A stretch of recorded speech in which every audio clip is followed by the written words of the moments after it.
ND, run FN, 2 TNG XN SHNG, XTNG, Chin Du, Sun Hun, YSHG Synopsis. After an unfortunate fall from a cliff, Ye Qiu finds himself transported to a fantastical realm that he is knocked unconscious by a beautiful master and brought into the Yaochi Sacred Land, where he becomes the sole male disciple. Fortunately, he activates a check-in system that allows him to grow stronger through mundane tasks and occasional sign missions. Moreover, his female peers often shower him with care and concern, bringing much joy to his life. However, one day, the long-secluded leader of the Yaochi sect, Zixiao, emerges from her retreat with great authority. From this day forth, no one in the Yinhuang Northern Region shall dare to offend Yaochi. I have attained the Tao-combining realm, and Yaochi shall flourish under my guidance. Oh no, why is she so foolish? Surely she doesn't believe she is invincible. Chapter 1. The only male disciple of Yaochi, the Empress, is about to emerge. Piao Miao Peak, one of the 4 main peaks of Yaochi. Rich spiritual energy nourishes the entire southern bamboo grove. Colorful fledglings perch on the branches, gazing toward a corner by the bamboo. A handsome young man sits cross-legged. Ding, congratulations to the host for successfully checking in at the southern bamboo grove. You have completed the sign-in task of cultivating here for 3 hours. Your sword intent talent has been enhanced. You possess an innate sword body, comprehending the realm of sword intent. Please continue to strive, and we look forward to your next sign-in task. Have I finally completed it? Ye Qiu slowly opens his eyes. As the surging sword intent within him continues to blossom, he cannot help but reveal a contented smile. It has not been easy. Ye Qiu reflects on his experiences. As the only male disciple in Yaochi, during his 12 years after crossing over, he has not only had to fulfill increasingly demanding sign-in tasks from the system. More importantly, the other female disciples look at him as if he were a giant panda, constantly scheming to cling to him or even wishing to pack him away. It can be said that Ye Qiu's current level of cultivation is entirely due to his dedication to completing sign-in tasks during all his free time. As for the beautiful master who knocked him out and took him here only to wander off, aside from bestowing upon him the title of a closed-door disciple, she has been of little use. Ye Qiu. Suddenly, a voice as melodious as a songbird calls from above. Upon hearing the sound, Ye Qiu is momentarily taken aback, then extends his hand instinctively. In the next moment, a fragrant figure lands gracefully into his embrace. A young girl in a green dress tumbles into Ye Qiu's arms, accompanied by a green sword that clatters to the ground. He, who says my Zixiao lacks ability, I always land perfectly in his arms. Today, I can finally spend time alone with Zixiao. Those pesky girls from other peaks won't disturb us any longer. The girl in green is named Zixiao, a disciple of Piao Miao Peak and one of the earliest students of Ye Qiu's master. Due to Ye Qiu's status as a closed-door disciple, she addresses him as Zixiao. It can be said that Zixiao is among the most aggressive of the many female disciples vying for Ye Qiu's attention. After all, within Piao Miao Peak, it is just the 2 of them. Is it that your flying sword technique is not yet perfected, so it conveniently fell into Zixiao's embrace? Ye Qiu remarks helplessly as he gives her a playful pat. Feeling the subtle touch, Zixiao's cheeks flush, yet she does not resist. Instead, it seems she is deliberately informing Ye Qiu of her maturity, playfully using her alluring figure to entice him, with a glint of mischief in her eyes. Yes, Zixiao, I wonder what kind of dubious formation you've been practicing lately, as every time I approach you, I feel dizzy and end up in your arms. Wait, what is happening here? Ye Qiu feels a sudden dryness in his throat. To be honest, if it weren't for the numerous affectionate attentions from other female disciples over the past 12 years, he might have found it challenging to resist Zixiao's fervent advances. Yet, in order to continue his quiet existence at Piao Miao Peak, Ye Qiu has refrained from making any principled errors and has maintained his chastity. All right, Shimmy, you just said no one would disturb us today. Ye Qiu gently sets Zixiao down and curiously inquires. It's just our sect leader who has been in seclusion for many years. All disciples from the various peaks are required to go and welcome her. So, no one will disturb us, right? Zixiao expresses her delight with a beaming smile. However, Thinking of the current sect leader of Yaochi, Ye Qiu recalls what his master Mwng had mentioned. Although Yaochi's status has declined sharply following the fall of the previous sect leader, leading even third-rate sects to dare bully them, this generation's sect leader is undoubtedly a prodigy. It is said that before her seclusion, she had already reached the transformation realm, surpassing all other elders of the sect. Even after the previous sect leader's demise, this current leader voluntarily chose to enter seclusion to approach the threshold of the Tao. She aims to ensure that Yaochi will no longer be bullied in the Yinhuang Northern Region. Shall we go take a look? Ye Qiu suggests, suddenly intrigued by the current sect leader. According to his master Mwng, this young female sect leader is indeed a cultivation fanatic. Her life revolves around preparing for seclusion or planning when to enter seclusion next. But Zixiao, if we do that, Suyo begins to protest. Just then, a powerful surge of spiritual energy spreads throughout Yaochi. The bamboo grove sways, and even the lingering birds seem to sense the terrifying aura and scatter in haste. Welcome, sect leader, from your seclusion. Among the towering peaks, the resounding voices reverberate through the heavens. Even the figures traversing the skies on swords have increased significantly. Clearly, these are all female disciples of Yaochi. Let's go. At worst, we'll just give you more elixirs later, Ye Qiu says as he playfully pats Suyo's rear again. Upon hearing this, Suyo's previously pouting expression instantly brightens. I knew Zixiao treats me the best. The girl immediately hugs Ye Qiu's arm and affectionately adds, but Zixiao must promise me that your abilities must remain a secret from everyone else. Many sisters are already eyeing your charm. Cough, what nonsense is this little girl talking about? Besides, you should know what kind of person I am. As long as I can quietly cultivate in the bamboo grove, who would go looking for trouble outside? Ye Qiu chuckles and shakes his head. He has concealed his aura using a special technique acquired from his sign and rewards. Thus, to outsiders, he appears merely as a disciple of Piao Miao Peak who has been in the sect for over a decade, yet remains of the gathering Qi realm. Such a slow cultivation pace would classify him as nothing more than a low-ranking outer disciple in any sect. His desire to avoid trouble and continue his peaceful existence at Piao Miao Peak is paramount. Chapter 2. Cultivating immortality is not just about fighting and killing Yaochi's sacred land. Situated atop one of the four principal peaks, Lingxiafeng stands as the highest of all mountains. Enveloped in swirling mists, the ethereal beauty of Ye Qiu creates an enchanting spectacle akin to a celestial paradise. Ye Qiu and Lu Shuiao traverse the skies on their swords, arriving at the sacred Yaochi, where the grand hall is already bustling with eager senior and junior sisters. Though Yaochi may lack many things, it is certainly not deficient in beauty. The fragrant air is filled with graceful figures, creating a scene reminiscent of a beauty pageant, particularly in its final stages. Ah, it's Ye Qiu, a voice, brimming with surprise, calls out. The gathering of sisters, who were previously craning their necks to glimpse inside the grand hall, immediately turns in unison towards Ye Qiu upon hearing his name. While being the focus of a single beautiful gaze may induce a sense of happiness, being scrutinized by a throng of beauties evokes an entirely different sensation, one akin to a lamb inadvertently wandering into a den of wolves. A bead of sweat trickles down Ye Qiu's forehead as he finds himself in a rather awkward predicament. It seems that being handsome can indeed be a burden. Clearing his throat and forcing a congenial smile, he greets, "Hello, esteemed senior and junior sisters." However, before he can finish his sentence, he is swept away by the throng of female disciples of, "Oh my, Ye Zixiao, you've become quite muscular since we last met." Amidst the chatter, the sisters' playful antics escalate, and before he knows it, someone has even unfastened Ye Qiu's belt. Such audacity! Lu Shuiao, who remains outside the fray, is incensed at witnessing her senior brother's treatment, her feet stamping in frustration. Silence.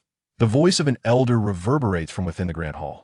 Reluctantly, the sisters withdraw their hands and begin to file into the hall, with Ye Qiu being ushered in alongside them. Lu Shuiao hastily follows, ensuring they remain together.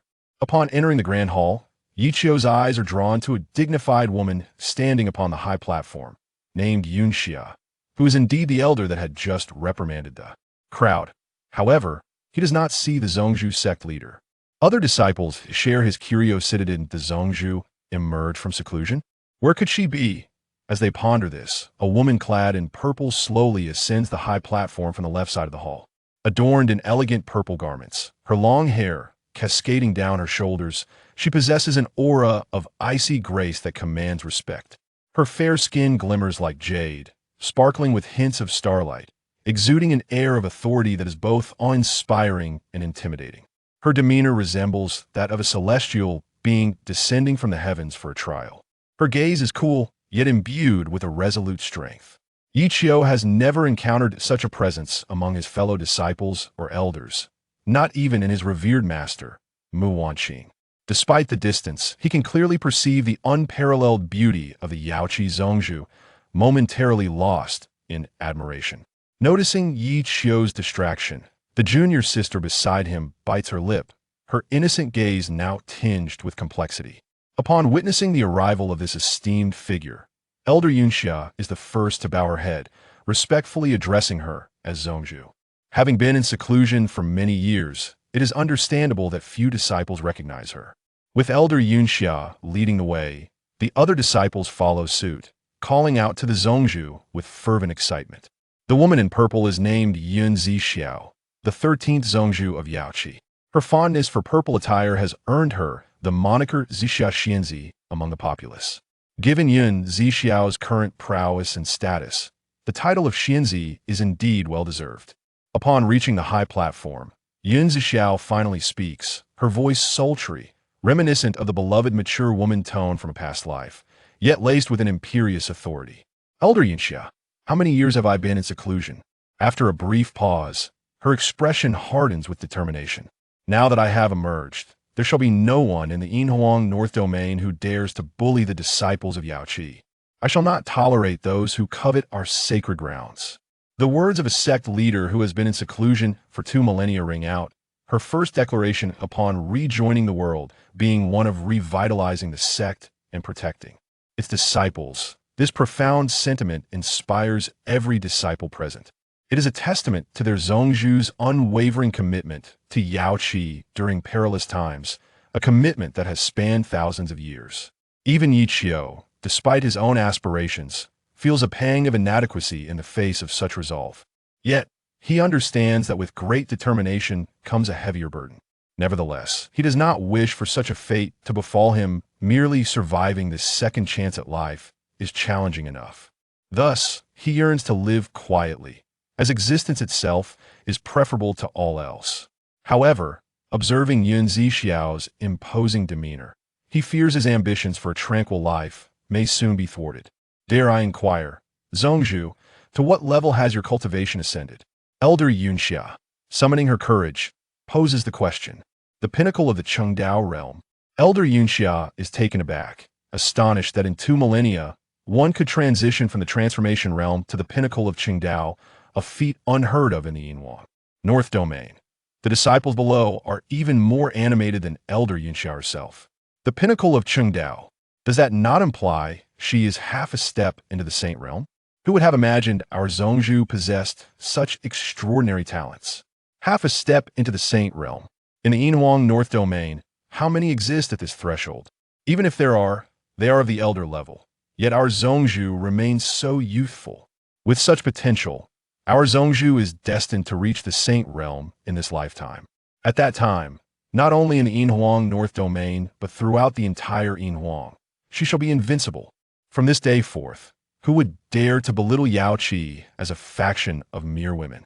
Amidst the excitement of others, Ye Qiu's expression appears somewhat peculiar. He cannot help but feel a twinge of skepticism within. While this woman is indeed quite beautiful, her intellect seems rather lacking. Has her cultivation dulled her mind? Setting aside the entirety of Yinhuang, just considering the current state of the Yinhuang North Domain, there are countless sects with formidable strength. Which sect lacks its own hidden cards? To emerge from seclusion without first consolidating power, and instead to declare war truly, it validates that saying. Great bosoms, little brains. As these thoughts cross his mind, Zongzhu Zixiao's brow furrows in response. Chapter 3. The heavens are unjust. On the lofty platform, Zixiao felt a surge of fury within her heart. A man's voice echoed her mind. Yet she could not sense the slightest fluctuation of spiritual energy from him. Who, then, dared to be so reckless? To communicate with her on the day of her emergence from seclusion, and to audaciously refer to her as wife? This was not only a provocation against her, but also an affront to the entire Yaochi. Upon realizing this, Zixiao's rage intensified. Her half-step into the sacred realm consciousness instantly spreading outward, enveloping the entire Yaochi. The elder of Yaochi, who had been in closed-door cultivation, was abruptly awakened by this overwhelming consciousness. Startled, her breath became unsteady, her complexion turned pale, and she coughed up a mouthful of essence blood. If the elder was so affected, what of the disciples of Yaochi? With muffled groans, they too spat out blood. Fortunately, this consciousness was not directed at them. Otherwise, they would have perished on the spot. Although Elder Yunxiao was unharmed, her face was still ashen, and she anxiously inquired, "Why is the Sect Master enraged?" It was perplexing. Why could she not sense the presence of this individual? Could it be that he had already attained the sacred realm? The thought caused Zixiao's complexion to turn ashen. If that were the case, the entire Yaochi would become his plaything. It must be understood that there is a substantial difference between being half a step into the sacred realm and truly entering it. At that moment, the voice in her mind echoed once more. What the hell? Is this woman going through menopause? Why does she fly into a rage at the slightest provocation? Hearing this, Zixiao was once again startled. Her curiosity piqued about what menopause entailed. Elder Yunxia, sensing the Sect Master's distress, gently probed, "Sect Master, what troubles you?" Zixiao shook her head. She could hardly confess that she had been insulted as wife without knowing who had spoken. Since that person remained hidden, she had no means to act. As her half-step into the sacred realm aura dissipated, all beings in Yaochi breathed a sigh of relief. Once normalcy returned, the disciples below suddenly expressed their indignation. Indeed, and what the Jintian gang from the Yinhuang Northern Region? They brazenly seized our opportunities 2 years ago. And the Tiansha sect from the Yinhuang Northern Region, the Ziyun sect from the Yinhuang Northern Region. In a brief span, these disciples reported over a dozen sects and forces. The more Zixiao listened, the more her anger swelled. During her years of seclusion, her disciples had endured such hardship, frequently subjected to humiliation by others. Now that she had emerged, it was time to settle the score with these factions. Before she could voice her intentions, the mysterious voice chimed in once more. "My dear sisters, you ought to tone it down. You know the current state of Yaochi better than anyone. The Yinhuang Northern Region is not lacking in Dao formation experts. Even half-step sacred realm, old monsters abound. Others have coveted our Yaochi, this sacred cultivation ground, for a long time. Do you truly wish to provoke so many sects into alliance against us?" These few words sent a chill down Zixiao's spine. Having just emerged, she was not well acquainted with the current strengths and weaknesses of the forces in the Yinhuang Northern Region. If all was as the mysterious voice indicated, the consequences of a reckless assault against other sects would be dire. Simultaneously, her curiosity about the voice's owner deepened. Judging by the tone, they did not seem to be an enemy, and they might even be a disciple of her own sect. Instantly, Zixiao's icy gaze locked onto Ye Qiu, who stood at the back of the crowd. In truth, she had noticed Ye Qiu earlier, but had thought little of it, merely considering him a relative of a certain elder. Since Yaochi had only ever admitted female disciples since its establishment, no matter how talented or powerful a male might be, it was improbable for him to become a disciple. More importantly, Ye Qiu only possessed cultivation at the gathering chi stage, an ability insufficient to transmit thoughts to her. However, just as this thought crossed her mind, the voice within her head echoed again. "What the hell? Why is this crazy woman looking at me? I'm practically merging with my senior sister here. Could she possibly notice? Or is it that I'm just too handsome, easily spotted even in a crowd?" At this, the formidable half-step sacred realm Zixiao stood frozen in place. How could a mere gathering chi stage practitioner manage to convey thoughts to her without any trace of spiritual energy? This left her perplexed. The only plausible explanation was that this was not a transmission at all. If it was not a transmission, then what could it be? despite her vast experience. She found herself devoid of any thoughts at that moment. Sect Master? Elder Yunxia gently called out again, bewildered as to why her master remained in a daze. As if she had not truly emerged from her seclusion. Clearing her throat, Zixiao finally shifted her gaze from Ye Qiu and asked, Yaochi has always admitted only female disciples. Why is there a man present? Upon hearing this, many female disciples cast worried glances at Ye Qiu, fearing he might incur the sect master's wrath. However, it was Elder Yunxia who provided an explanation.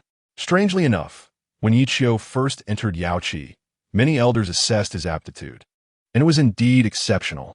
Yet, despite the passage of years, his cultivation has not progressed. 12 years had passed. Even a dog could have cultivated beyond the gathering qi stage in Yaochi. Fortunately, Ye Qiu was quite popular, and many elders had taken a liking to him, which is why no one pursued the matter further. After all, Yaochi was a sacred cultivation ground, not a place for idlers. Zixiao furrowed her brow and inquired, if his aptitude is exceptional, why has he remained at the gathering qi stage after 12 years? Elder Yunxia was left speechless, unsure of what excuse to fabricate. The female disciples exchanged nervous glances, worry etched on their faces. Ye Qiu, under their scrutiny, displayed a hint of sorrow and unwillingness, as if lamenting to the heavens about the injustice he faced. I clearly possess unparalleled talent, yet why has my cultivation stagnated? Truth be told, had it not been for Ye Qiu's subsequent thoughts revealing his true nature, he might have successfully deceived Zixiao, who had lived for thousands of years. TCH, what do you girls know? I possess a divine artifact that conceals my aura. Though my primary focus is on the supreme sword path, unparalleled in the world, I must resort to deception to survive. On the lofty platform, Zixiao's expression darkened. Chapter 4. It's over. This empress seems to have set her eyes on me. Ye Qiu's thoughts were perfectly audible to Zixiao, leaving her speechless. It was astonishing that such a charming and handsome young man could be so duplicitous. Although she was curious as to why she could hear this young man's thoughts, she would never allow someone so insincere to remain in Yaochi. Furthermore, Yaochi had never accepted male disciples. This had been the case in the past, and would remain so in the future. As the sect master, she could not break this tradition. With her half-step sacred realm prowess, was it so difficult for her to discern the authenticity of his cultivation? Contemplating this, Zixiao turned her gaze back to Ye Qiu. Their eyes met, and she felt a twinge of guilt, almost reluctant to expel him from the sect. However, Ye Qiu's next thought nearly sent Zixiao into a fit of rage. Though this woman might be a bit scatterbrained, she is indeed quite pleasant to behold. It's just that she is rather aged, having lived for several thousand years. No wonder she flies into a rage so easily.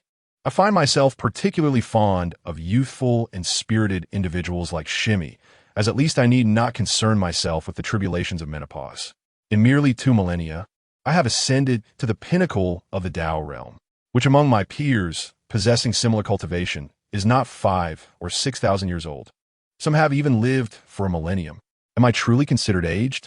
In my fury, the overwhelming pressure of my half-step into the sacred realm instantly enveloped the entire Holy Land. Everyone stumbled, nearly collapsing to their knees. Is this happening again? Could be a late stage of menopause? I pity my fellow disciples. They have suffered enough. Ye Qiu's inner voice once again resonated within Zixiao's heart, prompting her to quickly restrain her aura and dissipate the oppressive force. Had it lingered a moment longer, it might have resulted in dire consequences. The power of a half-step into the sacred realm is no trifling matter. What piqued Zixiao's curiosity was that the oppressive force was directed at Ye Qiu, yet he appeared unfazed, even feigning injury like others. The disciples of Yaochi beside him were all of higher cultivation, some several realms above him. Moreover, what they experienced was merely residual pressure. This clearly indicated that Ye Qiu's true cultivation was by no means low. It seems I have misjudged him. Zixiao's teeth clenched in a cold smirk, her interest in this extraordinarily handsome man growing. In the abundant spiritual energy of Yaochi, even a disciple of lesser cultivation would not remain stagnant in the gathering qi realm after a decade.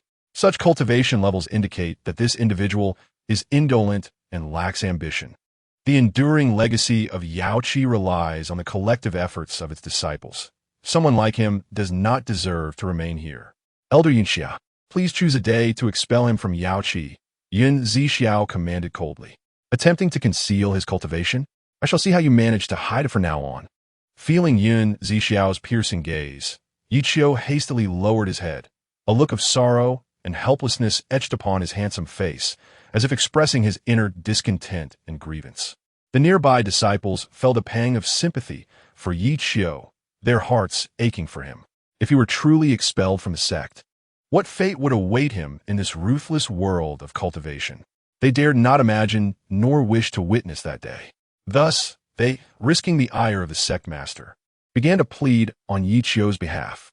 Sect Master, although Ye Qiu's cultivation is lacking, he is a kind-hearted individual. I often see him alone, sweeping the Yaochi grounds. Senior Brother Yi is also exceptionally kind. He tells us stories and cares for us. If such a person were to leave Yaochi, he would meet a dreadful fate. Sect Master, I implore you to show leniency. I am willing to personally guide Ye Qiu's cultivation until he masters it. Zixiao was not devoid of compassion. Upon hearing her disciples' pleas, she felt a twinge of emotion. Besides, she did not genuinely wish to expel Ye Qiu. However, Ye Qiu's thoughts echoed again, almost provoking her to strike him dead. If they knew I was cleaning, just to sneak a glance at the newly arrived shimmy, I wonder what they would think. No, that must remain a secret, buried deep. Zixiao's expression darkened, finally grasping the meaning of a wolf in sheep's clothing. Sect Master, Senior Brother Yi is not lacking in talent. It is merely that my master, Mu Wanqing, has been absent from the sect for a long time and has not instructed him. Lu Shuiyao urgently defended. Unlike other Yaochi disciples, Lu Shuiyao, sharing the same master as Ye Qiu, was acutely aware of her brother's true prowess. Moreover, she had observed that even without daily cultivation, Ye Qiu's abilities continued to grow. Such talent is rare even within the entire Yinhuang Northern Region. If the truth were revealed, Ye Qiu's cultivation and talent would ensure his continued place in Yaochi, possibly even grooming him as a future sect master. Nevertheless, Lu Shuiyao did not want Ye Qiu's true cultivation to be exposed, attracting excessive attention from the other disciples. After much contemplation, she chose this compromise. Is that so? Zixiao fixed her gaze upon Ye Qiu, retorting. While he did not mind being observed by a beautiful woman, he was quite uncomfortable under the scrutiny of a woman in her menopausal phase. Could this menopausal matron be developing a fondness for me, targeting me deliberately to draw near, coveting my beauty and my very being? Perhaps she has cultivated some dual cultivation method to absorb my spiritual roots. The corners of Zixiao's mouth twitched involuntarily, her demeanor appearing pitiful while harboring such irreverence behind her back. To covet your body? Absorb your spiritual roots? This lad is truly brazen. Since you wish to depart, I shall not let you escape easily. Zixiao suppressed her impulse to strike Ye Qiu down, gritting her teeth as she spoke. Seeing your loyalty, I shall grant you an opportunity. There is no need for haste in my seclusion.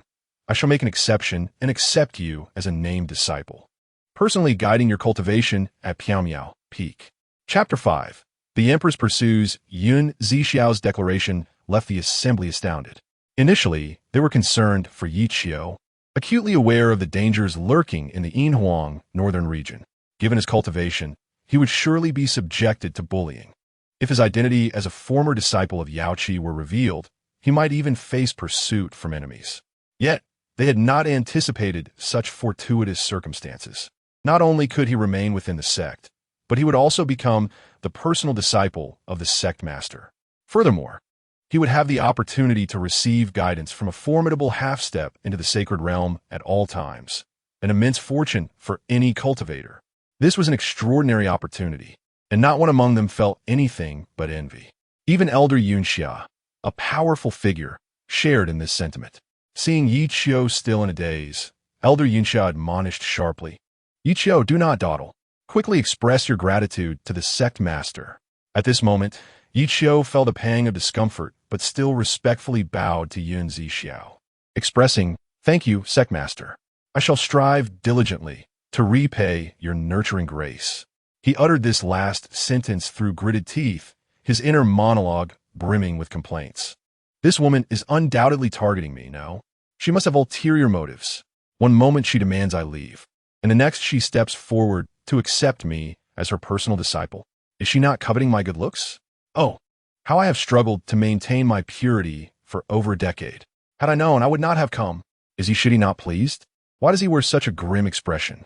Surely, he has not suffered an upset stomach. How could one not be overjoyed at being accepted as the Sect Master's personal disciple? I too must strive for cultivation, aiming to become the second disciple of the Sect Master, so that I may be with Ye Qiu daily. The surrounding disciples of Yaochi genuinely felt happiness for Ye Qiu. Yet, upon the high platform, Zixiao observed Ye Qiu with a smile that failed to reach her eyes. She had lost count of how many times she had wished to strike this handsome youth dead. As a peak cultivator of the Tao realm, would I harbor any ill intentions toward you? What do you take me for? Zixiao suppressed her inner fury, diverting her gaze from Ye Qiu, fearing she might not restrain herself from delivering a fatal blow. A wave of her hand silenced the crowd with an invisible pressure. From this day forth, I shall temporarily reside at Piaomiao Peak. You all must focus on your cultivation and refrain from distractions that may lead you astray. Upon her words, every heart present trembled with shock. The esteemed figure of bamboo, Ru Sheng, personally elucidates the principles of Tao and guides the path of cultivation.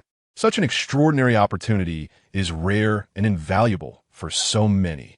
Oftentimes, it is not due to a lack of talent that they falter, but rather because they find themselves ensnared in a bottleneck for years, squandering countless moments. With the sect leader providing personal guidance, their cultivation can now yield substantial results with ease. This heralds a qualitative leap for the entire Yaochi. Hence, it is said in the Yinhuang Northern, when one attains the Tao, the entire clan ascends to the heavens. Every disciple within the grand hall sparkles with excitement, united in their respectful salutation towards Zixiao. Thank you, sect leader. We shall strive diligently and live up to our mission.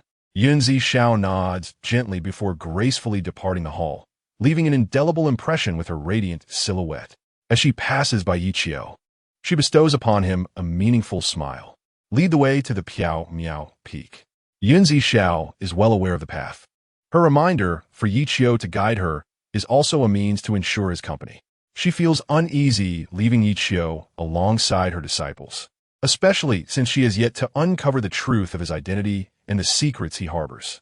Realizing the momentum has shifted, Ye Qiu reluctantly surrenders to fate. He painstakingly moves his legs forward, dutifully leading Zixiao. His junior sister, Lu Shuiyao, accompanies him, though she refrains from further pursuing Ye Qiu, mindful of Zixiao's watchful gaze. The other Yaochi disciples watch Ye Qiu depart with envy, believing he has leaped over the Dragon Gate, soaring to new heights. Although the Piaomiao Peak does not boast the same spiritual energy as Lingxiao Peak, its ethereal mists and enchanting environment make it a fitting sanctuary for Ye Qiu. However, Zixiao's arrival disrupts this tranquility. Sect leader, Piaomiao Peak pales in comparison to Lingxiao Peak. I can only offer you temporary accommodation in my master's Piaomiao Hall. Ye Qiu apologetically bows his head. No matter. Zixiao waves her hand and strides into the hall. Behind her, Ye Qiu and Lu Shuiyao exchange a knowing glance, sharing a wry smile as they hastily follow. Piaomiao Hall is not lacking, though not as splendid as Lingxiao Hall. It surpasses any mortal palace by leaps and bounds. Upon arriving at the main hall, Zixiao turns to Lu Shuiyao, softly instructing, "Come closer. Channel your spiritual energy for me to observe." Lu Shuiyao is momentarily taken aback. She had anticipated her senior brother would be the first called, yet unexpectedly, it is she who is summoned. Without hesitation, she steps forward and follows Zixiao's guidance. As Lu Shuiyao channels her spiritual energy, Zixiao swiftly discerns her cultivation issue. Waving her hand, she signals Lu Shuiyao to pause. Lu Shuiyao, filled with trepidation, gazes at Zixiao. Though she understands the guidance is meant to aid her, a sense of restraint lingers. Your talent is commendable, Yet your eagerness to break through has destabilized your foundation, making further progress exceedingly difficult. What should I do? Lu Shuiyao's countenance shifts, her voice tinged with a hint of distress. Among the Yaochi disciples, Lu Shuiyao is undoubtedly exceptional, yet her cultivation remains lower than that of many others. This predicament arises from her fear of Ye Qiu being surpassed by her fellow sisters, driving her to train fervently to keep pace. Unlike Ye Qiu, who benefits from a system that enhances his cultivation daily through attendance, Lu Shuiyao has no such advantage. Her only recourse is relentless practice, striving to break through her limitations. Over time, this leads to numerous complications. For instance, she now finds herself stuck at a cultivation bottleneck, having made no progress for over half a year. Do not worry, Zixiao gently reassures her. For now, adjust your mindset, abandon the notion of breaking through, and focus solely on solidifying your foundation. Lu Shuiyao promptly sits down, closing her eyes and concentrating her energy as instructed by Zixiao. Moments later, she opens her eyes in ecstatic realization, hastily rising to express her gratitude to Zixiao. Thank you for your guidance, Sect Leader. Chapter 6. A careless disclosure of secrets. Though there was no immediate advancement in her cultivation, Lu Shuiyao distinctly feels the previously immovable bottleneck begin to loosen. Evidently, the method imparted by Zixiao is effective. Ye Qiu, not far away, watches in astonishment. I never anticipated this elder possesses such wisdom. Perhaps her presence here is not entirely detrimental. At the very least, she can guide junior sister Lu's cultivation. Observing Ye Qiu deep in thought, Zixiao feels a mix of anger and frustration. What wrong have I committed? After 2 millennia in seclusion, I emerge only to have this peculiar individual disrupt my Tao heart. Yet, until she unravels the secrets surrounding Ye Qiu, she finds herself at a loss. It would be absurd to directly confess, I can't hear your thoughts. Suppressing her inner fury, Zixiao gradually extends her delicate hand, unleashing a stream of spiritual light that envelopes Ye Qiu. Ye Qiu furrows his brow, his expression tightening with anxiety. Rather than being compromised, he fears the revelation of his true cultivation level. I wonder if the concealment talisman will hold up. I can't afford to have my true prowess exposed. For Ye Qiu to survive, he must keep his strength hidden. Unlike before, this time the Empress does not react with anger, but instead furrows her brow in contemplation.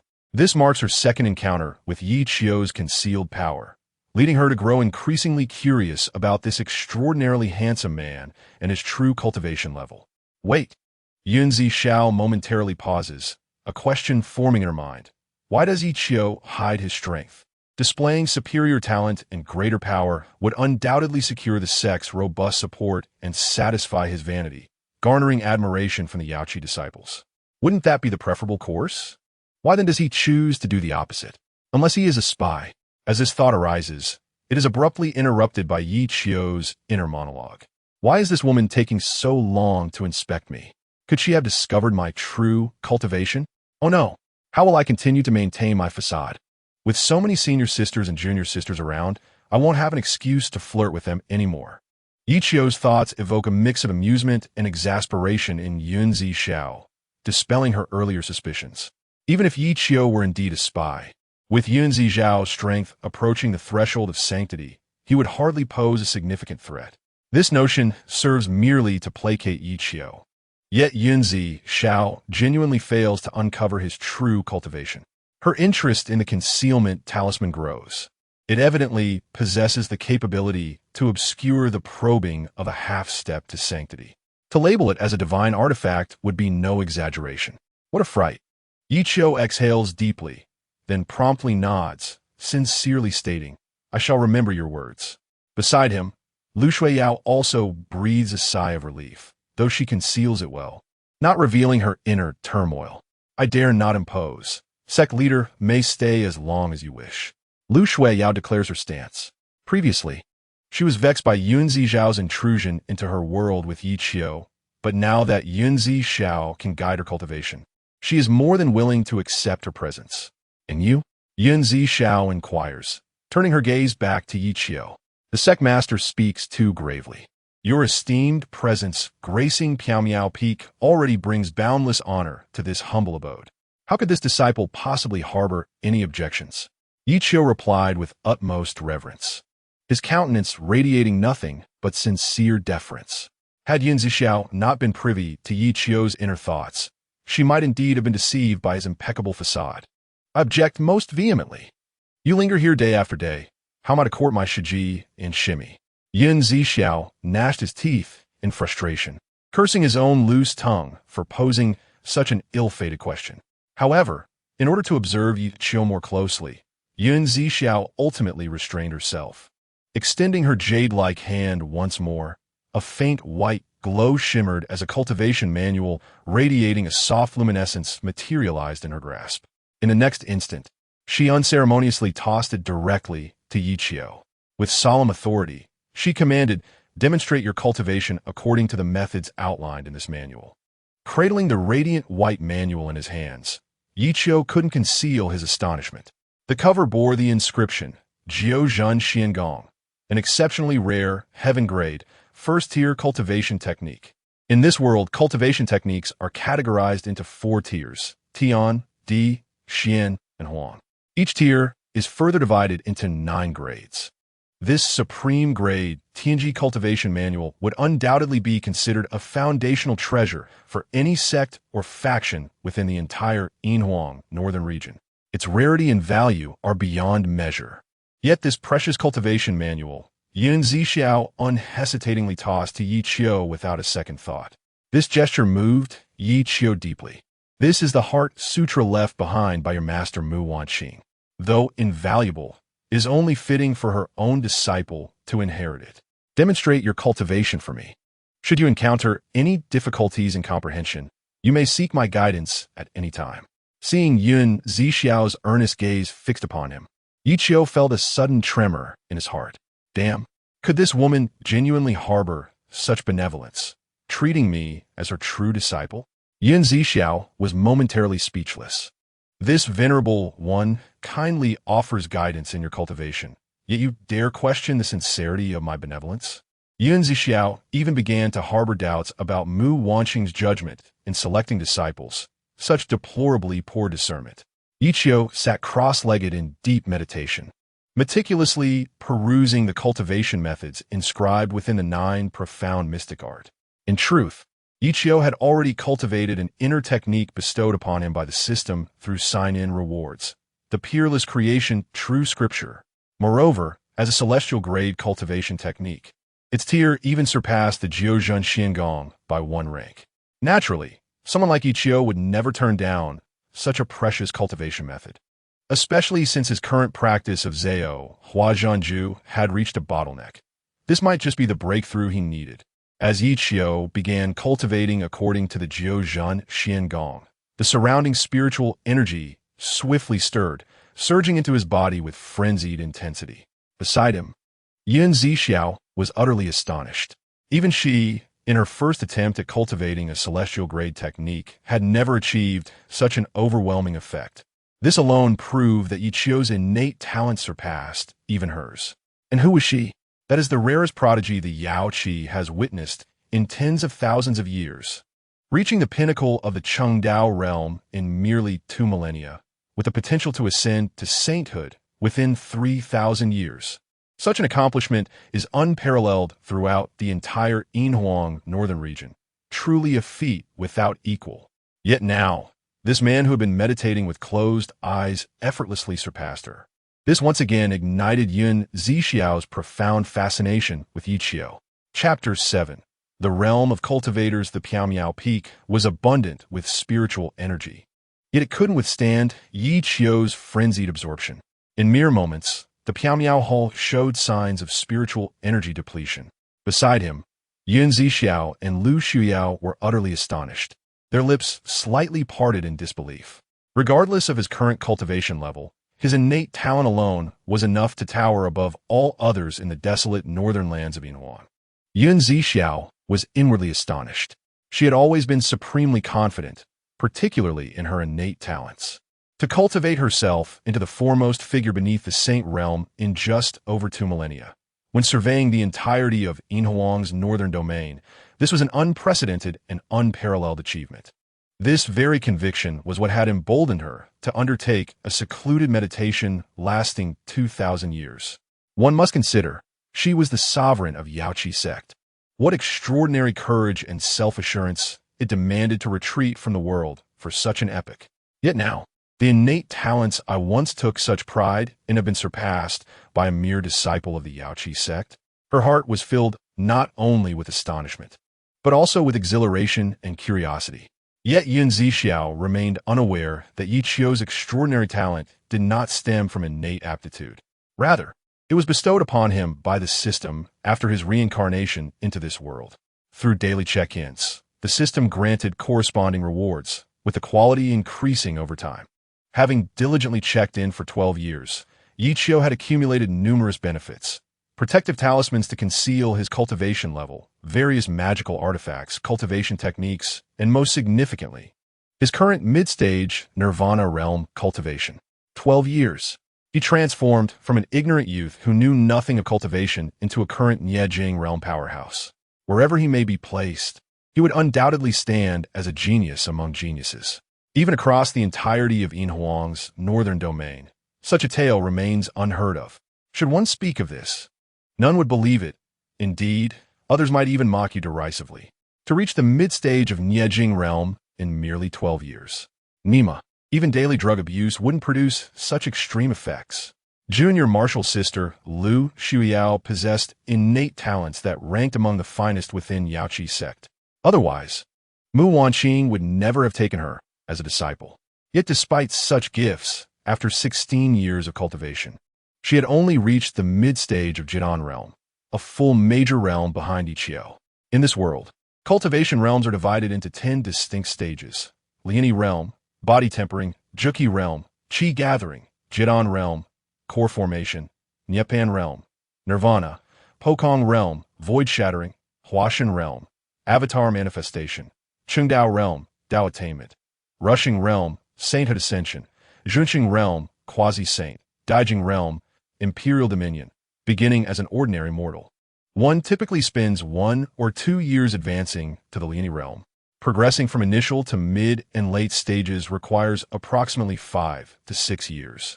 Upon completing physical refinement, cultivators enter Juki realm, again divided into early, middle, and late phases, a process demanding twice the duration, nearly a full decade.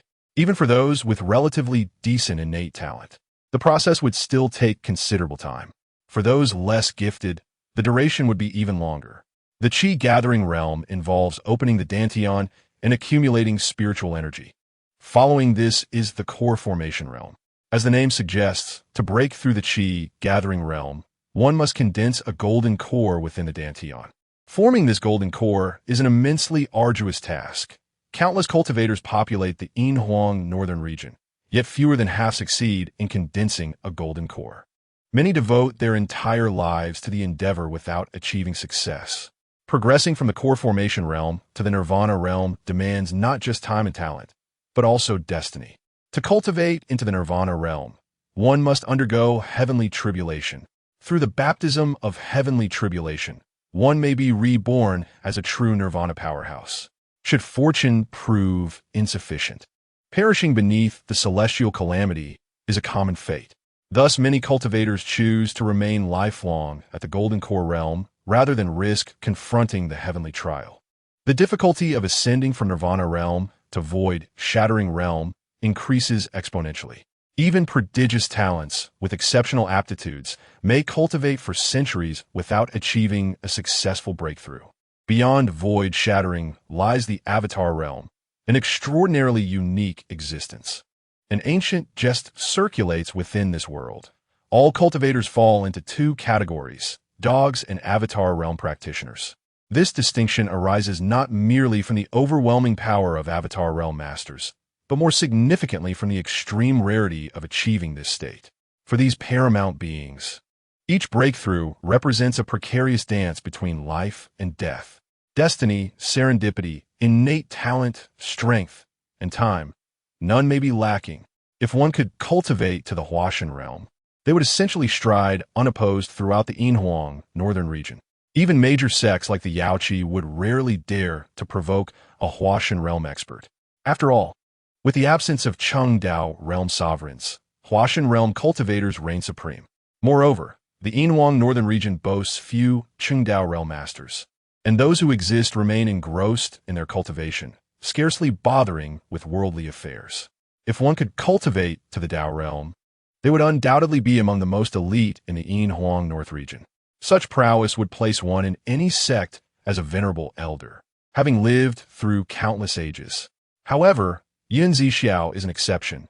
Those who attain such strength in the Yinhuang North Region are revered by thousands. Whether it be talent, background, opportunity, or fortune, none can rival her. This explains Zixiao's profound confidence, bordering on arrogance. As for the subsequent Sacred Realm, that is merely a legendary existence, with scarcely a few known throughout the entire Yinhuang North Region, let alone the realms beyond, such as the semi-sacred and Empress realm. Ye Qiu had been in meditation for over half an hour before he gradually awakened. The esteemed sect leader, Zixiao, had been patiently waiting for him all this time. Such treatment would be the envy of many. Upon seeing Ye Qiu awaken, Zixiao did not engage in idle conversation, but rather spoke earnestly. It is rare for me to emerge from seclusion.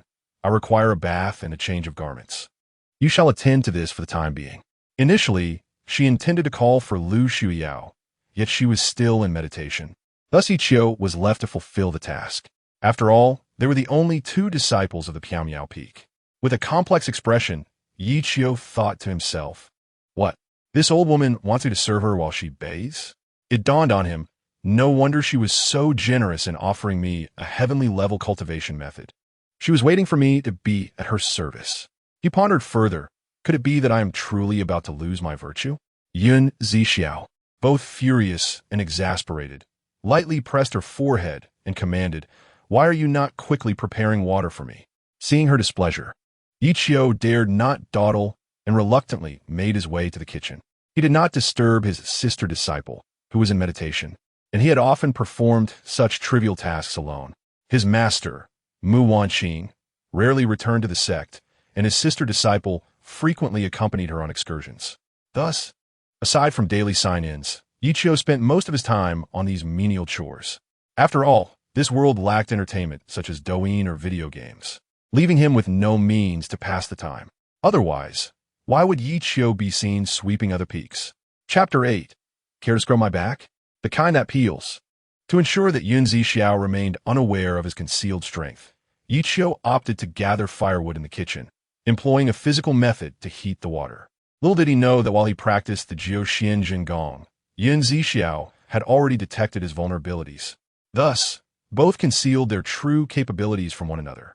He did not need to remain in the kitchen while the water boiled, so after adding the firewood, Ye Qiu exited to the main hall to stretch his legs and solidify the cultivation method he had just practiced. At that moment, he spotted several senior and junior sisters from other peaks soaring through the sky on their swords. Upon lifting his gaze, he was taken aback by the sight of numerous long legs gleaming in the sunlight. "Yishidi, what are you doing down there?" A senior sister in the sky seemed to have noticed him and initiated conversation. Ye Qiu smiled modestly, courteously bowing to the senior sister above, and replied, "I had a moment of enlightenment, so I am here to consolidate my cultivation." Upon hearing that it was Ye Qiu, the disciples from Yaochi were instantly captivated. The first handsome male of Yaochi, whose cultivation was lacking and whose background was tragic, had unwittingly caught the attention of the legendary sect leader Mu Wanqing, who took him in as her direct disciple. Such a legendary tale made many newly initiated female disciples both curious and enamored with him. In an instant, the Yaochi disciples hovering above couldn't help but engage in animated chatter about the courteous and handsome Ye Qiu. Is he really Ye Qiu? He truly is as handsome as the legends say. The young master of the Lu family? The one hailed as the most beautiful man in the Yinhuang North Region. Lu Yunji? Who else could it be? It seemed that the title of the most handsome man in the Yinhuang North Region should indeed be bestowed upon our Ye Qiu Shixiao. Wait, is Ye Qiu Shixiao looking at me? Could it be that he fancies me? A flurry of excitement erupted among the group of young women, chattering incessantly. Several bold disciples even approached to inquire about his well-being and whether he faced any difficulties in his cultivation. While it was acceptable to admire the senior sisters, Ye Qiu couldn't help but internally lament Zixiao. The senior sisters are far more agreeable. Unlike that menopausal old woman, so moody and difficult to deal with. Zixiao, who was meditating in the main hall, nearly exploded with rage upon hearing this. Clenching her teeth, she felt a surge of anger rise within her. This young upstart is so brazen. Does he truly disregard my authority as the sect leader? With this thought, she snorted coldly and declared, Piao Peak is a place of tranquility for my cultivation. What is the meaning of your ruckus here? Depart at once. Her voice, amplified by her spiritual energy, resonated throughout Piao Peak. The Yaochi disciples in the sky were taken aback, quickly bowing their heads and hastily retreating. They dared not linger any longer. Ye Qiu pouted, feeling displeased, yet he refrained from voicing his grievances. At that moment, a chilling voice resonated from within the hall. The path of cultivation requires tranquility and detachment. Your cultivation has only just shown promise. Do not stray from the path. Ye Qiu responded softly. Thank you for the reminder, sect leader. I enjoy my own way. What business is it of yours? You can occupy my body, but you shall never claim my heart. Inside the hall, Zixiao clenched her fists in frustration. Soon after, the hot water was prepared. Ye Qiu stealthily approached her side, ready to awaken Zixiao, when he suddenly caught a whiff of a faint, refreshing fragrance emanating from her. For a moment, he was taken aback. I never expected this woman, who hasn't tea-bathed in over 2,000 years, to smell so pleasant instead of foul. Zixiao sensed Ye Qiu's thoughts and slowly opened her eyes, meeting his gaze up close. Startled, Ye Qiu quickly stepped back 2 paces and awkwardly said, Sect leader, the hot water is ready in Master-S quarters. Surprisingly, Zixiao did not express anger. She waved her hand, signaling Ye Qiu to leave, and then gracefully made her way toward the chambers. Seeing that she did not even offer a word of thanks, Ye Qiu felt a twinge of dissatisfaction. After all, this was his first time preparing water for a woman, and he had been respectful, yet she said nothing, making him feel as if he were merely a eunuch in the palace. With this thought, an idea struck Ye Qiu, and he cheerfully offered, Sect leader, if you need me to scrub your back, just let me know. Zixiao, who had just turned to leave, nearly stumbled, her eyelids twitching with irritation. Do you think that as the esteemed Yaochi sect leader, revered by thousands, I would require a mere disciple to scrub my back? I would rather not. She chose to ignore Ye Qiu and departed swiftly, fearing that if she stayed any longer, she might truly be compelled to slap this exceptionally talented disciple. Deep down, she felt reluctant to lose such a gifted student, one whose potential surpassed her own. In truth, at their level of power, bathing was unnecessary. Even if one were dirty, a simple spell could cleanse them in an instant. However, having finally emerged from her seclusion, she longed to relive the sensations of her youth. During her bath, she repeatedly heated the water with spells whenever it began to cool. Outside, Ye Qiu found himself wondering multiple times if Zixiao had drowned in the bathwater. However, upon further contemplation, how could a formidable figure on the brink of sanctification possibly succumb to mere bathwater? To utter such a notion would indeed be the height of absurdity. He refrained from recklessly approaching to investigate, fearful that Zixiao might be lurking within, siphoning off his cultivation. If he were to be alone with Zixiao, Ye Qiu would steadfastly refuse to prepare dinner. He dreaded the thought of Zixiao becoming accustomed to such demands, incessantly clamoring for him to cook. Moreover, once one reaches a certain level of cultivation, it becomes possible to abstain from food entirely. Indeed, in his previous life, Ye Qiu was a master chef, his culinary skills unparalleled in that realm, let alone in this culinary-challenged world of cultivation. Chapter 9. The irresistible aroma outside. The sky had darkened, and after changing her attire, Zixiao casually made her way toward the kitchen. She was genuinely curious about how she could endure 2 millennia of solitude in seclusion. Yet upon catching a whiff of the delectable aromas wafting from the kitchen, her appetite surged, and her inner self became restless. Yet, she could not bring herself to abandon her pride. thus feigning a casual stroll as she passed by. The kitchen, situated behind the Piao Hall, was not particularly large. In fact, this room had only been constructed after Ye Qiu's arrival. Outside the kitchen sprawled a vast vegetable garden, flourishing with an abundance of flowers and produce. The garden occupied a considerable area, thriving with vitality. However, adjacent to the garden lay a swath of withering spiritual herbs. In a place rich with spiritual energy like Piao Peak, Ye Qiu had allowed these precious herbs to languish, opting instead to cultivate a plethora of fruits and vegetables. Such extravagant waste left Zixiao frowning deeply. The Sect Master has arrived. Shall we dine together? Ye Qiu had initially intended to prolong Zixiao's embarrassment, but upon witnessing her reaction to his vegetable garden, he seized the opportunity to invite her to join him. Acknowledging Ye Qiu's extraordinary talent, Zixiao ultimately relented, haughtily taking her place at the table. Zixiao called out to the Sect Master and joined in as well. The dining table in the kitchen courtyard was modest in size, adorned with an array of delectable dishes. The spread was a harmonious blend of 7 meats and 7 vegetables, visually appealing and mouth-watering. Yet, there were no domesticated birds, such as chickens or ducks in the vicinity. Where did these fowl come from? Suddenly, as this thought crossed her mind, Zixiao froze, pointing her delicate hand at the stew in the bowl, incredulously asking, "Do not tell me this is made from celestial cranes." This revelation struck like a thunderclap, leaving both Ye Qiu and Zixiao momentarily speechless. Internally, Ye Qiu berated himself for his foolishness, realizing he had overlooked this crucial detail. Zixiao, feigning ignorance, dared not respond. Observing Zixiao's escalating fury, Ye Qiu hastily ventured, "I found this deceased celestial crane while chopping wood. Would you believe me? Believe you? Not a chance." Zixiao felt her blood boiling. The celestial cranes, known for their ability to condense spiritual energy, had a symbiotic relationship with the sacred cultivation ground of Yaochi. Previously, she had been puzzled as to why the spiritual energy at Piao Peak was lesser than at other peaks, and why she scarcely encountered any celestial cranes.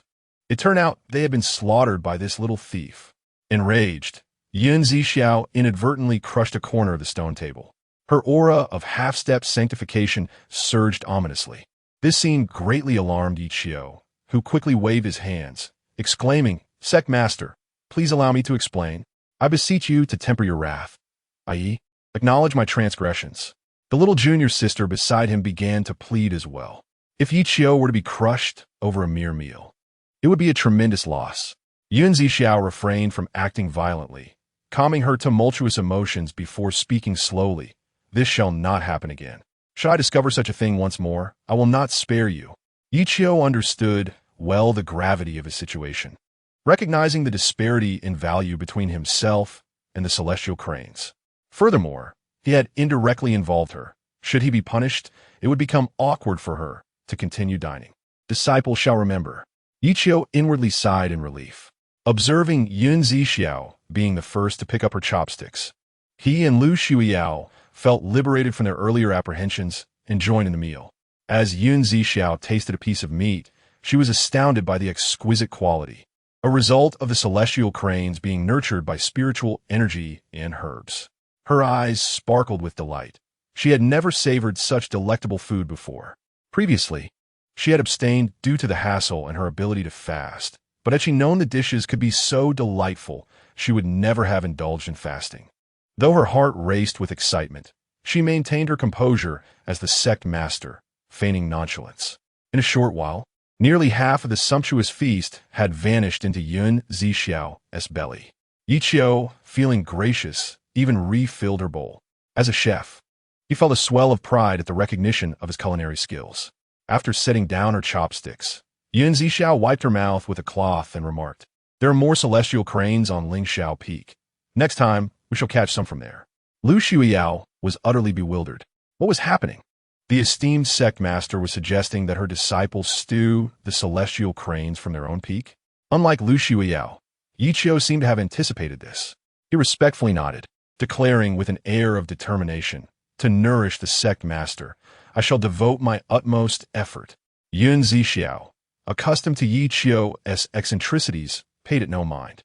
However, The celestial cranes residing on Lingxiao Peak felt an ominous chill creeping into their hearts. It seemed that the inhabitants of this world were not exempt from the law of irresistible allure. As Ye Qiu tidied up the dishes, he sighed in reflection. Unaware of the meaning behind irresistible allure, Zixiao dismissed the comment, as it did not seem to pertain to her. After dinner, Lu Shuiyao took her leave. She had been following the cultivation methods taught by Zixiao and was already experiencing notable results. Eager to keep pace with Ye Qiu, she would not squander any time for training. Once Lu Shuiyao departed, the night deepened, yet the absence of lamps did not hinder the ambience. After cleaning up, Ye Qiu noticed that Zixiao remained seated on the stone platform, not yet departed. She gazed up at the starry sky, her purple gown swaying gently in the evening breeze. Motionless, she resembled a vividly lifelike statue. Beneath the starlight, the Milky Way shimmered above, while below, a beauty shone like jade. Though the nightscape could soothe the mind, her figure appeared particularly solitary and desolate under the moonlight. She was the revered sect master of countless admirers, yet here she sat, a solitary woman ensnared in a quagmire. Ye Qiu did not leave. Instead, he felt an inexplicable urge to approach and sit beside her, both gazing up at the starry expanse. 1 star, 2 stars, 3 stars. Ye Qiu childishly counted the myriad stars above. After counting 99, Zixiao finally broke the silence. Ye Qiu, I have a question for you. Zixiao shifted her posture, her expression serious as she turned to face him. Please speak, Sect Master. Observing the weight of concern etched on her features, Ye Qiu was not surprised, as he seemed to have anticipated this moment. Why did you embark on the path of cultivation? To survive. However, acknowledging such a plain truth would undermine his dignity, so he rephrased to live. Zixiao murmured thoughtfully, indeed, in the pursuit of cultivation, who does not seek to live? Who does not yearn for longevity? Chapter 10. Thunderous Revelation. You are not. Ye Qiu gently shook his head. From the very beginning, he had discerned the heavy burdens that weighed upon this Yaochi sect master. What sort of individual could endure 2 millennia of seclusion, especially at such a distinguished age? What compels you to persevere until now? Ye Qiu suddenly countered. Zixiao, momentarily taken aback, failed to notice Ye Qiu's change in address. After a prolonged silence, she finally spoke for my master. Your master? The former sect master? For many years in Yaochi, Ye Qiu had indeed heard tales regarding the passing of the former sect leader. Legends spoke of a life nearing its end, peacefully transcending on the summit of Lingxiao Peak. Others narrated tales of the leader emerging to confront foes, sustaining grievous injuries. There were even accounts of one forsaking Yaochi in pursuit of the supreme Tao. As these stories proliferated, their credibility waned. Ye Qiu's master, Mu Wanqing, was aware of them, but had chosen not to impart this knowledge to Ye Qiu. Zixiao, with a melancholic expression, continued, over 2 millennia ago, my cultivation was still rudimentary, insufficient to contend with external threats. In my resolve to inherit my master's legacy and fulfill her long-cherished wish to elevate Yaochi and prevent the sect's demise, I chose to enter seclusion under the protection of the elders. Little did I anticipate that this seclusion would extend for 2,000 years. Although the sect was preserved, nearly all of the elders perished in that catastrophic battle, and the companions I once had are now few and far between. I often ponder whether my choice to retreat was right or wrong. Had I chosen to remain, perhaps it would not have been them who sacrificed themselves. The tone of Zixiao was steeped in sorrow and self-reproach. Without her identity as the sect leader, Ye Qiu might have mistaken her for a wayward maiden. The cosmos flows freely, and all things are bound by cause and effect. You need not cling to the past, but rather should gaze toward the future.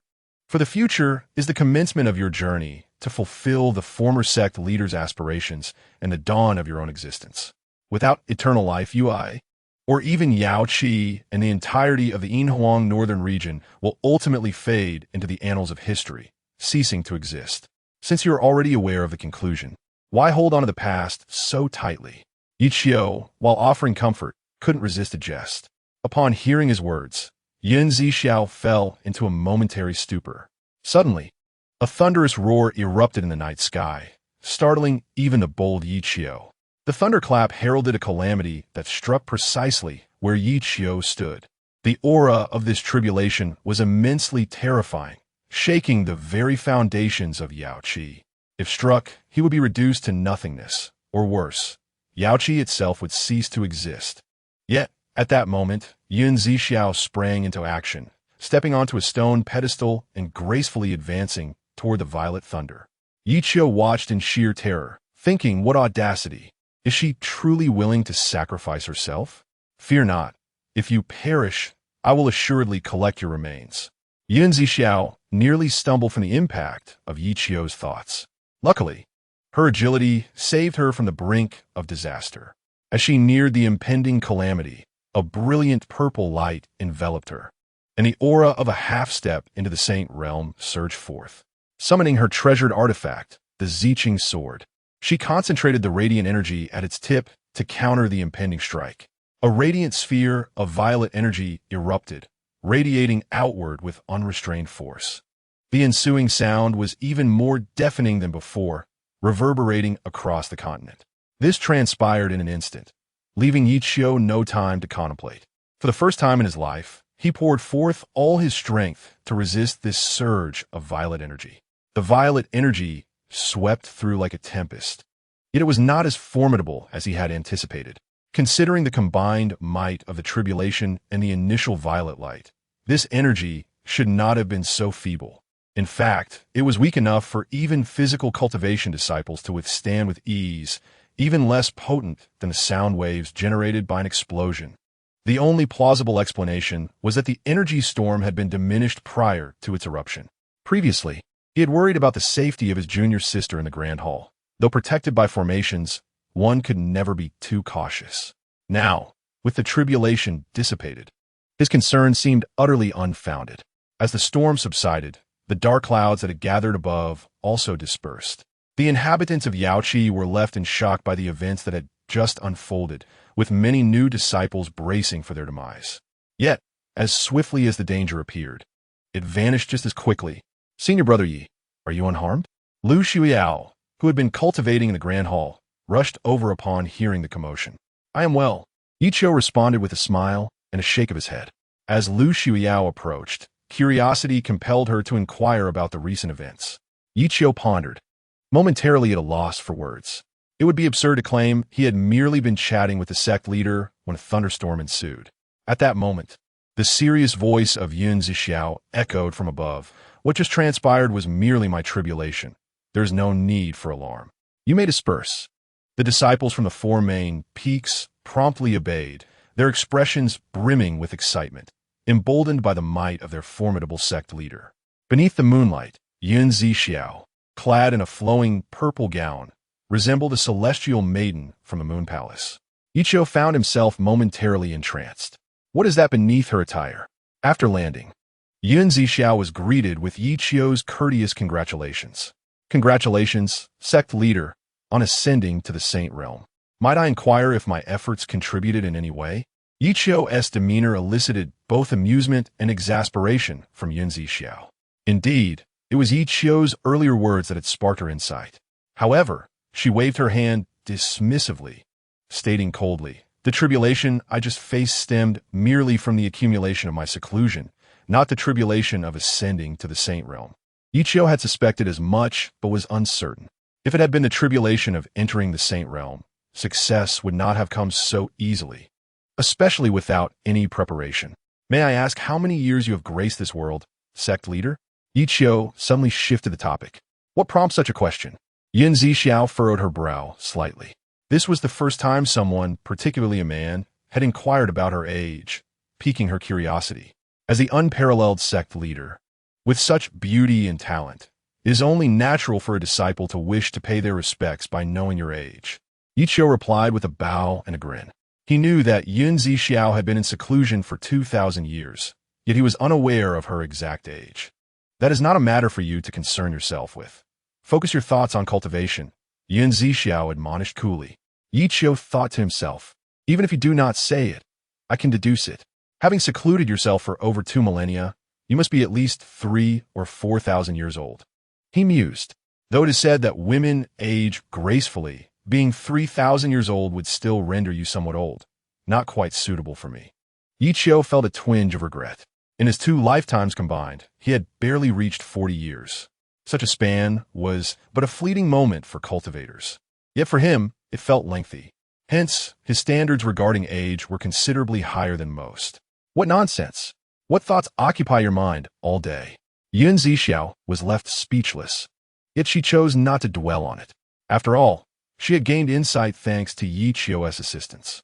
To let such trivial matters irritate her would indeed be ungracious.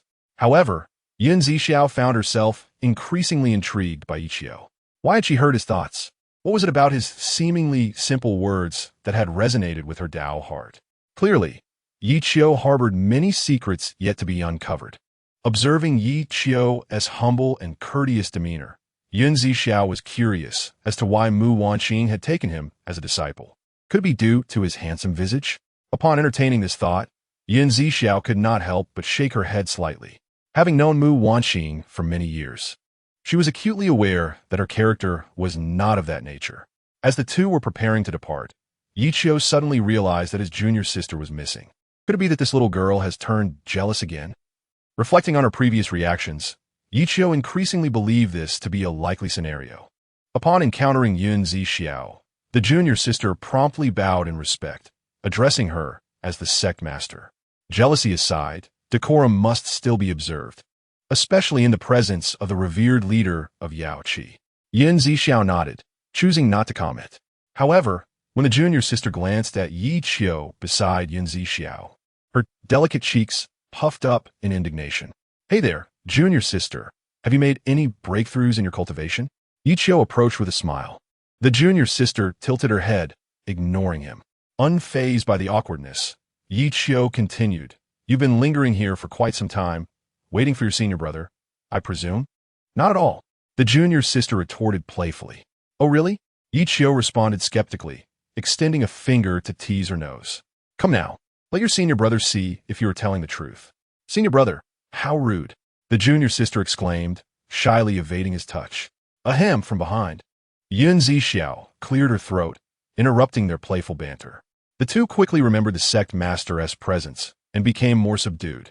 We were just joking around." Ye Qiu scratched his head sheepishly. The junior sister lowered her gaze, feeling bashful. The urgency of their situation stemmed from Zixiao's deep-seated aspirations for Yaochi's future development, which had sustained her through 2 millennia of solitude. Now that she had emerged from her retreat, it was imperative to prioritize the affairs of Yaochi, nurturing the disciples to ensure its flourishing. "Disciples, heed my command. Shui Yao, you shall accompany me," Zixiao unexpectedly declared as she stepped forward. "Huh?" The junior sister gasped, realizing she had lost her composure, and quickly nodded in agreement. Meanwhile, Ye Qiu wore a look of skepticism, as if a revelation had struck him, his expression brimming with excitement, akin to discovering a remarkable new continent. Could it be that this woman is a lesbian? How exhilarating! Unfamiliar with the term, Zixiao remained oblivious to Ye Qiu's mischievous thoughts. Although his expression was evidently not benign, unable to scold him, she offered an explanation. "Yaochi has always upheld strict customs, and given your gender, how could you possibly be out with a man at this late hour?"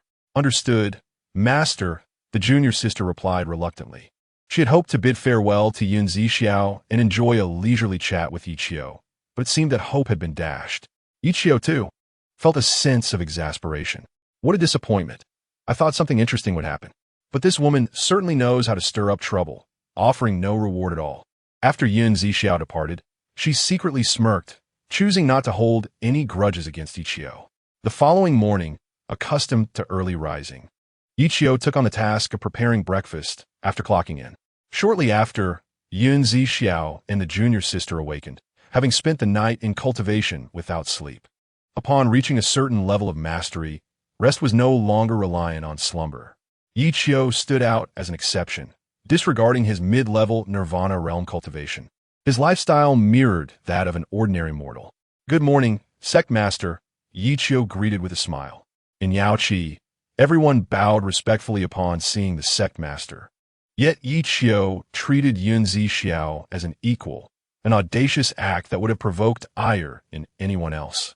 Surprisingly, she was not angered by his demeanor. Unbeknownst to her, the intimate conversation they shared the previous day had subtly altered the dynamics of their relationship. "Is breakfast ready?" Zixiao inquired, her expression remaining as cold as ever. "Yes, it will be ready shortly," Ye Qiu replied cheerfully, yet internally he grumbled. "Why do I feel like I'm serving a demanding lady? She is always so stern. Does she truly see me as a little eunuch?" "Senior brother, let me help you serve the rice," the junior sister volunteered, alleviating Ye Qiu's discomfort. At least having a little maid by his side made him feel less lonely. She took her seat first, embracing the role of his master with grace. Chapter 12. New task. Why does today's meal seem so meager? Observing the thin porridge accompanied by pickles and dried radish that Ye Qiu had served, Zixiao frowned, feeling somewhat discontent. After all, she was the esteemed leader of a sect, and such treatment felt rather shabby. "Oh, very well," she waved her hand dismissively, proceeding to eat the porridge, which surprisingly tasted quite delightful. "Oh, come on. Early in the morning. Do you expect me to catch spirit cranes? If the sisters find out, my reputation will be ruined." Ye Qiu inwardly lamented, believing that Zixiao had come solely to disrupt his life. Just as he was enjoying his meal, Zixiao abruptly halted, her chopsticks nearly snapping in anger. This little rascal. She felt an overwhelming urge to strike him. "What troubles you, Sect Master? Is the food unpalatable?" Ye Qiu inquired curiously. "No matter," she replied curtly. Soon, breakfast was consumed hastily. Lu Xiuyao and Ye Qiu cleaned up the dishes together, taking around 10 minutes to finish. During this time, Zixiao observed the garden, noting the unfamiliar vegetables growing therein. It dawned on her that she had lived in Yaochi her entire life without ever encountering such produce. "Master, what vegetables do you enjoy? I could plant some for you," Ye Qiu asked with a smile after they finished. Turning to face him, Zixiao felt a mix of bemusement and exasperation. Here she was, the Sect Master of Yaochi, yet this little thief exhibited no sense of pressure in her presence. Strangely, she found herself not particularly angry either. "There's no need for that." Zixiao maintained her aloof demeanor. "Are we all done?"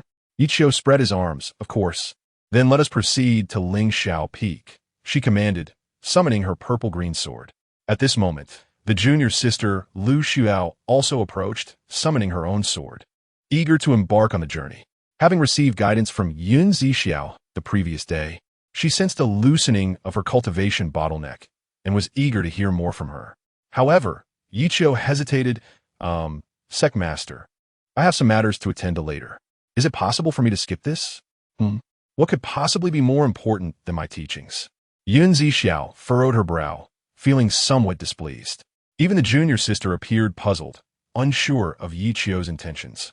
After all, Zixiao was a figure on the verge of ascendance, and many longed to hear her impart wisdom.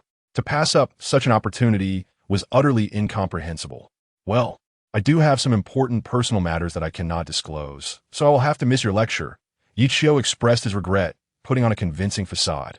"If I can lay low, why bother attending a lecture?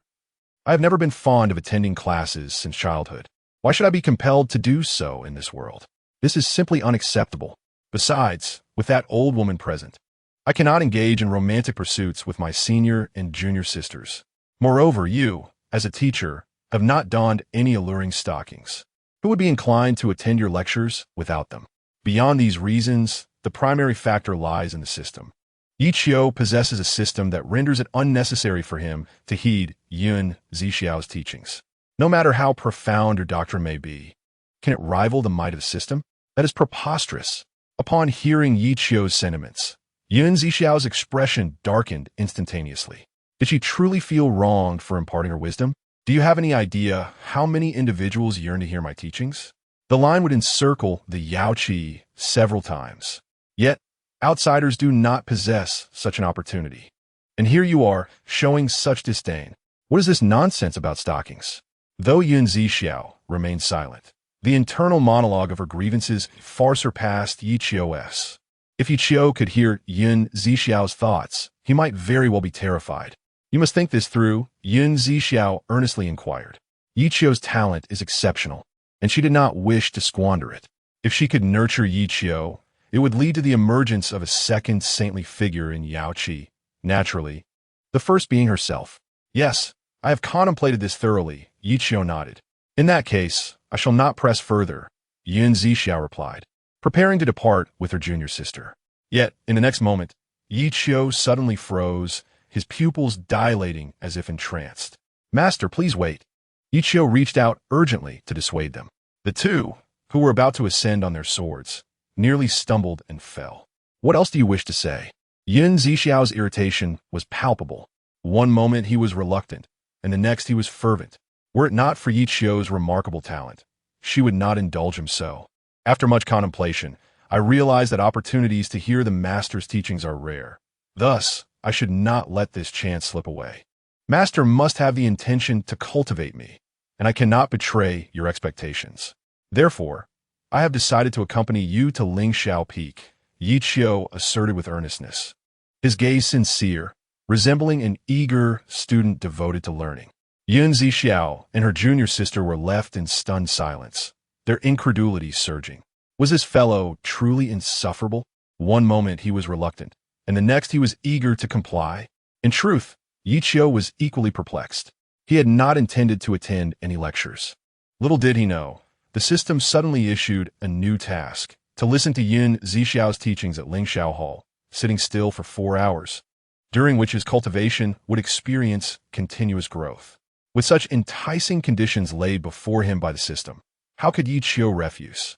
Moreover, 4 hours equated to a full 8 hours of uninterrupted cultivation growth. Missing out on such a boon would be a grave error. Could you have mentioned this sooner? Really? Fortunately, I have a thick skin. Otherwise, I would have truly missed out. Ye Qiu grumbled about the system, unaware that Zixiao misconstrued his complaints as directed at her. This thought made Zixiao wish to strike Ye Qiu. I reminded you last night. Have you gone deaf? Despite her anger, Zixiao restrained herself. With a stern expression, she coldly commanded, hurry up and get on. All right. Ye Qiu beamed with delight, gracefully leaping onto the floating purple-green sword. He then instinctively wrapped his arms around Zixiao's slender waist. Is my waist something you could touch? Hurry and remove your filthy hands. Though she did not voice these thoughts, they echoed in her mind. Ye Qiu, being astute, understood the meaning behind Zixiao's glare. Yet, rather than withdrawing, he shamelessly grinned. Do not take offense, master. My cultivation is lacking, and this is a necessity. Lacking cultivation? You impudent scoundrel! How audacious! Zixiao scoffed internally, but refrained from making her thoughts explicit. She paid little heed and directed the sword toward Lingxiao Peak. Meanwhile, her junior sister, following closely behind, wore a rather resentful expression. Goodness, I never anticipated this old woman's waist to be so taut.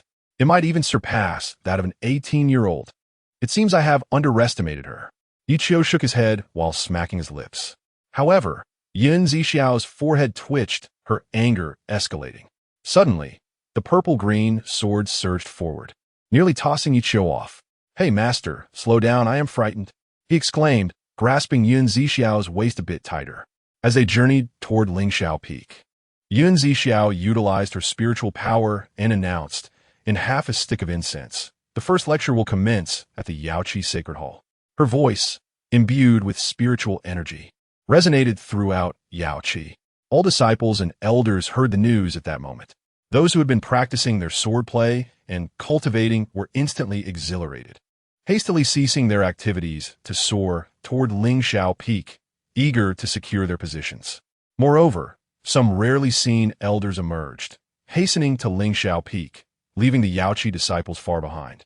By the time Ye Qiu and Zixiao arrived at the Yaochi Sacred Hall, a considerable crowd had already gathered outside, predominantly elders with fewer disciples present. Greetings, master. Whether disciples or elders, upon seeing Zixiao, they all respectfully cupped their hands in greeting, their demeanor exceedingly proper. Unlike Ye Qiu, who wore a playful grin, lacking any decorum, there is no need for excessive formalities. All of you may enter the hall with me. Zixiao waved her hand, her tone notably cold. The crowd collectively responded affirmatively, then followed closely behind Ye Qiu into the sacred hall, with both elders and the master present. Many senior and junior sisters found themselves unable to greet Ye Qiu. The Sacred Hall, situated not far from the peak of Lingxiao Peak, was also the highest structure within Yaochi. Yaochi comprises 4 principal peaks, each with a similar layout. The peak positions house special halls, such as the Sacred Hall and the venue for the Master's teachings, commonly referred to as the Holy Land. It is also the site with the most abundant spiritual energy on each peak.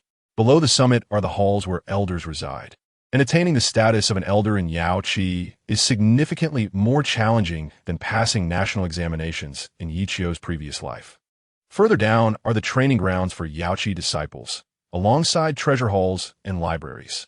This area is already at mid-mountain, yet the spiritual energy remains lush. At the very bottom are the halls where Yaochi disciples reside, with their accommodations reflecting their strength and status. Ye Qiu and his junior sister were fortunate to have an exceptional master, allowing them to reside in the Elders' Hall. Additionally, each peak has its own elders and disciples, and Piaomiao Peak is no exception. However, Ye Qiu's master, Mu Wanqing, is the peak master of Piaomiao Peak, which grant her a different status and treatment. Naturally, the master of Lingxiao Peak is the esteemed Zixiao. Furthermore, the areas connecting the 4 main peaks and a considerable expanse nearby fall under the jurisdiction of the Yaochi sect. However, most of the inhabitants here are newly initiated disciples with low cultivation levels, yet to be accepted as disciples by the elders. Gazing upon the magnificent temple before him, Ye Qiu could not help but feel a surge of emotions within. This was his second visit, the first being just yesterday when he came to welcome Zixiao upon her emergence from seclusion. Regrettably, he lamented, "Had I known, I would not have come yesterday." The trouble with this madwoman had turned his days into a veritable struggle. Zixiao, walking ahead, glanced back at Ye Qiu. Given the throng of people, she chose not to confront him. The temple was more than a mere palace. It was divided into several sections, and their destination was the Daochong, the sacred hall where the esteemed members of the sect imparted their wisdom. The Daochong was expansive, capable of accommodating tens of thousands. It was designed in a semicircular fashion, with the speaker positioned at the center and the disciples seated in ascending tiers around them. Each seat was adorned with a special mat, crafted from materials that facilitated the gathering of spiritual energy. As the crowd settled in, Zixiao, as the speaker, made her way to the central position. Ye Qiu, who had been following her, opted for a seat at the back, thinking, "I must keep my distance from this woman, otherwise it would be inconvenient to slack off what she calls my name." However, before he could even sit down, Zixiao turned and called his name directly. "Ye Qiu, come and sit with me." Her tone left no room for argument, making it abundantly clear that there was no choice in the matter. Internally, Zixiao felt exasperated with Ye Qiu's behavior. He would arrive late, only to choose the furthest seat. If he wished to be lazy, why bother attending at all? This seemed utterly nonsensical. Thus, she insisted that he sit with her. Ye Qiu, taken aback, froze in place, as did the surrounding elders and disciples. Sitting alongside the sect leader? This was no jest. In their eyes, Ye Qiu, a mere disciple at the initial stage of Qi gathering, lacked the qualifications for such an honor. Yet, the sect leader had chosen to do just that. They could not fathom how, in less than a day, Ye Qiu had garnered such favor from her. This distinction rendered his fellow disciples envious, while even the elders were left without such special treatment. Unfazed by the curiosity and skepticism surrounding him, Ye Qiu felt utterly speechless. "Is this for real? You want me to sit with you? Are you deliberately making this difficult for me?" After a moment of contemplation, he decided, "Fine, I'll endure these hours and then slip away." With that, he nodded graciously, adopting the demeanor of a refined gentleman, and, amidst the envious gazes of those around him, walked towards the ethereal beauty that was Zixiao. Ultimately, she took her place at the central seat, with Ye Qiu seated nearby. As the time passed swiftly, the other disciples of Yaochi arrived in succession, filling the Daochong and finding their seats. The space, though immense, was barely sufficient, especially with the absence of many elders and disciples who were out on expeditions. With nothing else to engage him, Ye Qiu began to survey his surroundings, observing that the front rows were filled entirely with elders, numbering in the hundreds, many of whom he did not recognize, though they all exuded an undeniable beauty and charm.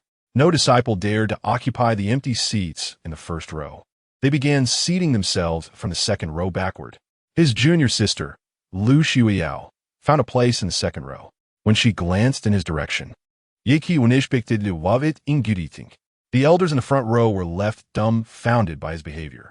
This was the Daochong, not a tavern. Such frivolity was unbecoming. However, as Zixiao remained silent, they dared not voice their discontent. Once everyone was seated, Zixiao finally spoke up, saying, "Today marks my first lecture, which will last for 4 hours. During this time, if you have any questions, feel free to ask me." Although no one spoke, their faces betrayed their excitement and eagerness. After all, their sect leader was a figure on the cusp of sainthood. How many could claim to have reached such heights in the entire Yinhuang Northern Region? The memory of Zixiao facing the terrifying tribulation alone the previous night was still fresh in their minds. Her resilience in the face of such a formidable storm rendering her almost divine in their eyes. To have such a powerful being imparting knowledge was a rare privilege. Even grasping a fragment of her insights could significantly alter their futures. Furthermore, it was essential to note that following the passing of the previous sect leader, many teachings and texts had mysteriously vanished, contributing to Yaochi's prolonged weakness, an oppression that had persisted for millennia. Now, with the current sect leader emerging from seclusion, having amassed countless exceptional teachings, her personal guidance was invaluable to the diligent elders and disciples who sought to dispel years of confusion regarding their practices. Yet, the one exception to this fervor was Ye Qiu. It was only then that the disciples noticed that Ye Qiu, who had previously been at the initial stage of qi gathering, had inexplicably advanced to the mid-stage. Although such a breakthrough was not particularly noteworthy, the fact that it occurred in Ye Qiu was far more astonishing than their own progress, given that he had been stagnant at the initial stage for a full decade. Of course, Ye Qiu's true cultivation had long since reached the nirvana stage, concealed beneath protective talismans that masked his true abilities. To the others, he had been a fixture at the initial stage for 10 years, and they had given up hope of him ever advancing. However, the day after encountering the sect leader, he had miraculously broken through. This was undoubtedly attributed to her influence. As a result, the disciples' admiration for Ye Qiu grew, as did their respect for Zixiao, who seemed to elevate herself in their esteem even further. Yet, the reality was far from what the Yaochi disciples and elders perceived. Ye Qiu's apparent advancement was solely due to his recent practice of the Jiuxian Jingong. On one hand, he had indeed gained some insights, loosening the stagnation of his nirvana stage. On the other hand, he had expended a significant amount of spiritual energy, and such depletion would naturally lead to an enhancement in cultivation. With Zixiao observing closely, he had opted for this strategy to present himself as being at the mid-stage of qi gathering. Amidst the excitement and fervor of the gathering, Zixiao commenced her lecture. Meanwhile, Ye Qiu was absorbed in a reverie. With countless sects and diverse paths to cultivation, each approach had its merits. However, the essence remained unchanged. As long as the method was sound, no one was inherently inferior to another. The realms of cultivation were classified into 10 stages: body refinement, qi gathering, Dan formation, nirvana, void breaking, incarnation, path achievement, saint entry, semi-saint, and emperor. In the realm of cultivation, the focus of the Lian-Ti realm is on refining the body. The Juqi realm emphasizes the opening of the Dan-Tian, while the Jiedan realm is dedicated to the condensation of the Golden Dan. At the Nipan realm, one must be particularly cautious in the early stages of cultivation, avoiding impatience and striving diligently. Without a solid foundation, how can one expect to harness powerful Dao methods?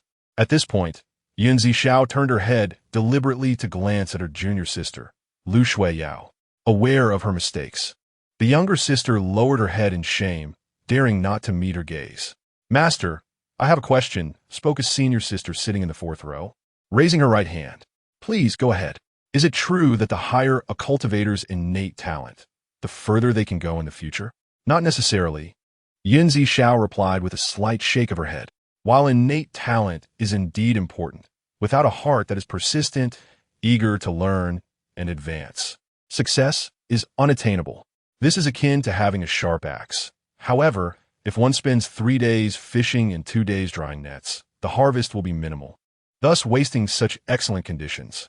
If I sharpen my axe further, can I not easily surpass you ahead? Remember, innate talent determines the lower limit, while effort determines the upper limit. Upon hearing this explanation, everyone nodded in contemplation. Though her words were blunt, the reasoning was sound. The essence of returning to simplicity and persistence is the greatest enlightenment and enhancement in cultivation. I understand, the aforementioned senior sister nodded respectfully. Just as the other sisters were about to ask, a faint sound of snoring suddenly broke the atmosphere. Snoring? How audacious! Everyone is attentively listening to the master's teachings. Who has the audacity to sleep in the sacred hall? Do they not fear being punished? Chapter 15. The master of blame, the crowd, startled, began to search for the source of the snores. As their gazes fell upon Ye Qiu in the center, Zixiao's expression darkened instantly. What the hell? This kid is fearless. How can he dare to sleep beside the master? Not only is he asleep, but he has the audacity to snore? The elders were left speechless. Even they, with their formidable strength, dared not relax for fear of missing insights into the Tao. Yet this lad was audaciously sleeping. Moreover, right next to the master, they felt a strong urge to slap Ye Qiu. However, many junior sisters were starry-eyed, admiring how handsome Ye Qiu looked even in slumber. Lu Shuiyao, sensing the awkwardness, wished to alert Ye Qiu but found herself unable to do so, being seated 10 meters away in the second row. Who would dare to remind him? The master had just stated that cultivation requires persistence and eagerness for knowledge. Yet here was her direct disciple, soundly asleep. Wasn't this a slap in the face to the master? And a resounding one at that. No one dared to speak. The atmosphere in the hall became palpably tense. After having indulged Ye Qiu repeatedly, Zixiao could no longer contain herself. She wore a stern expression, and just as she was about to admonish Ye Qiu, an eruption of spiritual energy surged around him, flooding into his body like a spring. Could it be that he is on the verge of a breakthrough? Someone exclaimed. The onlookers were taken aback, and even Zixiao was astonished. Only half an hour had passed since she began her discourse. Yet, here was Ye Qiu, seemingly on the cusp of a breakthrough despite having been asleep. Could one truly attain enlightenment and breakthrough while sleeping? The seasoned Zixiao, having lived for thousands of years, felt her worldview being mercilessly challenged. As the spiritual energy continued to pour into Ye Qiu, his aura rapidly ascended. Suddenly, a brilliant golden light enveloped him, emanating an overwhelming spiritual presence. Is this the Kongling realm? The crowd gasped in shock. The Kongling realm is an extraordinary phenomenon during a breakthrough. Upon entering this realm, a cultivator emits golden light, and the once convoluted bottlenecks of their cultivation become clear and unobstructed. Provided there is sufficient spiritual energy, the breakthrough can be achieved effortlessly. The Kongling realm is a rare occurrence, even for someone like Zixiao, who existed at the brink of sainthood and had only experienced it a handful of times in her life. Now, witnessing Ye Qiu achieve this while asleep left everyone questioning their own existence. The golden light lingered for a considerable time, during which Ye Qiu absorbed an immense amount of spiritual energy, nearly draining the entire hall's reserves. One might suspect this was a breakthrough to the Pekong realm, rather than merely the later stage of the Juqi realm. However, Ye Qiu's cultivation level indeed remained at the late stage of Juqi.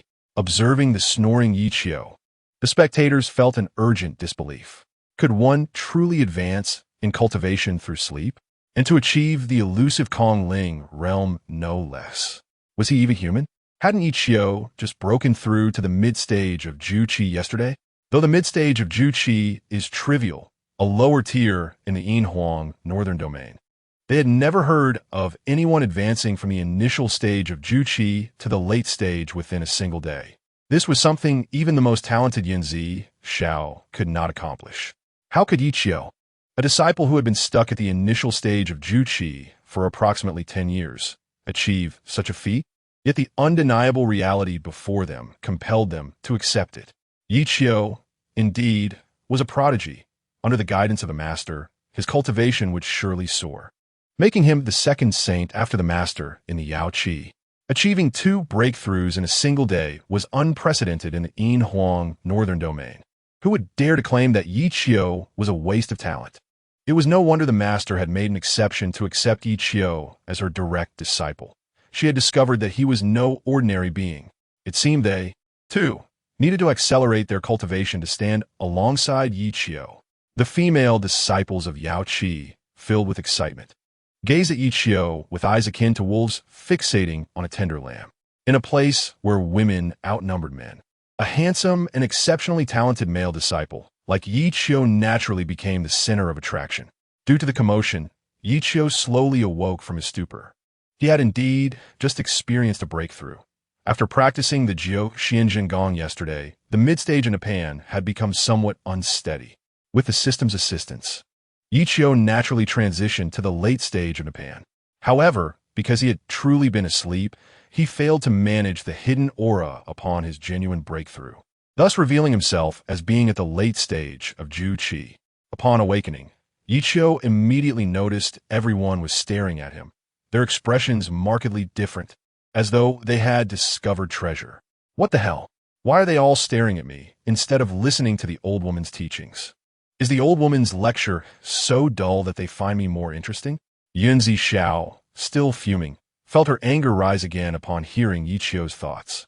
Having been in Yaochi for over a decade, Ye Qiu possessed remarkable reflexes. He quickly rose and respectfully bowed towards the visibly enraged Zixiao. Thank you, Master, for your teachings. I felt as though I was enlightened, and it was only in that brief moment that I gained insight and achieved a breakthrough in my cultivation. Ye Qiu's expression was sincere, and his demeanor was exceptionally earnest, leaving no room for doubt about the authenticity of his words. Watching the central figure, radiant as though basking in spring sunshine, the surrounding sisters genuinely believed him. In an instant, their admiration for Zixiao deepened even further. Eagerly, each disciple yearned to become one who would break through their cultivation the following day, even aspiring to enter the ethereal realm. As their gaze shifted towards Zixiao, Ye Qiu secretly felt a rush of anxiety. Yet, Zixiao's expression darkened, her forehead veins throbbing. Damn it, I actually fell asleep. But fortunately, my cleverness allowed me to deftly shift the blame onto that old woman. Truth be told, I hardly understood what that old woman was saying. Listening to my junior sister sing would have been far more entertaining. While Ye Qiu reveled in his self-satisfaction, he remained oblivious to Zixiao's murderous intent towards him. Her lips twitching in a peculiar manner. A certain expletive lingered unspoken in her mind. Chapter 16. The enigmatic Ye Qiu. As Zixiao found herself at a loss for words regarding Ye Qiu, her curiosity about his true cultivation level grew considerably. While her teachings could facilitate breakthroughs for disciples, the prerequisite was that they must be stuck at a bottleneck in their cultivation. Such stagnation stemmed from a lack of comprehension or insight into the Tao. Only under these conditions could her guidance assist them in overcoming their limitations. Yet, Ye Qiu, that little rascal, had evidently been napping. Is it possible to achieve breakthroughs while asleep? This was clearly absurd. Though her mind was flooded with countless questions, she hesitated to voice them directly.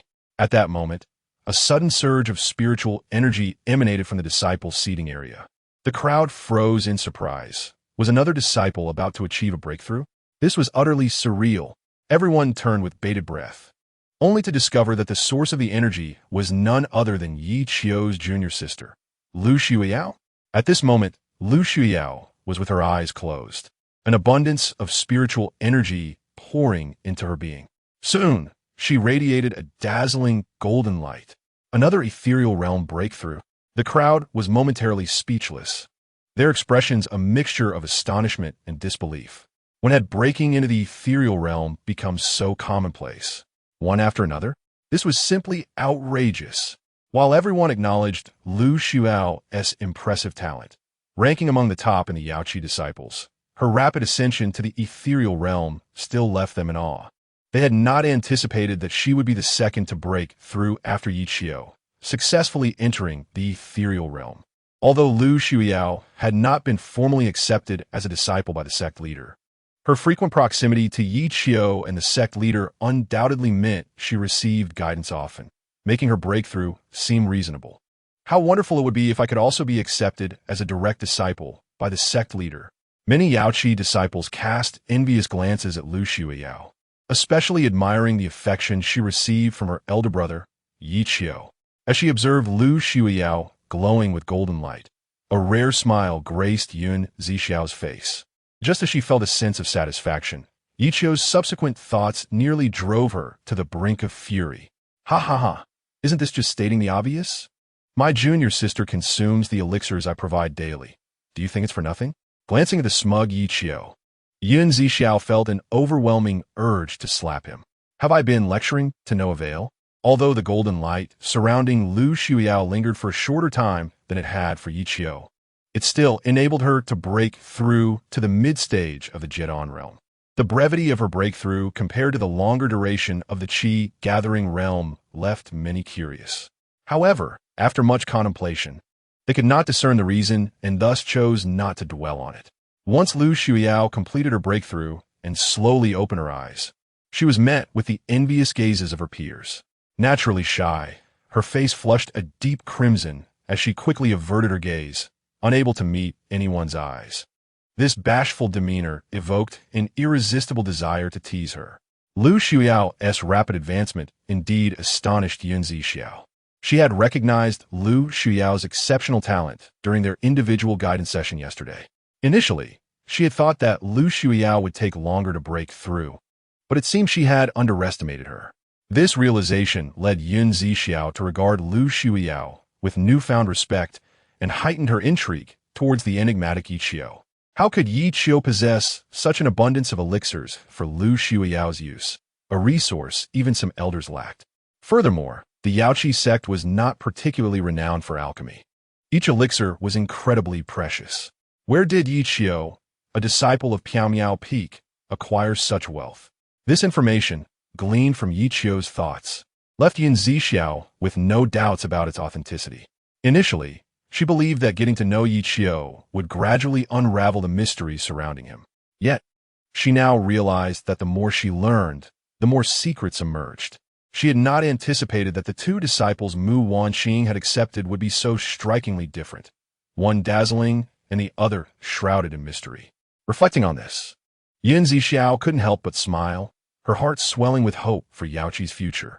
All right, Zixiao waved her hand, interrupting the reverie of the crowd, and continued. Let's proceed. With two disciples having achieved breakthroughs, albeit not directly related to her, Zixiao felt a surge of confidence. Thus, she pressed on with her teachings.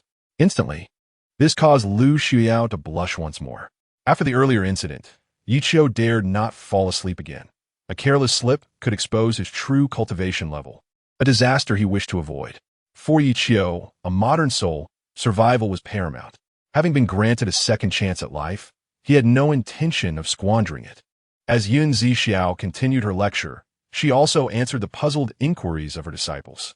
Time flew by, and 4 hours passed in the blink of an eye.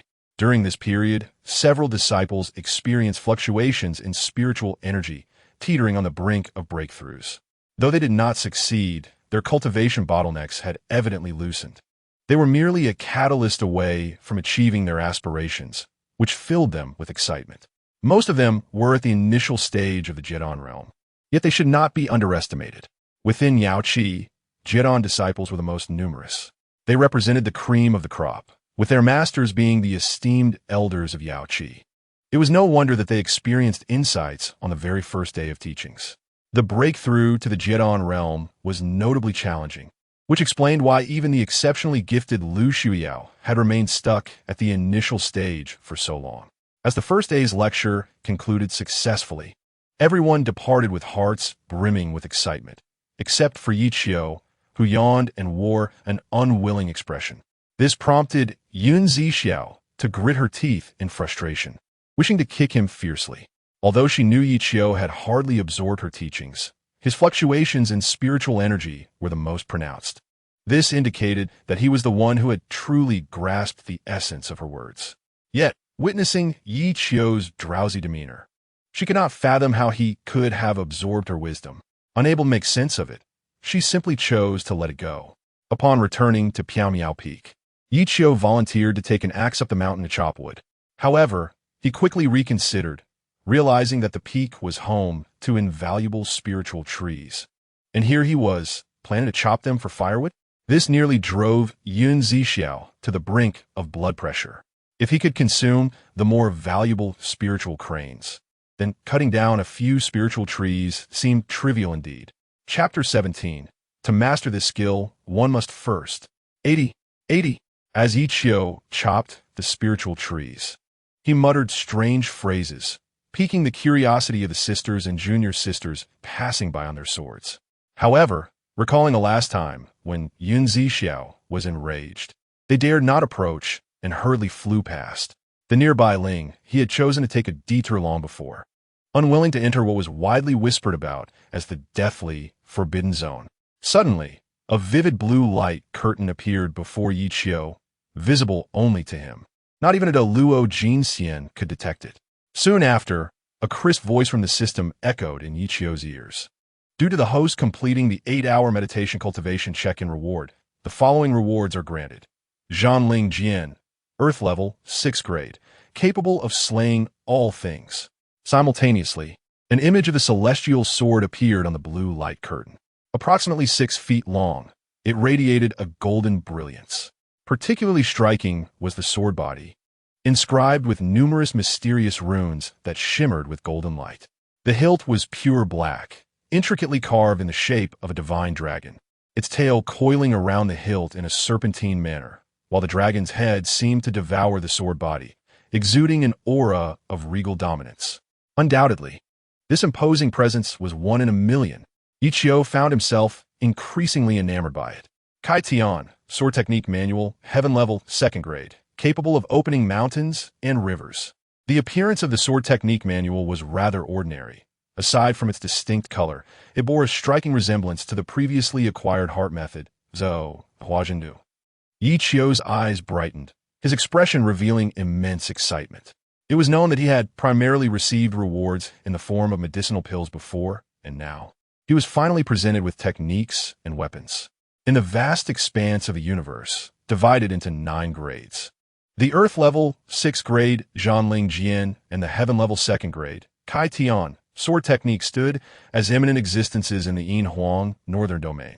If others were to discover that Ye Qiu concealed such treasures, he would undoubtedly not survive until the following day. Even Zixiao, who was half a step into sainthood, would lack the ability to protect Ye Qiu.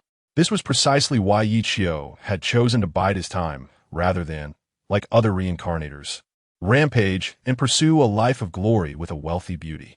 He understood that with his current strength, he was utterly incapable of safeguarding the benefits bestowed by the system. Thus, the hardships endured while biding his time were what distinguished him from others. Yet, he was curious about what the next check-in task would entail, and he awaited it with great anticipation. He cast aside his axe, and, with a casual wave, the Kai Tian sword technique materialized in his hand. After ensuring that no one was paying attention, he eagerly began to study the Kai Tian manual. The pale yellow cover bore the words Kai Tian, written in an imposing, flowing script. Upon opening the cover, the first line that caught his eye read, "To practice this skill, one must first." Ye Qiu's eyes widened. Fortunately, the subsequent words were not "must first self-castrate." Otherwise, he would surely have wept in the restroom. To practice this skill, one must possess a natural sword body and comprehend the realm of sword intent. Otherwise, one will surely perish. Ye Qiu murmured, his expression devoid of emotion. Yet his heart was profoundly shaken. No natural sword body and no comprehension of the realm of sword intent meant one could not cultivate this sword technique. Wasn't that an excessively high threshold? Ye Qiu felt a tinge of embarrassment. However, he had already received the rewards of a natural sword body and sword intent realm from the system yesterday. Thus, he had no need to worry about the difficulty of cultivating this sword technique. The natural sword body referred to a practitioner's innate talent for sword cultivation. It was immutable. Without the system, Ye Qiu would never have possessed such a talent. Its rarity was akin to finding one in 100,000 sword practitioners. The sword intent realm, on the other hand, signified a practitioner's understanding and mastery of the sword path. Yet, even those with extraordinary talent found it challenging to attain this realm. It resembled more of a fortuitous opportunity than mere talent. This was why Ye Qiu felt astonished, as if the Kai Tian manual had been tailor-made for him. Even if gifted to someone else, few would be able to cultivate it. This only fueled Ye Qiu's interest in the Kai Tian sword technique further. He turned the pages and began to cultivate earnestly. With the innate talent of a natural sword body, the practice of Kai Tian felt exceedingly effortless. As Ye Qiu delved deeper into his training, the surrounding spiritual energy gradually formed a vortex, swirling continuously around him. Although his eyes were closed, it felt as if he could perceive everything around him. The spiraling spiritual energy served as his sensory extension, providing him with all forms of perception. What a marvelous ability! Ye Qiu was filled with exhilaration. If this could be applied in battle, would he not easily discern the weaknesses of his enemies? If he could not triumph with this, it would indeed be a disgrace to the sword technique.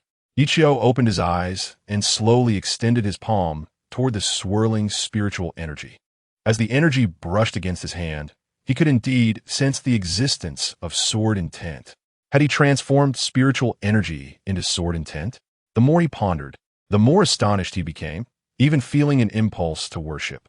Ultimately, he marveled, the creator of this Kai Tian is truly a genius. Transforming spiritual energy into sword intent would render him invincible within the same realm. Even if he were to challenge opponents beyond his level, the possibility was not entirely absent. Of course, such feats could be supplemented by magical tools, techniques, or other special items. However, generally, they were quite similar, unless one were a prodigy from a top-tier sect. Challenging opponents beyond one's level would undoubtedly be courting death. Ye Qiu continued to peruse the manual, discovering that the Kai Tian sword technique was divided into 9 layers. Each layer completed would yield a qualitative enhancement. In the span of a mere half-hour, he had comprehended from the first layer to the third. Such cultivation talent would surely bring tears to Zixiao's eyes.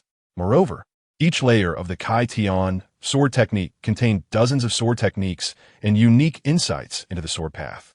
It did not conflict with Ye Qiu's supreme sword path. Rather, they complemented each other, enhancing their effectiveness. Ye Qiu paused his contemplation of Kai Tian, and the surrounding vortex of spiritual energy gradually dissipated. He carefully stored away Kai Tian, and with a casual wave, a small branch on the ground accurately flew into his palm. Following the techniques within Kai Tian, Ye Qiu casually wielded it. Instantly, the air around him was suffused with a powerful sword intent. The spiritual energy transformed once more into sword intent, launching fierce attacks on everything around him with the small branch. The ground, as solid as rock, was etched with countless sword marks, while the aged, sturdy black bark was effortlessly sliced open by the sword intent. This was merely a small branch. Had he wielded the Zhongling Jian, it was likely that everything around would have been obliterated. The only drawback was the considerable consumption of spiritual power from within. However, the immense sword intent it provided made it all worthwhile. As Ye Qiu reveled in his newfound abilities, a sudden transmission from Zixiao echoed in his mind. Her tone decidedly ungracious, akin to a soul-stirring summons. Here it comes, here it comes. Ye Qiu felt speechless but still shouted toward the mountain below. Ye Qiu, oh Ye Qiu, no matter how powerful you become, you cannot escape the fate of cooking for this old woman. After a brief moment of sarcasm, he quickly bundled up the firewood and dashed down the mountain. Chapter 18. Gazing at the starry sky. Have you eaten? On his way down the mountain, Ye Qiu casually dispatched a Linghe. The Linghe was a spirit beast that every sect invariably cultivated. Its habitat could gather spiritual energy, making it of great significance to the sect. Previously, the price of Linghe had soared to astronomical levels in the Yinhuang Northern Domain, even rivaling that of an Earth-level magical artifact. This was precisely why Zixiao had been so furious the previous night. However, with the sect leader Zixiao having given her approval, as her disciple, Ye Qiu naturally felt no apprehension and showed no mercy in dispatching the Linghe. The young junior sister approached with enthusiasm, eagerly helping Ye Qiu to unload the spiritual tree firewood he had been carrying. Senior brother, you must be tired. Why not take a rest? Let me handle the cooking for today.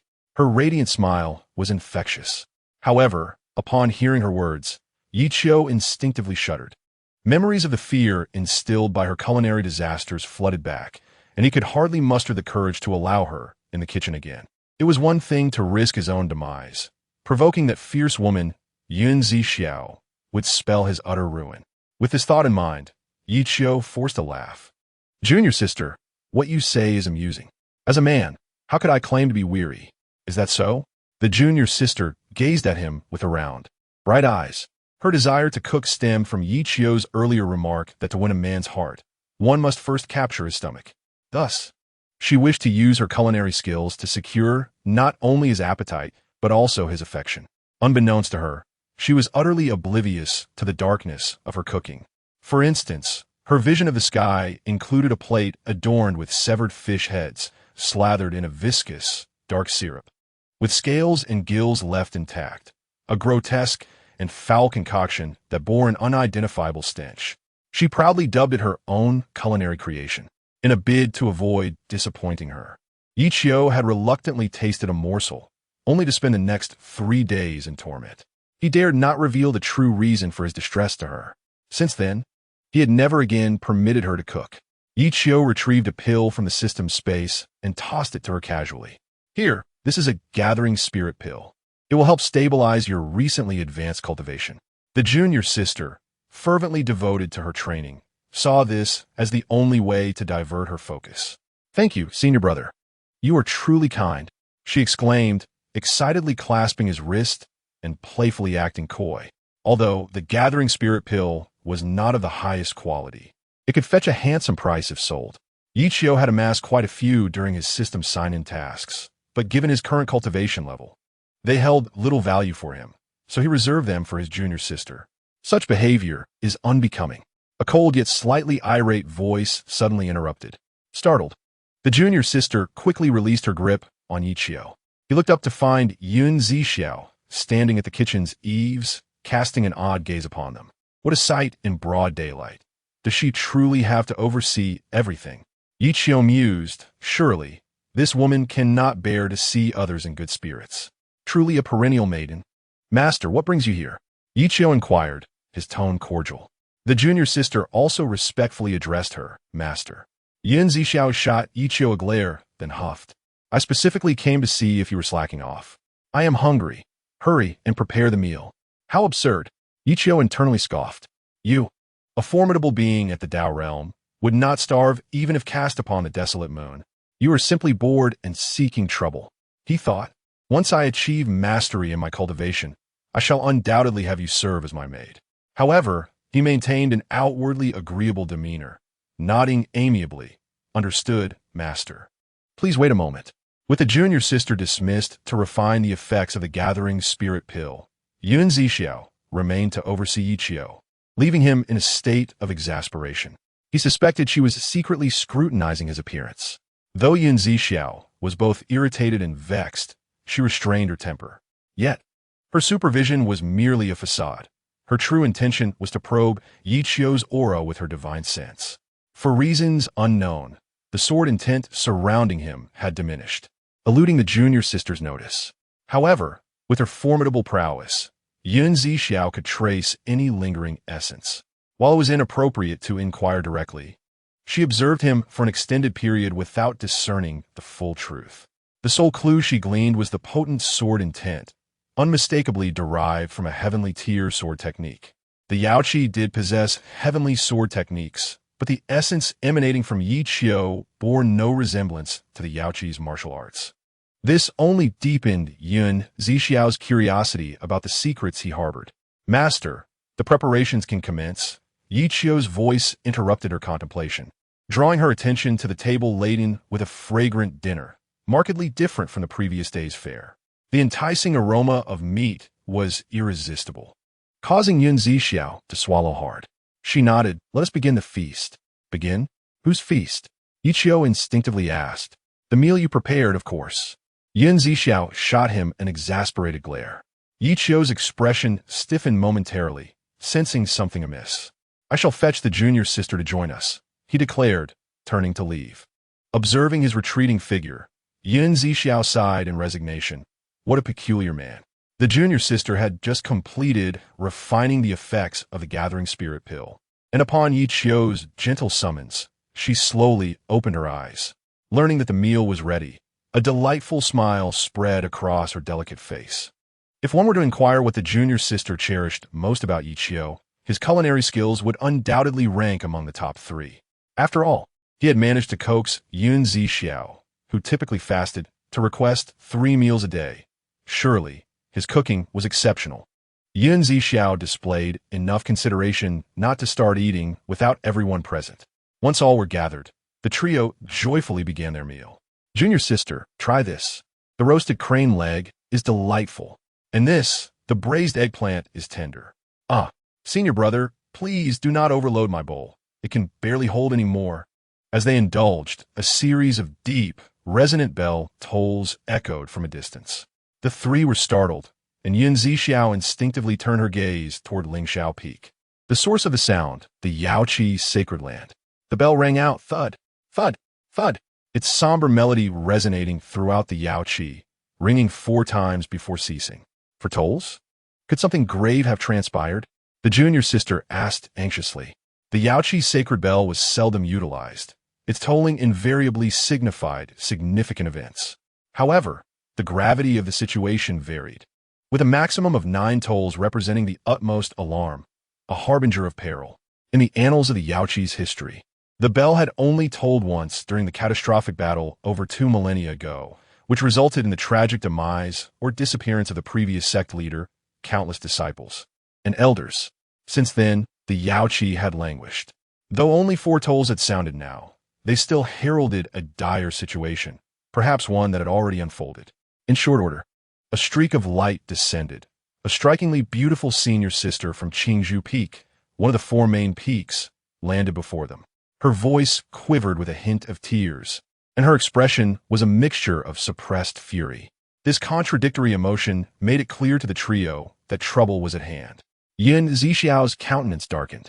Without uttering a word, she mounted her sword and soared toward Lingxiao Peak, vanishing in the blink of an eye. Ye Qiu and the junior sister exchanged glances, then promptly followed behind senior sister Mu Yinyuan in pursuit. Upon arriving at Lingxiao Peak, they found the area before the Yaochi Sacred Hall teeming with people. They were disciples who had arrived upon hearing the news, their former splendor now diminished, their faces etched with worry and anxiety, oblivious to the cause of the turmoil. As mere disciples, they were not permitted to enter the great hall without an official summons. Thus they found themselves congregated outside. However, Ye Qiu and her junior sister, following Mu Yinyuan, easily blended into the hall. In the center of the hall, a group of individuals was gathered, their faces flushed with anger, seemingly engaged in a heated discussion. Most of these individuals were elders of the sect, their powers unfathomable. Among them was Zixiao, who stood at the center of attention, encircled by several disciples whose appearances were disheveled. Their garments bore the marks of sharp instruments, stained with blood that had turned their white attire a ghastly red, evoking deep sympathy. Yet, one figure quickly captured Ye Qiu's attention, a senior sister lying in the arms of an elder in the very middle, her condition far more dire. Her injuries were severe, particularly a massive wound that pierced through her abdomen, measuring over 10 centimeters. Blood oozed from the wound, staining her lower half, and her overall state was frail. Her lips were pale, her forehead slick with cold sweat, her breath erratic and faint. This senior sister was Mu Yinshui, the elder sister of Mu Yinyuan, both disciples of Qingzhou Peak.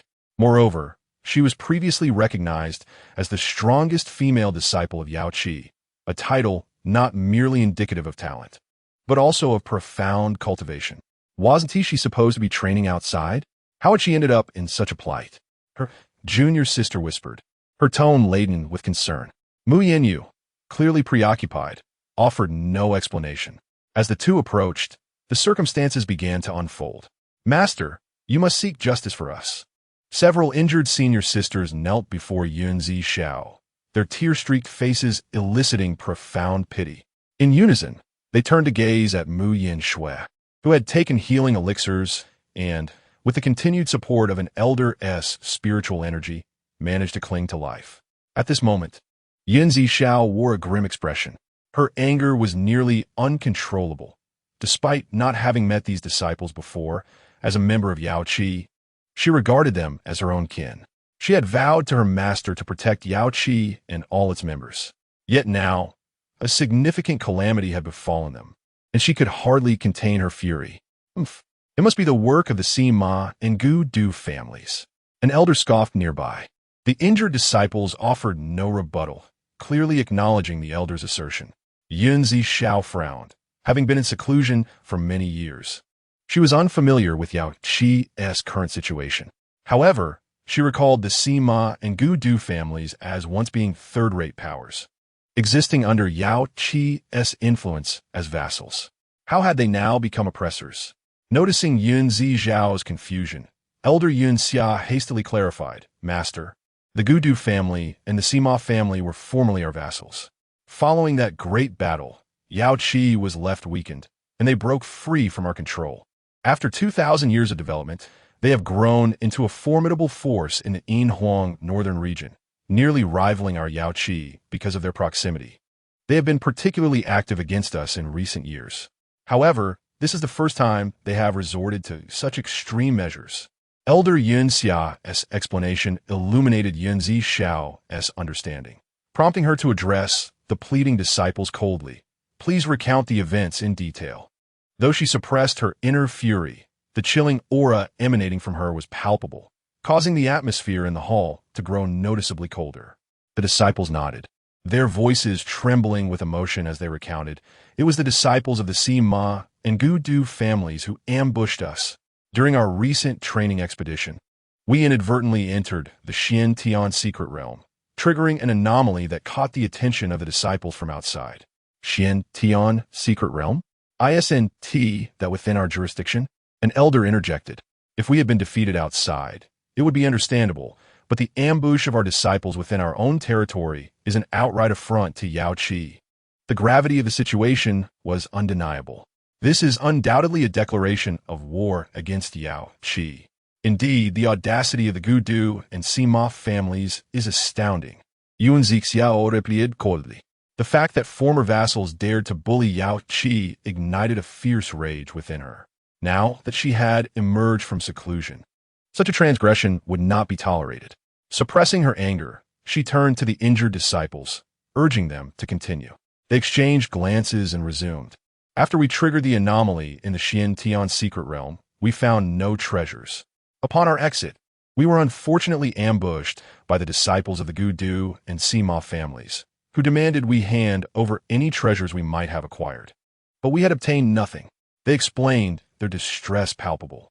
When we tried to explain, they wouldn't believe us. They threatened that if we did not hand over any treasures, they would strip us of our clothes and assault us. At this, tears flowed freely down their cheeks, their pitiful expressions inciting further wrath against their aggressors. These wretched beasts. Zixiao's fury surged. The surrounding spiritual energy felt suffocating. Her face darkened ominously, and her murderous intent filled the hall, instilling fear in all present, rendering them unable to meet her gaze.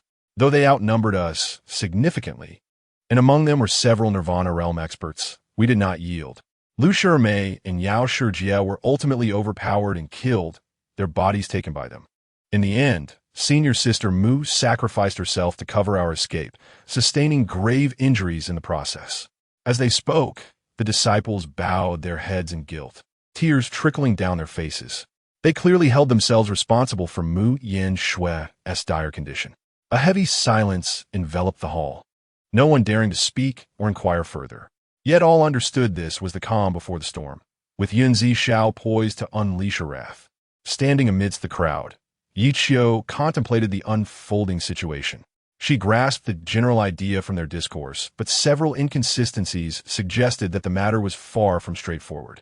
First, the Tian secret realm was indeed under Yaochi's jurisdiction. Why then had they encountered disciples from the Gu Du and Sima families? The distinction between jurisdiction and influence was significant. Jurisdiction implied absolute control over a designated area, akin to the relationship between one's house and its courtyard, whereas influence encompassed a broader range, including various vassal factions of Yaochi. The mysterious phenomena within the secret realm manifest in layers. The absence of any unusual occurrences reported by the sect indicates that the anomaly triggered by Mu Yinxue and her companions is not particularly intense. In other words, if the opposing party lies beyond the jurisdiction of Yaochi, it is highly unlikely that any anomalies would be detected. Thus, it can be inferred that they have long been within the domain of Yaochi. Although Yaochi has been relatively weak for an extended period, it still holds a prominent position in the Yinhuang Northern Region, where not just anyone dares to infringe upon its boundaries. Encroaching upon the territory of sect is tantamount to a provocation and declaration of war. The audacity of the opposing party to intrude into Yaochi's jurisdiction suggests that they are well prepared and unafraid of retaliation from Yaochi. To invade a sect's territory and wreak havoc is a grave offense that cannot be overlooked. Consequently, it is highly probable that their objective is to await retribution from Yaochi. Moreover, despite the news of Zixiao's emergence from seclusion not being publicly announced, it would not be difficult for the frequently troublesome Gudu family and the Sima family to ascertain this information. The likelihood that they are aware of Zixiao's return is exceedingly high, given their knowledge of her strength. What emboldens them to provoke Yaochi? Are they not fearful of annihilation? These two families are in close proximity to Yaochi, and with its current capabilities, Yaochi could easily erase them. Such folly is akin to a mayfly attempting to shake a tree. Yet, it is evident that they are not mere mayflies. There may well be formidable allies behind them. When these conjectures are connected, the truth of the matter becomes increasingly clear. Just as Ye Qiu begins to piece this together, Zixiao raises her hand, brimming with martial fervor, and declares, "Everyone, heed my command. Gather all disciples at the Jidan stage and above. Together with me, we shall annihilate these two families." Upon hearing this, a surge of excitement courses through the crowd. New debts and old grievances will be settled. Casting a glance over the eager faces, Ye Qiu feels a profound sense of exasperation and concern. Can't you all remain calm for a moment? Does this old woman not think things through? While the Sima and Gudu families are not entirely united, Yaochi possesses the strength to subdue them. Yet it is evident that someone is orchestrating this. Otherwise, they wouldn't dare openly provoke Yaochi within its territory. Charging in with such reckless abandon could lead to a trap, ultimately harming Yaochi. Ye Qiu's internal lament reaches Zixiao, extinguishing the flames of fury within her. Indeed, how could I have overlooked that? Zixiao is no fool. Otherwise, she would not have attained the position of sect leader. It is simply that, having just emerged from seclusion, she was momentarily swept away by the events unfolding before her. Once she regains her composure and reflects, the nuances become apparent. With this in mind, Zixiao raises her gaze to Ye Qiu among the crowd, offering him a faint smile for the first time. Were it not for Ye Qiu, Yaochi might have once again fallen in a crisis due to her decision. However, Ye Qiu feels a jolt. What? This madwoman is looking at me. Is she smiling at me? She can't possibly expect me to lead the charge, can she? While I, too, wish to avenge my senior sisters, my current strength is insufficient. 30 years on the East Bank, 30 years on the West. As long as the green hills remain, one need not worry about firewood. Ye Qiu's thoughts elicit a moment of incredulity from Zixiao. What on earth is this young rogue thinking about all day? Such an active mind. Leader, when shall we depart? Elder Yunxia suddenly inquires. The others gaze eagerly at Zixiao, awaiting her command. Ye Qiu, amidst the crowd, wears a bitter smile. What is destined to come will arrive. It is a matter of fate. He understands that he is but a minor voice and cannot deter the masses. Yet, as a member of Yaochi, he shall not shy away from his duty. Little did he know, Zixiao's subsequent words would bring him immense joy, prompting him to exclaim, "The leader is truly wise." With Zixiao's pronouncement, the others fall silent. Chapter 21. The alluring deity is recruiting online leader. The severely injured Mu Yinxue, supported by an elder, slowly rises to her feet. After the elder's urgent care, she has escaped the clutches of death, though the injury to her abdomen remains a distressing sight. Zixiao turns her gaze toward her. Mu Yinxue is remarkably beautiful. A paragon of classic beauty with elegant brows, phoenix-like eyes, jade-like cheeks, and cherry lips. However, due to excessive blood loss, her complexion has turned pale, and her brows are knitted together, adding an air of sickly beauty to her appearance. Thank you, leader. Mu Yinxue slightly bows in gratitude. Zixiao initially assumed she is urging her not to spare the Gudu and Sima families, but instead, she is expressing her thanks, which moves Zixiao. You are truly courageous. Zixiao replies warmly, nodding in acknowledgement. Though she does not know Mu Yinxue well, she is aware that this individual is Yaochi's strongest disciple in recent years, with the potential to become its future saintess. What Zixiao admires most is her actions. As the leading disciple, Mu Yinxue displayed remarkable strength in a critical moment, embodying the sense of responsibility that every disciple of Yaochi should possess. In her, Zixiao sees a reflection of her past, a girl who dedicated over 2,000 years in seclusion for the future of the sect. Coughing violently, Mu Yinxue suddenly brings her hand to her mouth, revealing blood. Senior sister. Yinxue. Sister. The crowd exclaims in unison, their faces etched with concern. Coughing up blood signifies a worsening condition. Even Ye Qiu, lingering at the back, feels a surge of anxiety. Although he has hardly interacted with his senior sister, he cannot bear to witness someone so young wither away. This pill can condense the spirit and heal wounds. Quickly, give it to her. Without hesitation, Zixiao tosses a pill radiating golden divine light. The elder, quick-witted, catches the pill and administers it to Mu Yinxue. As the pill enters her mouth, it dissolves instantly. A miraculous scene unfolds as Mu Yinxue's abdominal injury begins to heal at a visibly rapid pace. This injury was inflicted by a magical artifact, and one would expect that a mere mortal would have perished from such a wound. How is it possible for such a severe injury to recover so easily with just one pill? This seems almost absurd. More importantly, Mu Yinxue's aura gradually begins to coalesce. Her complexion regains its former vigor, and within a short span, the heavily injured Mu Yinxue has made a remarkable recovery. Had they not witnessed it with their own eyes, they would never have believed it to be true. At that moment, the crowd notices a rich fragrance of medicine permeating the hall. Merely inhaling this aroma brings a refreshing and invigorating sensation. From the appearance of the pill to its consumption, the process was almost instantaneous. Yet the lingering scent in the hall is proof that this is no ordinary medicine. Even Ye Qiu, who possesses a system, gazes at it with yearning. With such a miraculous pill, it is akin to gaining an extra life. I am completely unscathed? Mu Yinxue stares in disbelief at her abdomen. She even reaches out to press her hand against it, feeling no wounds or pain. Wonderful. Sister. Mu Yinxue's younger sister, Yinxue, exclaims with excitement. From the moment she learned of her sister's injury, her heart felt as if it were being sliced, wishing she could take the injury upon herself. Now, her swift recovery filled her with genuine astonishment. Zhongzhu, this must be the gathering soul pill, correct? An elder clad in green remarked amidst the crowd. Zixiao responded with a simple, nonchalant Her tone was remarkably indifferent, as if the gathering soul pill were merely chocolate beans to her. Upon receiving confirmation, the elders present swallowed hard, their expressions a mix of shock and disbelief that Zixiao had so casually bestowed the gathering soul pill upon her disciple. In their memory, this singular pill had been passed down from the previous sect leader.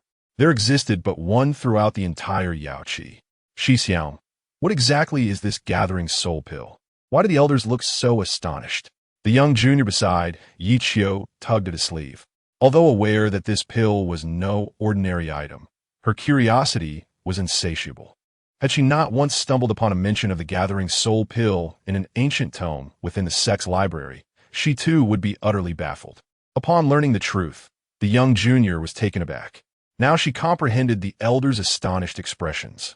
The value of the gathering soul pill was nearly equivalent to that of a divine artifact.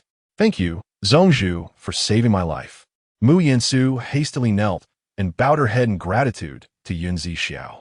Rise, Zixiao said with a warm smile, finding herself increasingly fond of this Mu Yinxue, who stood in stark contrast to Ye Qiu, her peculiar disciple. It is entirely up to the sect leader, Mu Yinxue replied obediently, nodding in acknowledgement. Xiaomiao Hall? Mu Yansu paused slightly. Shouldn't the sect leader reside in the main hall of Lingxiafeng? Why would she be in Xiaomiao Peak? Although her curiosity piqued, she refrained from asking further. As a disciple, she understood well what was appropriate to say and inquire about. Others also felt genuine happiness for Mu Yansu. Not only had she returned from the dead, but she had also garnered the sect leader's favor, a truly monumental fortune. However, Ye Qiu and the crowd felt utterly speechless. Is this old woman going mad from loneliness? Why does she keep dragging people to Xiaomiao Hall? Sensing Ye Qiu's inner thoughts, Zixiao turned her head slightly. The previously disgruntled Ye Qiu immediately donned a flattering expression, as if to convey, Zhongzhu is amazing, Zhongzhu is handsome, and I adore and admire my master. Zixiao rolled her eyes, choosing to ignore him. Realizing this, Ye Qiu finally exhaled in relief. If Zixiao discovered his little thoughts, it would be social suicide. To be honest, Ye Qiu despised his current self, resembling a sycophant while remaining unable to voice his feelings. I miss you, master. As they departed Lingxiafeng, night had already fallen. Outside the hall, the disciples were being comforted and informed by the elders, alleviating any need for Zixiao to worry. Upon returning to Qiaomiao Peak, Zixiao directly took the young junior away, leaving Ye Qiu to tidy up the remnants of the kitchen alone. Though he harbored a tempest of frustration, he suppressed it, as concealing his true strength was paramount. It was crucial not to reveal any telltale signs, as this would determine his ability to survive in the future. The next morning, before the birds had even ventured out to forage, Mu Yansu arrived first. Good morning, senior sister Mu. Yes, good morning, Mu Yansu replied, slightly nodding, her demeanor toward Ye Qiu as indifferent as ever. Ye Qiu, accustomed to her aloofness, paid it no mind. Clad in a fresh white robe, Mu Yansu appeared even more spirited than the previous day. As Ye Qiu assessed Mu Yansu, she suddenly inquired, "Where is the Zhongzhu?" "In the main hall." "I shall take you there," Ye Qiu volunteered, not out of a desire to please, but because he disliked outsiders wandering carelessly in his master's domain. Upon entering the main hall, they encountered the young junior coming from within. Spotting Mu Yansu and Ye Qiu, the junior enthusiastically waved, greeting Yi Shixiao Mushiji, "Good morning."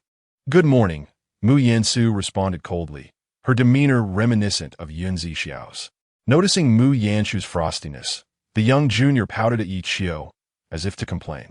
Mu Yansu's current accomplishments stemmed not solely from talent, but from tireless effort surpassing that of ordinary individuals. Her prolonged focus on cultivation had rendered her somewhat estranged from social interactions. Upon entering the hall, the trio soon encountered Zixiao, who clearly had anticipated their visit. "Zhongzhu!" They all respectfully bowed in unison. "You arrived quite early," Zixiao acknowledged with a smile. "The Zhongzhu leads. The disciples dare not show the slightest negligence," Mu Yansu replied, bowing once more in respect. Following the events of the previous day, Mu Yansu's perception of the legendary sect leader had undergone a profound transformation, filled with admiration and reverence.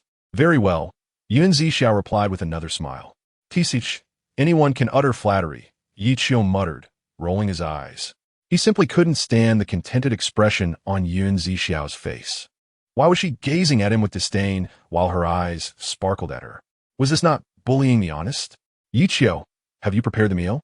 Zixiao suddenly chided him impatiently. Startled, Ye Qiu shivered and quickly replied, "It is ready, Zhongzhu, we await your presence." There was no alternative. When under the eaves, one must bow their head. Moreover, if Han Xin could endure humiliation, how could Ye Qiu not withstand a bit of grievance? He thought, once my cultivation reaches its zenith, revenge will not come too late. With this thought, the smile on Ye Qiu's face grew even wider. To Zixiao, this scene was both amusing and perplexing. She mused that this little rascal possessed quite the patience. Under Ye Qiu's guidance, they entered the kitchen, where the stone table was just right for four, accommodating their seating. Mu Yansu initially hesitated to sit with Zixiao, but ultimately acquiesced to the sect leader's request. In truth, she was curious. Having undergone fasting, why do they still partake in 3 meals like mortals? Once seated, Ye Qiu independently served breakfast. Observing the same breakfast as the day prior, Zixiao became displeased. Why are we eating this again? Wasn't it agreed upon to prepare something new? Zixiao raised an eyebrow, clearly displeased. These are the conditions under which Ye Qiu was allowed to hunt spirit cranes and fell spirit trees, Ye Qiu thought, already feeling a wave of grievance. Waking up early to chop wood and cook, now he was being scorned by Zixiao. This was simply intolerable. I wish I could, but it's not like the outside world. There are hardly any ingredients here. If the Zhongzhu dislikes it, you may prepare your own meals, I assure you. I will not complain. Ye Qiu's grievances irked Zixiao immensely. After all, as the sect leader, it was an honor to eat food prepared by him.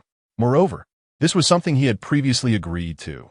Failing to fulfill it now, and then being the one to complain was beneath her dignity.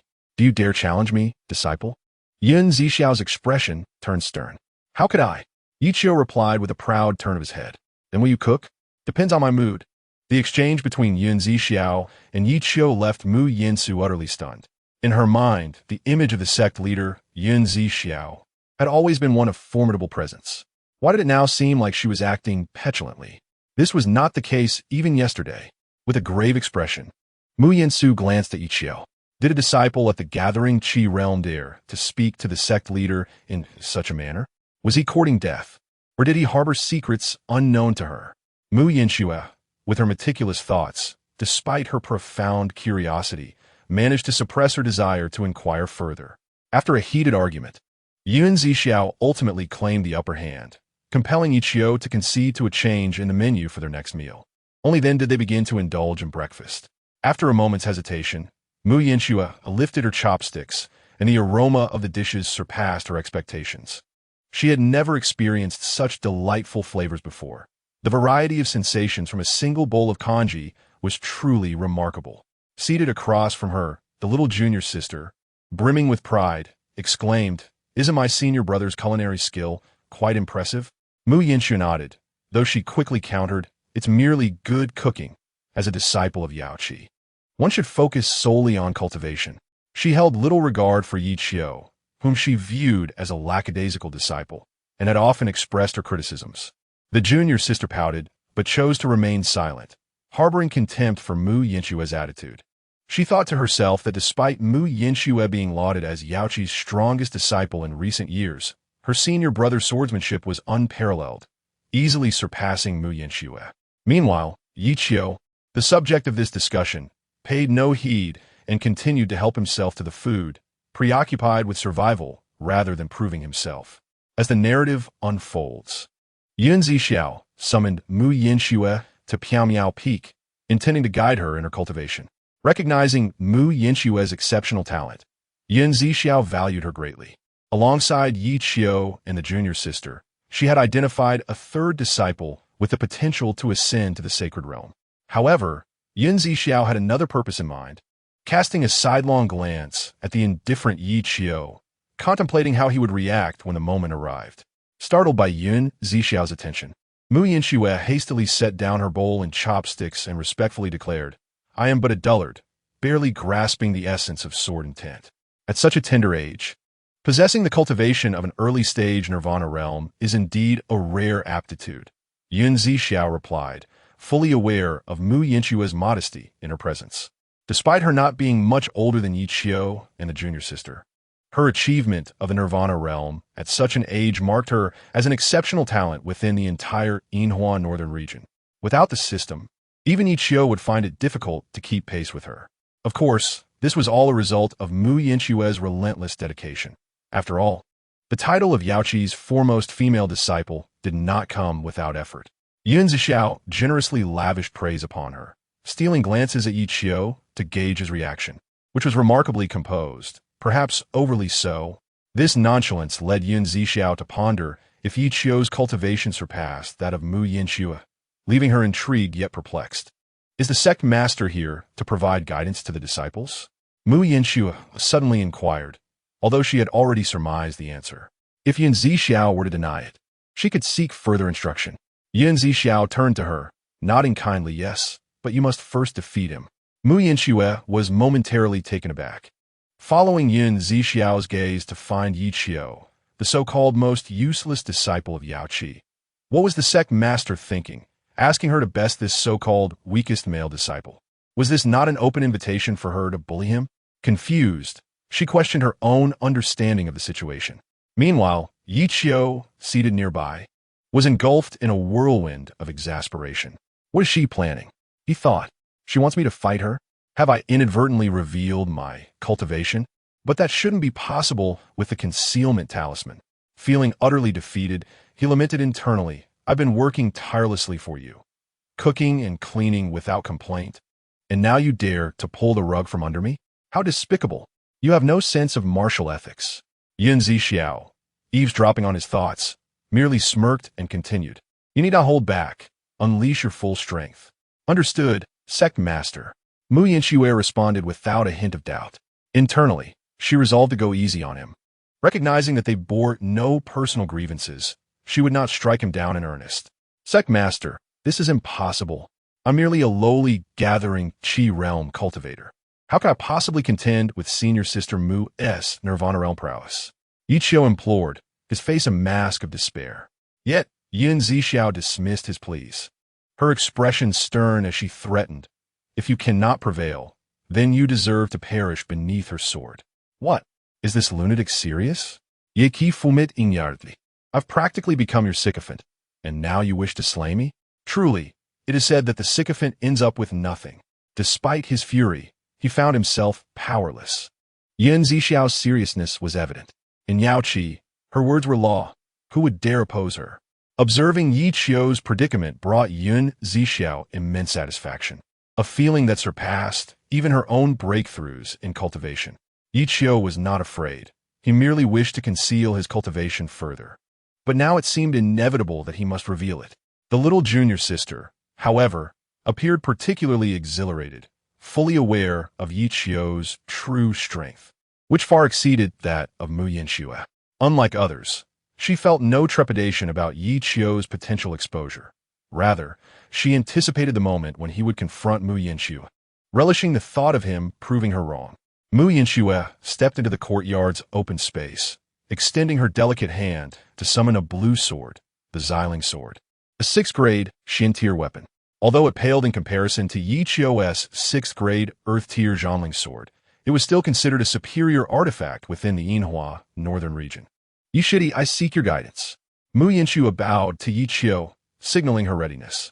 With a reluctant expression, Ye Qiu set aside his bowl and wiped his mouth with his sleeve before approaching the courtyard. On his way, he casually picked up a branch over a meter long. Seeing Ye Qiu wielding a mere branch, Mu Yinxue felt deeply offended. Yishidi, where is your weapon? She inquired coldly. Initially intending to show mercy, she found herself abandoning that notion given his audacity. Senior Sister Mu, I have no weapon. The sect has yet to provide me with one. Ye Qiu replied with an open-handed gesture of helplessness. He indeed had not received the long sword artifact allocated to each disciple, as he had not been issued one due to his prolonged stay at Piao Peak and the perceived lowliness of his cultivation. With the rewards from the system increasing, Ye Qiu had grown indifferent to such basic artifacts, thus neglecting to claim one. After all, who would refuse a gift? Hearing his explanation, Mu Yinxue's expression softened considerably. Then allow me to lend you one, she offered, retrieving a yellow-grade longsword. Yet Ye Qiu waved his hands in refusal. No need, senior sister. I'll manage with this branch. With a smile, he demonstrated a few playful swipes with the branch.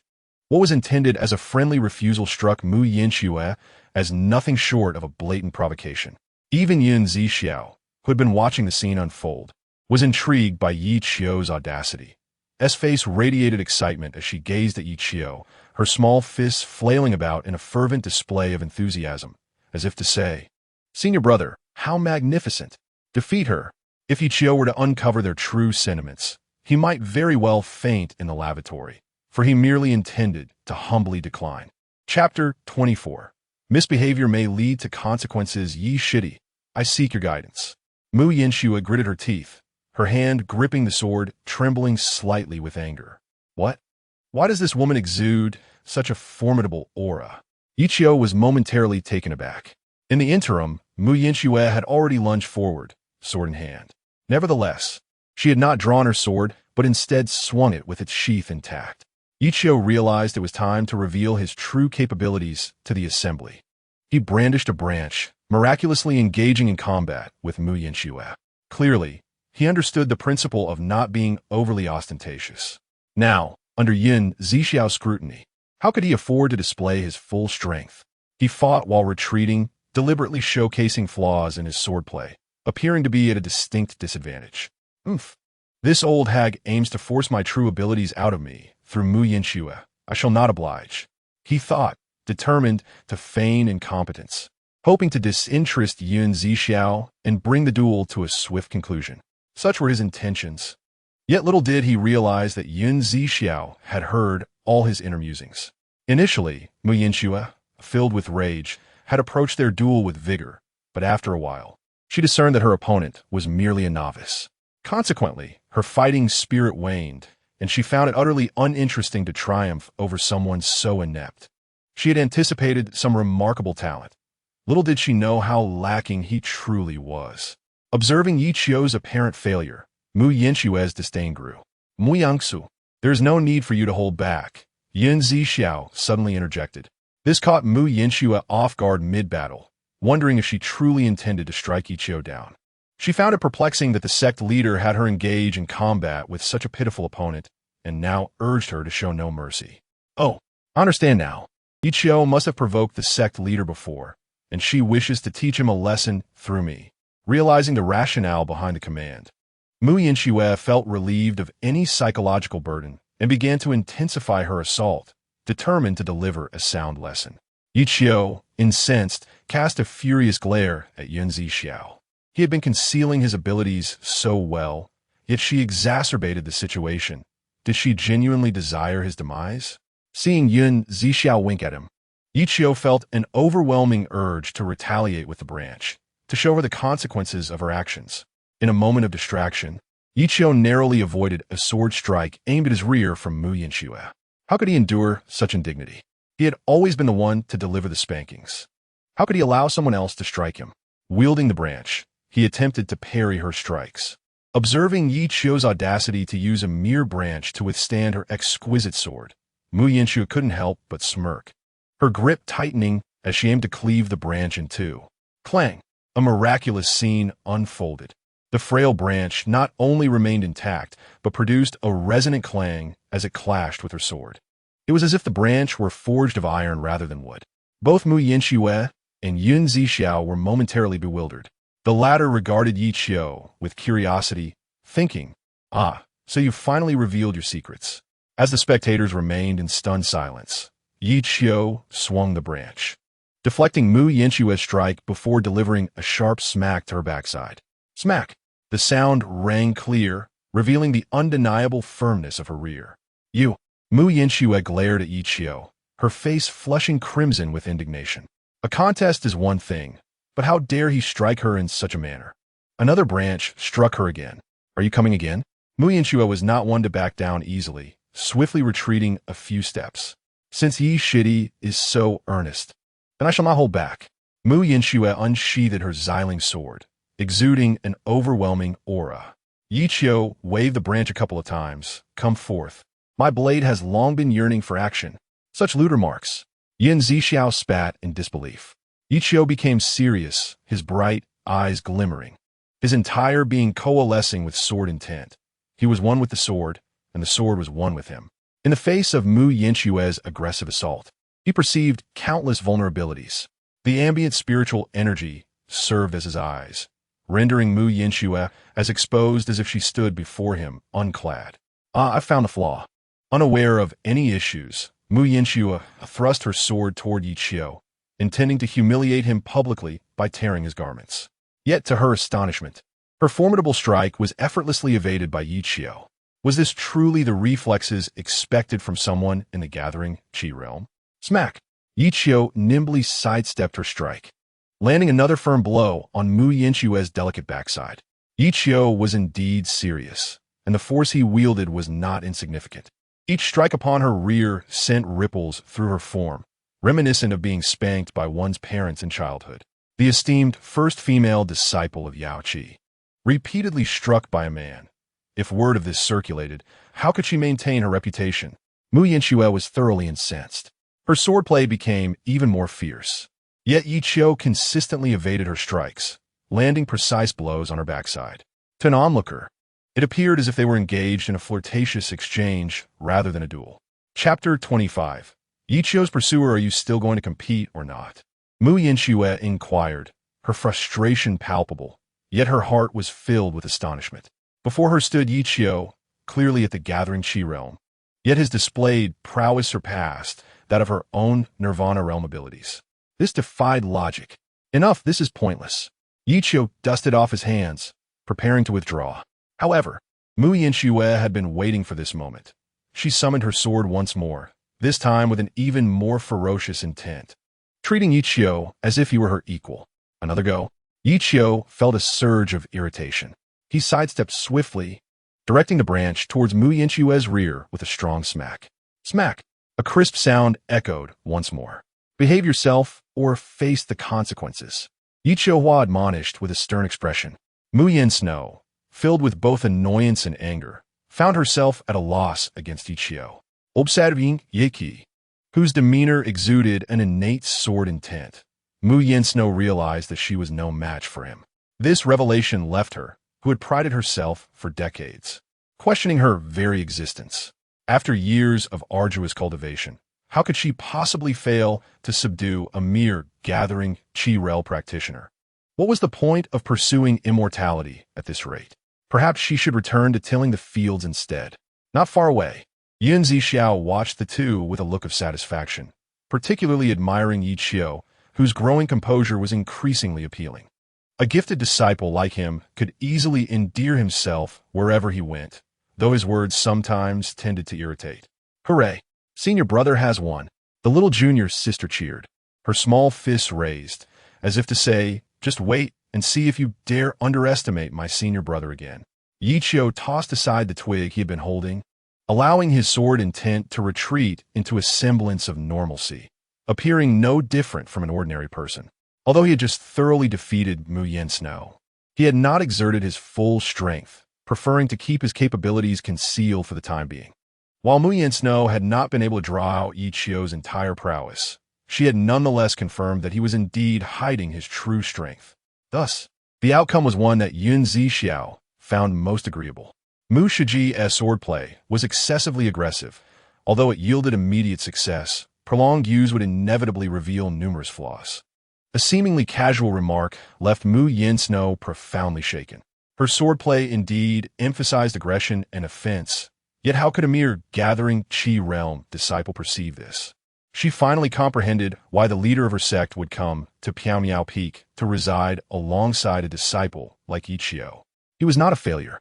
He was a prodigy of swordsmanship. Past grievances she held against Ye Qiu gradually faded in the wake of their encounter. Mu Yinxue held great respect for the strong, regardless of their outward appearances. Her shift in sentiment was entirely anticipated by Zixiao, for she had once experienced a similar transformation. After finishing breakfast, Zixiao led the two to the great hall for their training, leaving Ye Qiu behind to tidy up. Ye Qiu welcomed the solitude. After all, he possessed a sign-in system that rendered his lack of training inconsequential. The addition of Mu Yinxue infused the previously quiet Piaomiao Peak with newfound vitality. In the brief days that followed, she dedicated most of her time to cultivation, absorbing Zixiao's teachings and integrating them into her practice. Furthermore, she occasionally cast her gaze upon Ye Qiu. Such a situation would have been inconceivable before, but now, this enigmatic man deeply intrigued Mu Yinxue. Strangely, she noted that Ye Qiu spent his days either gathering firewood, fetching water, or cooking, seemingly neglecting his own cultivation. Seeing Ye Qiu squander time on trivial tasks incited a sense of frustration within Mu Yinxue, a sentiment that had initially led to her prejudice against him. However, having witnessed Ye Qiu's formidable swordplay, her curiosity piqued. If he could achieve such strength without dedicated practice, how powerful would he be if he truly applied himself? Fortunately, hard work often yields rewards. One day, Mu Yinxue stealthily followed Ye Qiu as he ascended the mountain to gather firewood. She caught him practicing that peculiar sword technique during a brief pause in his labor. As Ye Qiu wielded a small branch, to execute this unusual swordplay. Mu Yin Snow was astonished to discover that his sword intent harmonized with the surrounding environment, as if every blade of grass and every speck of earth could transform into potent sword intent. Even the spiritual energy around them seemed to resonate in a similar manner. This bizarre and powerful technique left her utterly astounded, and she quickly recognized that it was not the Yaochi sword technique. While the Yaochi sword techniques of the four main peaks differed in style, they all shared a fundamental essence, allowing practitioners to sense a common aura. However, the swordplay Ye Qiu practiced felt entirely foreign to her, clearly not belonging to Yaochi. It was not uncommon for Yaochi disciples to study techniques outside their own sect, as Mu Yin Snow herself had dabbled in swordplay beyond Yaochi. Yet, seeing someone like Ye Qiu wield such a formidable technique was a first for her. The aura of his sword intent indicated that this strange technique was undoubtedly of heavenly caliber. Where could Ye Qiu possibly have acquired such powerful swordplay? As he executed the Kaitian technique, the surrounding spiritual energy seemed to take form in Ye Qiu's eyes, and he soon realized that Mu Yin Snow was lurking in the shadows. Observing him, this girl is truly persistent. Ye Qiu chuckled inwardly, for this marked the fourth time Mu Yin Snow had followed him. Today, with little else to occupy his time, he had merely taken the opportunity to practice Kaitian. Mushaji, come over and let us chat. Ye Qiu called out as he sheathed his swordplay and turned to face the Grand Spirit tree nearby. Upon realizing she had been discovered, Mu Yin Snow's immediate instinct was to flee, but Ye Qiu's timely invitation halted her. If you wish to learn, I would be glad to teach you, Shiji. The moment she turned to leave, Mu Yin Snow's face flushed. Indeed, she was intrigued by Ye Qiu's recent display of swordplay, and now that he had extended an invitation, she mustered the courage to step forward. Mu Yin Snow's character bore a striking resemblance to Yin Zixiao's. However, she was a bit more naive and stubborn, equally passionate about cultivation. Is what you said earlier truly the case? She inquired tentatively as she approached Ye Qiu. He smiled and nodded, of course. I never deceive a beautiful lady. The term beautiful lady once more colored Mu Yin Snow's cheeks crimson. In the past, Ye Qiu would not have been so generous. Yet, after spending several days with Mu Yin Snow, he found her to be an incredibly diligent and earnest individual. It was her tenacity and dedication that had won his admiration, especially considering that a stunning beauty like her had taken the initiative to follow him around. Chapter 26. The sword intent of the junior brother is remarkable. Shiji. Watch closely as I demonstrate the following sword technique. Ye Qiu instructed, wielding a branch that served as the most suitable weapon for his display, even though he possessed a proper sword. Do not underestimate a mere branch. In Ye Qiu's hands, it radiated the power comparable to a 5th-grade yellow-tier weapon. With a single stroke, he could open mountain gates. With another, he could shift mountains and seas. With yet another, he could subdue all things. Ye Qiu refined the Kaitian sword technique and skillfully integrated it with the Yaochi swordplay. As he executed this newly developed technique, the surrounding spiritual energy coalesced into a terrifying aura, as if it could consume anyone at any moment. Mu Yin Snow, watching from the sidelines, was left speechless in astonishment. She had always prided herself on her swordsmanship and considered herself among the elite of the Yaochi disciples. But now, in comparison to Ye Qiu, she felt akin to a mere toddler just learning to walk. Particularly when Ye Qiu fused the Kaitian technique with the Yaochi swordplay, creating a brand new style. It left her utterly shaken. While she was unfamiliar with Kaitian, she was certainly aware of the Yaochi swordplay. The current iteration of the Yaochi swordplay was exponentially more powerful than before. Even she, the practitioner, lacked the capability to refine it to such an extent. As he completed the technique, numerous sword marks appeared around them, on trees, the ground, and even on large rocks. Such traces were the remnants of sword energy, a phenomenon only achievable through deep cultivation. Ye Qiu sheathed the branch and turned to Mu Yin Snow with a broad smile. Shiji, do you understand now? The swordplay he had just demonstrated was so powerful and intricate that even the exceptionally talented Mu Yin Snow could not fully grasp it. Ye Qiu had anticipated this outcome, so he remained patient, casually toying with the branch in his hand as he continued. While your swordplay is indeed formidable, it is prone to breaking under pressure. This is a flaw in your technique. Prone to breaking under pressure? Mu Yinxue was momentarily taken aback, for her master had uttered similar words to her. However, this was the path of the killing sword she cultivated, thus such issues were inevitable. Despite the flaws in her sword technique, the swordplay she executed remained exceptionally formidable.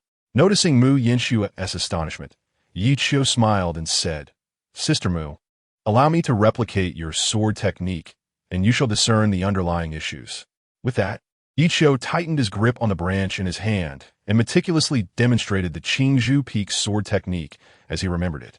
Each main peak possessed its distinct Yaohai sword technique, originating from the same source yet boasting unique advantages. Without deliberate study, disciples from different peaks would be unable to comprehend each other's sword techniques. Yet, Ye Qiu had authentically manifested the Qingzhou Peak sword technique, identical to what Mu Yinxue had demonstrated earlier. Could it be that Ye Qiu had secretly learned the Qingzhou Peak sword technique? That seemed implausible. Or was it that Ye Qiu's sword intent was extraordinary, allowing him to remember it after merely one observation? The more Mu Yinxue contemplated, the more impossible it seemed. Even with exceptional talent, one could not master a technique after just one viewing, could they? Furthermore, the Qingzhou Peak sword technique Ye Qiu exhibited surpassed her own in might. Deepening her existential doubts, Ye Qiu's sword strikes appeared invincible, yet conveyed an aura of desperation, as though he were prepared to risk everything. Mu Yinxue had never realized this before. Now, witnessing Ye Qiu's precise replication of her technique, she understood the severity of her own sword technique's shortcomings. While she felt a wave of shock, her curiosity towards Ye Qiu intensified. Why did this Qi gathering stage disciple possess such terrifying sword intent? In her lifetime, Mu Yinxue had only admired two individuals, her master and Zixiao. Now, she found herself adding Ye Qiu to that list. The mere thought of being impressed by a Qi gathering stage disciple left her incredulous. However, given Ye Qiu's displayed talent, he certainly warranted such recognition. Ye Qiu laid bare the flaws in Mu Yinxue's sword technique with utmost clarity. In truth, he had never studied the Qingzhou Peak sword technique. He had merely learned it from Mu Yinxue the previous day. After all, Ye Qiu's innate talent for sword cultivation was remarkable, and his natural sword body was an extraordinary gift. Finding another with such talent in the entire Yinhuang Northern Region would be exceedingly difficult. Talent in this world is categorized into various grades: mortal, dust, profound, earth, heaven, emperor, and saint. Each cultivator's talent is innate and unalterable, and a natural sword body represents a true royal-grade talent. Ye Qiu's system further enhanced this innate talent for sword cultivation. The notion of having signed in for 12 years embodies this essence, and is one of Ye Qiu's many accomplishments over the years. Consequently, possessing an innate sword body and unparalleled sword path made learning sword techniques for Ye Qiu akin to play. Based on his understanding, if an innate sword body were to ascend another step, it would reach the realm of the 10,000 sword sovereign, denoting a true saint-grade talent. In the entirety of the Yinhuang Northern Region, such an existence would undoubtedly be the pinnacle. At that point, not only would entering the saint realm be feasible, but even achieving the emperor realm would not be beyond the realm of possibility. After completing the Qingzhou Peak sword technique, Ye Qiu also retracted his internal aura. Beside him, Mu Yinxue was rendered speechless by the shock. Ye Qiu had exposed the flaws in her sword technique, which were evidently substantial. Should she fail to amend them, it would pose a significant obstacle to her aspirations of entering the saint realm in the future. Had she not witnessed it firsthand, Mu Yinxue would have believed that the one executing the sword technique was another version of herself, an identical replication. While she was impressed, she was also puzzled as to why Ye Qiu possessed such extensive knowledge. Clearly, the peak master Mu Wonking had been wandering outside for years, leaving no one to teach Ye Qiu these techniques. Yet, Ye Qiu's displayed prowess overshadowed her as the strongest disciple of Yaohai. This was difficult to comprehend. After much contemplation, Mu Yinxue ultimately attributed everything to Ye Qiu's talent. When talent is sufficiently potent, one can indeed achieve mastery without a teacher. Perhaps Ye Qiu was such an extraordinary genius. Reflecting on this, Mu Yinxue felt a sense of shame for her past misjudgments of Ye Qiu as a useless disciple. In comparison to Ye Qiu, She realized she was the true inferior. Sister Mu, the sword technique I demonstrated earlier could effectively remedy the flaws in your technique. Please show me once more. Ye Qiu said, tossing the branch in his hand to Mu Yinxue. Mu Yinxue swiftly caught the branch, nodded, and stepped to the center, slowly wielding it according to her memory of the technique. In the 27th chapter, Ye Qiu's little admirer. Ah, sister, this move is like this, yes, just like that. Here is incorrect. It should be done this way first, then this way. Yes, that's right. Correct. Maintain it, excellent. Ye Qiu guided Mu Yinxue intimately, at times gripping her wrist, at others wrapping an arm around her slender waist. Such close and ambiguous gestures left Mu Yinxue blushing, her cheeks flushed. Although she understood that Ye Qiu was taking liberties, the points he highlighted truly reflected her shortcomings. For the sake of learning effectively, Mu Yinxue refrained from voicing any complaints. Moreover, she consoled herself. Perhaps Ye Qiu was solely focused on imparting sword techniques to her, and if she were to nitpick, it would seem petty. If Mu Yinxue could hear Ye Qiu's inner musings, she would undoubtedly be astonished. I never expected you to be such a disciple. I misjudged you. In broad daylight. What sort of conduct was this? Just as the two were engrossed in their practice, the cold voice of Zixiao unexpectedly interrupted, startling them into a hasty retreat from each other, appearing as though caught in the act. Zongzhu. Mu Yinxue quickly bowed to Zixiao, her demeanor revealing her anxiety. Meanwhile, Ye Qiu exhibited no signs of psychological distress. Instead, he felt quite displeased. This old woman truly seeks trouble. Not a hint of space granted to me. Though he thought this, he maintained a faade of utmost respect. Zongzhu, what brings you here? Ye Qiu inquired with a warm demeanor. Have I interrupted you? Zixiao retorted sharply, her brow furrowed. How would you say that? Ye Qiu feigned a smile, internally harboring disdain. Do you not have a sense of self-awareness? In my opinion, you're simply lonely and in need of male companionship. Zixiao clenched her fists, wishing to slap this disrespectful disciple, perhaps sensing her displeasure. Mu Yinxue quickly interjected, Zongzhu, we were merely practicing sword techniques. I was fortunate to have an epiphany. Oh, demonstrate it for me. Zixiao conceded, not truly angry with Mu Yinxue, but rather disapproving of Ye Qiu's familiarity with her disciple. However, she quickly dismissed the notion as a dignified leader of Yaochi. A half-step into the saint realm. How could she be envious of a disciple? Yes, Mu Yinxue replied, bowing again. The Kaitian technique necessitated an innate sword body talent to cultivate. Naturally, Mu Yinxue lacked such a gift. However, with Ye Qiu's simplified version of Kaitian combined with the Yaochi sword technique, she could learn it. When Mu Yinxue opened her eyes once more, the surrounding spiritual energy seemed to come alive, gradually responding to her movements as she wielded the branch. One sword, myriad techniques, each stroke divine. In a fleeting moment, Mu Yinxue grasped the essence of the 3 layers of this sword technique. Even Ye Qiu found it hard to believe, thinking to himself that it was no wonder she was the foremost female disciple of Yaochi. Her talent was indeed extraordinary. Beside him, the little junior sister was equally astonished. Yet a hint of discontent flickered across her face. She felt a profound sense of betrayal as her senior brother taught swordsmanship to another woman without her knowledge. After Mu Yinsheng completed her sword technique, Zixiao was left speechless, overwhelmed by the astonishing aura embodied in the technique, which, though not particularly advanced, still captivated her. This was the sword intent of Kaitian. The sword technique was commendable and also compensated for her deficiencies in swordsmanship. With diligent practice, it would greatly benefit her cultivation. Zixiao offered a candid assessment. Indeed, I will remember this. Mu Yinsheng exclaimed joyfully, for the approval of the sect leader was of utmost importance to her.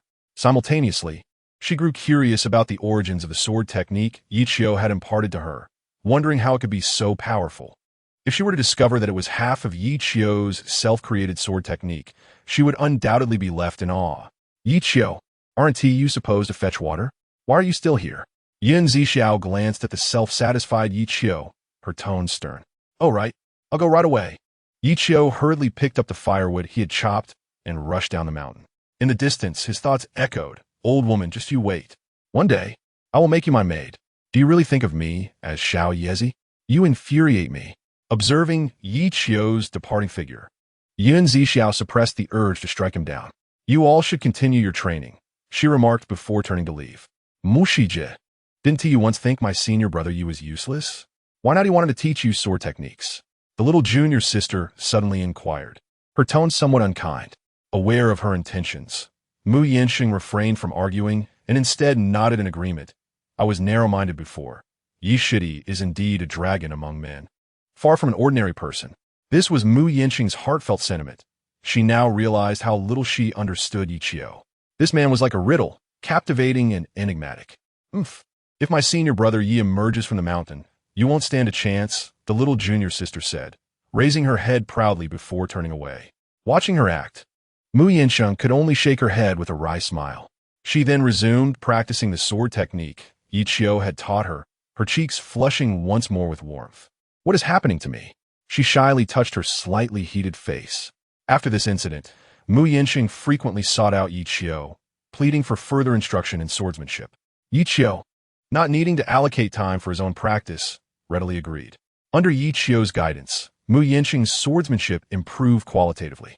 In the following days, she completely mastered the sword technique Ye Qiu had introduced, and even her early-stage Nirvana realm cultivation showed signs of stability.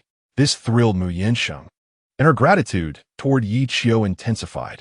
It is not uncommon for a young woman to develop feelings of admiration and affection in such emotional states.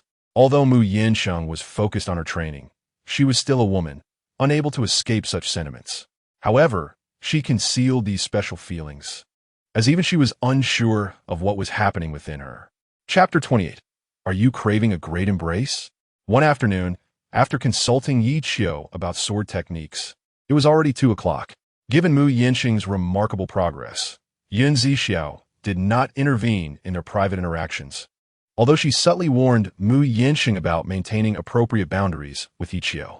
Innocently, Mu Yinsheng believed Zixiao was concerned for the sect's reputation, considering that Yaochi consisted solely of female disciples, and any scandal involving the only male disciple could impact the sect.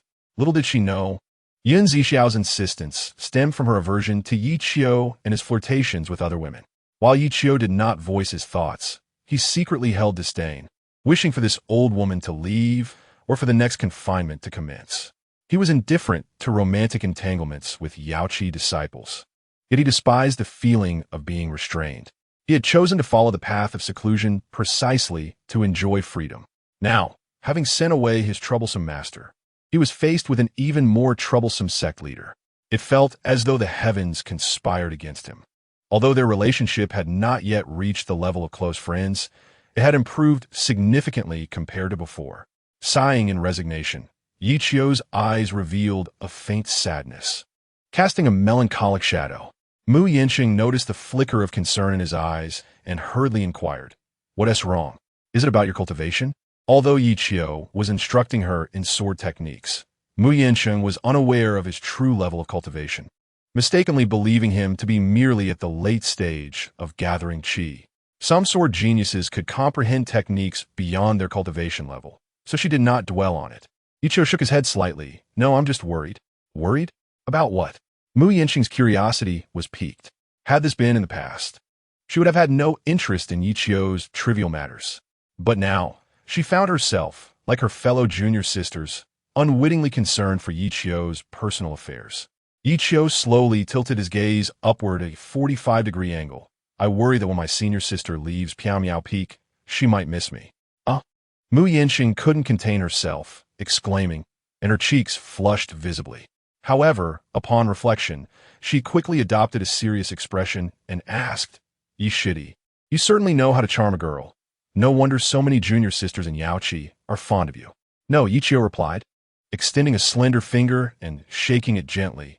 "Senior sister is different from them." "Oh."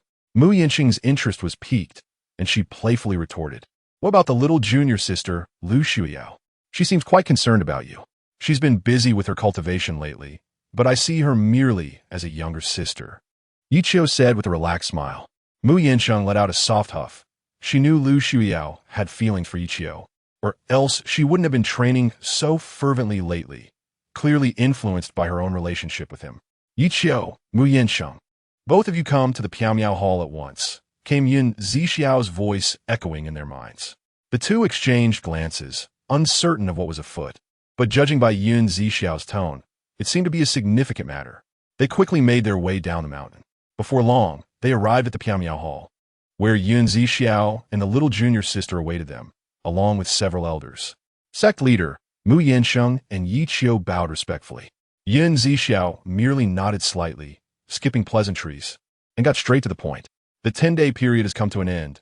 It is time to set out, Yun Zixiao announced, looking at Ye Qiu and Mu Yinsheng. You both will head to the secret realm area first, the very place where the battle occurred. Upon hearing this news, Mu Yinsheng's excitement surged. The past 10 days of relentless training were aimed at avenging their fallen junior sisters. With the sect leader personally leading the charge, her confidence soared, and she was determined to bring those wicked individuals to justice. Ye Qiu, however, wore a less than pleased expression. It was not that he was unwilling to go. Rather, he was perplexed by Yun Zixiao's decision. This old woman doesn't mean to have me lead the charge, does she? Or is she expecting me to be cannon fodder? Yun Zixiao cast a sidelong glance at Ye Qiu and continued, the main forces will set out shortly. You may proceed ahead. Yes, I accept the command. Mu Yinsheng eagerly responded, bowing deeply to Yun Zixiao. Ye Qiu maintained a faint smile, yet internally, he was already cursing. The old hag is indeed as I suspected. You want me to take the lead, right? Fine. After all, in the past, I merely provided manpower without taking any responsibility. She cannot do anything about it. When danger arises, I shall discreetly slip away, though I pity that girl. I will assess the situation then, and if we face defeat, I will find a way to abduct her. Ye Qiu silently resolved this in his heart, determined not to be a mere pawn. Yun Zixiao inwardly sighed, thinking that this little rascal truly makes one's head ache. Beside her, her junior sister, Mu Yinsheng, looked at Ye Qiu with reluctance in her eyes, as she too wished to accompany him. However, in the presence of the sect leader and the elders, she dared not voice her thoughts. The power wielded by Yun Zixiao was formidable. In the entire Yaochi, only Ye Qiu, this oddity, stood unafraid. Observing Ye Qiu's beaming smile, Yun Zixiao felt an urge to reprimand him before parting ways. She turned to Mu Yinsheng and spoke in an authoritative tone. Mu Yinsheng, disciple is here. As the senior sister, you must take extra care of Ye Qiu, this disciple of the gathering Qi realm. She emphasized the latter part. You must keep a vigilant eye on him at all times and report anything unusual to me. Understood, disciple comprehends.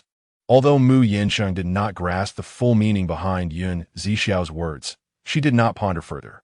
Instead, she imagined that a prodigy like Ye Qiu indeed deserved ample protection.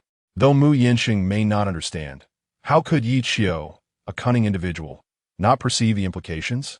His eyelids twitched in anger, yet he dared not show any disrespect. Instead, he respectfully bowed to Yun Zixiao, expressing gratitude. Thank you for your concern, sect leader. I shall certainly remember this forever. The sentiment was laced with veiled resentment. What the hell? This is clearly an attempt to monitor me. What happened to basic trust among people? Did you feed it to the dogs? Sect leader, what task do I and junior brother Ye Qiu have this time? Mu Yinsheng respectfully inquired. Since they were to go first, it was only natural that there was a task involved. Once you arrive, Ye Qiu will inform you. Yun Zixiao waved her hand dismissively. I'm not sure. Perhaps we were just going on a trip? Ye Qiu pretended to act, exhibiting his theatrical skills. Oomph. Old woman, just wait. I shall make you furious. She waved her hand angrily and shouted, get lost. All right. Ye Qiu hastily took the bewildered Mu Yinsheng away from the scene. Chapter 29. I have a great treasure to show. Yun Zixiao's outburst startled Ye Qiu, who quickly grasped Mu Yinsheng's hand and turned to leave. Is there anything else? Yun Zixiao asked impatiently, raising an eyebrow. In front of outsiders, she was very concerned about maintaining her image as the sect leader. She could not afford to be suspected of having too close a relationship with the only male disciple of Yaochi. Sect leader, I need a magical artifact. And if I lack flying tools, surely you can't expect me to walk, can you? Ye Qiu pouted in grievance. He then extended his right hand, resembling a younger brother asking his sister for money. Yun Zixiao, was momentarily taken aback. Her eyelids twitched as she scrutinized Ye Qiu. She knew he harbored many secrets, including high-level artifacts like concealment talismans. How could he possibly lack flying tools? However, she could not reveal this, lest she expose her knowledge of his secrets. How dare you speak to the sect leader like that, as a disciple of Yaochi? An elder nearby could no longer tolerate it and reprimanded Ye Qiu. Then perhaps Elder Qiu could provide me with a low-tier magical artifact? Ye Qiu extended his hand toward the elder who had just spoken. What do you think low-tier magical artifacts are? Cabbages? Elder Qiu's expression shifted dramatically. Previously unnoticed, Ye Qiu's audacity was truly remarkable. Elder Qiu was also an elder of the Piaomiao Peak and had a poor relationship with Ye Qiu's master, Mu Wonking. She often spoke ill of Mu Wonking, who roamed the world seeking opportunities and fortunes for the sect. As Mu Wonking's disciple, Ye Qiu naturally would not give her a pleasant response. You are utterly ungrateful. Elder Qiu was about to chastise Ye Qiu when Zixiao intervened. Enough. Since I have taken you as my disciple, she is your master, and it is only right to grant you a magical artifact. With that, Zixiao waved her hand, and a magical artifact radiating a gentle blue light flew from her palm, hovering before Ye Qiu. It was a small jade boat, predominantly white, exuding a faint blue glow. This is a 9th grade Xian-tier magical artifact. Everyone gasped, astonished by Zixiao's generosity. Although this artifact did not reach the low-tier level, a 9th grade Xian-tier artifact was already remarkable. If it were refined again, it could potentially be elevated to the low-tier category. In the Yinhuang Northern Region, the most scarce resources were not cultivation manuals, but magical artifacts. Otherwise, Mu Yansheng, as the future saintess of Yaochi, would not cherish a 6th grade Xian-tier Xiling sword so dearly. Disciple expresses gratitude to master. Ye Qiu pretended to bow to Zixiao, and for the first time referred to her as master. That title is not in vain, haha. A 9th grade Xian-tier flying artifact. I wonder how many spirit stones it could fetch. Hurry and leave. With Mu Yansheng aboard, they soared down the mountain. The Lingzhou's speed was swift, so Mu Yansheng chose not to fly on her own. Junior brother Yi, the direction we are heading seems to be away from the Xintian secret realm. Mu Yansheng suddenly pointed out, where are we going? Ye Qiu, who was propelling the Lingzhou, softly uttered 3 words, Lonely City. Lonely City, not far from Yaochi, is a city where cultivators and mortals coexist, boasting a population of over 1 million. Truly a vibrant metropolis. However, Lonely City does not belong to Yaochi's influence. It is the foundation of the Lonely family. Lonely City? But the sect leader. Mu Yansheng began, her expression revealing concern. The sect leader's true purpose was Lonely City. The Xiantian secret realm was merely a ruse to get us there. But I believe it would be more convenient to head directly to Lonely City. Ye Qiu interjected, cutting off Mu Yansheng's inquiry. What does the sect leader mean? Mu Yansheng smiled bitterly, yet her heart raced with excitement. The Lonely family had slain Yaochi disciples. Today would be their day of revenge. The sword techniques she had diligently practiced for days would now be put to the test. Do you know what day it is today in Lonely City? Ye Qiu asked. What day? Mu Yansheng furrowed her brow in thought, and after a moment, she realized, today seems to be the day they opened the Xianling secret realm. Upon this realization, Mu Yansheng understood why Zixiao had chosen this moment to act. The Xianling secret realm is the secret realm of Lonely City and opens only once every 10 years, filled with countless opportunities and treasures. The opening day is sure to be bustling, as the Lonely family, eager to showcase their prestige, would host grand festivities, inviting various sects to compete and select champions to enter the Xianling secret realm for opportunities and treasures, while demonstrating their martial prowess. They could also seize the chance to win over hearts, fulfilling their ambitions. One must not underestimate the allure of the Xianling secret realm. Its infrequent openings maximize the treasures within, making it irresistible to cultivators. Even a grand sect like Yaochi yearns for it. Compared to the Xiantian secret realm within Yaochi, the Xianling secret realm is on an entirely different level. With the Xianling secret realm in play, the Lonely family could secure their dominance over Lonely City, free from Yaochi's influence, establishing their own power. After years of operation, the GD family has instilled a sense of awe across the lands, establishing itself as an undeniable force to reckon with. In the shadowy expanse of the Yinhuang Northern Domain, it barely qualifies as a pseudo-first-rate power. The reason for this designation lies in the fact that venerable sects like Yaochi, which have endured for millennia, are on the brink of losing their first-rate status. In comparison, the GD family hardly merits such a title. Weinson nodded thoughtfully, though one query lingered in her mind. How did she come to know of the Su Enling's secret realm after YNZ11 had secluded himself for over 2 millennia? Shitty, your smile is quite the spectacle, Weinsu remarked, and I find it rather delightful. Delightful? Why not visit my room tonight? I have a treasure you have yet to behold, he teased. Or perhaps we should head to my room, as El Shimi is also present. Oh my, Shiji certainly knows how to have fun. Ye Qiu exclaimed, excitedly giving a thumbs up. Enough of this frivolity. We must hasten our journey, Weinsu chided, though her cheeks betrayed a rosy hue. Chapter 30. The arrival at the inn, GD City. The ancestral mansion of the GD family was bustling as the Su Enling's secret realm was set to open, drawing representatives from various sects to converge in GD City. The ancestral hall was teeming with cultivators vying for a coveted spot within the secret realm. They clutched the competition tokens issued by the GD family, eagerly awaiting the commencement of the contest. Among them, the majority were loose cultivators, as the Yinhuang Northern Domain was rife with such individuals. Yet, one must not underestimate these loose cultivators. Their transient lifestyles demand a rigorous dedication to survival and cultivation. Only disciples from major sects, equipped with overwhelming resources, can hope to overcome these wandering practitioners. One might wonder why there are so many loose cultivators. The answer is simple. The Yinhuang Northern Domain frequently witnesses the annihilation of sects and families. When a sect or family falls, its disciples either surrender to the victor or flee to become loose cultivators. Over time, this phenomenon has become a defining characteristic of the Yinhuang Northern Domain. Within the inner courtyard of the GD family, representatives from various sects had already gathered in GD City, while the surrounding area was crowded with loose cultivators eager for competition tokens.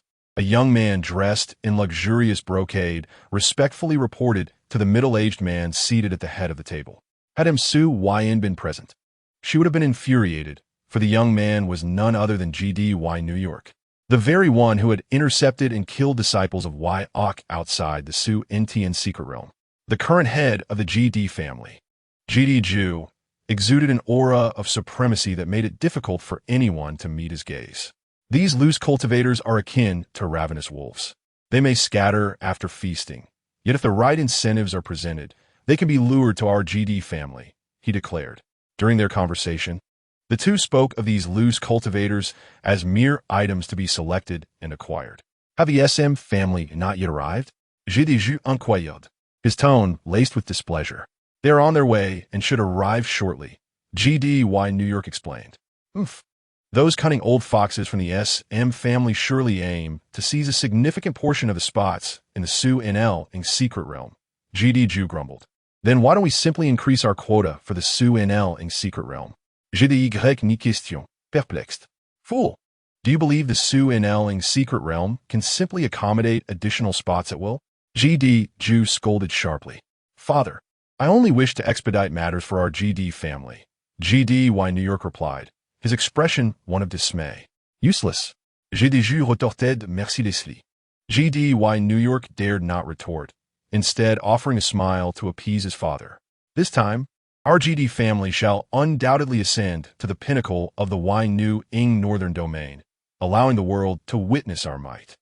GD Ju proclaimed with a sinister smile. Ye Qiu and Wines have finally arrived in GD City. Entry required the payment of 2 low-grade spirit stones, and upon payment, they truly entered the heart of GD City. To avoid being recognized, Wines veiled her face with a thin gauze, which only served to enhance her beauty and add an air of mystery that captivated onlookers. GD City is an ancient metropolis steeped in history for several millennia. Many years ago, the GD family followed the former head of Yaochi and ultimately settled within its domain, establishing the city that bears their name. However, Time has transformed the landscape. The former head of Yaochi passed away over 2 millennia ago, and since the GD family severed ties with Yaochi, they have soared to prominence, albeit uncomfortably close to their former master. As they entered GD City, both were taken aback by the vibrant scene before them. This was their first visit, and they had never witnessed a city where mundane life intertwined with the realm of cultivators.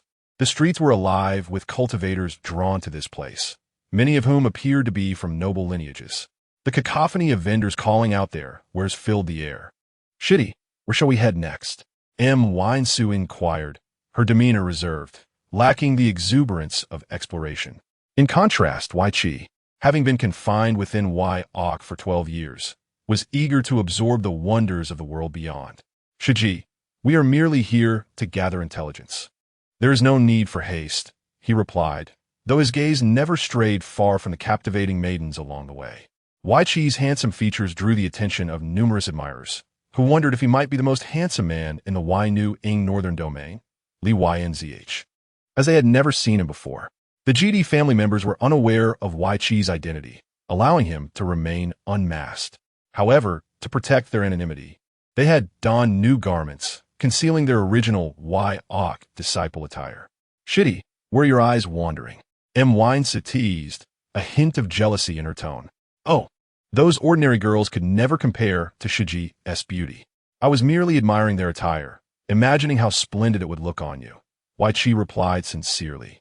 While Yinhuang may not possess the breathtaking allure of Yinzh, she was nonetheless a rare beauty, exuding a mature and commanding presence that would attract any man. Even GDY New York, who had previously intercepted them, coveted Yinhuang, though she ultimately eluded him. "Do you dislike it, Shiji?" "Indeed, I do." "Shiji, do you see the elegance of that lady's undergarment? Shall I procure it for you?" Tilting his head, as they approached the entrance of an inn named Yinlikzhn, Ye Qiu led Yinhuang inside. "Shitty, what brings us to this inn?" Yinhuang asked, perplexed. "To book a room," he replied. Yinhuang was taken aback once more. "We're here to gather some information." "Gather information at an inn?" Yinhuang questioned, her confusion evident. "You don't understand. Inns are renowned as local intelligence hubs." Ye Qiu replied with a mischievous grin. Chapter 31. Merely a cultivator of the Dao realm. "I hadn't anticipated you had already devised such a plan," Yinhuang remarked, admiration shining in her eyes. Her sincere expression, combined with her stunning visage, momentarily left Ye Qiu entranced, but only for a fleeting moment. "Why, you ask?" "Have encountered countless beauties. How could I possibly fall for such a charm?" "Then, Shiji, would you consider accepting me as your partner?" Ye Qiu teasingly lifted Mu Yinchua's chin with his finger, reminiscent of a rogue flirting with an innocent woman. Mu Yinchua's face flushed deeply, from her neck to her ears. Gently brushing Ye Qiu's hand aside, she waved her small fist and said, "If you dare to speak recklessly again, be wary of your senior sister's punch." Laughing, she added, "Just kidding, let's go inside and talk." Upon entering, the inn's attendant promptly approached them. The attire of Ye Qiu and Mu Yinchua clearly marked them as disciples of Sect, prompting the attendant to adopt a humble demeanor. For guests of their caliber, proper service could yield a few spirit stones as tips. "What can I get for you two esteemed guests?" the young attendant asked, bowing slightly to Ye Qiu while casting a glance at Mu Yinchua, who was stunningly beautiful, yet he quickly averted his gaze. "On the second floor, please find us a window seat and bring some tea and snacks," Ye Qiu instructed, tossing a silver coin. The attendant hurriedly accepted it, maintaining his respectful demeanor despite the absence of a tip. A window seat on the second floor, one order of tea and snacks. He called out to the kitchen before leading Ye Qiu and Mu Yinchua upstairs, cautioning them to mind steps. Once on the second floor, they indeed found an unoccupied window seat. The surrounding patrons were few, ensuring a tranquil atmosphere. After the attendant departed, Ye Qiu began to inquire about several matters, such as Mu Yinchua's knowledge of the Gudu family, the Xianling's secret realm, and who the most formidable member of the Gudu family was. Although a fervent cultivator, Mu Yinchua was well informed about her enemies. She relayed all the information she possessed to Ye Qiu. There is little need to elaborate on the Gudu family. However, the Xianling's secret realm required some explanation. It was discovered concurrently with the Xiantian secret realm when the Gudu family was still part of the Yaochi faction. Consequently, although the Xianling secret realm was located within Gudu territory, it was nominally under Yaochi's jurisdiction. After the Gudu family severed ties with Yaochi, the Xianling secret realm became independent. The Xiantian secret realm was a desolate place devoid of opportunities, but the Xianling secret realm was quite the opposite, rich in rare treasures and home to numerous exotic beasts, providing ample opportunities and riches. To prevent overexploitation, the Gudu family established a condition of reopening the secret realm once every decade, which ultimately generated immense wealth for them. It is no exaggeration to say that half of the Gudu family's current success can be attributed to the Xianling secret realm. As for the most powerful figure currently in the Gudu family, it was the former family head, Gudu Helian, who was several generations senior to the current head, Gudu Zhu. He was the only one to have achieved the Dao realm. Upon learning of the existence of a Dao realm expert within the Gudu family, Ye Qiu nearly sprang to his feet in alarm. What? The Gudu family has a Dao realm expert? How does he compare to our sect leader? Ye Qiu asked, voicing his most pressing concern. Ye Qiu had only a vague understanding of the situation in the Yinhuang Northern Region, including the strengths of various powerful sections. He had not paid much attention to families like the Gudu family. Without Mu Yinchue's reminder, he would never have believed that the Gudu family possessed a Dao realm expert. Dao realm experts represented the pinnacle of power in the Yinhuang Northern Region, and Ye Qiu was wary of provoking one. Of course, our sect leader is far more powerful, and he's also much younger. Mu Yangsu proudly asserted. That old woman is several thousand years old, and yet she is considered young. Ye Qiu silently scoffed.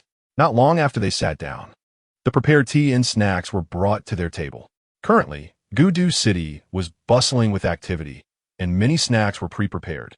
The attendant attempted to leave, but Ye Qiu stopped him. Young man, come over and join us for a drink, he said with a smile, patting the seat beside him. I'm not worthy to sit with you, esteemed guest. The attendant quickly declined, shaking his head. Life is equal. What do you mean by worthy or unworthy? If I say you can, then you can. Come over, or I might lose my temper, Ye Qiu said sternly. But I have other duties to attend to. What duties? Serving guests? Oh, you are a guest. Then why are you not coming over immediately? Ye Qiu insisted again. The attendant was nearly in tears, thinking to himself, what kind of guest is this? Spending a silver coin to drink tea is one thing, but not even tipping and now wanting me to accompany him? Am I a performer without a body? However, recognizing that Ye Qiu was a cultivator and not someone to be trifled with, he reluctantly approached.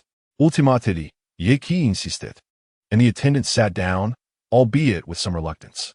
Fortunately, sitting next to a beautiful woman made the situation somewhat more bearable. Let us drink tea, Ye Qiu offered, pouring tea for the attendant, who expressed his gratitude profusely, thanking Ye Qiu's ancestors in the process. Actually, the reason I called you over was to inquire about a few matters, Ye Qiu said casually. Upon hearing this, the attendant thought, you should have said so earlier. Please, esteemed guest, if I know, I will surely tell you everything. The attendant assured, patting his chest. Is Gudu Helian dead? Ah.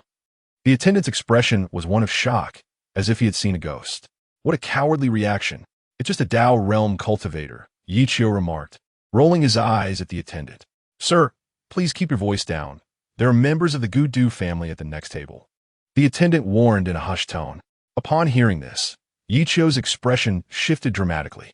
He maintained a stern demeanor, saying, how can you slander someone behind their back?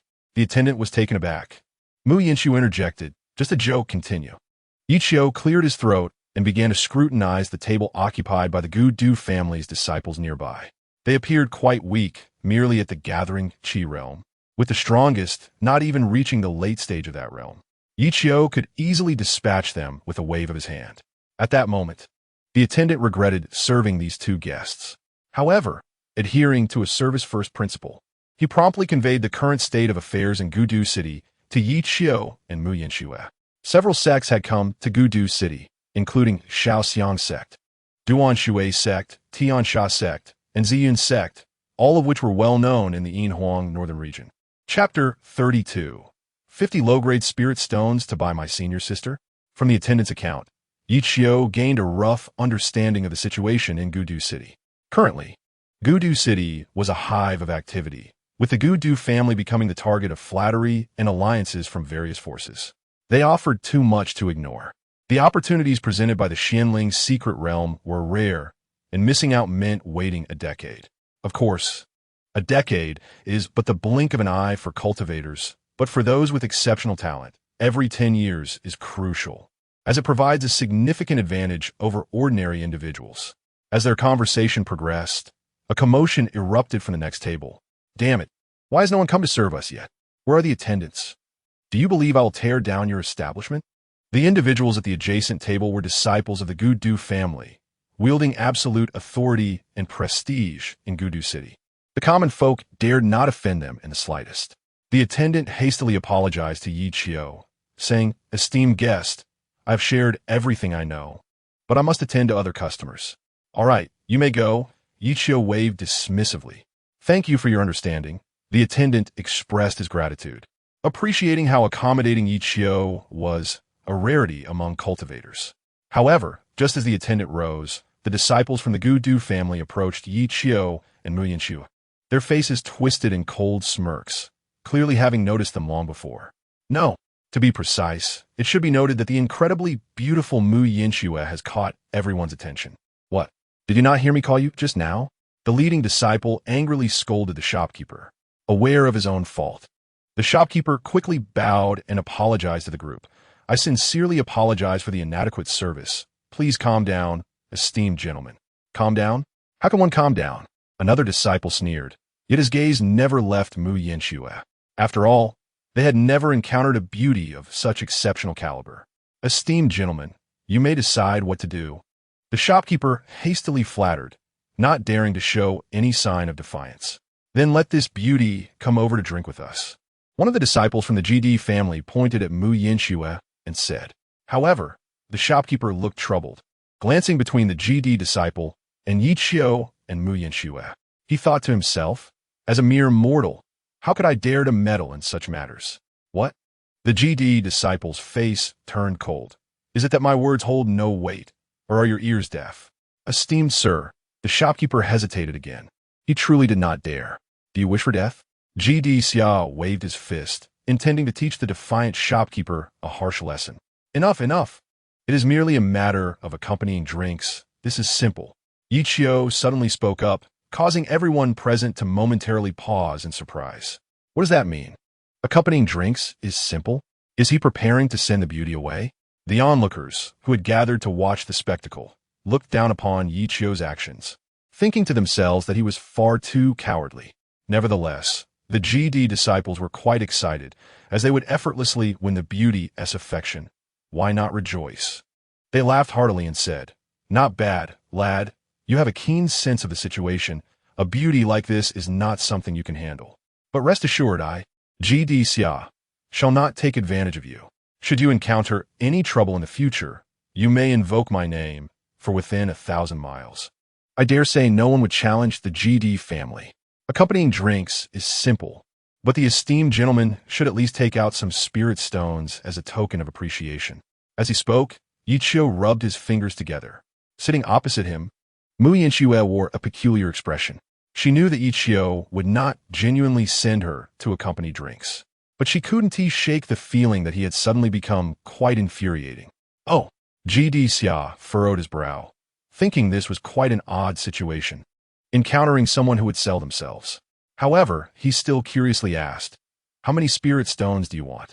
Ye Qiu extended 5 fingers, 50 low-grade spirit stones. "What? 50 low-grade spirit stones? Are you certain?" GD Xia exclaimed excitedly.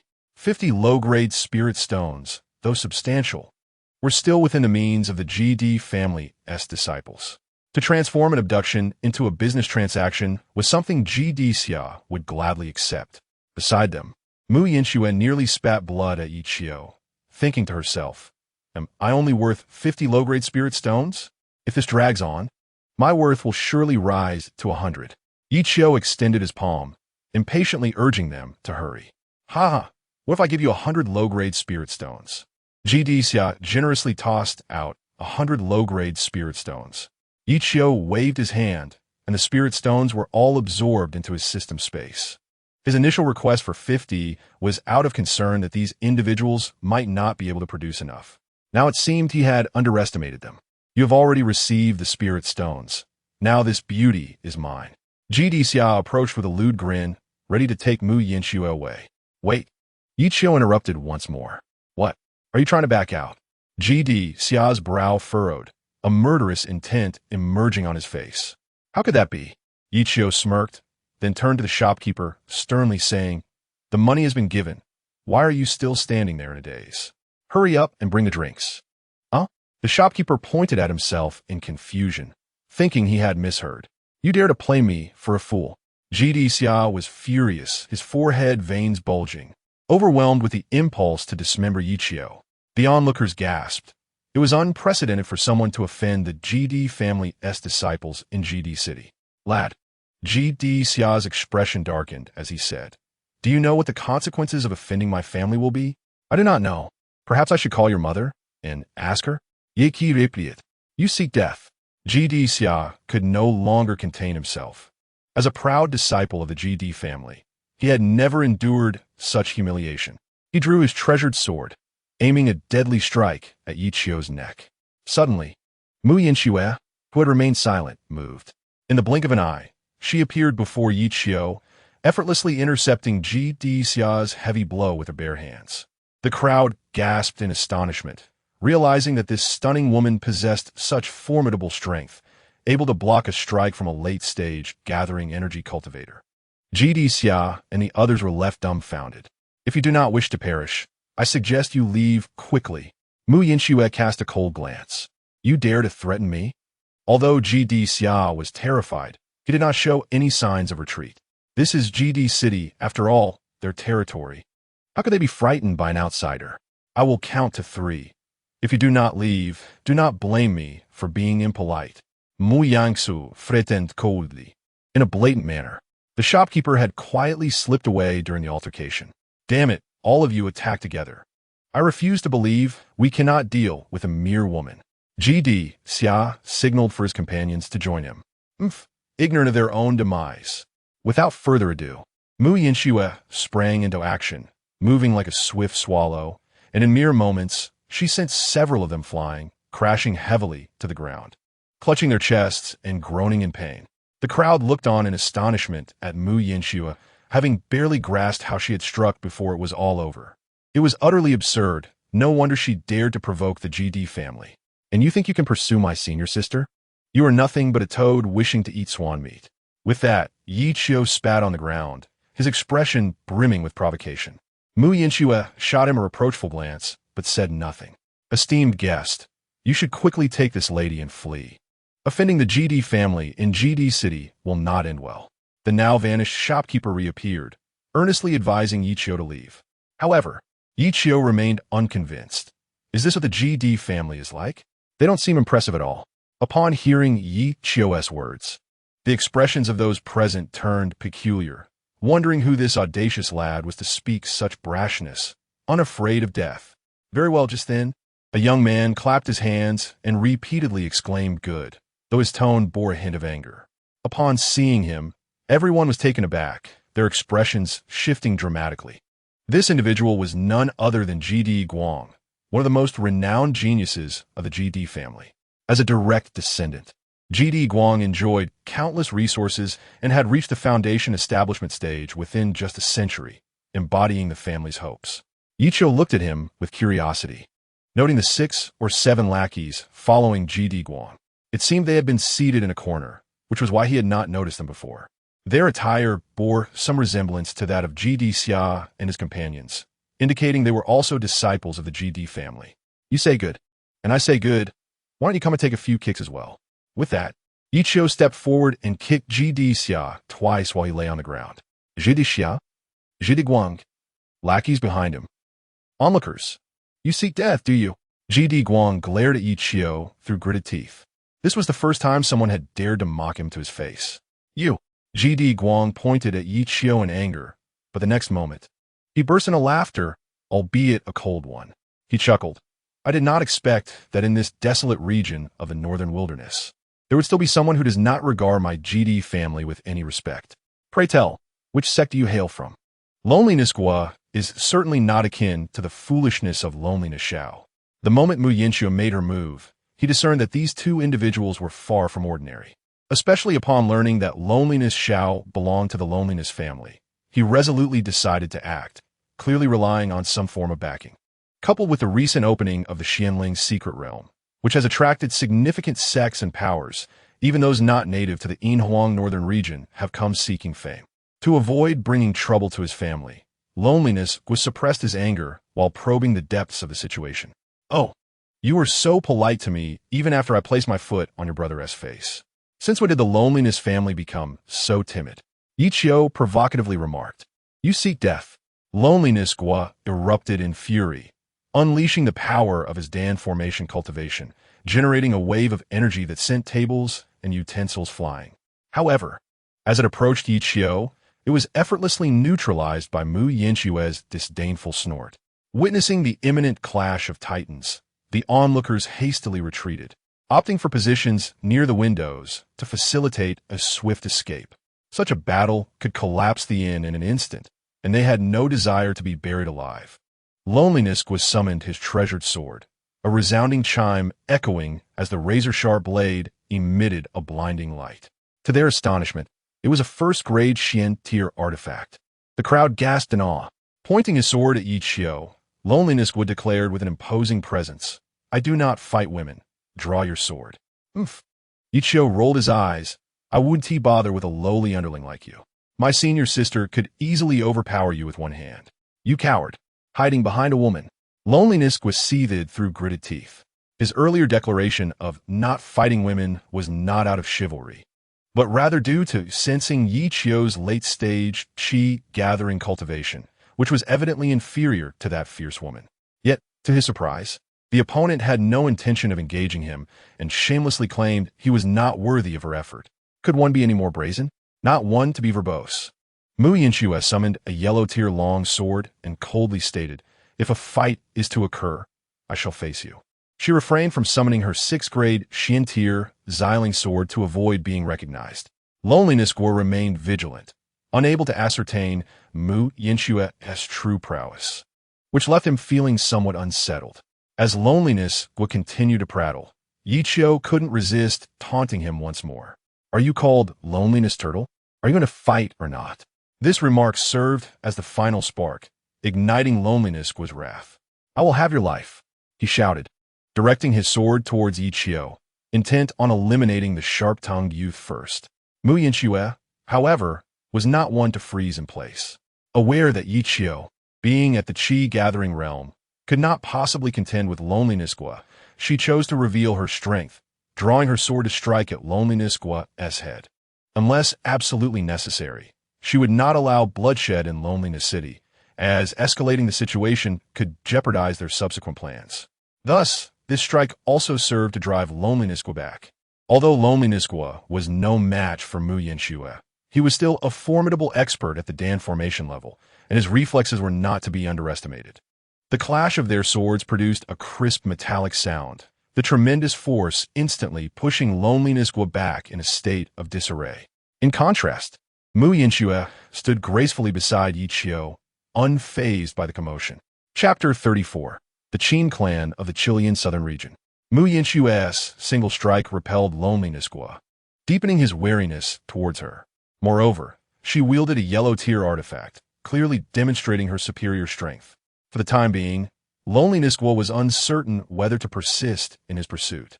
If you are afraid, bow 3 times and offer me 10,000 low-grade spirit stones. Otherwise, I shall have your legs broken. Ye Qiu, congeled behind Mu Yinqiu, tiritenet fierci. Seeing a mere qi-gathering realm cultivator being more arrogant than himself, Loneliness Gua's eyelids twitched in agitation. You lot, come at me together. Kill without mercy. Ultimately, Loneliness Gua resorted to a strategy of numbers. He had no choice, for alone he could never match Mu Yinqiu. Indignant and humiliated, Loneliness Gua was unconcerned about escalating the situation. This was Loneliness City, after all, and he doubted the other party could turn the tide. Just as Loneliness Gua and his companions prepared to strike, A woman's voice interrupted them. That's enough. Her tone was calm, yet it caused loneliness was expression to change drastically. With wary eyes, he shifted his gaze from the woman, muttering a threat before hastily departing. Boy, remember this. Next time, you want to be so fortunate. He did not forget to drag loneliness, Xiao, and the others away. Threats? Ye Qiu was unperturbed. What a joke. Though he'd been hiding in the Yao pool, when it came to ambushing and striking unexpectedly, he was second to none. If they crossed paths again, it remained uncertain who would be the one to be threatened. Ye Qiu paid no mind to the departing threats, instead turning his attention to the woman who had just intervened. Standing amidst the crowd was a remarkably delicate young woman, her skin fair and her eyes bright and clear, resembling countless twinkling stars. Yet, her attire was markedly different from the style of the Yinhuang Northern Region, suggesting she was not from there. Who might this be? Ye Qiu furrowed his brows in contemplation. The onlookers were equally perplexed, unaware of her origins, yet astonished that a single remark could intimidate the arrogant loneliness Gua. The woman approached with a smile, greeting them. Hello, my name is Yinhuang, and I hail from the Chilean Southern Region. Her voice was melodious, carrying a hint of youthful innocence. Upon hearing her introduction, the crowd was taken aback. So, she was a member of the Qin family from the Chilean Southern Region. No wonder she managed to intimidate loneliness Gua. However, what business did a member of the Qin family have in the Yinhuang Northern Region? Could it be related to the Xianling secret realm of Loneliness City? That seemed unlikely, as the Chilean Southern Region was a tier above the Yinhuang Northern Region. And the Qin family was one of the 5 prominent clans of the Chilean Southern Region, boasting unfathomable power, even overshadowing the neighboring Yao pool. Such a force would hardly deign to be interested in the Xianling secret realm. Whispers filled the air, while Ye Qiu strained to listen. The Chilean Southern Region? He was somewhat familiar with it. While the Yinhuang Northern Region was vast and rich, it paled in comparison to the Chilean Southern Region. It was no exaggeration to say that the top sect from the Chilean Southern Region possessed the strength to sweep through the entire Yinhuang Northern Region. The Qin family belonged to these elite powers. No wonder loneliness Gua had reacted so fearfully. Ye Qiu stroked his chin, contemplating. Naturally, he had heard of the Qin family of the Chilean Southern Region, which made his attitude considerably more respectful. Yinhuang's gaze lingered on Mu Yinxiu. Seemingly disregarding Ye Qiu entity. Your sword technique was quite impressive, exuding a formidable sword intent, Yinhuang remarked with a smile. Her strength was not to be underestimated, and her keen perception allowed her to discern the powerful sword intent emanating from Mu Yinxiu with just a glance. This piqued her curiosity regarding which sect Mu Yinxiu belonged to, given her remarkable talent. This sword technique was taught to me by my junior brother. Mu Yinxiu replied with a smile.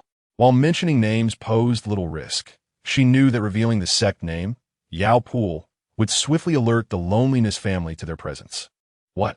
This sword technique was taught to you by your junior brother? Yinhuang widened her eyes, glancing between Mu Yinxiu and the striking figure of Ye Qiu behind her. While she had heard of the senior brother and junior sister, the concept of a junior brother and senior sister was entirely new to her. At that moment, she noticed Ye Qiu's stunning appearance, marveling at the existence of such a handsome man in the world. However, she was not infatuated. Her primary concern lay with one's cultivation strength. Thus, her surprise was fleeting, and she did not dwell on it. As for Mu Yinxiu's reluctance to reveal the sect's name, Yinhuang paid it no mind. Her initiative in starting a conversation stemmed from her admiration for Mu Yinxiu's talent and prowess. Asking too many questions would only breed annoyance and disdain. Hello, I'm Ye Qiu, he said, seizing the opportunity to engage. He was no sycophant. Yinhuang was a significant ally, and he needed to hold on tightly for the forthcoming plans. As the saying goes, when the chance to cling to a powerful ally arises, one should not hesitate, lest they regret it forever. Hello, Yinhuang responded with a polite smile, then curiously inquired. By the way, did you come here for the Xianling secret realm as well? Indeed, Mu Yinxiu nodded in affirmation. How is it that you, people from the Chilean South region, have come to this desolate place called Gudu City? Ye Qiu asked, intrigued. The onlookers were puzzled, while the innkeeper remained silent. Yinhuang covered her delicate lips with her hand and smiled. We, the members of the 5 clans, send our disciples out for training every tiger year. I happened to pass by Gudu City and heard about the Gudu family's opening of the Xianling secret realm, so I thought I would come and take a look. Training outside? Just coincidentally passing through? Ye Qiu internally shook his head in disagreement. He dismissed her explanation as mere wind passing by his ears. It was evident that the noble clans were not ordinary. Their disciples spoke eloquently and possessed formidable strength. Ye Qiu nodded in pires, recognizing that flattering someone costs nothing and can win their favor, so why not? However, Qin Yinner could only manage a helpless smile, choosing not to elaborate further. The opening of the Xianling secret realm is tomorrow morning. Since I'm unfamiliar with the area, may I join you? She suggested. This delighted Ye Qiu, as it was a fortuitous turn of events. With Qin Yinner's status as an ally, he could navigate Gudu City with ease. He could not let such an opportunity slip through his fingers. Very well, let us meet at the Yuan Lion tomorrow morning, Ye Qiu replied, smiling, although there was an indescribable undertone to his expression. After making arrangements with Qin Yinner, they departed. Staying at the Yuan Lion any longer was not advisable. They needed to find a different place to lodge. Ye Qiu had no concerns about Gudu Guang reporting today's events to the Gudu family. In this world, strength was the ultimate truth. Of course, it was possible that someone might discreetly inquire about their identities. But since Ye Qiu had rarely left his sect, and Mu Yinxue had been in seclusion for years, any such inquiry would be futile. After wandering through the city and having dinner, they chose to stay at the Fulai Inn, conveniently located near the Yuan Lion, for their morning rendezvous. When they checked in, Mu Yinxue suggested sharing a room.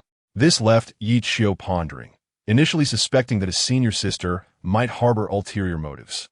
However, upon entering the room, he discovered that Mu Yinxue had no intention of sleeping. She wanted to prevent anyone from the Gudu family from tracking them down. Seeing how considerate Mu Yinxue was made Ye Qiu's heart ache. He finally spoke up, "Senior sister, why don't you rest while I keep watch?" Yet Mu Yinxue shook her head with a smile. "It's fine. I am accustomed to cultivating without rest. I could go a year and a half without needing to sleep." She spoke the truth. After all, how else would she earn the title of the foremost female disciple of Yaochi? Additionally, she wished for Ye Qiu to rest more, a form of care from a senior sister to her junior brother. However, as a notorious charmer, Ye Qiu could not allow his senior sister to endure hardship. After much persuasion, Mu Yinxue finally agreed to rest, but only on the condition that Ye Qiu sat by her side. He wholeheartedly accepted this request, even considering lying down to warm the bed for her. The night passed peacefully. At dawn, Ye Qiu and Mu Yinxue set out early, meeting Qin Yinner downstairs at the Yuan Lion. The three of them then journeyed toward the ancestral home of the Gudu family, as they needed to gain entry into the Xianling secret realm through the Gudu family. On their way, Ye Qiu purchased a veil hat capable of altering one's appearance for Mu Yinxue. This magical item, entirely white, complemented her attire and possessed the ability to change the user's appearance and conceal their aura. It was moderately priced, costing 10,000 low-grade spirit stones. Ye Qiu did not have that many spirit stones, but he had pills from the rewards of the system. Each pill was of considerable value, and he exchanged 3 to acquire the hat. Mu Yinxue was delighted with this gift and felt profoundly grateful. Given the current circumstances, she did not refuse it. The purpose of the hat was to disguise Mu Yinxue's identity, as they might encounter Gu Yuni, the Gudu family's young master, and the enemy responsible for the deaths of Yaochi disciples. If he recognized Mu Yinxue, their plan to infiltrate the Xianling secret realm would be jeopardized, and they could even find themselves pursued by the Gudu family. As they approached the ancestral home of the Gudu family, they were greeted by an expansive estate, its walls stretching far beyond the horizon. The grand entrance boasted 3 gates, 1 large and 2 small. A long line had formed outside, with people waiting to enter the Gudu family. The trio patiently queued without cutting in line. After a brief wait, it was finally their turn. The Gudu family was powerful, and even the guards at the entrance held an air of arrogance, questioning them with an air of superiority. "Are you all together? Which sect do you come from?" A young guard inquired, his tone haughty as his gaze brazenly scrutinized Qin Yinner. Did he fear provoking the disciples of the noble sect? Of course not. Disciples of such esteemed backgrounds would rarely be found waiting in line. The prominent sects of the Yinhuang Northern Region had already gained entry into the Gudu family. Those left queuing were either unconnected rogue cultivators or disciples from minor sections. Thus, the guards bore no fear of offending anyone. Sometimes, they even demanded bribes to allow entry. Otherwise, one would remain outside. It was a stark reality. In the presence of power, even the most insignificant of officials held sway. Those seeking favor with the Gudu family dared not offend their gatekeepers. As the saying goes, it is easy to meet the king of hell, but troublesome to deal with the little devils. Offending these little devils meant a lifetime of exclusion from the Gudu family. However, such intimidation was ineffective against someone like Ye Qiu, known for his fiery temperament, who would not sit idly by. As Ye Qiu took a few steps forward, he boldly pointed a finger at the guard's nose, unleashing a torrent of invective. Have your dog eyes gone blind? This individual before you is a scion of the Qin family from the Qilian Nanyu. Offend us, and believe me, I shall reduce your entire clan to ashes. It must be noted that Ye Qiu exuded an extraordinary aura, embodying the demeanor of a noble scion. Qin Yinner was even more remarkable, her air of affluence far surpassing that of any disciple from the Gudu clan. As for Mu Yinxue, although her stunning beauty was concealed, the formidable presence she emanated remained palpable. Even in silence, none dared to approach her. What? The young guard was taken aback, and the surrounding loose cultivators also exhibited sudden changes in expression. While they questioned the veracity of Ye Qiu's claims, it was evident that the trio before them was not of ordinary ilk. If they truly hailed from the Qin family of Qilian Nanyu, even Gudu Uni would not dare to show any disrespect. What? Do you dare to question my words? Ye Qiu frowned, clearly displeased. If that is the case, summon Gudu Ju and let him personally confirm the truth. Strikingly, Ye Qiu's display of authority indeed intimidated the onlookers, who gasped in astonishment. To dare call out the name of Gudu Ju within Gudu City was no trivial matter. Those who did so without merit would have long since met their demise. Observing Ye Qiu's brazen demeanor, Qin Yinner felt a mix of amusement and irritation. She cast a reproachful glance at him, but chose to remain silent. Subsequently, she produced the identity token of the Qin family's Yin clan and tossed it to Ye Qiu. It is essential for a tiger to reveal its true form. Otherwise, the ruse would be exposed. With the Qin family token in hand, Ye Qiu's confidence soared. He brandished the token before the young guard, demanding, "Open your eyes and behold what this is." The dark iron token bore the inscription, Qilian Nanyu, Qin Shi Yinzu, in bold letters. The guard, limited in experience, had never encountered a Qin family token before. Yet Ye Qiu's haughty demeanor left him too intimidated to question its authenticity. Fortunately, a loose cultivator among the spectators stepped forward to vouch for its legitimacy. I never expected to encounter a disciple of the Qin family from Qilian Nanyu here in Gudu City. Today truly opens my eyes. This cultivator, clad in white, though lacking any notable background, was known for his integrity and reputation in the area, making his words credible. Upon confirming the identity of the Qin family disciples, the young guard swiftly altered his demeanor. It is our honor to welcome esteemed guests from afar to Gudu City. You need not register. Please, proceed this way. The guard stepped aside, allowing Ye Qiu and his companions to enter, while the other loose cultivators were directed to the side entrances. The Gudu clan certainly knew how to exhibit their superiority, and one could sense their ambition from this display. However, having provoked the wrong individuals, they might soon face dire consequences. After returning the token to Qin Yinner, Ye Qiu chose not to dwell on the guard's previous insolence. Even after their departure, the discussion surrounding the trio continued to ripple through the crowd. The earlier young guard, visibly displeased, chastised everyone. "Hurry up, or you'll be shown the door." Hearing this, the crowd exchanged glances, refraining from further conversation, and obediently resumed their place in line. Upon entering the Gudu residence, they found themselves surrounded by guards clad in uniform, standing like statues along the sides. Following the red carpet, the trio finally arrived at the main hall. The layout of the hall resembled that of an ancient imperial court, albeit on a grander scale. The hall was already bustling with a considerable number of attendees. Due to Qin Yinner's lineage, the three successfully infiltrated the VIP section. Numerous guests had gathered to participate in the unveiling of the secret realm in Gudu City, as everyone sought entry into the Xianling's secret realm for opportunities. With a larger crowd came the inevitable stratification imposed by the Gudu clan. The VIP area, closest to the front, was adorned with individual tables, each laden with fine wines and delicacies. Guests seated in this area possessed backgrounds and strengths that would not fall short of the Gudu clan. Those of lesser status were relegated to ordinary seating arrangements.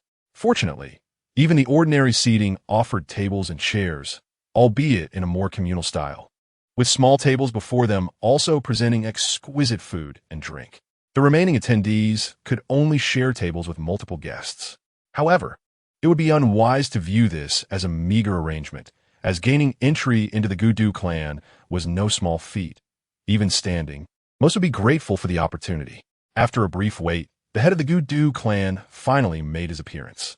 A middle-aged man, around his 40s or 50s, donned resplendent robes. Though his features were unremarkable, a commanding presence emanated from him. His arrival was met with a chorus of cheers. I am Gudu Yue, the head of the Gudu clan, and I am honored by the presence of all cultivators in Gudu City. The Xiantian Secret Realm opens once every decade, and tomorrow marks the day of its unveiling. However, I must clarify my stance regarding any disparagement of Gudu Ju. The reason for your gathering is twofold. First, as a testament to Gudu clan's hospitality. While the secret realm belongs to us, we believe in fateful encounters, allowing only the worthy to enter. The crowd responded with laughter, and the atmosphere was harmonious. Only Ye Qiu wore a smirk of derision. Since you are aware, I shall refrain from further commentary. However, I must issue a warning.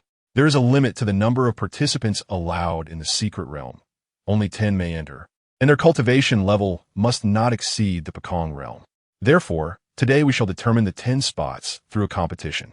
Upon hearing this, the crowd gasped in astonishment, their expressions shifting dramatically. The 10 available spots were significantly fewer than in previous gatherings, and the cultivation limit remained unchanged. With so many cultivators present, numbering in the hundreds, the competition for these 10 spots would be fierce. Though they inwardly lamented the Gudu clan's stinginess, they dared not voice their grievances, knowing that offending the Gudu clan could strip them of their chance to compete. Enough said. I have conveyed all essential information. You may now enjoy the feast. Gudu Ju spread his arms wide, welcoming the guests with warmth. Immediately, enchanting classical music filled the main hall, accompanied by the melodious sounds of chimes. A troupe of ethereally beautiful maidens, clad in gossamer, danced gracefully at the center of the hall, creating a breathtaking spectacle. As cultivators, the attendees possessed greater composure than ordinary mortals and were less susceptible to the allure of beauty. Moreover, being in the Gudu clan's domain, even those with lustful thoughts would lack the audacity to act upon them. At that moment, a dapper young man suddenly approached Ye Qiu and the others. This handsome gentleman exuded an air of refined elegance, capturing the attention of many female cultivators. However, Qin Yinner did not even glance his way. "Yanya, I didn't expect to run into you here." The young man greeted her with a charming smile. Was all Qin Yinner replied, offering no further engagement. Yet the young man showed no sign of offense. Instead, he turned his gaze toward Ye Qiu and Mu Yanxue. "Are these two your friends?" Before Qin Yinner could respond, Ye Qiu rose with a noble bearing, declaring, "I am the protector of the Qin Shi Yanzu, tasked with ensuring Miss Qin Yinner's safety." This proclamation left Qin Yinner speechless, but she chose not to clarify. The young man, however, merely smiled knowingly, recognizing the falsehood without exposing it, maintaining an appearance of effortless composure. His confidence stemmed from his own prestigious background, the Yu family spirit clan of Qi Lian Nanyu. The disciples of the Qi Lian Nanyu sect wielded considerable influence in the Yinhuang Beiyu. This is common knowledge, a shared understanding. In the Yinhuang Northern Region, no one dares to provoke them. However, from the dialogue between the two, it is evident that Qin Yinner shows little interest in the handsome young gentleman before her. Simultaneously, this hints at the evidently strained relationship between the Yu clan's spirit tribe and the Qin clan's Yin tribe. This is precisely why Ye Qiu had just stepped forward to express his stance, within the solitude of the Gu family's old residence. He understands the immense significance of aligning with the Qin clan. Remember, this is not merely a case of leveraging the power of others. It is a matter of seizing the opportunity. Are our distant guests satisfied with the culinary delights here? The courteous voice of Gu Duju suddenly interrupted. As he approached with his son, Gu Duyun walking gracefully towards them. Chapter 37. The obsequious Gu Duju Qin Yin'er and the dashing young man hail from prestigious families in the Chilean South region. A status that is immensely revered by the Gu family, unmatched by anyone else. Gu Duju dares not offend or neglect them in the slightest, even going so far as to take the initiative to engage in conversation. After all, the existence of such figures could easily obliterate their once mighty Gu family with just a word. The young gentleman turned to regard Gu Duju, who was approaching slowly, nodding with a smile. Though the strength of the Chilean South region surpasses that of the Yinhuang Northern Region, when it comes to cuisine, the latter undoubtedly excels. This statement not only clarified his stance, but also granted Gu Duju the respect he deserved. Such an extraordinary individual, yet still possessing the grace to delve into the art of gastronomy, is indeed rare. Qin Yin'er reciprocated the respect, rising to acknowledge him.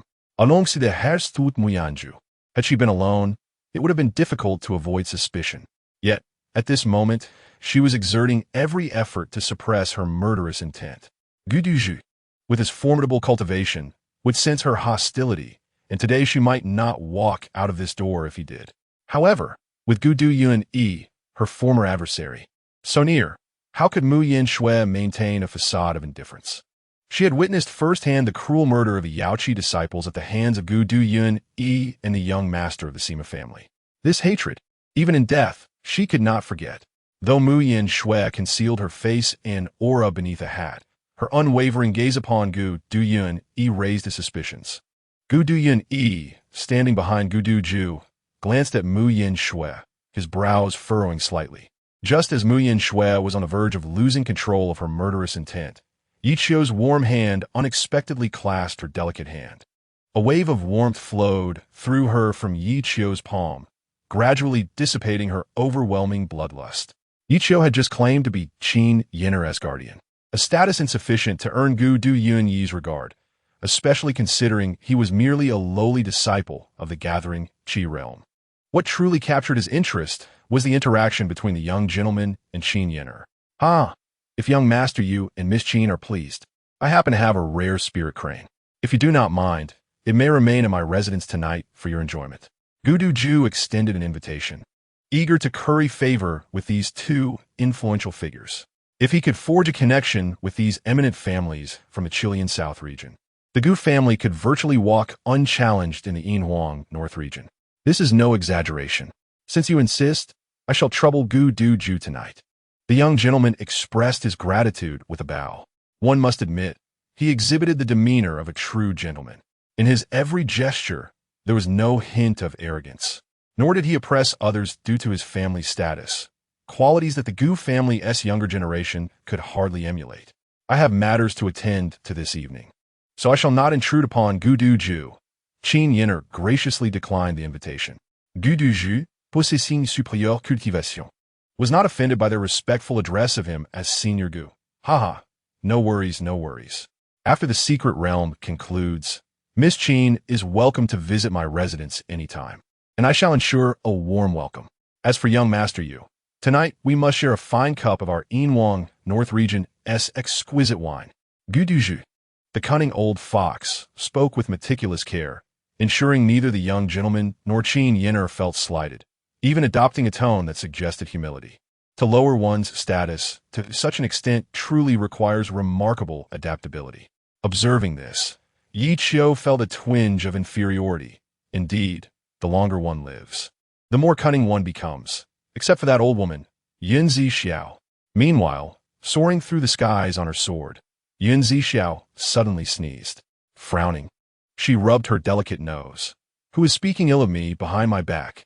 The elders and disciples present dared not respond to her query. This time, Zixiao had grand plans, aiming to uproot the Gu family entirely, a task not easily accomplished. Thus, she refrained from rash actions and awaited the opportune moment. Oh, by the way, I nearly forgot to mention to you both, Gu Duju exclaimed, slapping his forehead. I have already reserved 2 of the 10 spots for entering the Xianling secret realm for you. The young gentleman remained silent, But Qin Yinner furrowed her brow. Gudu Ju, quick-witted, hastily added, "Please do not think too much of it. The establishment of this competition rule is merely to ensure that the capable prevail. You both hail from esteemed families in the Chilean South region, and your cultivation levels are far beyond those of our Yinhuang Northern Region as practitioners. My actions are solely for the benefit of our local cultivators. After all, if they were to be injured by you two, it would be their loss." Beside them, Ye Qiu's eyelids twitched incessantly. What? This old fellow is quite adept at flattery. As expected of a family head, truly impressive. Were it not for the deep-seated enmity with the Gu family, I might have considered befriending Gu Duju to discuss the philosophies of survival and sycophancy. Mastering these two paths could render one nearly invincible in this realm of cultivation. I appreciate Senior Gu's goodwill, and I shall heed it. As I come to the Yinhuang Northern Region for my journey, I naturally intend to remain grounded and adhere to the established rules. Qin Yinner once again declined Gu Duju's goodwill, with the young gentleman echoing her sentiments. Dining and enjoying exquisite cuisine is one thing, but seeking to pave a backdoor for oneself is entirely unacceptable.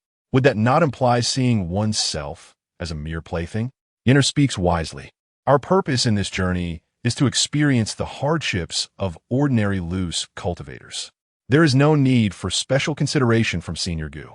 We shall conduct ourselves according to the established rules, the young gentleman remarked, his words skillfully avoiding offense while providing Gu Duju with a graceful exit. "Haha, my apologies for my presumptuousness," Gu Duju responded with a hearty laugh. Although he said this, he would still reserve those two spots for them. If these two eminent figures were eliminated, the path for the Gu family would indeed narrow significantly. Considering this, Gu Duju slightly turned, fixing a stern countenance upon Gu Du Yun-yi, instructing, "Yun-yi, you must learn from these two esteemed guests about humility and courtesy. Father's teachings are well remembered. Gu Du Yun-yi promptly boed tout Gu Duju, adopting en exagérément humble demi-honneur. Your son possesses extraordinary talents.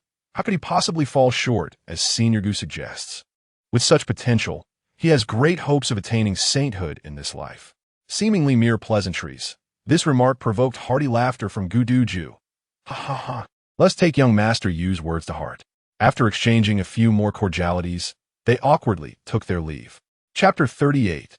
The Blood Butcher. Limu, once the meal concluded, Gu Duju exchanged a few more polite remarks, merely congratulating everyone on their anticipated successes, an act he had performed for millennia without weariness. Following this, the group proceeded to the Gu family's training grounds. The ancestral home of the Zhou family spanned a vast area, and merely traversing the path to the training grounds took no less than 10 minutes. During this period, Qin Yinner and Ye Qiu engaged in a brief discussion regarding the rules of the duel. The rules established by the Gu Du family were quite straightforward. Any individual from a sect could step up to challenge, and by consecutively defeating 3 opponents, they would qualify for advancement. Afterward, they would simply await the next bout. To illustrate, let us consider Ye Qiu as the first to ascend the stage and initiate a challenge. Should 3 individuals accept and Ye Qiu successfully defeat them in succession, he would be deemed to have advanced and could then observe the subsequent matches. Once all participants had advanced, those qualified would again take to the stage to compete, ultimately determining the top 10 contenders. These 10 would secure their places in the Xianling secret realm. Astute observers might ponder the consequences should Ye Qiu falter in his challenge against the 3rd opponent. The answer is rather simple. If he were to lose in the 3rd bout, he would forfeit his chance for advancement. The victor over him would then need to defeat 2 additional opponents to qualify. Naturally, some cunning individuals might deliberately choose to enter during the 3rd round, where their odds of victory would significantly increase given the disparity in strength. However, such strategies pale in comparison to absolute power. There were a total of 4 arenas operating simultaneously, each equipped with arrays designed to prevent contestants from accidentally harming spectators during their matches. After the referees succinctly outlined the rules of the duel, the competition commenced. Initially, no one volunteered to step onto the stage, as the audience was well aware that the first contestant often faced disadvantages. However, after a moment of silence, a participant finally made their way to the arena, Zhang Jun from the Xianwu sect. The lean young man bowed to the crowd. expressing his intent to seek guidance from the esteemed cultivators present. He was soon met by a robust bald man from the Liu family, who leapt onto the platform. The two exchanged bows as a form of opening courtesy, and with the referee's command, the duel officially began. The Xianwu sect was renowned for its defensive techniques, while the Liu family specialized in offensive strategies. After a vigorous exchange, neither combatant could claim victory. The audience erupted in cheers, creating an electrifying atmosphere. With the two leading the way, other participants began to take to the various stages. In contrast to the others, Ye Qiu's attention remained fixed on the referees. A frown creased his brow. The referees from the Gudu family were all of a caliber beyond the Breaking Void stage, signifying the family's formidable foundation. It was no wonder they boasted a strong presence of Dao realm experts. As these thoughts swirled in his mind, Ye Qiu absent-mindedly stroked his chin, contemplating his next move. Ye Shidi, who do you think will emerge victorious? Mu Yanxue inquired, adopting a tone of curiosity. If I am not mistaken, Zhang Jun from Xianwu sect hold the upper hand, Ye Qiu replied. Oh, what leads you to believe that? Mu Yangsu questioned, intrigued. To my eyes, their strengths appear quite comparable. Ah, but you fail to grasp the nuances, Ye Qiu explained in a didactic tone. Zhang Jun's defensive techniques are truly exceptional, surpassing that of his bald opponent. No sooner had Ye Qiu spoken than a resounding thud echoed from the arena, followed by the bald man being sent flying from the stage. Zhang Jun, on the other hand, appeared exhausted and out of breath, indicating he had narrowly secured victory. This revelation astonished Qin Yinner, who had been eavesdropping on their conversation, for she had been unable to discern any difference in strength between the two combatants. How could Ye Qiu, a mere gathering qi stage cultivator, perceive what she and Mu Yanxue, both in Nirvana stage, could not? The thought seemed incredulous. Though her curiosity regarding Ye Qiu intensified, Qin Yinner refrained from voicing her inquiries. The battle continued, and Zhang Jun ultimately fell in the third round, leaving the spectators feeling regretful. With hundreds of individuals divided across 4 stages, the competition was bound to be lengthy. Before long, to everyone's astonishment, Qin Yinner boldly leapt onto the arena, marking her as the first Nirvana stage contestant. Among the hundreds, few possessed the prowess to reach such a level. Some might wonder why a cultivator without Nirvana stage strength would even participate. However, the objective was not solely to gain entry into the Xianling's secret realm, given the scarcity of available spots. Rather, performing well could earn the favor of the Gudu family, presenting a remarkable opportunity. Once Qin Yinner entered the fray, she swiftly defeated her opponent in mere moments. The defeated contender felt fortunate that Qin Yinner showed restraint. Otherwise, a single blow from a Nirvana stage cultivator would have been fatal for someone of the core formation stage. Following the referee's announcement of her victory, the first arena fell into a brief silence, as the remaining cultivators exchanged uncertain glances, none daring to step onto the stage. After a moment of hesitation, the last Nirvana stage cultivator finally emerged.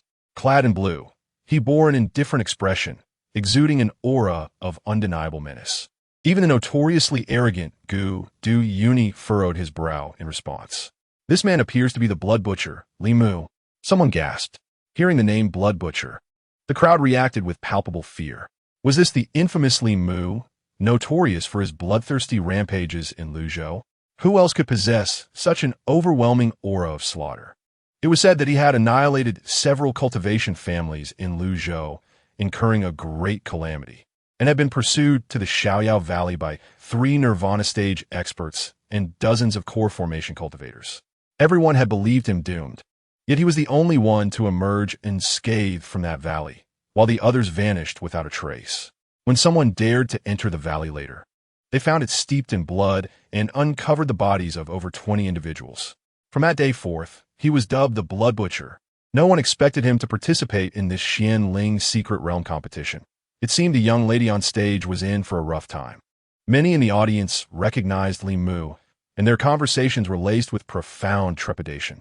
Those who had previously supported Qin Yinner now shook their heads in despair. In the presence of the Blood Butcher, they doubted Qin Yinner, a mere girl, could emerge victorious. Surviving at all seemed a distant hope. Chapter 39. Is this the true power of the Qi Lian, Nanyu disciples? You carry a heavy burden of slaughter, Qin Yinner remarked with an indifferent tone. The blood butcher, Li Mu, remained silent, his aloofness surpassing even that of Yun Zixiao. The atmosphere grew tense as the impending clash loomed. Are both contestants ready? The referee inquired. Yes, I am ready, Qin Yinner affirmed with a nod. Li Mu remained silent, exuding an air of arrogance.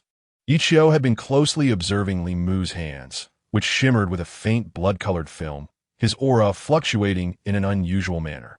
With the referee's command, the match commenced. Li Mu struck first, his figure moving like a phantom, disappearing in an instant.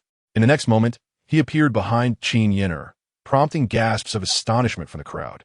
What incredible speed! Mu Yinxue exclaimed, a hint of worry creeping into her voice. Though Qin Yinner hailed from a prestigious family in Qilian Nanyu, her opponent, the Blood Butcher, was no mere name. As a rogue cultivator, Li Mu was among the most formidable of his kind.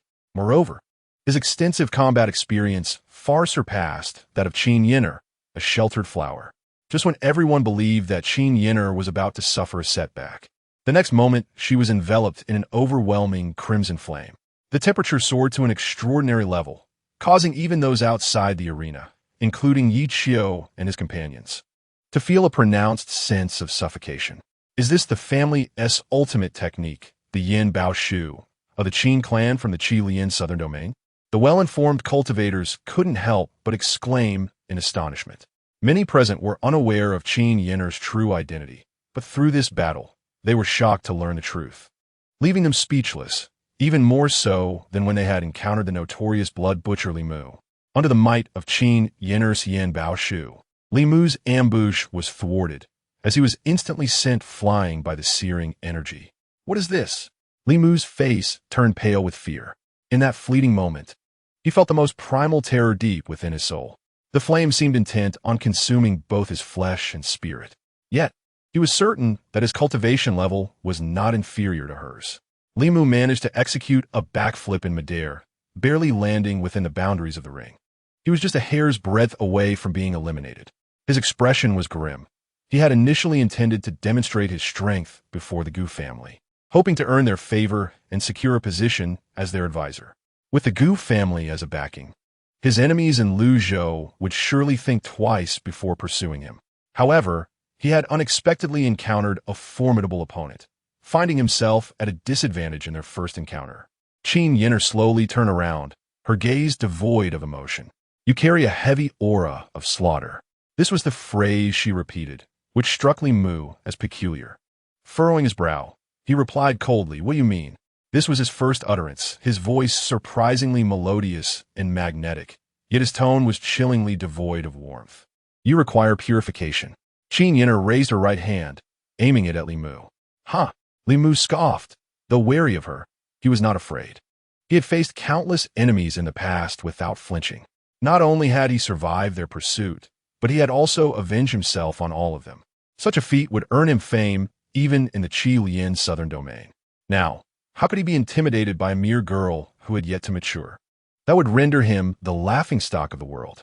The atmosphere in the arena grew tense once more. The spectators below appeared even more anxious than the two combatants on stage, including Ye Qiu and Mu Yinxue. Qi-Yin purification, Qin Yinner declared coldly, and in the next instant, her palm shimmered with an endless blaze. A scorching red beam of light surged forth at an astonishing speed toward Li Mu.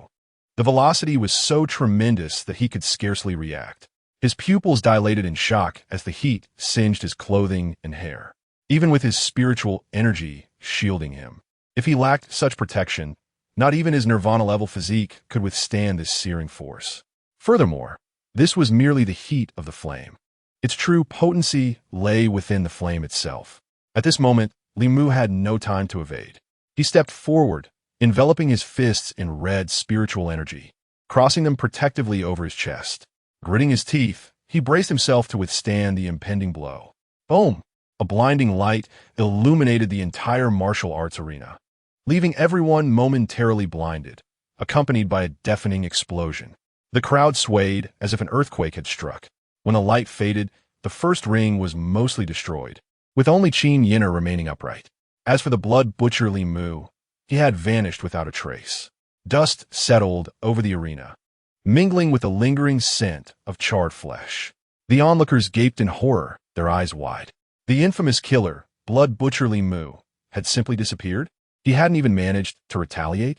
This was utterly absurd. Was this truly the might of the Qin clan from the Qi-Lian southern domain?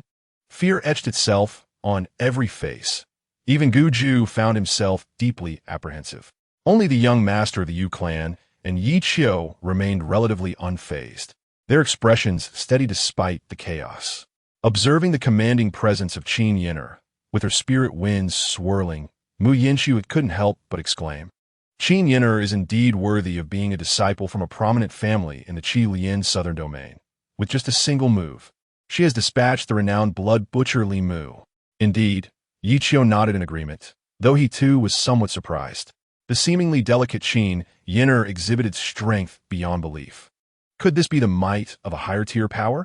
However, in the third round, it was evident that everyone was hesitant to challenge Qin Yin'er. After all, if even the formidable blood butcher Li Mu had been eliminated with a single strike, what chance did they have? It was important to note that Li Mu was a Nirvana-level cultivator. Throughout history, few had reached such a level, and even among large sects, Nirvana-level disciples were exceedingly precious. Yet now, they had witnessed a powerful Nirvana-level cultivator perish before their eyes, casting a heavy shadow over their hearts. As no one stepped forward to challenge her, it was ultimately a disciple from the Gu family who ascended the stage. However, after paying respects, he immediately launched a surprise attack. The implications were clear. Those in the know understood. Yet, no one dared to voice their concerns, as Qin Yin'er had rightfully earned her reputation. After she left the stage, the first ring was gradually restored by the referee's spells. The competition continued as usual, with several participants progressing. Yet none of the subsequent battles could compare to the previous spectacle. Chapter 40. I am Mu Yinqiu, hailing from Yaochi. It is worth mentioning that during this time, several disciples from the Gu family also participated in the trials. Yet, among the 10 spots, only 2 were reserved for the Gu family disciples. The others merely went through the motions. The cultivators from the Yinhuang Northern Domain did not dare to challenge the Gu family disciples, as this was their territory. They were the hosts, and these individuals depended on the Gu family, participating in their secret realm. This unspoken understanding was mutual. Granting sufficient face to the Gu family would yield benefits for themselves. As the competition progressed, Mu Yinqiu, seated below, was eager to make her move. She glanced at Ye Qiu, seeking his opinion. Understanding her hesitation, he nodded encouragingly with a smile of trust. Seeing this, Mu Yinqiu resolved to no longer hesitate. She leapt gracefully and flew directly onto the first ring. At this point, the first ring was empty, as the previous contestant had successfully defeated 3 opponents to advance. Though Mu Yinqiu wore a veil that obscured her features, her unique aura was undeniable. From below, several disciples of the Gu family frowned upon seeing Mu Yinqiu. Xiao Ge, doesn't that girl seem familiar? Muttered a bandaged disciple. Now that you mention it, it does ring a bell, replied Gu Xiao, though he shook his head moments later. I definitely feel like I've seen her somewhere, but I can't recall her face. A bunch of fools. A disdainful voice echoed from behind them. Gu Xiao frowned, momentarily amused, thinking that within the Gu family, someone dared to call him foolish. They must not know how to write the word death. Gu Guang. Gu Xiao and his companions respectfully addressed the individual behind them. Indeed, the one who had scorned them was Gu Guang, one of the few genius disciples from the Gu family in the past century, and he held considerable status and authority within the clan. Gu Xiao and his companions knew better than to provoke him. She is the one who dealt with you yesterday. Ji Ingu Ing cast a cold gaze towards the left in the distance, exclaiming, have you not noticed that little rascal who was with her yesterday? As the group followed Ji Ingu Ing's line of sight, their expressions turned to ones of clenched teeth. It was none other than Wei Qi, who had displayed even greater arrogance than them the previous day, now daring to appear at the Ji In residence. Was this not a slap in their faces? The audacity of that little brat to come to my home. With that, the group rolled up their sleeves, ready to confront him. Are your eyes blind? Do you not see who stands beside him? Ji Inguing muttered under his breath. Qin, a disciple of the Qin family from the Ch Li In Ny, was laughing and conversing with Ye Qiu. This revelation instantly extinguished their fury. With the Qin family backing them, they dared not provoke Ye Qiu any further. At that moment, Yinhuang on the stage removed her disguise and began her introduction. I am Yinhuang, hailing from the Yinhuang Biy. Yoch. Her voice rang out powerfully, resonating with the hearts of all present. Her gaze was directed at the high platform of the martial arts arena, where Ji In Ju stood. The true visage of Yinhuang, radiant and captivating, left the crowd in awe. Dressed in flowing blue robes, she appeared as a celestial being descended from the heavens, utterly untouchable.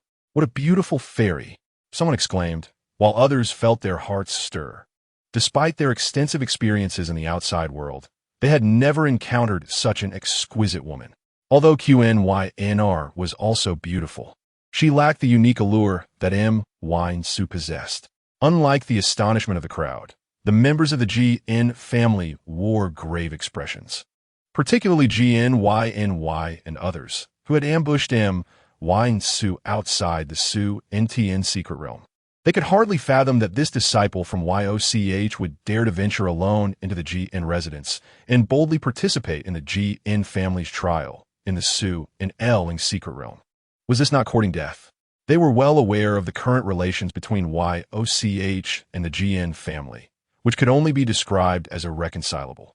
Observing the serious and furrowed brows of Ji In-ju and his entourage, Yinhuang let out a cold laugh, asking, "What? Does the head of the Jin family not welcome Yoch?" Her words carried weight. Ji In-ju smiled, though his eyes narrowed slightly, of course. "We welcome you. Although the Su and Ling secret realm has only 10 spots, anyone with the capability may enter. The Jin family will not only refrain from obstruction, but will also offer a warm welcome." His words garnered much praise and nods from the crowd. Yet down below, Ye Qiu could not help but scoff inwardly, thinking how this old fox was putting on a show, feigning hospitality while harboring murderous intent. Yinhuang, who had been curious about Ye Qiu and Yinhuang's identities, furrowed her brows in surprise. It was evident that neither Ye Qiu nor Yinhuang were ordinary individuals, despite Ye Qiu appearing to be only at the gathering Qi realm. His comprehension of swordsmanship and techniques left even Yinhuang, a disciple from a prominent family, feeling inadequate.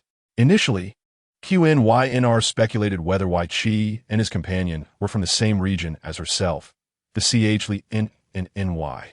To her astonishment, they hailed from Yoch long ago. Yoch had enjoyed a certain reputation in the Yinhuang Biy, even among the great clans of the Chli and Ny. Unfortunately, following the demise of the last Sect Master, Zyn, in a great battle, Yoch fell into decline, gradually fading from public view.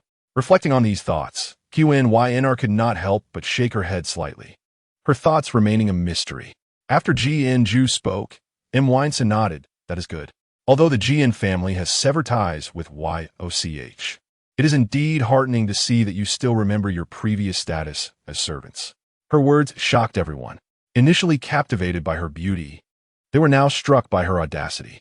Who in the Yinhuang Biy did not know that the Jin family had broken away from Yoch due to treachery? To bring up the past in front of the family head was an outright insult. As expected, Ji In-ju's expression darkened ominously. He had been cautious, understanding that the two Yoch disciples could not have come alone, likely accompanied by hidden reinforcements. Additionally, given their close association with Yinhuang, Ji In-ju had no intention of pushing things too far. However, with Yinhuang's provocation, he no longer felt the need for restraint. Nothing outweighed the honor of his family. Chapter 41. The pressure of sword intent, the vast martial arts arena was steeped in a tense atmosphere. All eyes were fixed on Yinhuang standing alone on the first platform, particularly those young masters from the Chli and Ny. They had not anticipated such a stunning transformation in Yinhuang. Despite their extensive experiences with women, they had never encountered a figure like her, one who transcended the ordinary. A faint, wicked smile crept across their lips. The identity of a disciple from Yoch piqued their interest. Yinhuang, standing solitary on the stage, could very well have chosen not to reveal her sect affiliation. Had it been Ye Qiu, he would have certainly chosen to remain inconspicuous, ultimately seizing the Jin family's opportunities without them ever realizing who had taken them. Such was Ye Qiu's survival strategy. Yet he understood Yinhuang's nature. The death of their fellow disciple remained unresolved, and each time she closed her eyes, the images of her companion's final moments replayed in her mind, filling her with guilt. Now that she had finally infiltrated the Jin family, she felt compelled to reveal her identity as a disciple of Yaochi before the world of cultivators. Only in doing so could she avenge her fallen comrade and deliver a stinging rebuke to the Jin family. To the Jin family, their clan's reputation took precedence over their very lives. As for Jinju's threats, Ye Qiu remained unperturbed. On one hand, there were numerous witnesses, including 2 disciples from prominent families of the Li N and Ny. Even if Jinju possessed 100 times more audacity, he would not dare to attack Yinsu and Ye Qiu in front of everyone. On the other hand, Jinju, being the cunning fox that he was, would undoubtedly be extremely cautious. With 2 disciples from Yaochi entering his domain, he would be rife with speculation, pondering whether there were any masters lurking nearby. Let's not forget that the current Sect Master of Yaochi, Yinzi11, was a half-step into sanctity. Such power far surpassed that of the ancient figure from the Jin family. As for whether Yinzi11 was in Jin City, y demandan certain. The mind of that old woman was difficult to decipher. Who knew what she was up to? Ye Qiu was unsure, and Jinju was even less so. This uncertainty served as a protective card for both Ye Qiu and Yinsu. Jinju would not act recklessly without absolute certainty. The old fox's caution was precisely what Ye Qiu was counting on. Additionally, before Yaochi made their move, Yinzi11 had sought out Ye Qiu privately, instructing him to bring Yinsu to participate in the Jin family's secret realm trial. Hence, the subsequent events unfolded, though Ye Qiu remained unaware of the detailed tasks. Fortunately, Yinzi11 was not one to be untrustworthy, providing Ye Qiu with a degree of confidence. Otherwise, he would never have supported Yinsu in revealing her identity as a disciple of Yaochi. Just then, a disciple from the Jin family stepped forward, cupping his hands in salute towards Jinju on the high platform, declaring, "I, Jin Li, a side disciple of the Jin family, request a battle." The crowd turned to this individual. While outsiders might not fully comprehend, the disciples of the Jin family were in a state of excitement, especially those few who had previously been beaten by Zixiao. Haha, the solitary lie's intervention will surely deal with that little girl. Such a beautiful young lady, but alas, she is about to be destroyed beneath the blade of solitary lie. How dare she provoke the authority of the solitary family? Her only fate is death. The members of solitary Shao mocked coldly, viewing Mu Yinxue as no different from the deceased. Though solitary Lai belongs to the collateral line of the solitary family, he stands among the most distinguished of the younger generation. Even a direct descendant like solitary Guang must take a step back in his presence. His rise to power through sheer ability only serves to further demonstrate the formidable strength of solitary Lai. Indeed, our rules for the contest allow for freedom. You may challenge this disciple of Yaochi on stage, Solitary Jew affirmed with a nod. He harbored confidence in solitary Lai, whose prowess in the Nirvana realm was not inferior to that of the notorious blood butcher Li Mu. Solitary Jew could not directly eliminate the provocative Mu Yinxue, but a disciple of the sect could. In the arena, life and death are indifferent. Even if the Yaochi sect master were to intervene, the solitary family would remain untouchable. Solitary Jew was indifferent to Mu Yinxue's fate, but the solitary uni beside him was not. He never anticipated that the beauty he had been secretly admiring, Mu Yinxue, would appear on the solitary family's stage. This stirred a mix of excitement and anxiety within him. Excitement arose from the fact that the woman he regarded as forbidden fruit had come to him voluntarily. Anxiety stemmed from the fear that she might perish on the arena. After a moment's contemplation, Solitary Uni communicated with Solitary Lai, warning him not to let Mu Yinxue die. Solitary Lai dared not disregard the command of the young master of the solitary family. "Are you both ready?" The referee inquired, looking at the two. Solitary Lai nodded, while Mu Yinxue completely ignored him. The referee paid no mind, and with a command, the battle commenced. This confrontation captured the attention of the majority. On one hand stood a stunning beauty, and on the other, a rare genius disciple of the solitary family. Such a matchup was irresistibly intriguing. As the two faced off, the atmosphere in the arena grew intensely tense. Solitary Lai's face was icy as he extended his right hand, a radiant golden light enveloping it and manifesting into a long sword brimming with sword intent. What? Is this a 4th-grade Xiantier artifact? The onlookers gasped in astonishment. The crafting of artifacts is a weakness of the Yinhuang Northern Region, primarily due to its scarcity of resources. Otherwise, how could the words Yinhuang ever arise? The elemental energies of heaven and earth yield 4 types of artifacts. Yellow-tier artifacts are already exceedingly precious, let alone a 4th-grade Xiantier artifact. Pointing his sword at Mu Yinxiu, Solitary Lai scoffed, "Draw your sword, or you shall have no chance." Arrogant, extremely arrogant. "Ha, you are not worthy of me drawing my sword." Mu Yinxiu retorted with a cold smile. Her intention was to slap the solitary family in the face, and thus she would be as audacious as possible. "Oof. Since you seek your own demise, do not blame me." Without further ado, Solitary Lai propelled himself forward, sword in hand, dashing toward Mu Yinxiu from 10 meters away.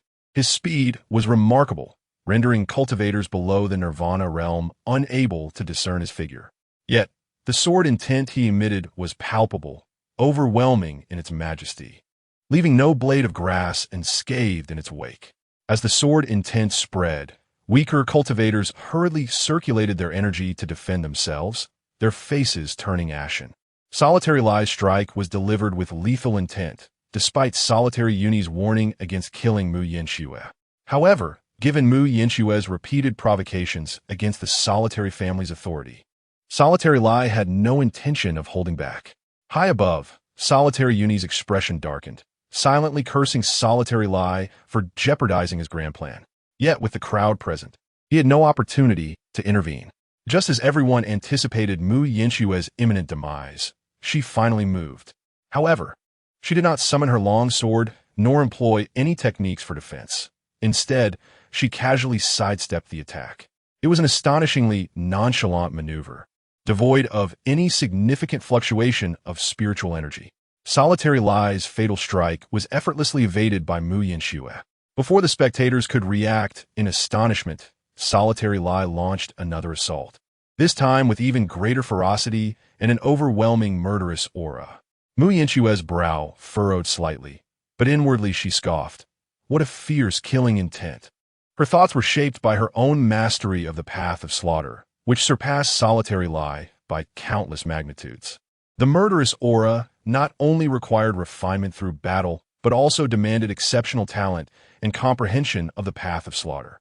Mu Yinxiu had initially fallen into the depths of that path due to her extraordinary talent, which stunted her progress until Ye Qiu had intervened, imparting new sword techniques that elevated her strength.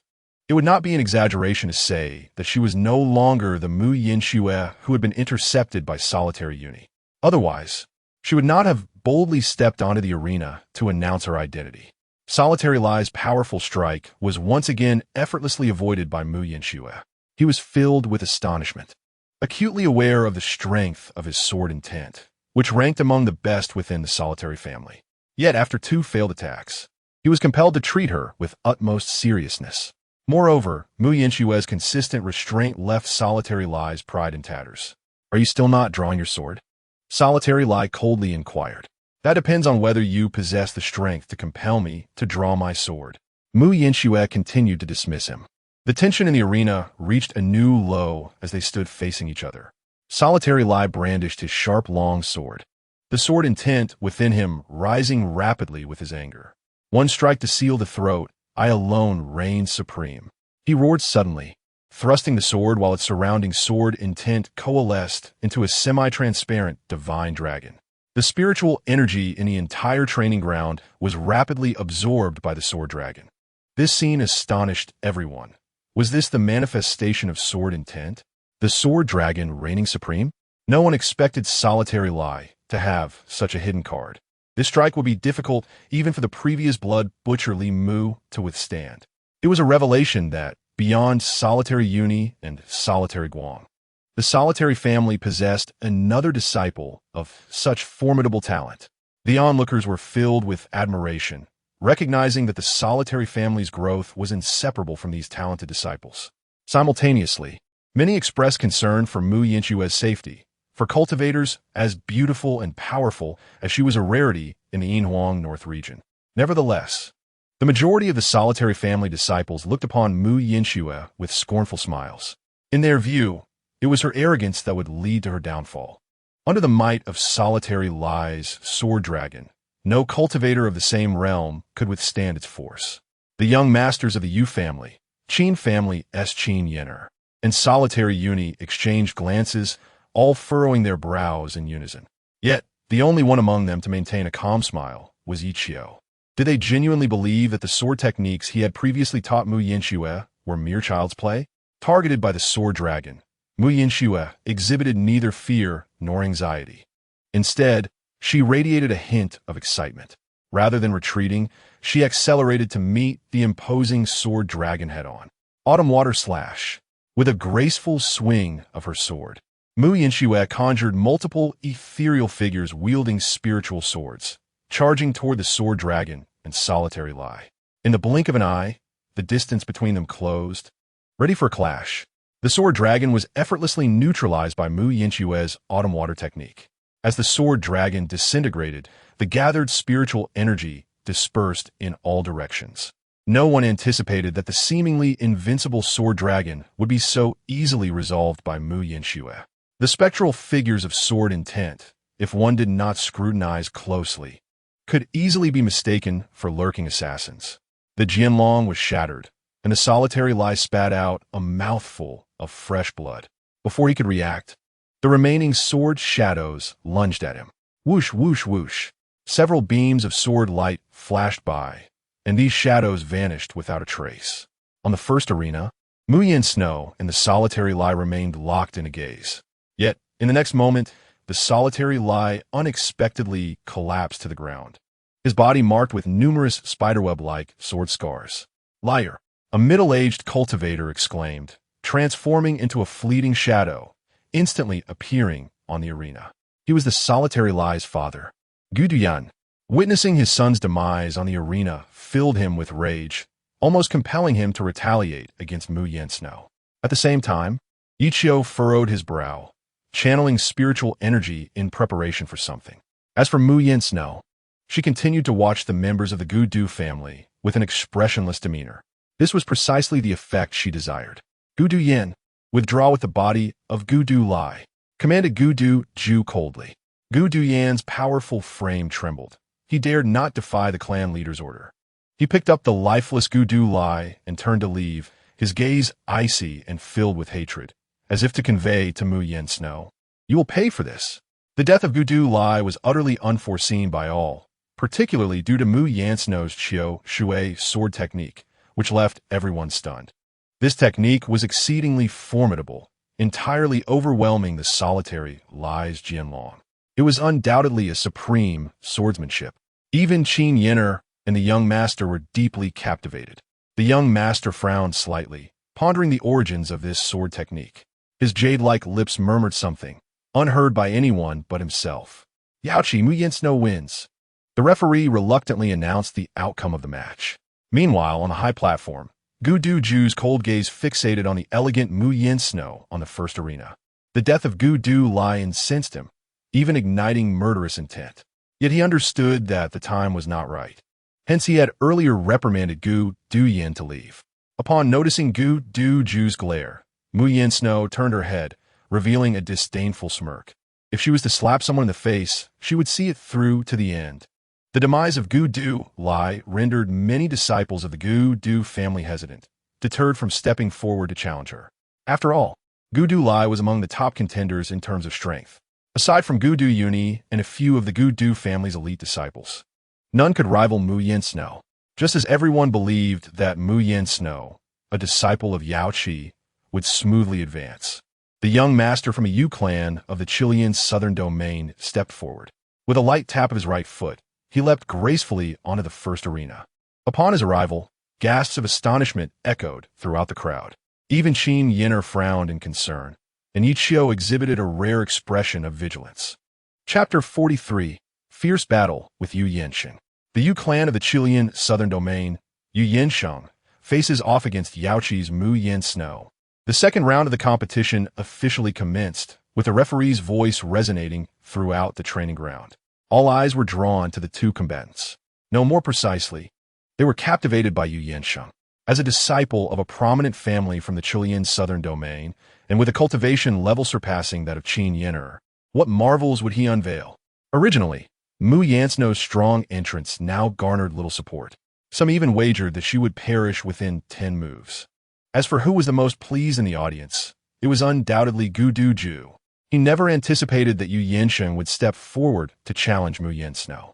This spared the disciples of the Gu Du family from taking action. Moreover, given Yu Yansheng's background, even if he were to personally slay Mu Yansno in front of the Yaochi sect leader, Yaochi would not dare to utter a word. Gu Duju's confidence stemmed from the fact that Yaochi was no longer what it once was.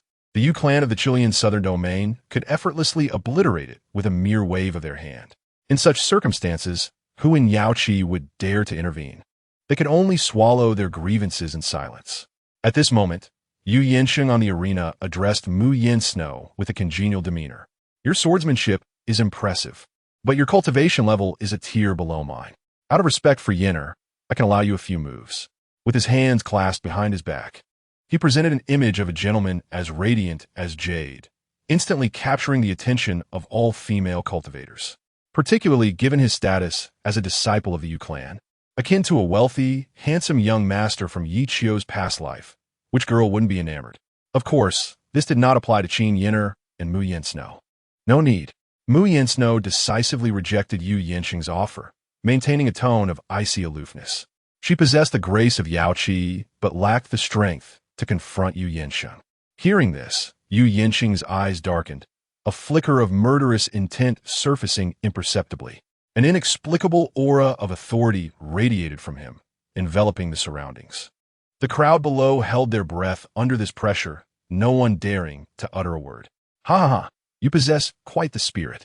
Yet suddenly, Yu Yansheng burst into laughter, his face aglow, reminiscent of a charming gentleman. He eyed Mu Yansno with keen interest. Undoubtedly, this Yu Yansheng was formidable. It was only natural.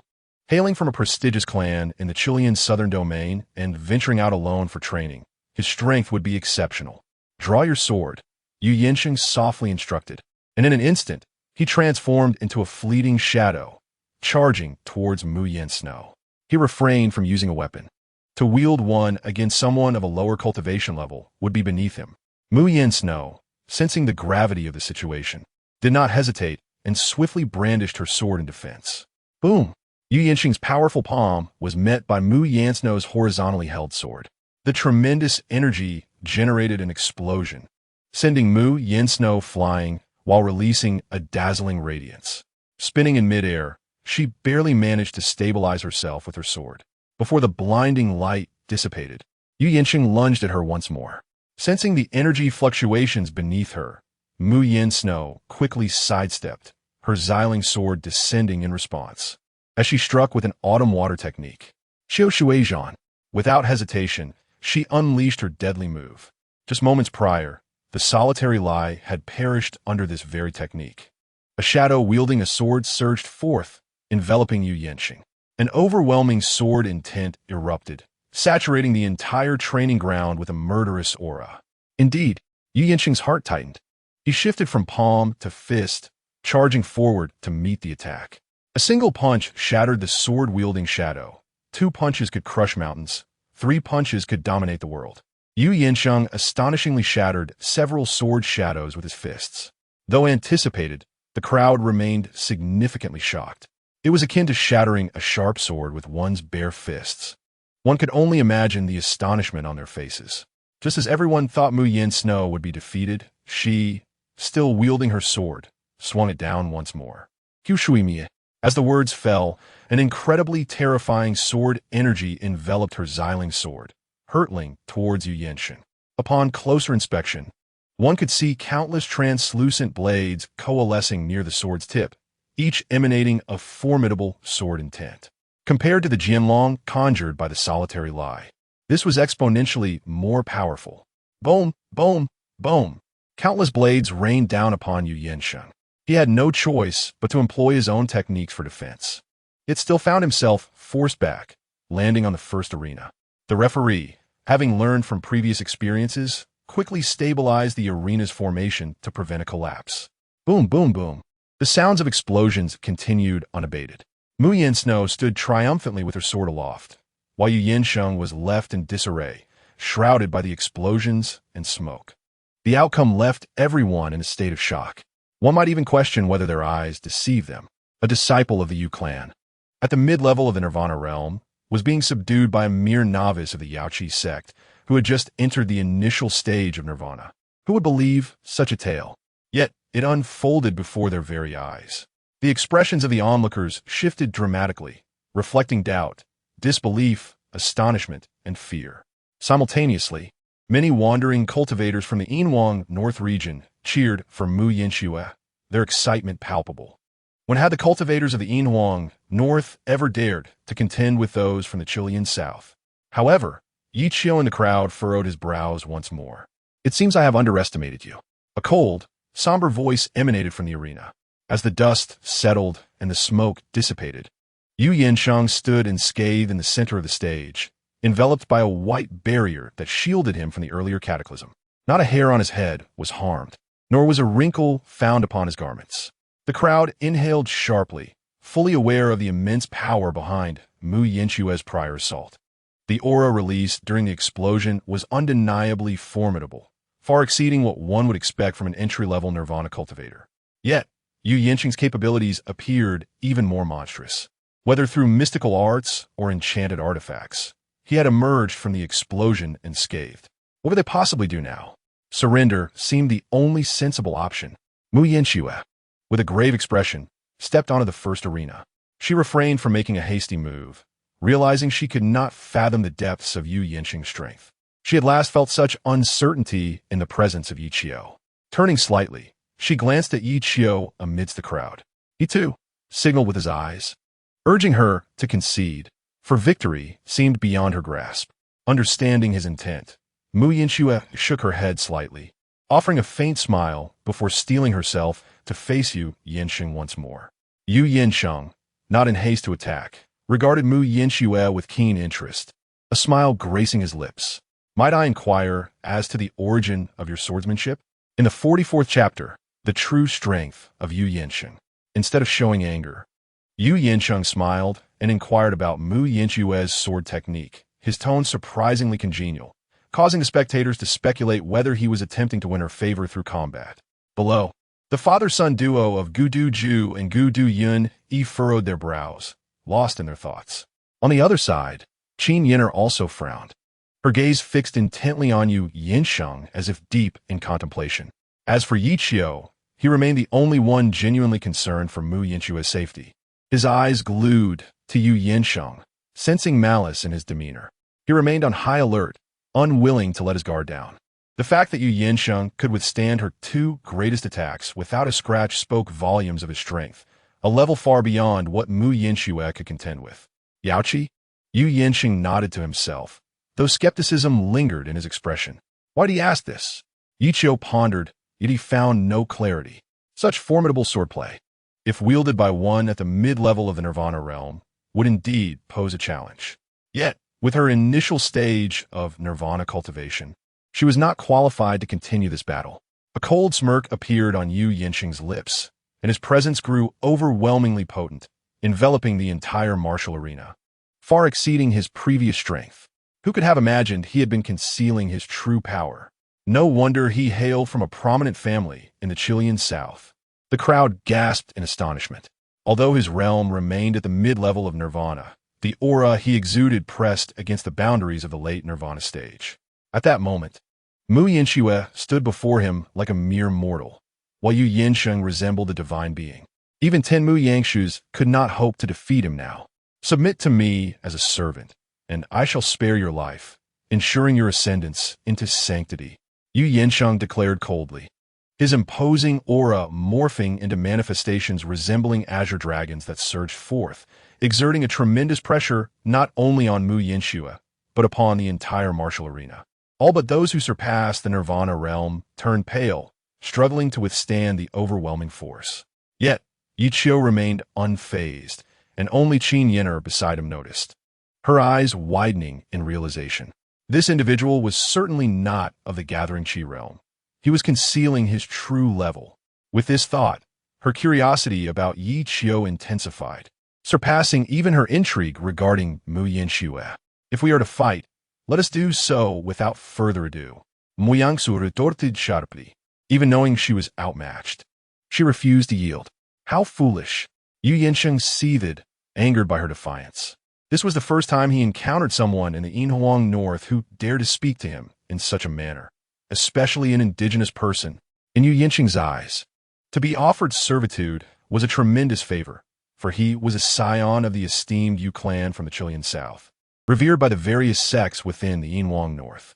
Yet this ungrateful native dared to reject him, revealing the savage nature lurking within Yu Yansheng. With a wave of his hand, a long sword of blue light descended from above, hovering heavily beside him. The blade radiated a brilliant blue glow, inscribed with countless runes, each exuding a terrifying aura capable of ensnaring anyone who dared to gaze upon it. This sword was a pure blade without a hilt, yet it astonished the crowd nonetheless. This is a 9th grade Earth tier artifact. A cultivator in the Nirvana realm possesses an artifact so close to the celestial tier. Is this the depth of a Yu clan's resources from the Chilean south? For the resource-strapped Yinhuang North, a 9th grade Earth tier artifact was akin to a divine relic. Should this sword be further refined, it could potentially transcend into a celestial tier artifact. Even the major sects of the Yinhuang North could scarcely boast more than a handful of such treasures. Even Ye Qiu, equipped with a system, possessed only a 6th grade Earth tier Zhongling sword. The stark contrast illustrated the terrifying disparity in power. Even Gudu Ju, from a distance, widened his eyes, a flicker of greed evident in his gaze.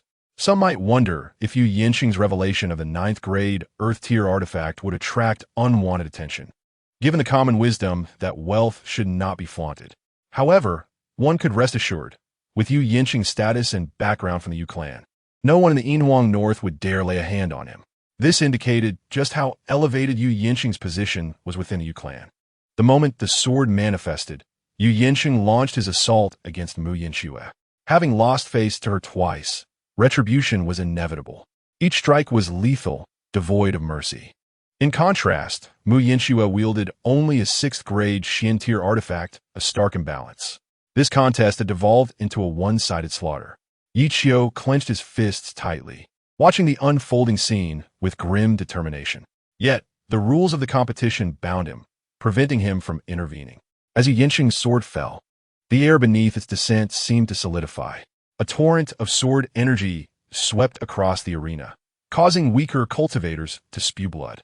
The crowd echoed their distress, and the situation was no different for Mu Yinxue. Feeling the weight of impending doom, Mu Yinxue exerted every ounce of her strength to evade this strike, fully aware that she could not withstand such an onslaught.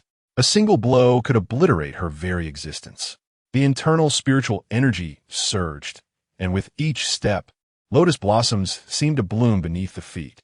Miraculously, one narrowly evaded the lethal sword strike. Although the blow was dodged, the menacing sword aura did not dissipate.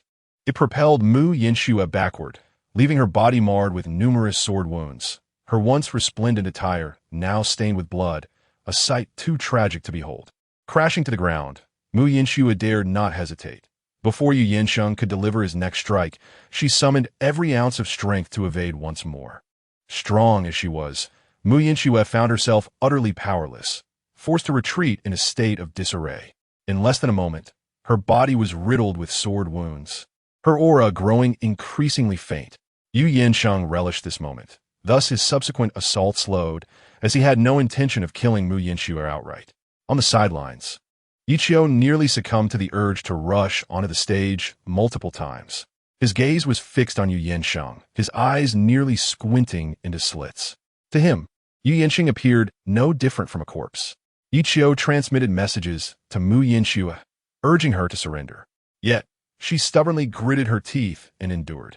Now, she was a patchwork of injuries, her condition nearly matching the torment she had suffered previously in the Shantian's secret realm. Ye Qiu understood what this signified. Chapter 45. The reckless Yu Yansheng. If Mu Yanxue continued to fight in this manner, she would surely perish. Nevertheless, she refused to concede. Ye Qiu comprehended her unwillingness to yield. As the foremost disciple recognized by the Yaochi, she symbolized the entire generation of Yaochi disciples. Her surrender would imply that her peers were worthless, a notion that would invite mockery from the various sects of the Yinhuang Northern Region. With Zixiao having emerged from seclusion, Mu Yanxue was determined not to tarnish Yaochi's reputation due to her own failings. This would severely affect Yaochi's future prospects. Moreover, this trial was organized by the solitary family, intensifying her resolve not to surrender. Even in defeat, she would stand tall, deserving the respect of all. Such an obsession and philosophy seemed peculiar to Ye Qiu, who found it incomprehensible and unpraiseworthy. He simply could not bear to watch Mu Yanxue perish here. Ha ha, Godi. Yu Yansheng had grown weary of the game. With arms raised to the heavens, terrifying spiritual energy flowed into the suspended spirit sword. The sword's might aura, an intense surge dramatically. He was indeed concealing his strength? The crowd gasped in astonishment. The pressure Yu Yansheng emitted could no longer be described as merely terrifying. Even the referee at the void-breaking realm changed countenance, hastily conjuring spiritual energy to resist. Mu Yanxue faced Yu Yansheng, a lone candle flickering in the wind, on the verge of extinguishing. Mu Yanxue, surrender now. Ye Qiu's furious roar echoed across the martial arena, his voice eclipsing all else. His gaze was filled with reluctance and sorrow. Ye Qiu recognized that she was prepared to fight to the death. His inner fury gradually gave way to the desolation reflected in Mu Yanxue's eyes. You vis la créature, dit. Yu Yansheng bellowed, his demeanor stripped of its previous grace. Yet others present gazed at him in reverence. Only through supreme strength could one earn the respect of all. Perhaps this was the reason Mu Yanxue persisted in fighting despite knowing she was outmatched. The suspended spirit sword, imbued with formidable sword energy, hurtled toward the wavering Mu Yanxue. In that critical moment, Ye Qiu nearly lost control and intervened. Knowing she could not remain passive, Mu Yanxue summoned the last remnants of her spiritual energy, unleashing the Ziling treasure sword, channeling its full strength to withstand Yu Yansheng's lethal strike. The Ziling treasure sword erupted in a brilliant purple light, colliding with the sword's tip. Boom!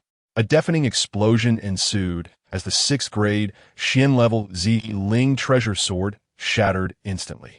The onlookers felt a shiver run through them, recognizing the might of a 9th grade Earth-level artifact, effortlessly obliterating a 6th grade artifact.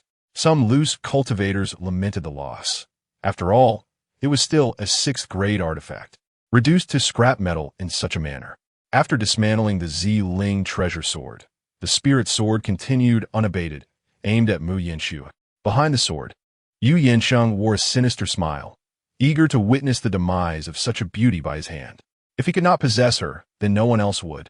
As for the Qiushui sword technique, Yu Yansheng intended to visit the Yaochi personally in the future. At this critical juncture, Mu Yanxue unexpectedly summoned another artifact, this time a defensive one. The artifact materialized, landing heavily before her. Towering 10 feet, it resembled an ancient bell-shaped shield, entirely azure, with faint engravings of mythical beasts. Ye Qiu could not discern its exact nature. Thud! The spirit sword struck the curved shield, producing a resounding chime that echoed for a long time. The sword's aura diminished significantly, yet it still struggled to halt its advance. The azure shield, whose grade could not be determined, was already riddled with numerous cracks, seemingly on the verge of shattering like the Ziling treasure sword. The crowd was unaware of the azure shield's identity, yet it had withstood the spirit sword's assault far longer than the Ziling treasure sword, its defensive capabilities likely surpassing that of a 6th grade artifact by several folds. At the very least, it resembled an 8th or 9th grade artifact. Two commendable artifacts had provided Mu Yinxue a fleeting opportunity to catch her breath at the cost of their destruction. However, Mu Yinxue, having exhausted her spiritual energy and burdened by severe injuries, appeared ghastly pale. Seizing the moment, she retrieved healing elixirs to consume. These elixirs could only alleviate her pain and replenish her spiritual energy, but could not mend her wounds.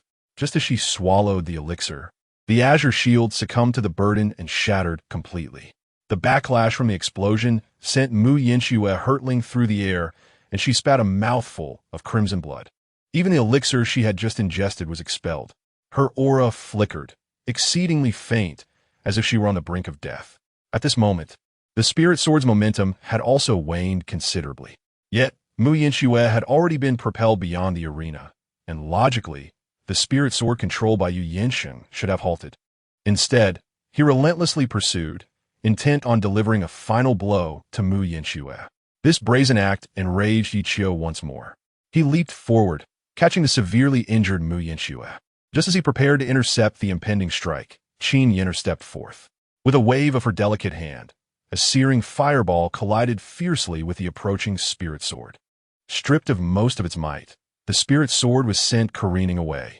Seeing Qin Yin'er intervene, Yu Yansheng ceased his relentless pursuit. In his estimation, Mu Yinxue was gravely injured, and survival seemed impossible unless divine intervention occurred. Yet, was that a feasible outcome? Just as this thought crossed his mind, Yu Yansheng spotted Ye Qiu, who had landed and swiftly produced a pill for the wounded Mu Yinxue. Casting a glance at Ye Qiu's aura, revealing his cultivation at the gathering Qi realm, Yu Yansheng could not help but scoff, dismissing him. What could an individual at the gathering Qi realm offer in terms of elixirs? Did he truly believe he could save her? It would be a challenge to save even a drowning pig. In the Qi Southern Region, from a Yu clan spirit race, Yu Yansheng emerges victorious. The referee announced the match's outcome with great exuberance, his mood evidently elevated. The crowd erupted in jubilant cheers, particularly the disciples of the solitary family, each more excited than the last, relishing the fate that befell those who dared challenge the solitary family. At the same time, after consuming the elixir, Mu Yinxue's breath stabilized significantly. However, due to her severe injuries, she had succumbed to unconsciousness. Qin Yin'er, who was nearby, also recognized the miraculous nature of the elixir. It was truly extraordinary that it could stabilize such grievous wounds. Yet, seeing that Ye Qiu remained silent, she chose not to inquire further. Entrusting Mu Yinxue to Qin Yin'er for care, Ye Qiu rose, his gaze icy as he fixed it upon Yu Yansheng on Arena 1. It was time for blood debts to be repaid. Chapter 46. Defeating you until you kneel and call me father while the crowd cheered for Yu Yansheng. Ye Qiu boldly ascended Arena 1, unabashedly under the watchful eyes of the multitude. Instantly, the sounds of celebration in the martial arts arena fell silent, as everyone regarded Ye Qiu with disbelief. Haha, is this lad going up to shine Yu Gongzi's shoes? Perhaps he wishes to join the Yu Spirit Clan after witnessing Yu Gongzi's prowess. What a dreamer he is, believing that a mere Qi gathering realm cultivator could gain entry into the Yu Spirit Clan. Nevertheless, one could not deny that a handsome young man like him would indeed make a desirable pet. The crowd, regardless of gender, unleashed various taunts upon Ye Qiu, perceiving him as a toad yearning for a swan's flesh, utterly unaware of his own limitations. No one believed that Ye Qiu was there to challenge Yu Yansheng. Even the formidable Mu Yinxue had fallen victim to Yu Yansheng, utterly incapable of retaliation. How could someone who appeared to be merely at the Qi gathering realm dare to stand against him? The only one with a different expression was Qin Yin'er. She understood that Ye Qiu was unfathomable, even beyond her own comprehension. Despite being her junior, he had taught her swordsmanship. He had identified flaws and techniques that she herself could not perceive. Although he appeared to be merely at the Qi gathering realm, he disregarded the oppressive aura of Yu Yansheng, who was at mid-nirvana realm. All of this indicated that Ye Qiu was no ordinary individual. Moreover, his appearance was striking, truly breathtaking. Wait, this person has consistently stood alongside Mu Yinxue from Yaochi and Qin Yin'er from the Qin clan. Was he not the one who caught the severely injured Mu Yinxue? Could it be that he seeks revenge for her? Someone in the crowd exclaimed. This statement provoked a chorus of laughter from those around. Haha, are you out of your mind? A mere Qi, gathering realm cultivator daring to challenge a Gongzi? I could crush him in an instant, believe it or not, scoffed a nearby bald man. Ye Qiu paid no heed to the jeers as he steadily approached Arena 1. Had he not been familiar with Mu Yinxue, he would not have revealed his true strength so soon. He adhered to the principle of survival. Revealing one's capabilities before outsiders was contrary to that principle. However, after spending 10 days on Piamiao Peak with Mu Yinxue, he had come to regard her as a friend. Their close interactions while teaching swordsmanship had fostered a unique bond. Thus, at this moment, Ye Qiu felt compelled to stand upon this arena and vindicate Mu Yinxue's honor. He had never considered seeking glory for Yaochi. To him, those he cared for would always take precedence over reputation. Outsiders do not approach the arena. Before Yu Yinsheng could speak, the referee interjected.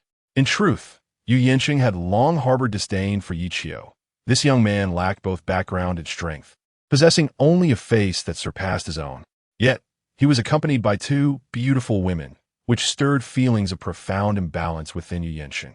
He did not covet beauty, but rather could not tolerate others obtaining what he could not.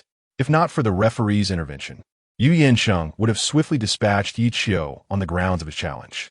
Qiao, Ye Qiu coldly declared, continuing his advance. Yaochi? Haha, this boy claims to hail from Yaochi? Isn't that a place filled with women? How would a man manage to infiltrate? It's obvious, with such low cultivation. What major sect would accept him but the downtrodden Yaochi?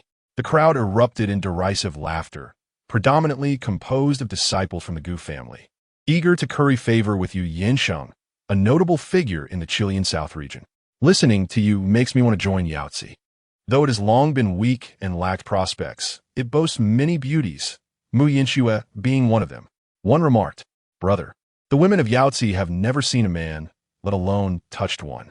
Your frail physique will likely be exhausted in mere days. Another burst into lewd laughter. With a gaze as frigid as ice, devoid of warmth or emotion, Ye Qiu's presence emanated an aura that made several in the crowd feel as if they were being scrutinized by a ferocious beast. Their bodies quivered, and they instinctively turned away, silenced. This moment awakened the crowd to Ye Qiu's extraordinary nature. Upon reflection, they recognized the complexity of the situation. A Qi-gathering realm cultivator daring to challenge someone at the Nirvana realm must possess hidden cards. Despite their desire to imagine Ye Qiu as immensely powerful, they could not reconcile this with his Qi-gathering realm cultivation. It was crucial to remember that Yu Yinsheng was no ordinary mid-Nirvana realm cultivator. His strength approached that of the late Nirvana realm. Additionally, Yu Yinsheng wielded a 9th-grade Earth-ranked artifact, making it exceedingly difficult for even late Nirvana realm experts to defeat him, let alone Ye Qiu of the Qi-gathering realm. Most believed Ye Qiu was courting death, but they chose not to voice further opinions. If he sought his own demise, then he deserved whatever fate awaited him. Meanwhile, the referee on Arena 1, upon hearing that Ye Qiu was a disciple of Yaochi, ceased to intervene. In his eyes, the demise of a Yaochi individual was inconsequential. You, a dog of the Qin clan, lack the qualifications to challenge me. Yu Yinsheng mocked coldly, deliberately mentioning the Qin clan. Qin Yinner frowned slightly, but remained silent. Yu Yinsheng was not in a rush to kill Ye Qiu. Now that Ye Qiu had ascended the arena, he had countless methods to ensure Ye Qiu would not be able to surrender in time before meeting a tragic end. The Yu Spirit clan is nothing significant. Even if I am a dog of the Qin clan, I can still make you kneel and call me father. Do you believe it?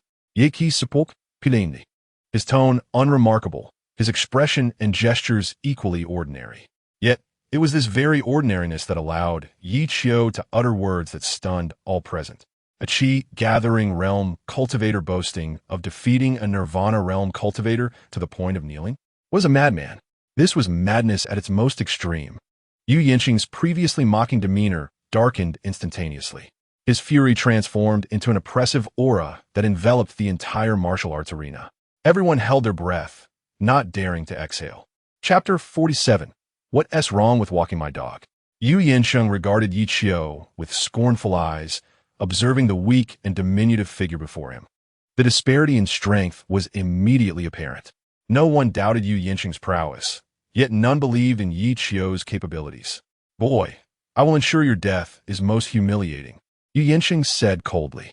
Even with Qin Yinner's protection, he would not hesitate to strike Ye Qiu down.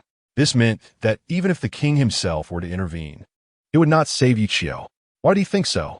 It was because Yu Yansheng did not believe Ye Qiu possessed the strength to match him and was certain he would receive external assistance. However, these considerations were of little consequence now. Ye Qiu had to die. Reflecting on Ye Qiu, he shrugged nonchalantly and mockingly retorted, "Is the Yu clan of the Ling tribe merely boasting with their words? If you have the capability, go ahead and kill me today. Otherwise, you shall certainly call me father." Ye Qiu did not care whether Yu Yansheng could kill him. What mattered was that he had to slap Yu Yansheng's face hard. Seeking death. Unable to contain his fury any longer, Yu Yansheng swung his sword and charged at Ye Qiu. Earlier, during his battle with Mu Yanxue, Yu Yansheng had not personally engaged, but had used spiritual power to control his sword for ranged attacks. Yet now, faced with a cultivator who seemed to possess only the Qi gathering realm, he chose to fight in person. This alone indicated the extent of Yu Yansheng's anger. The female cultivators below secretly felt anxious for Ye Qiu, thinking it a pity if he were to die so soon. After all, such a strikingly handsome young man was a rare sight. Yu Yansheng's fierce strike emitted a sword intent even greater than what he had directed at Mu Yanxue. Yet Ye Qiu remained composed, his steps fluid and unpredictable, his reflexes and speed extraordinary. With a single move of Lingbo Weibu, he effortlessly evaded Yu Yansheng's lethal strike. The onlookers gasped in astonishment, for even they, as Nirvana realm cultivators, found it challenging to dodge such an attack. Yet, miraculously, Ye Qiu, a mere Qi gathering realm cultivator, had done so. Wasn't that absurd? Blinded by rage, Yu Yansheng, disregarding whether Ye Qiu had evaded or not, struck again. Thus, a remarkable scene unfolded. A mid-stage Nirvana realm cultivator wielding a high-grade Earth-tier artifact pursued a late-stage Qi gathering realm cultivator, unable to land a single blow. The crowd began to murmur, speculating whether Ye Qiu was concealing his true strength. "You're just hiding like a coward, aren't you?" Yu Yansheng yelled in frustration as he continued his relentless pursuit. Ye Qiu chuckled derisively. "What is wrong with walking my dog?"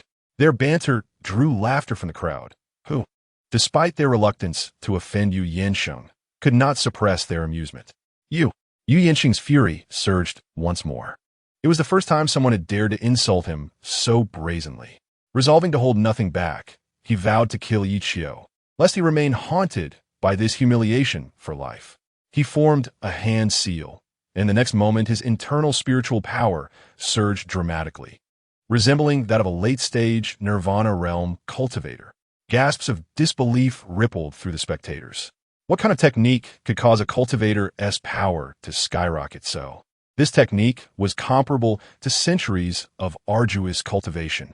On the other side, Ye Qiu scoffed repeatedly, completely unimpressed by Yu Yansheng's display. His disdain only fueled Yu Yansheng's rage further. With his newfound strength, Yu Yansheng's speed increased severalfold, making it difficult even for early-stage Nirvana realm cultivators to track their movements. The lower-tier cultivators could only glimpse two fleeting shadows on the arena. When it came to speed, Ye Qiu was unafraid, but he had had enough of playing around. He casually struck out, sending Yu Yansheng staggering back, while Ye Qiu remained steadfast in place. The two faced each other about 10 meters apart. Although the arena was not large, it spanned over 30 meters in both length and width. Ye Qiu wielded a long sword of such low quality that it barely qualified as a weapon, lacking even the most basic tier. In stark contrast, Yu Yansheng's sword was a high-grade artifact, previously capable of dismantling two advanced Xian-tier weapons. Ye Qiu paid little heed to the disparity, standing casually and pointing his sword at Yu Yansheng in blatant provocation. Since the dog refuses to obey, it deserves a spanking. The crowd reacted with a mixture of bizarre expressions, torn between laughter and restraint, as the battle had momentarily ceased. Should they laugh now, Yu Yansheng would surely notice. "You're doomed. I assure you, no one can save you." With that, Yu Yansheng lost interest in further banter. He was determined to demonstrate that not just anyone could provoke the authority of the Yu clan. As for Ye Qiu's true strength, he had no interest in discovering it. He was not intrigued by the dead. As Yu Yinxing charged forward once more, Ye Qiu chose not to evade. Mu Yinxue had awakened after consuming a pill and was now watching him with a face full of worry and guilt. Ye Qiu intended for Mu Yinxue to witness how he would utterly crush Yu Yinxing.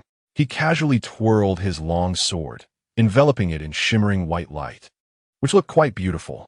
Instead of retreating, he advanced to meet Yu Yinxing head-on. Yu Yinxing sneered dismissively, prepared to confront him directly.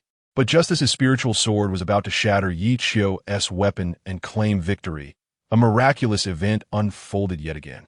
Ye Qiu's sword technique twisted in an unexpected manner, astonishingly disarming Yu Yinxing's spiritual sword.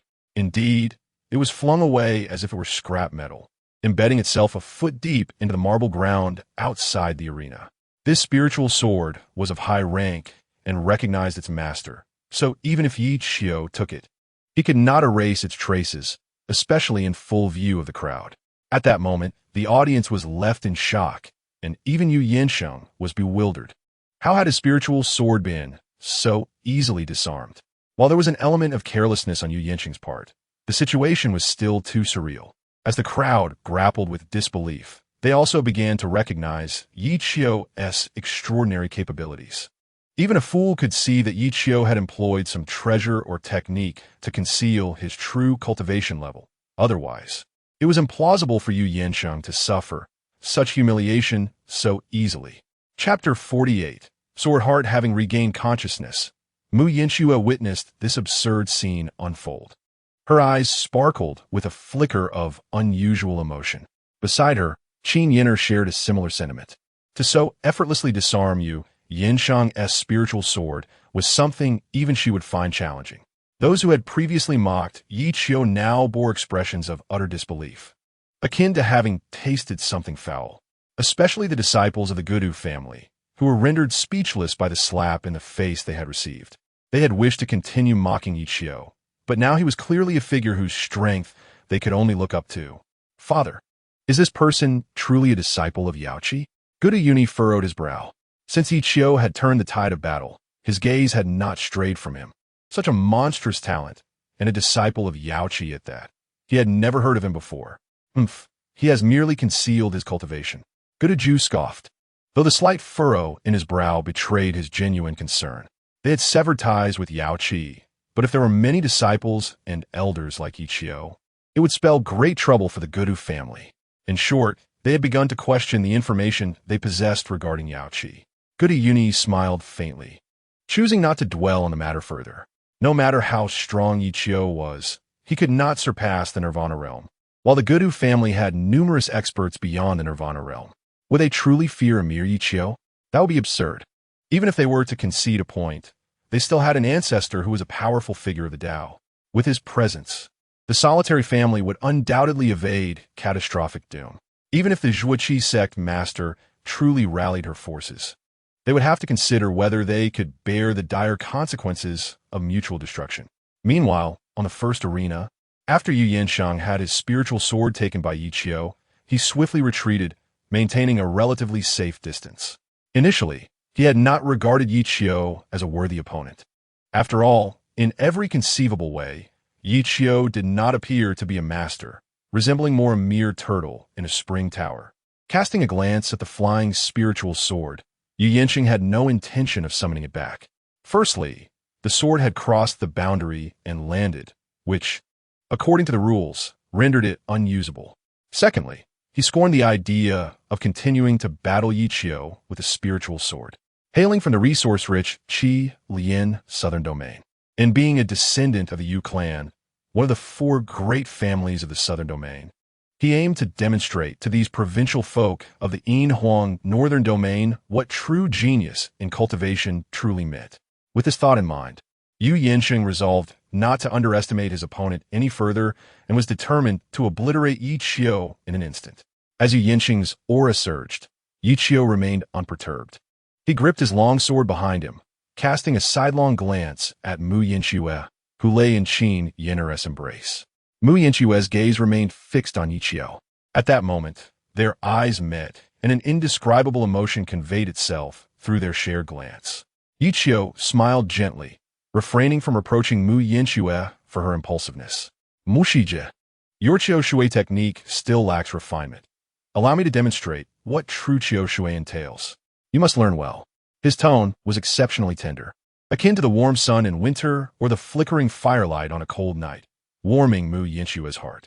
Qin Yan intrigued, vechit Ye Qiu, eager to see what surprises he would unveil. As their exchange unfolded, Yu Yansheng completed his preparations.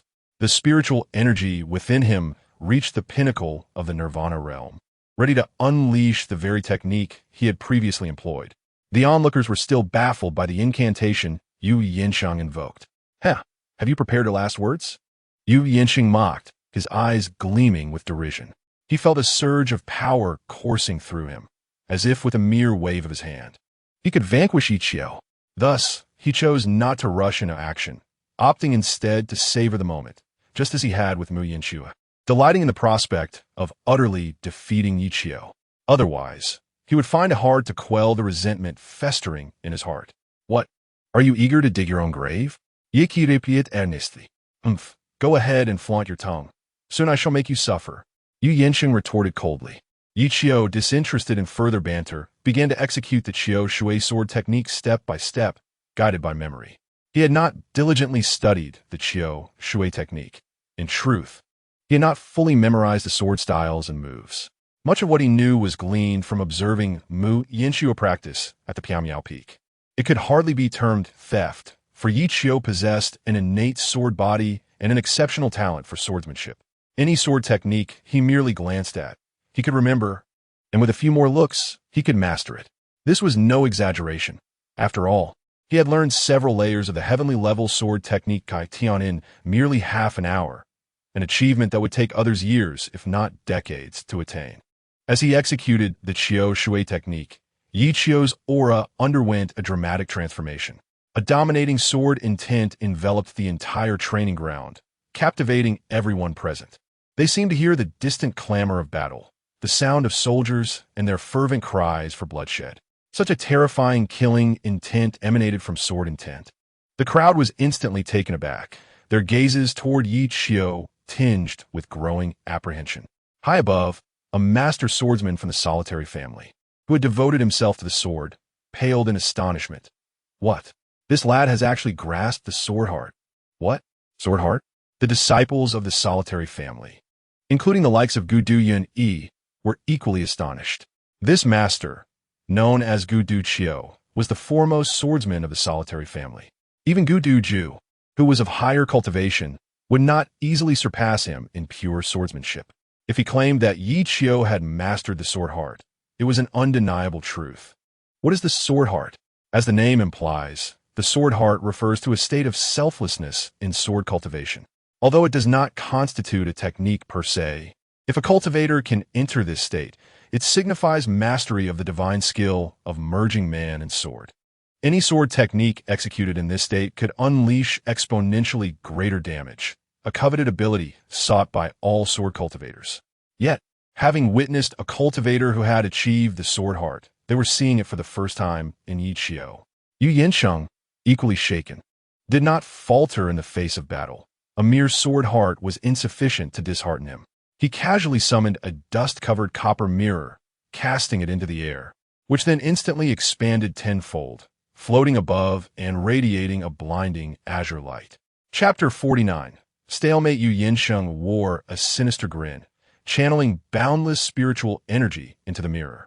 The ancient bronze artifact unleashed a powerful wave of light, instantly enveloping Ye Qiu.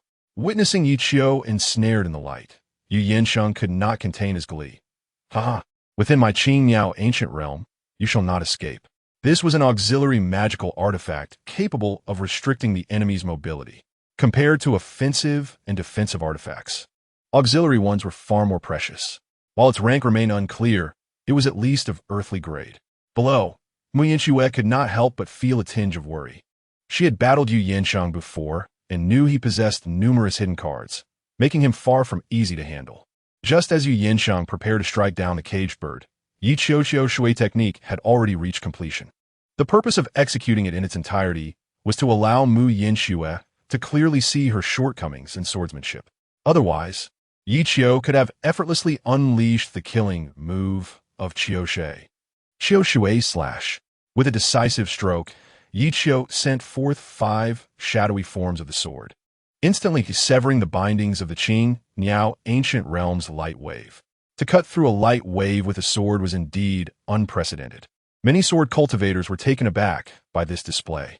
With the restrictions lifted, the remaining shadows charged towards Yu Yansheng. Upon closer inspection, the crowd realized that Ye Qiu's released shadows exceeded Mu Yinchue's by 2. Though merely 2 additional shadows, this represented a qualitative leap, for the shadow's might rivaled that of contemporaneous cultivators. Suddenly, the count escalated from 6 to 12, then to 24, and so on, until the arena was filled with these sword shadows. As the saying goes, a flurry of punches can defeat even a master. With the shadows multiplying, no matter how formidable Yu Yansheng was, it would be impossible for him to eliminate them all in one strike. The shadows wasted no time upon their appearance. They surged towards Yu Yansheng, each strike aimed to claim his head. Fortunately for Yu Yansheng, his strength was formidable.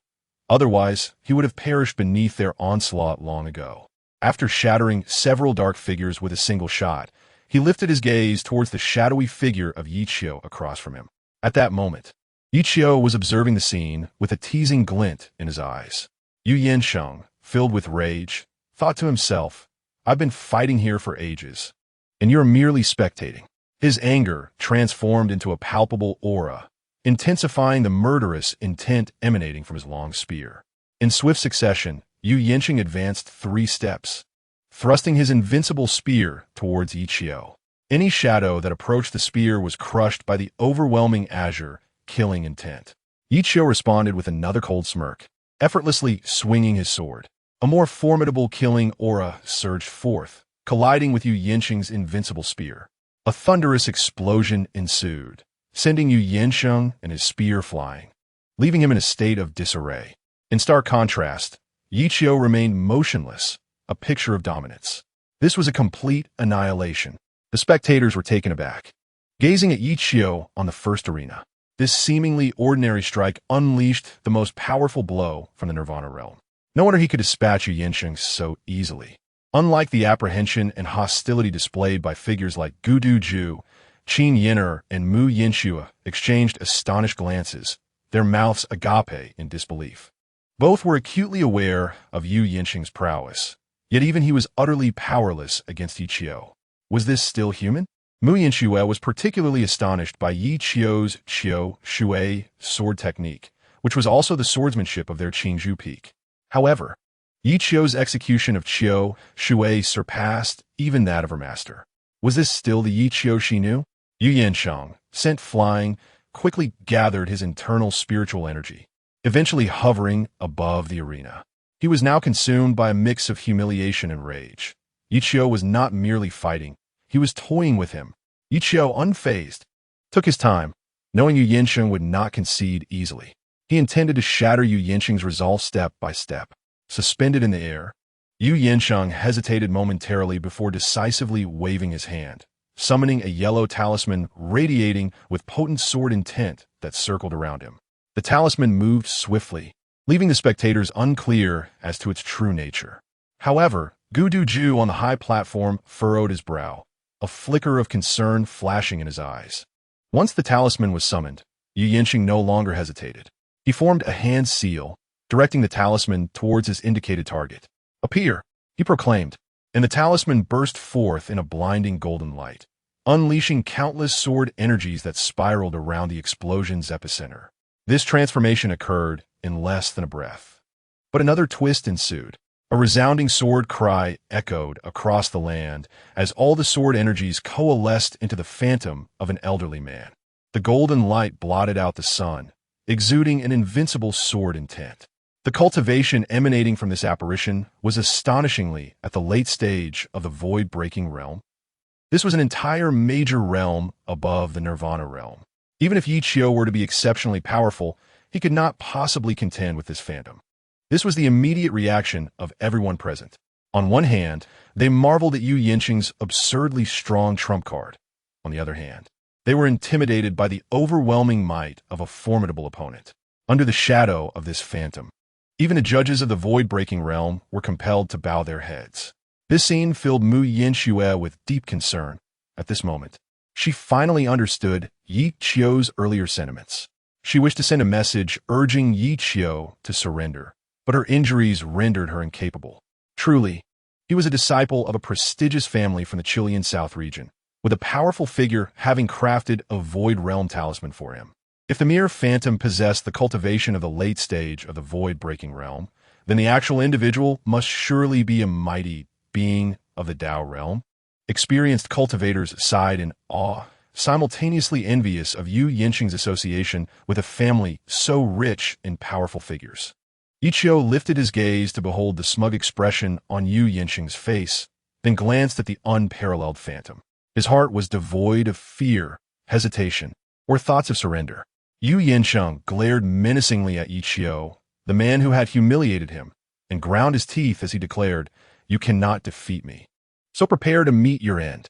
No sooner had he spoken than the phantom transformed into a fleeting shadow, its sword descending towards Ye Qiu. The phantom's speed was staggering. Even with all his might, Ye Qiu could only barely evade the strike.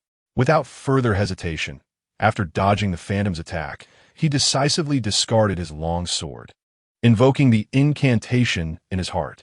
The Earth Tier 6 grade artifact, Zhanling Jian, instantly manifested in his hand. The sword's aura was compelling, resonating like the roar of a dragon. Chapter 50. A disastrous defeat. The crowd gasped in astonishment. For the sword power emanating from the Zhanling Jian was no less formidable than Yu Yinxing's Earth Tier 9th grade spirit sword. Regardless of the circumstances, Ye Qiu's possession of an Earth Tier 6th grade artifact was undeniable proof of his extraordinary status. Many began speculating about Jiang Daolin's identity. Could he be a hidden disciple of a great sect lurking in the Yaochi? Despite appearing quite youthful, virtually the youngest among the crowd, Ye Qiu exhibited strength that surpassed them all. While the onlookers marveled, Ye Qiu wielded the Zhanling Jian and engaged in a fierce battle with the phantom. His eyes gleamed with intensity as he employed the Kaitian sword technique for the first time in combat. Instantly, the surrounding spiritual energy seemed to come alive, easily perceptible to him. In that moment, Ye Qiu felt akin to the wielder of the observation haki from the tales of One Piece. The phantom's attacks became strikingly clear in his perception. Ye Qiu need not consciously evade the phantom strikes. It could not land a blow on him. This was the evasion ability granted by the Kaitian sword technique. This explained why Ye Qiu dared to confront a phantom of the late stage of the void-breaking realm. Moreover, there was a crucial factor. The old man's phantom lacked consciousness, merely acting as a puppet. While it possessed the power of the late stage of the void-breaking realm, its phantom bore none of the defensive capabilities of that realm. If Ye Qiu could successfully strike it, the tide of the battle would shift in an instant. Without this crucial detail, Ye Qiu would never have dared to challenge the old man's phantom, given that it towered above him in cultivation. From a distance, Yu Yinxing watched with a mix of urgency and frustration. Just as it seemed Ye Qiu was on the verge of being struck down by the phantom, he miraculously dodged. Those unaware might think Ye Qiu had invoked some gaming script. Even the judges below found it incredulous. While they could not evade the phantom's attacks, Ye Qiu could. Damn it! Damn it! Yu Yinxing seethed with rage, unable to fathom that he would encounter failure in the desolate northern region of Yinhuang. This left him profoundly unsettled. Do not hold back. Kill him, he commanded fiercely towards the phantom. The phantom swayed slightly, as if activating something. In the next moment, its overwhelming aura began to surge. The cultivation level remained unchanged, but its sword intent and might had evidently intensified. However, Ye Qiu had his own countermeasures. He had only executed the first 3 layers of the Kaitian sword technique. The latter 6 layers were of utmost significance. Ye Qiu was also curious about the reason behind this phenomenon, though he was uncertain. Yet, these details had become irrelevant. What mattered was to swiftly defeat the phantom. The longer the battle dragged on, the greater the uncertainty would grow. Resolving himself, Ye Qiu pressed forward, directly charging at the phantom with his sword. Yu Yinxing scoffed coldly, unaware of your impending doom. He believed Ye Qiu was utterly exhausted and could not possibly rival the phantom. With a swift motion, he unleashed an endless wave of sword energy, transforming into a colossal blade aimed at the phantom before him. The surrounding winds howled, a testament to the residual power of the sword energy. Ye Qiu's strike employed the sixth layer of the Kaitian sword technique, aptly named One Sword Annihilation. Everything seems to dissolve into nothingness beneath this single sword strike. The ethereal figure, which was still gathering strength, could no longer afford to hesitate. It hastily ceased its build-up, raising both hands to block the impending blow, while simultaneously manifesting two long swords. The ethereal figure itself was the embodiment of sword intent. Thus, it was the sword. And the sword was it. Albeit this sword lacked a physical form, the power it exuded surpassed that of a tangible weapon. Ye Qiu's strike was immensely terrifying, compelling the ethereal figure to exert its utmost effort. If it could withstand this attack, the next moment would spell death for Ye Qiu. With a wicked smile curling at the corner of his lips, Ye Qiu swung his sword. Just as he was about to hit the ethereal figure, he abruptly shifted the momentum of his sword, causing the Zhanling Jian in his hand to dart like a fish in water, redirecting its attack towards the unguarded abdomen of the ethereal figure. Due to its astonishing speed, coupled with the distraction of the first sword, the ethereal figure was thoroughly pierced by the Zhanling Jian, the blade penetrating its very essence. The formidable sword intent instantaneously penetrated the entirety of the ethereal figure. Lacking any tangible sensation, the ethereal figure dissipated into nothingness the following moment. Had the late-stage ethereal elder of the Pekong realm simply vanished? Everyone was left in shock once again. Was this a freak of nature? How could he surpass even the late-stage ethereal figure of the Pekong realm? The cultivators below swallowed hard in terror. Although they were unclear about Ye Qiu's cultivation level, his performance suggested it was undoubtedly not inferior to that of Yu Yanxing. Those who had previously humiliated Ye Qiu began to stealthily retreat towards the back of the crowd, fearful of being seen by him. At that moment, the most astonished individual was undoubtedly the young Yu Yanxing standing before Ye Qiu. He had not anticipated that, even after revealing his trump card, he would still be at a disadvantage. This realization filled him with despair and resentment, and more prominently, a furious anger at having been bested by Ye Qiu. How could a local from the Yinhuang Northern Region surpass him? Ye Qiu toyed with the Zhanling Jian in his hand and mockingly inquired, "How many more trump cards do you have left? You may reveal them all at once." Witnessing Ye Qiu's demeanor, Yu Yanxing was instantly filled with rage. Ye Qiu's reaction was clearly a sign of disdain towards him. How could a mere local from the Yinhuang Northern Region dare to look down on him? Yet, he was already no match for Ye Qiu and dared not engage in a life-and-death struggle. Nor did he wish to concede defeat so easily. Just as he hesitated, Ye Qiu suddenly exclaimed, "Is that all? Then I shall advance." With that, Ye Qiu transformed into a fleeting shadow, unleashing a sword intent as formidable as a deity, enveloping Yu Yanxing, who hung suspended in the air. Yu Yanxing frantically summoned his magical artifacts in a desperate attempt to defend himself. However, his mental state had already been compromised, rendering him incapable of contending with Ye Qiu. Even with his full defensive efforts, Yu Yanxing sustained numerous wounds from Ye Qiu's relentless onslaught. The reason Ye Qiu did not immediately dispatch Yu Yanxing was that he sought vengeance from Mu Yanxue. He wished to teach Yu Yanxing a lesson in reaping what one sows. The battle had become utterly one-sided, with even the strong Yu Yanxing being toyed with by Ye Qiu as if he were a mere monkey. The expressions of all present shifted to one of subtle complexity. The aloof Gu Du Ju observed the scene without any intention of intervening. This caused Gu Du Yun Yi, standing beside him, to feel a twinge of worry. "Father, if Yu Yanxing dies in our Gu family, the Yu clan will not spare us." Her implication was clear. She wished to inquire whether Gu Du Ju intended to intervene or declare the match concluded. However, Gu Du Ju merely revealed a wicked smile. "We need only ensure that Yu Yanxing does not perish. Today's grudge is enough to warrant the Yu clan's annihilation of this Yaochi." Chapter 51. A forceful entrance. The arrival of individuals from the Qilian South region in Gudu City was an unexpected turn of events for Gudu Ju. The appearance of those from Yaochi in Gudu City was equally unforeseen. However, Once Yu Yinshang began to dominate Mu Yinxue, Gu Duju realized that the story had become intriguing. Yet, when Ye Qiu mercilessly defeated Yu Yinsheng, this was also outside of Gu Duju's expectations. It sparked new thoughts within him. Gu Duju's intention was evident. He wished to use Yu Yinsheng to obliterate Yaochi. The power and foundation of the Yu clan were beyond what Yaochi could currently contend with. However, he needed to guarantee that Yu Yinsheng did not die at Ye Qiu's hands, lest the Yu clan retaliate against the Gu family. After thoroughly besting Yu Yinsheng, Ye Qiu grew bored and, with a single stroke, directed his sword straight towards Yu Yinsheng's brow. This strike was aimed at taking Yu Yinsheng's life. The sword's momentum was so swift that everyone instinctively held their breath. They could hardly believe that this disciple of Yaochi, Ye Qiu, truly dared to kill Yu Yinsheng. It was known that Yu Yinsheng was a disciple of the Yu clan and, judging by his demeanor, undoubtedly held a significant status. Should he perish in Gudu City, the entire Yinhuang Northern Region would tremble.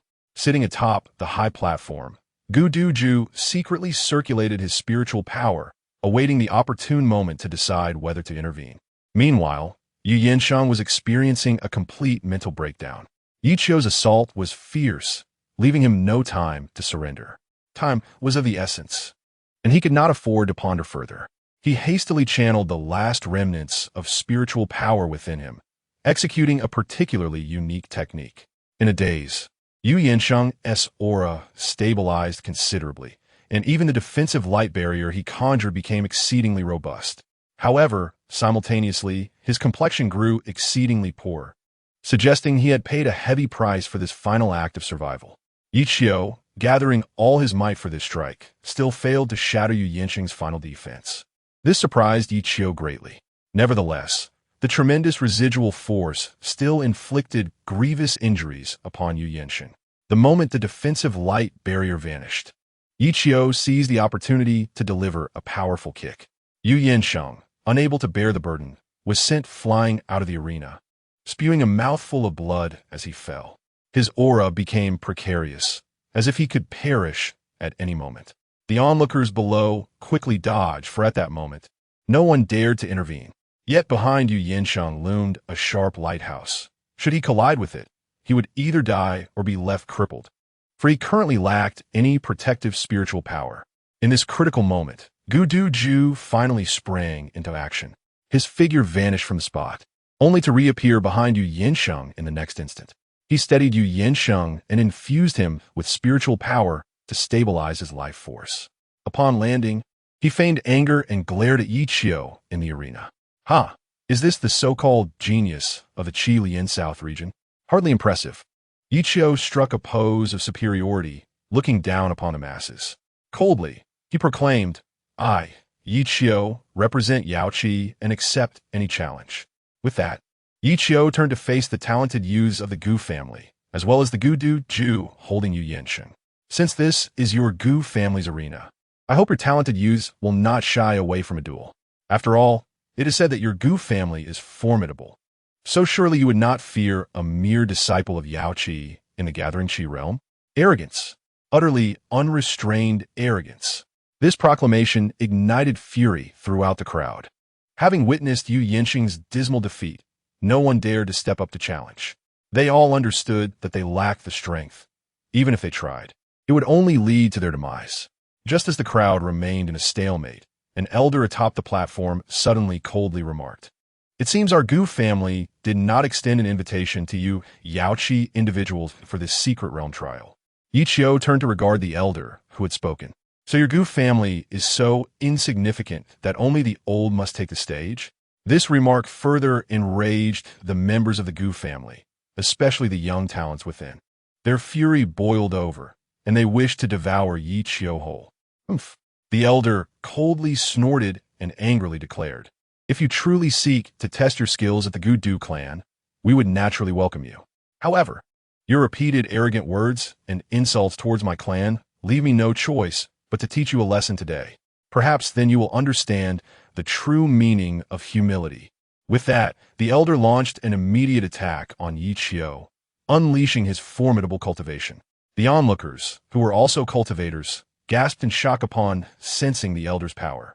He was a late-stage expert in the void-breaking realm and a half-step into the transformation realm, only a step away from a breakthrough. Compared to the earlier illusion, he was significantly stronger. Most importantly, this elder possessed peak defensive capabilities in the void-breaking realm, rendering Ye Qiu's superior sword techniques almost futile against him. Mu Yinxiu bit her lip, her face etched with concern. Just then, the sky erupted with thunderous roars and flashes of lightning. The vast martial arena was engulfed by a tempest, as if a calamity had descended. The attacking elder hesitated briefly, but in the next moment, he coughed up blood and was sent flying. The unexpected turn of events left even Gu Duju in shock. Though unseen, this force could inflict harm from afar, indicating a power beyond the transformation realm. As the gathered crowd stood in stunned silence, an overwhelmingly terrifying aura enveloped the entire Gudu clan.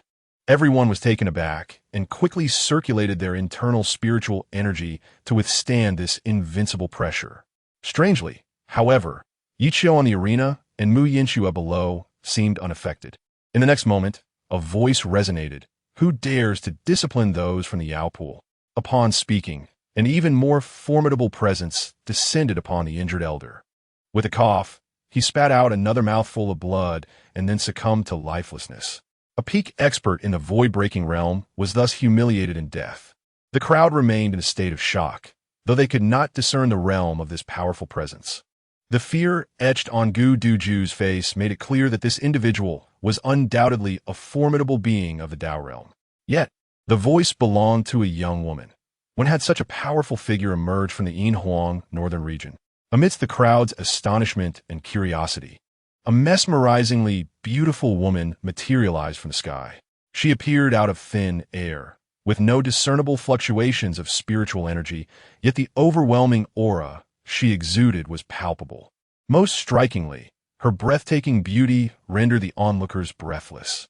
Ye Qiu looked up and felt a surge of emotion. Thinking to himself, she finally deigned to make an appearance. If she hadn't come, I might have met my end. Chapter 52. Gu Duju's Concession. Alongside Zixiao, Ye Qiu's junior sister, Lu Shuiyao, also appeared.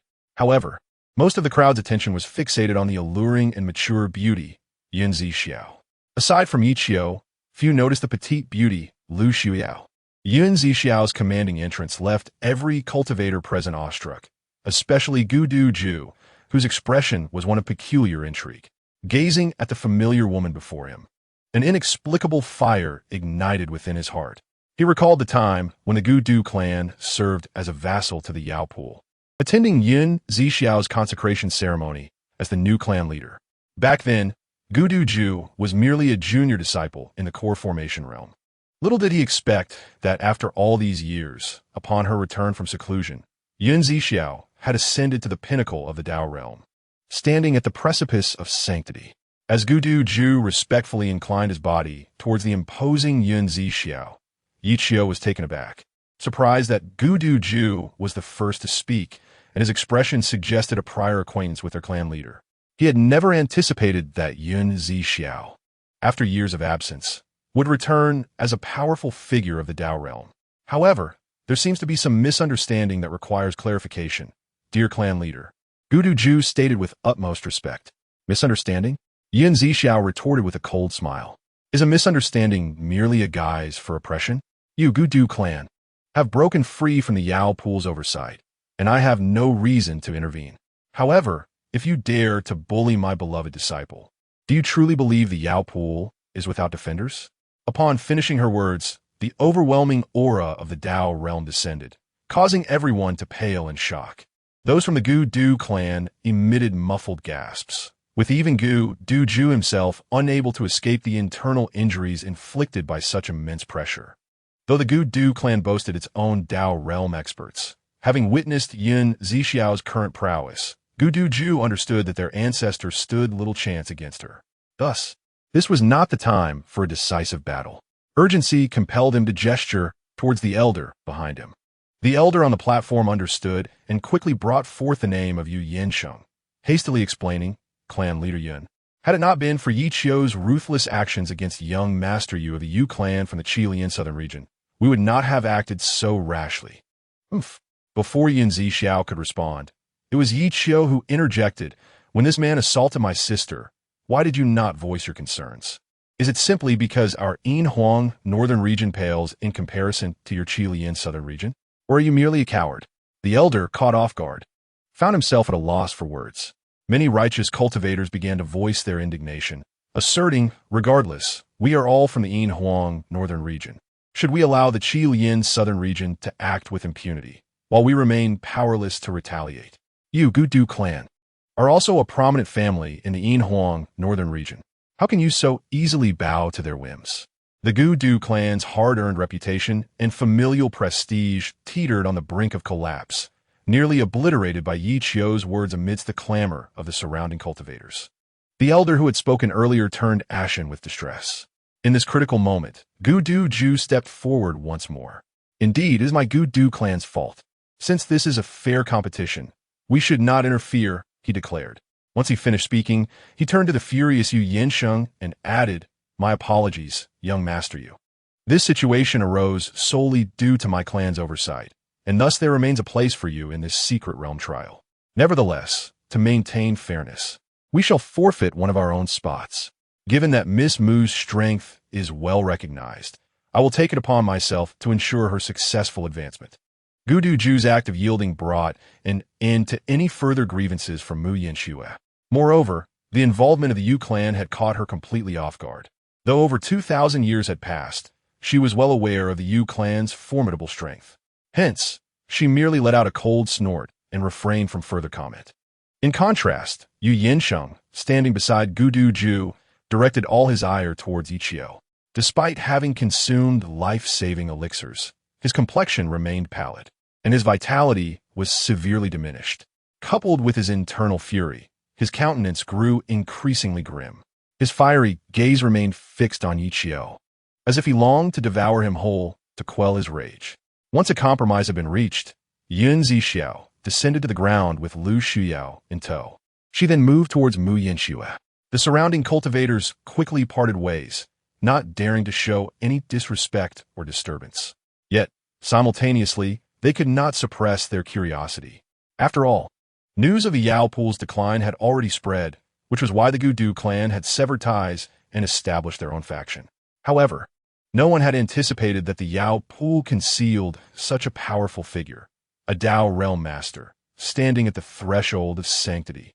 In the realm of Chengdao, it is rare to find an opponent. Upon seeing Yun Zixiao and her junior sister approaching, Mu Yinxue, with the support of Qin Yin'er, stood up. Ye Qiu, with a graceful leap, joined Mu Yinxue's side. Qin Yin'er remained silent, her curious gaze flitting between the two groups. As they drew near, the junior sister excitedly rushed forward. Ye Qiu's pupils widened slightly, thinking to himself, "What is this, a chest bump?" However, he found it endearing as the junior sister expressed, "Senior brother, I missed you dearly." Ye Qiu could only smile foolishly while affectionately ruffling her hair. Perhaps due to the presence of many onlookers, the junior sister held back many of her words. Yun Zixiao cast a sidelong glance at Ye Qiu and the junior sister, her brows slightly furrowed, but chose not to comment. She approached Mu Yinxue and said, "I apologize. Sect leader, I have brought shame to the Yaochi." Mu Yinxue lowered her head in embarrassment, unable to meet Yun Zixiao's gaze. After consuming the mysterious pill given by Ye Qiu, Mu Yinxue's injuries began to heal gradually, allowing her to speak and move with relative ease. Yun Zixiao took out a pill and handed it to Mu Yinxue, insisting, "You must prioritize your healing." "Thank you, sect leader. I am feeling much better now. As junior brother, Yi has already provided me with a pill," Mu Yinxue replied, feeling guilty and refraining from accepting the offering. After all, for someone of Yun Zixiao's stature, even a single pill held immense value.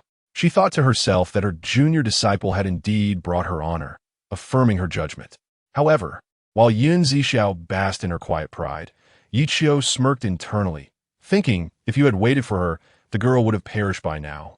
It is crucial to rely on me in critical moments. Instantly, Yun Zixiao's expression darkened.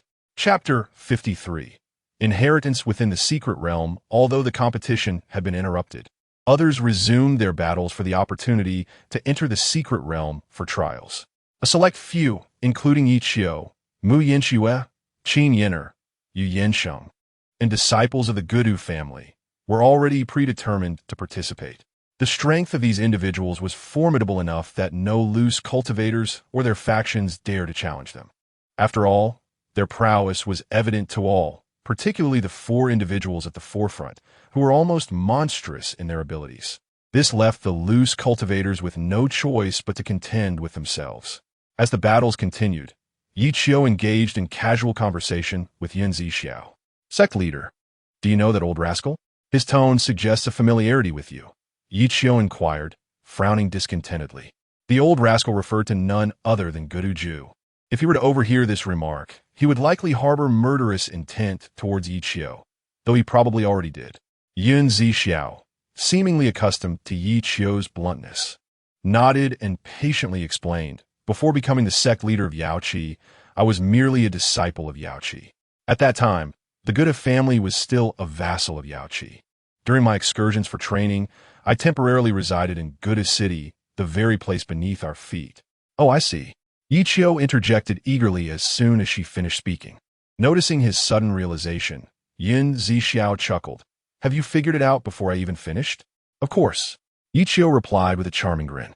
However, Zixiao furrowed her brow, suspecting that he might be concocting something mischievous. What do you know, senior brother? Please enlighten us. The junior sister urged impatiently from the side. Ye Qiu wore a peculiar smile, causing unease among the group. That old rascal Gudu Ju must have laid eyes on our sect leader at some point, planting wicked thoughts in his heart. Then, when the sect leader entered seclusion, he found a way to sever ties with Yaochi, repeatedly provoking us. All to lure our sect leader out for a nostalgic reunion. Ye Qiu's wild speculations left Zixiao's expression darkened. She could not comprehend how Ye Qiu's mind worked. Fabricating such stories. Why not write a novel? Junior brother Yi, cease your nonsense, Yinhuang interjected, having already noticed Zixiao's faltering expression. I have yet to finish. Ye Qiu protested, eager to expose Gudu Ju's scheme and prevent the naive Zixiao from being deceived. This matter is inconsequential. Let us move on, Zixiao interjected coldly. Ye Qiu was taken aback, rolling his eyes in resignation. Although he could silence her, he could not quell his own thoughts. This foolish woman better not be deceived when the time comes. It seems I must keep the junior sister and this naive woman at a distance. Otherwise, if they both fall victim to deceit, it would be disastrous. Zixiao mused that if it were not for Ye Qiu's recent achievement, she would have publicly reprimanded him. By the way, sect leader, what should we do next? Yinhuang quickly redirected the conversation. After consuming another pill from Ye Qiu, her injuries had improved significantly. Yet, given the severity of her wounds, complete recovery would not be swift. Her frequent attempts to speak despite the pain stemmed from a fear that Zixiao would blame Ye Qiu for disrespecting his seniors. Having experienced so much with Ye Qiu, her perception of him had firmly embedded itself in her heart, making it impossible to ignore or dismiss. Zixiao, perceptive as ever, recognized Yinhuang's sentiments, but chose not to address them directly. Proceed according to our plan and enter the Xianling's secret realm for trials. The rest will be arranged by me. As she spoke, Zixiao sensed Yinhuang's injuries. Although Yinhuang had consumed the pill, Zixiao remained deeply concerned for her life. However, upon further assessment, she was astonished to find that Yinhuang's injuries were healing at an accelerated rate, significantly better than before. It was evident that such a level of recovery could only be achieved with a heavenly grade pill. The divine pill she had given Yinhuang, the gathering soul pill, was precisely a 6th grade heavenly pill, and Yaochi possessed only one. Its rarity was beyond measure. How could a mere disciple like Ye Qiu possibly possess a heavenly grade pill? Zixiao was puzzled, yet she did not dwell on it overly much. For Ye Qiu held many secrets. Upon hearing Zixiao's support for entering the secret realm, Ye Qiu eagerly declared, since my junior sister is here, I shall abstain from entering and relinquish my spot to her. After speaking, Ye Qiu sighed contentedly, adopting a doting elder brother demeanor towards the junior sister. His words touched Zixiao deeply, as she too understood the sacrifices made for the sake of the sect or companions, appreciating such rare and precious sentiments. After all, The opportunity to enter the Xianling's secret realm was exceedingly valuable, a fact Zixiao recognized better than anyone. Yet the very next moment, her expression of sentiment crumbled. She almost slapped herself for having trusted this little rascal so easily. Damn, after all that effort to bring her here, he isn't going to rest? The pinnacle of survival is to do nothing. Zixiao nearly choked on a mouthful of blood, nearly spitting it all over Ye Qiu. She had never encountered such an absurd and bizarre disciple before. It was nothing short of torment. Just as Zixiao prepared to speak, the junior sister interjected. I do not desire the opportunity to enter the secret realm of Ye Qiu. Even if I did, it would be something I must strive for myself. Is it not what our master has always taught us? Upon hearing this, Zixiao quickly added her thoughts. It is said that within the Xianling's secret realm lies the buried legacy of a powerful being. Acquiring it would undoubtedly lead to a meteoric rise in strength. Perhaps even a monumental leap in cultivation. Qin Yinner, who had been eavesdropping, was momentarily taken aback. She had not anticipated that Zixiao would be aware of the legacy of the powerful being. In truth, the reason Qin Yinner and Yu Yansheng had journeyed such a great distance was precisely to chase after this legacy. Otherwise, given their status, they could easily have chosen a more favorable location for their training. Naturally, Zixiao was unaware of Qin Yinner's thoughts, and her revelation of this secret was merely a means to test Ye Qiu. Chapter 54. Women are truly easy to coax. Before Zixiao made her appearance, she had already been observing the competition from a distance. Of course, this was after Mu Yinxue had sustained her injury. Thus, when Ye Qiu summoned the Earth Tier 6th grade artifact, the Zhanling sword, to shatter the illusory form of a late-stage void-breaking expert, Zixiao witnessed it firsthand. This only intensified her curiosity about Ye Qiu's capabilities, and she was certain that with his strength, he would acquire great fortunes within the Xianling's secret realm. Particularly with regard to the legacy of the powerful being that Zixiao had just mentioned, she held high hopes that Ye Qiu would have the opportunity to obtain it. Zixiao had good intentions, yet she was oblivious to Ye Qiu's indifference. Inwardly, she scoffed. Do you take me for a fool? If it were truly that remarkable, wouldn't the Gudu family have already acquired it? Would they leave it for you? Furthermore, every time the secret realm opens, they enter it once. Such thoughts made her wonder if anyone else in the Yinhuang North Domain had any chance, as they should have become invincible by now. If Zixiao referred to it as the legacy of a powerful being, it implied that this individual was even stronger than her, at least of the Saint Realm's caliber. Such power would reign supreme in the Yinhuang North Domain. Although the Gudu family's lineage had grown increasingly profound, they could hardly be considered a top-tier force. Even if a legacy truly existed, Ye Qiu did not believe he possessed the fortune to claim it. Moreover, Ye Qiu adhered to a path of prudence. He could not afford to be too ostentatious, especially since he had the system, which rendered legacies inconsequential in his eyes. Ye Qiu preferred to enhance his strength through relaxation. Without the system, he would train diligently, and with the system, he would still train earnestly. Otherwise, what was the point of having the system? While he held such thoughts internally, he maintained a demeanor of utmost respect outwardly. His junior disciple was still inexperienced, and the trials of the secret realm might prove to be too great an undertaking. So it would be better for her to take her place.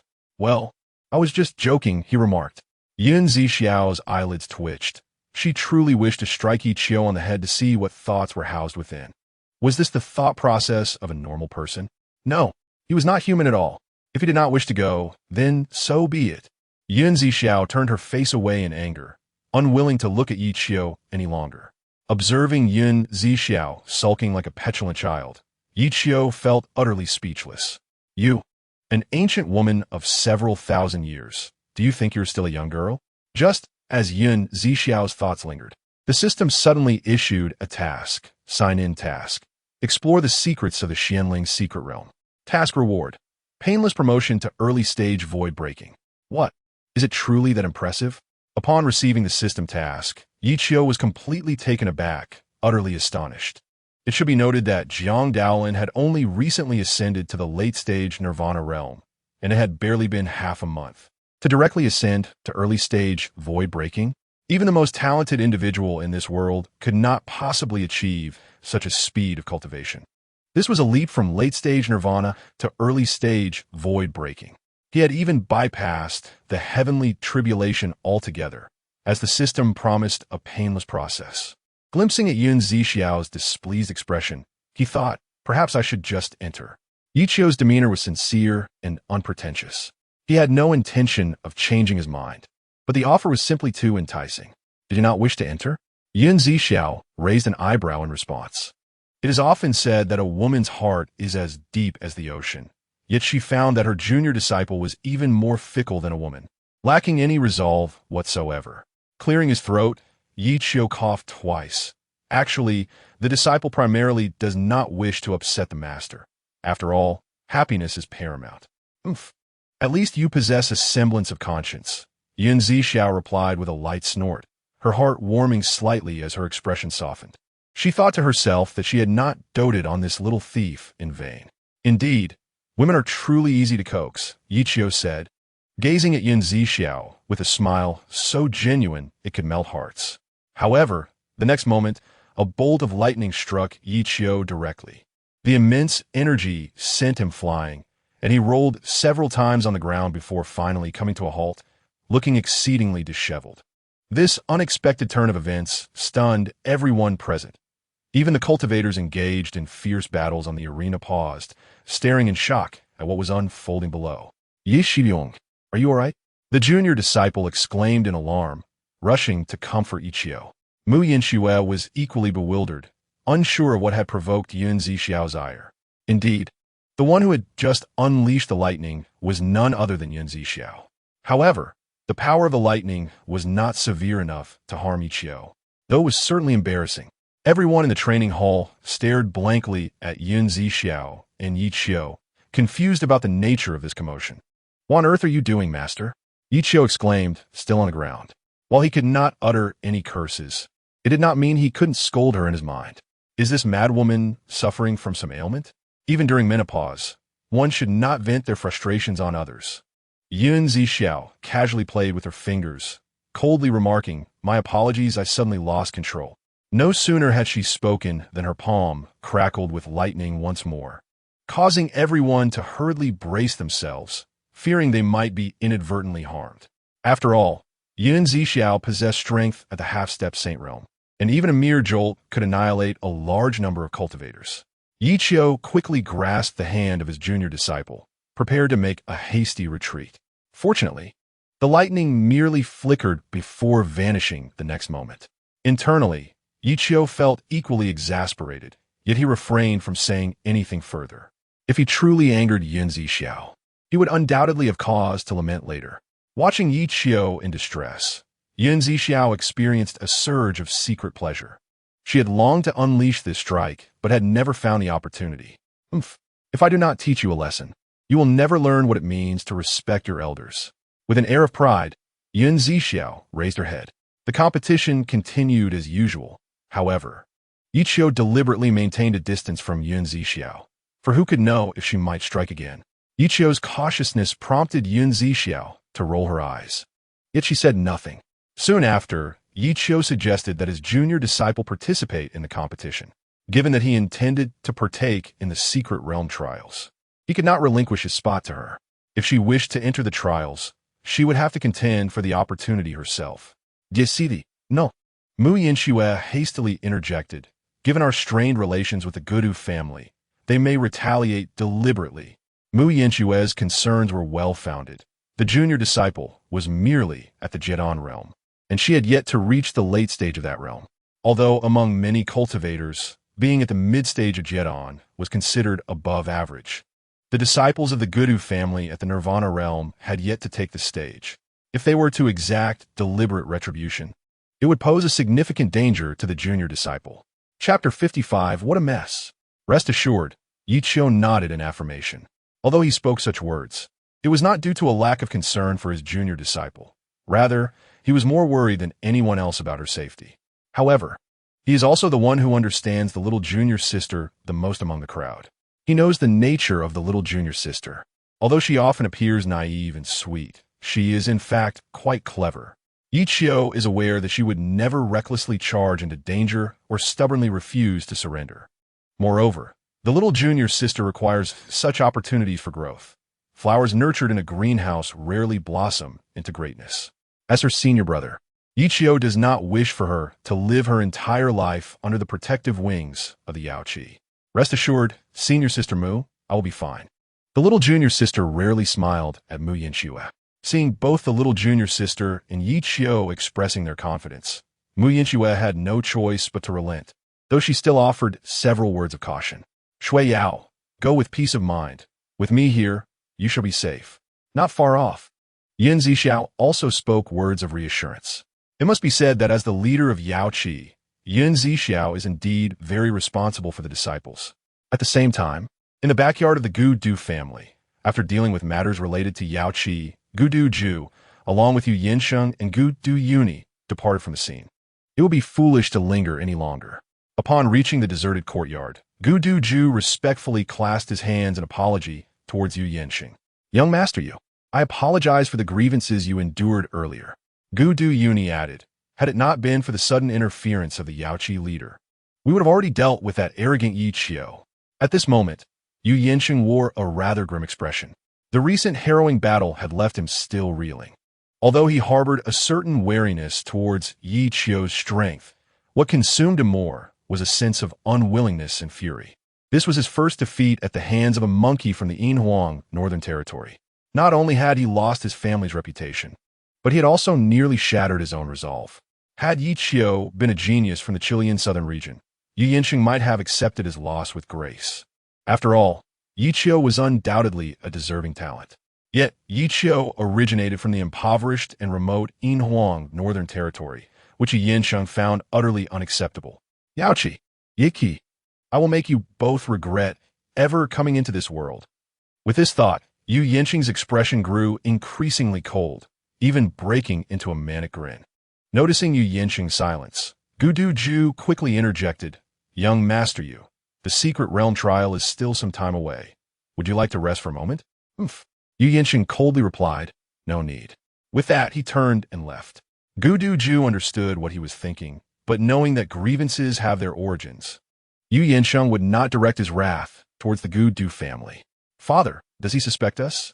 Gu Du Yuni raised an eyebrow, her face filled with concern. Do not worry. He is a clever man and will understand what to do. Gu Du Ju chuckled softly. At that moment, several individuals approached them. Leading the group was a middle-aged man named Sima Rong, whose age and strength were comparable to Gu Du Ju. He was the current head of the Sima family. Following him were two young men, Sima Rong's sons, who were among the accomplices in the recent attack on Yaochi disciples. Gu Du Bode, it seems you are facing some trouble, Sima Rong said with a hearty laugh.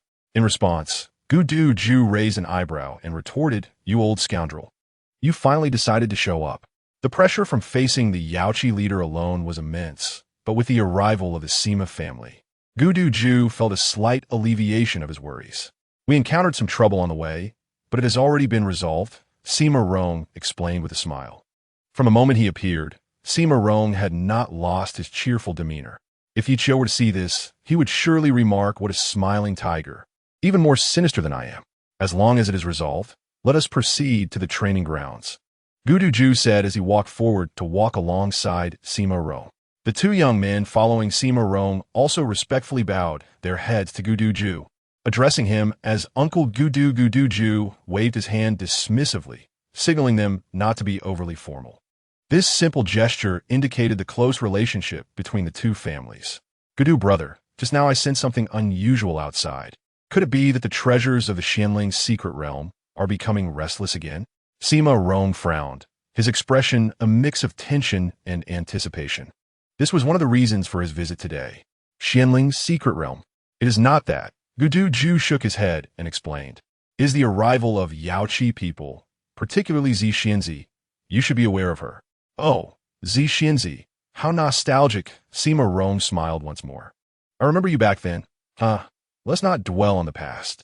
Sima Rong quickly shifted the topic. The several young men, following closely behind, exchanged curious glances, unsure of what was being discussed. However, they were wise enough not to pry further. By the way, hasn't she been in seclusion? Why has she suddenly emerged? Sima Rong then inquired. The Sima family was unaware of Yun Zixiao's emergence. Only Gu Duju knew the secret. When Yun Zixiao became the leader of Yaochi, nearly everyone of note in the Yinhuang Northern Territory was aware. Thus, it was not exactly a secret. Later, due to a great battle, Yun Zixiao chose to enter seclusion, and at that time, her cultivation was merely at the initial stage of the void-breaking realm. These matters were still not considered secrets. 2,000 years of seclusion is indeed a long time for a powerful being, but it is not uncommon. Some cultivators have even secluded themselves for 4 millennia and, in the end, failed to break through, passing away in their meditative state. Therefore, Sima Rong was not particularly astonished by the news of Yun Zixiao's emergence. Rather, he appeared curious and somewhat teasing. Gu Duju could not help but let out a cold chuckle at Sima Rong's indifferent expression. After all, she was now a formidable being at the Dao realm, and at the very least, in the mid-stage of Dao. What? The faces of the Sima family members immediately changed, especially Sima Rong, who, amid his shock, felt a tinge of anger at being deceived.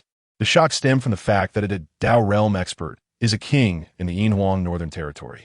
If either a sect or family possesses a Dao realm expert, they can essentially stand impervious to downfall. The feeling of being deceived and anger arose because the scheme to attack Yaochi disciples was orchestrated by the Gu Du family. Wasn't this pushing the Sima family into a pit of fire? Was this not a treacherous trap? Chapter 56. The little junior sister has gone astray. It is no wonder that the Sima family members were so astonished, nor that Sima Rong was so enraged. After all, both the Sima and Gu Du families had their own Dao realm experts. The Sima family's ancestor had only recently succeeded in breaking through the heavenly tribulation and entering the Dao realm, becoming one of the few prominent figures in the Yinhuang Northern Territory. If even a newly ascended Dao realm cultivator holds such status, how much more so for Yun Zixiao, who is above the mid-stage of the Dao realm. Hence, Sima Rong had serious doubts about whether Gu Duju was leading him into a trap, dragging the Sima family into opposition against Yaochi. Had he known of Yun Zixiao's strength, he would not have dared to confront Yaochi even at the cost of his life. Although the Gu Du family's Dao realm ancestor is indeed stronger than that of the Sima family, he is still merely at the initial stage of the Dao realm.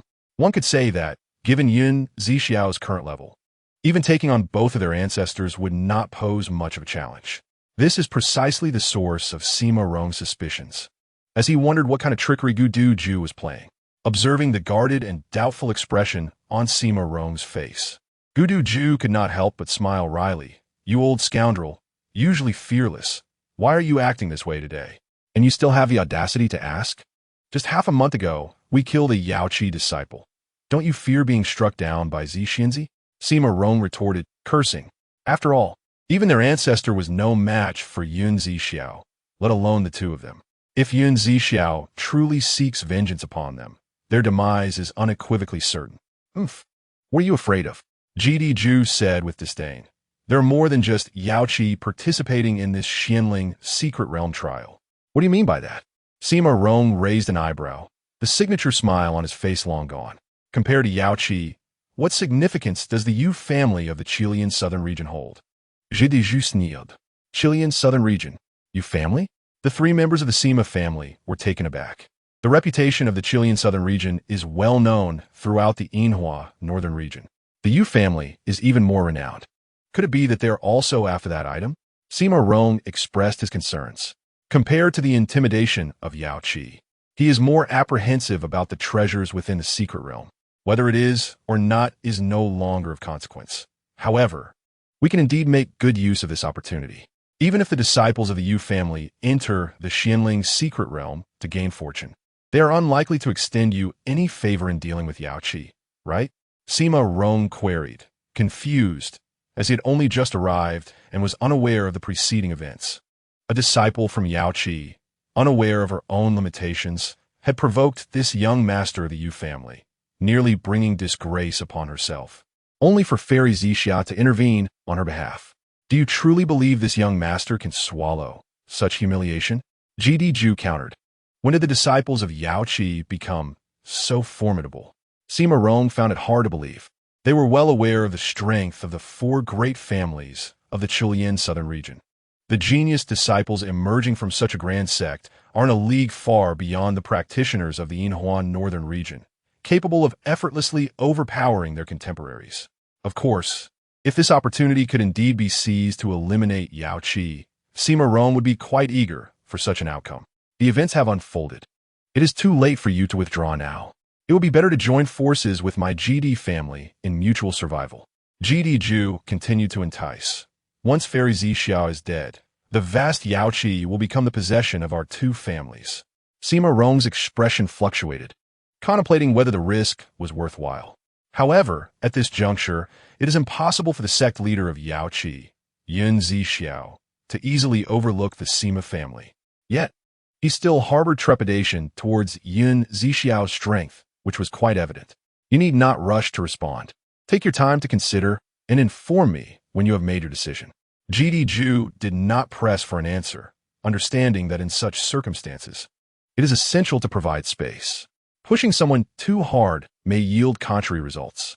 Meanwhile, on the other side, the younger sister had resolved to take the stage after the disciples of the Sima family achieved consecutive victories. Although the head of the Sima family arrived late, some of their disciples had already gathered, prepared for the preliminary matches before the trial. With most participants being solitary cultivators, the Sima disciple easily secured 2 consecutive wins. Upon seeing a disciple from Yaochi take the stage, the Sima disciple initially displayed apprehension. After all, the previous 2 disciples from Yaochi had showcased immense prowess, unmatched by any. Although Mu Yinxue ultimately faced defeat, the strength she exhibited was enough to instill fear in the hearts of the onlookers. However, the contestant this time was merely a mid-stage Jedon disciple, which allowed the Sima disciples to breathe a sigh of relief. After all, he was a late-stage Jedon expert. Would he truly be outmatched by a mid-stage Jedon? Sima Lian of the Sima family. On the stage, the Sima disciple was the first to bow in greeting to the younger sister. This was the customary pre-match ritual, acknowledging each other's backgrounds. Below the stage, Ye Qiu could not help but chuckle upon hearing the name. Sima Lian? What a ridiculous name. Ye Qiu, shaking his head. The parents of this Sima Lian truly possess a talent for naming. Ye Shidi. What is wrong with that name? Mu Yangsu frowned, looking at Ye Qiu with curiosity. It's nothing. It just reminded me of some past events. Ye Qiu replied with a smile, deeming it unnecessary to elaborate. Half a month ago, the Sima family and the GD family had done something to Yaochi, which remained vividly imprinted in her mind. What a joke! Sima Lian scoffed, not caring much. After all, he intended to teach this arrogant woman a lesson. Though the younger sister did not possess the stunning beauty of Zixiao or Mu Yinxue, she was still charming and physically appealing. As soon as she took the stage, she attracted considerable attention. Particularly, Sima Lian's lascivious gaze unabashedly roamed over the younger sister. Is it beautiful? The younger sister suddenly asked with a smile. Sima Lian hesitated for a moment, but the next second he leered. It is indeed beautiful. If only you would remove your clothes, it would surely be even more exquisite. You seem quite experienced. Do you often strip in front of your horse at home? The younger sister feigned surprise, covering her mouth. You seek death. Sima Lian's expression darkened. Yet the other practitioners below could not contain their laughter, many finding the young girl rather amusing. Ye Qiu silently gave the younger sister a thumbs up, thinking that she truly lived up to being his disciple. Well done. If you're going to hit someone, aim for the face. If you're going to insult someone, target their mother. However, Zixiao, watching from the side, could not help but furrow her brow, wondering if this younger sister had been corrupted by spending too much time with Ye Qiu. Chapter 57. Is there still law? Is there still justice? Sima Lian's anger was successfully provoked by the younger sister. He summoned a long sword, a magical artifact, and violently slashed towards the younger sister. With the strength of a late-stage Jedon cultivator, combined with an 8th-grade yellow-tier magical artifact, he was nearly invincible within the Jedon realm. Sometimes, the tier of a cultivator's magical artifact does not necessarily correlate with its superiority. The tier merely determines the artifact's upper limit, while the power it can unleash depends on the cultivator's realm and strength. A yellow tier artifact is most compatible with the Jedon realm. meaning that this 8th grade yellow tier longsword in Sima Lian's hands could unleash its maximum potential. Of course, if he were to replace the 8th grade yellow tier artifact with a 2nd grade mysterious tier artifact, he could achieve similar results, albeit requiring more spiritual energy to maintain. Yet, some exceptional cases exist where prodigious cultivators, despite being of lower realms, can wield higher tier artifacts effectively. For instance, the previous Yinhuang and Ye Qiu. Similarly, the consumption of spiritual energy would be substantial. Spiritual energy does not appear out of thin air, nor does it vanish without a trace. Facing Sima Lian's assault, the younger sister remained unfazed. She deftly evaded the attack with ease. The Sima family was not particularly skilled in swordsmanship, yet Sima Lian harbored a fondness for it. To defeat contemporaries with swordsmanship is indeed commendable. However, he forgot that he was facing a disciple of Yaochi. Yaochi is renowned in the Yinhuang Northern Region for its swordsmanship. Thus, the younger sister's ability to effortlessly evade Sima Lian's strike was not solely due to her speed, but rather her profound understanding of swordsmanship, far surpassing that of Sima Lian. Therefore, before Sima Lian's sword could descend, the younger sister had already sidestepped. Of course, this was largely due to Ye Qiu's influence, as he had taught her swordsmanship and regularly provided her with various elixirs. Though she was merely a mid-stage Jidan cultivator, her strength was comparable to that of an average late-stage Jidan expert.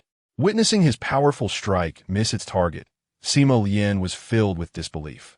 However, consumed by rage, he disregarded everything and charged forward once more. The younger sister's agility was likewise extraordinary, and combined with her comprehension of sword intent, Sima Lian was unable to even graze her garment despite his relentless pursuit. The solitary cultivators below watched in awe, praising the younger sister's remarkable agility, while expressing disappointment towards Sima Lian, a late-stage Jidan cultivator unable to defeat even a mid-stage Jidan. If it were me, I would have simply chosen to die. Initially, I had hoped to utilize this opportunity to showcase my abilities and then join the Sima family. It now appears that the Sima family is rather unimpressive.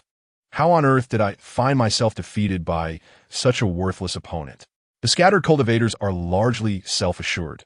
Thus, they harbor no fear of incurring the Sima family's wrath. They speak freely, voicing whatever thoughts come to mind. It is worth noting that they previously dared to slander both Ye Qiu and Yaochi. It was only after Ye Qiu demonstrated extraordinary prowess that the scattered cultivators fell silent. Moreover, the emergence of Zixiao, a formidable figure of the Dao realm, further deterred them from jesting about Yaochi. After all, while their words may have been reckless, it did not imply that they were devoid of reason. To mock Yaochi in front of Zixiao would be tantamount to courting death. After evading a few attacks, the junior sister grew weary of the skirmish. Having successfully dodged Sima Lian's final strike, she summoned her spirit sword, Qingfeng. As the blade was drawn, it sang beautifully, enveloped in pale, azure energy that coiled around the sword like a celestial dragon, merging seamlessly with its form. The Qingfeng sword is a 2nd grade mystical artifact, specially crafted for the junior sister by Mu Wanqing, Ye Qiu's master. Such a custom-made artifact is far more formidable than a standard one.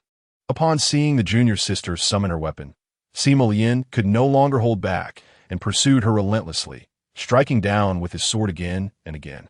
With the artifact in her grasp, the junior sister ceased to evade, channeling her inner energy to counter each of his attacks. Despite the force behind every slash from Sima Lian, none managed to leave a mark on her, leading him to seriously question the sword intent he once prided himself on. Was choosing the path of a sword cultivator truly a mistake? His resolve began to falter. When one's heart is strong, they remain unflinching even in the face of overwhelming odds.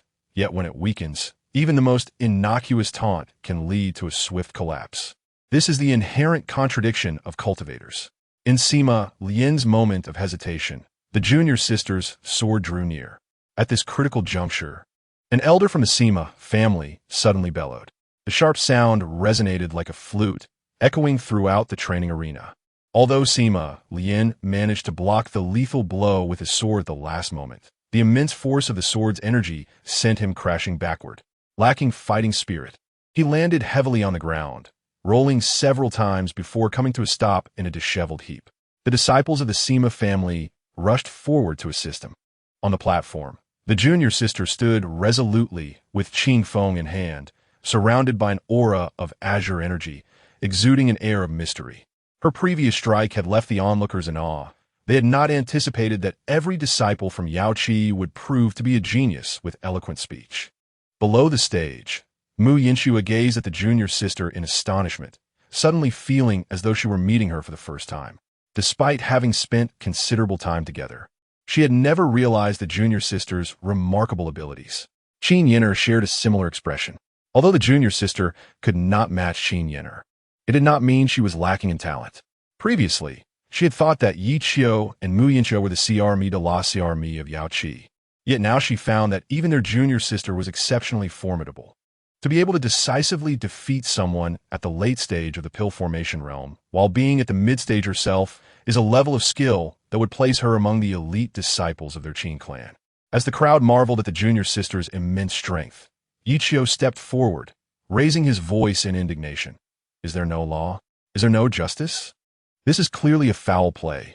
Will it go unpunished? It is forbidden for outsiders to interfere in the competition. However, the referee opted to turn a blind eye to the Sima elder's blatant infraction, with Ye Qiu's blunt remarks exposing the situation.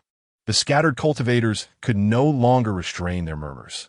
The elder from the Sima family furrowed his brow, casting a wary glance at Zixiao, choosing not to respond. Ye Qiu's outcry thrust the Gu family and the Sima family into the spotlight. Although most of the scattered cultivators were inclined to join the Gu family, they had long harbored disdain for both the Gu and Sima disciples. They voiced their grievances against the Sima family's blatant rule-breaking and the Gu family's complicit silence, criticizing them without concern for their identities. Their audacity stemmed from the presence of Zixiao, which bolstered their confidence that neither the Gu family nor the Sima family would dare misbehave in the presence of a Dao realm expert. Thus, if they did not speak out now, when would they? The referee's eyes bulged as he regarded Ye Qiu with increasing hostility. Yet, he was far more apprehensive of Zixiao and refrained from taking action against Ye Qiu. As chaos erupted in the training arena, he reluctantly intervened. In light of the Sima elder's unintentional foul, I hereby announce the disqualification of one disciple from the Sima family. The penalty is insignificant, yet they are the hosts and their guests. Thus, there was little he could do. It would be unwise to pursue the matter further, as that might invite trouble upon himself, for he knew he lacked the justification to do so. Just as the referee prepared to declare the competition resumed, Ye Qiu stepped forward again. Pointing at the referee, he exclaimed with righteous fervor, "Is this what your Gu family calls fairness and justice? To me, it appears you are colluding in a farce akin to a pack of wolves and foxes, worse than dogs and pigs, all clambering for the same space." The crowd. Bystander. What does chickens and rabbits in the same cage even mean? Bystander B. I don't know, but it seems to be a derogatory remark, likely likening the Gu family to chickens and the Sima family to rabbits, and putting them together. Bystander C. I see. I didn't realize this disciple from Yaochi was so cultured. What do you intend to do? The referee raised an eyebrow, his tone turning icy. While he feared Zixiao, he did not fear Ye Qiu, and he maintained a semblance of authority befitting a strong practitioner. The interference in my junior sister's match by the Sima family. Do you truly think I, the Master of Yaochi, did not notice? Ye Qiu blustered, leveraging his position. If the Sima family does not intend to compensate, then I, the Master of Yaochi, shall be the first to object. Zixiao. The referee cast a cautious glance at Zixiao, who remained in a meditative state, seemingly undisturbed. The other platforms paused their matches due to Ye Qiu's uproar. When the referee delayed in reaching a conclusion, the Sima elder had no choice but to intervene. I acknowledge that my actions were indeed improper. Let this first-grade mystical artifact serve as an apology. With that, the Sima elder waved his hand, and a short sword emanating a gentle yellow glow soared towards the junior sister on the platform. The junior sister, not foolish, caught it effortlessly and promptly handed it over to Ye Qiu. Brother Yi here. Ye Qiu raised his right hand to catch the short sword and then stepped forward again. Fellow scattered cultivators, This artifact is being sold at a bargain price of merely 1,000 low-grade spirit stones. You shall not suffer a loss, nor be deceived. Observing Ye Qiu's brazen antics in the training arena, the members of the Gu and Sima families felt their eyelids twitching with irritation. Some even contemplated taking drastic measures against Ye Qiu. However, the majority of the scattered cultivators were filled with admiration, thinking how audacious this disciple from Yaochi was, daring to sell Sima family goods in the Gu family's territory. Brother, I'll offer 1,000 spirit stones. Sell it to me. The first scattered cultivator made his bid. Immediately following, another chimed in, offering 1,200 spirit stones. The third, I'll bid 2,000 spirit stones. The fourth, I'll go 3,600 spirit stones. The fifth, the sixth, the seventh. As the bids escalated, the expression of the Sima elder turned increasingly grim. The final bid, I'll offer 6,300 spirit stones. The Sima elder furrowed his brow, wondering, where did that voice come from? Upon reflection, it became apparent that the individual who had just raised the bid was a disciple from his own household. A surge of anger welled up within him, prompting him to vehemently exclaim, "Fool!" The disciple from the Sima family, startled, recoiled, unable to meet the elder's gaze. His companion beside him could not contain a murmur of reproach. Have you lost your mind? How dare you meddle in this matter? Are you not afraid that the elder might strike you down with a single blow? The disciple, with a sorrowful countenance, replied, "It is not my fault. Shintir artifacts start from over 10,000 low-grade spirit stones. We cannot allow outsiders to profit from this." At that moment, the price had already soared to 8,000, and he nearly succumbed to the urge to raise his hand once more. Fortunately, his brother beside him grasped his hand firmly. Ye Qiu, Similing, pointed to a seasoned, loose cultivator, proclaiming, "Congratulations to this brother for securing the Shintir first-grade short sword artifact, crafted by the Sima family, for the sum of 9,800 low-grade spirit stones." Ye Qiu had no need for the artifact, especially one of such modest rank.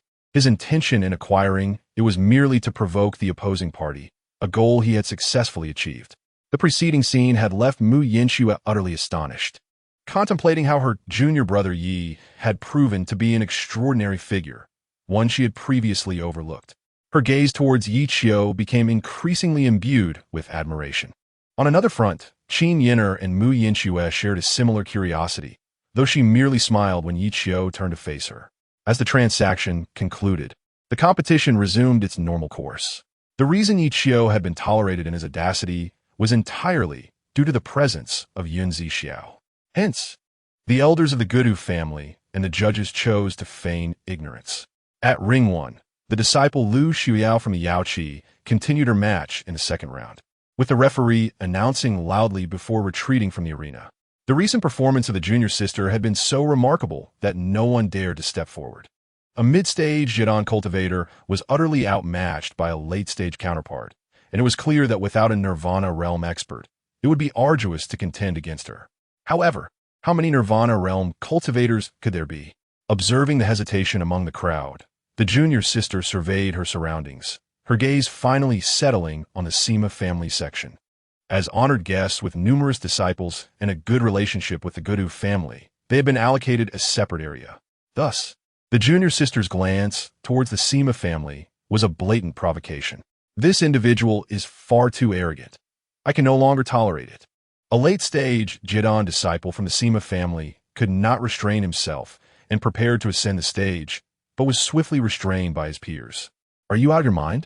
Even Sima Lian cannot match her. You stand no chance. Chapter 59. Avoiding interaction with individuals from the Chilean Nandu? The Jidon cultivators dared not ascend, while the Nirvana realm cultivators were similarly restricted. Why the latter? It was simple. With the presence of Zixiao, a formidable figure of the Tao, who would dare to harm a disciple of Yaochi? The Sima family had no choice but to swallow their pride. However, the majority of the Sima family members present were Jidon cultivators, with only a few in the Nirvana realm, and even those were merely at the initial stage. Their reluctance to confront the junior sister stemmed from both uncertainty regarding their ability to defeat her and their desire to secure a spot in the Xianling's secret realm trial. Thus, they opted to bypass the junior sister in hopes of claiming the next opportunity. What ensued was an absurd spectacle.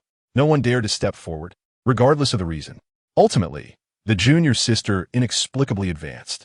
Ironically, this mirrored Ye Qiu's situation. He had similarly dominated his opponent in the first round and progressed. After the junior sister exited the stage, the competition continued once more. Before long, Sima Rong and his companions arrived, drawing considerable attention. The cultivators who had been discussing the junior sister's recent match immediately fell silent. Ye Qiu cast a sidelong glance, particularly at Gudu Yuni. Some may wonder why not Gudu Ju, considering the latter had interacted with Ye Qiu earlier. The explanation was simple. Gudu Yuni had been observing Mu Yinxue with an unsettling gaze, which did not escape Ye Qiu's notice. If this person also enters the Xianling's secret realm, I shall see how I deal with him. With that thought, Ye Qiu chose to disregard him.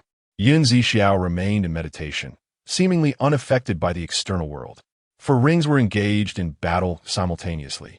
The loose cultivators were overwhelmed, with most being bested by disciples from the Sima and Gudu families. Before long, the competition concluded. Perhaps to accommodate Yu Yinsheng, the winners did not proceed to the finals. Instead, the judges evaluated each participant's strength and determined the final 10 slots. This approach was undeniably unfair, yet the loose cultivators were powerless to resist, as they were on the Gudu family's home turf. Fortunately, the Gudu family did not act too ruthlessly, offering special rewards to the victors, such as spirit stones and artifacts. Furthermore, every attendee had a nearly equal chance of becoming a guest elder in the Gudu or Sima families, thus dissipating the crowd's discontent. Among the 10 positions, Ye Qiu's faction secured 3 slots. While this evoked envy, their achievements were undeniably well-deserved, particularly Ye Qiu, who dazzled the audience, leaving no one daring to challenge him. The other 2 participants were equally formidable, their prowess unquestionable. After the competition concluded, Gudu Ju stood upon the high platform, cheerfully exclaiming, "Dear friends, your hard work is appreciated." Although this competition has seen its share of incidents, it has also been the most outstanding martial event for the Gudu family in nearly a millennium. His self-deprecating humor garnered considerable goodwill from the loose cultivators, filling the venue with laughter. Those who did not secure a spot among the 10 need not despair. The Gudu family's trials in 10 years will still be open to you. With that, Gudu Ju extended his arms to the crowd below, reigniting their enthusiasm, which crescendoed into fervent cheers, primarily praising the Gudu family. Gudu Ju raised a hand to quiet the crowd, and they soon fell silent. Tonight, everyone shall rest, and tomorrow we shall journey together to the Xianling secret realm. Applause erupted. Those within the 10 slots felt little, but the excitement among those who had secured a place was palpable. After his speech, the crowd departed in an orderly fashion. Before leaving, Qin Yin'er approached Yun Zixiao, respectfully greeting her. Junior Qin Yin'er pays her respects to the fairy of purple clouds. Qin Yin'er cupped her hands, her demeanor radiating sincerity and humility.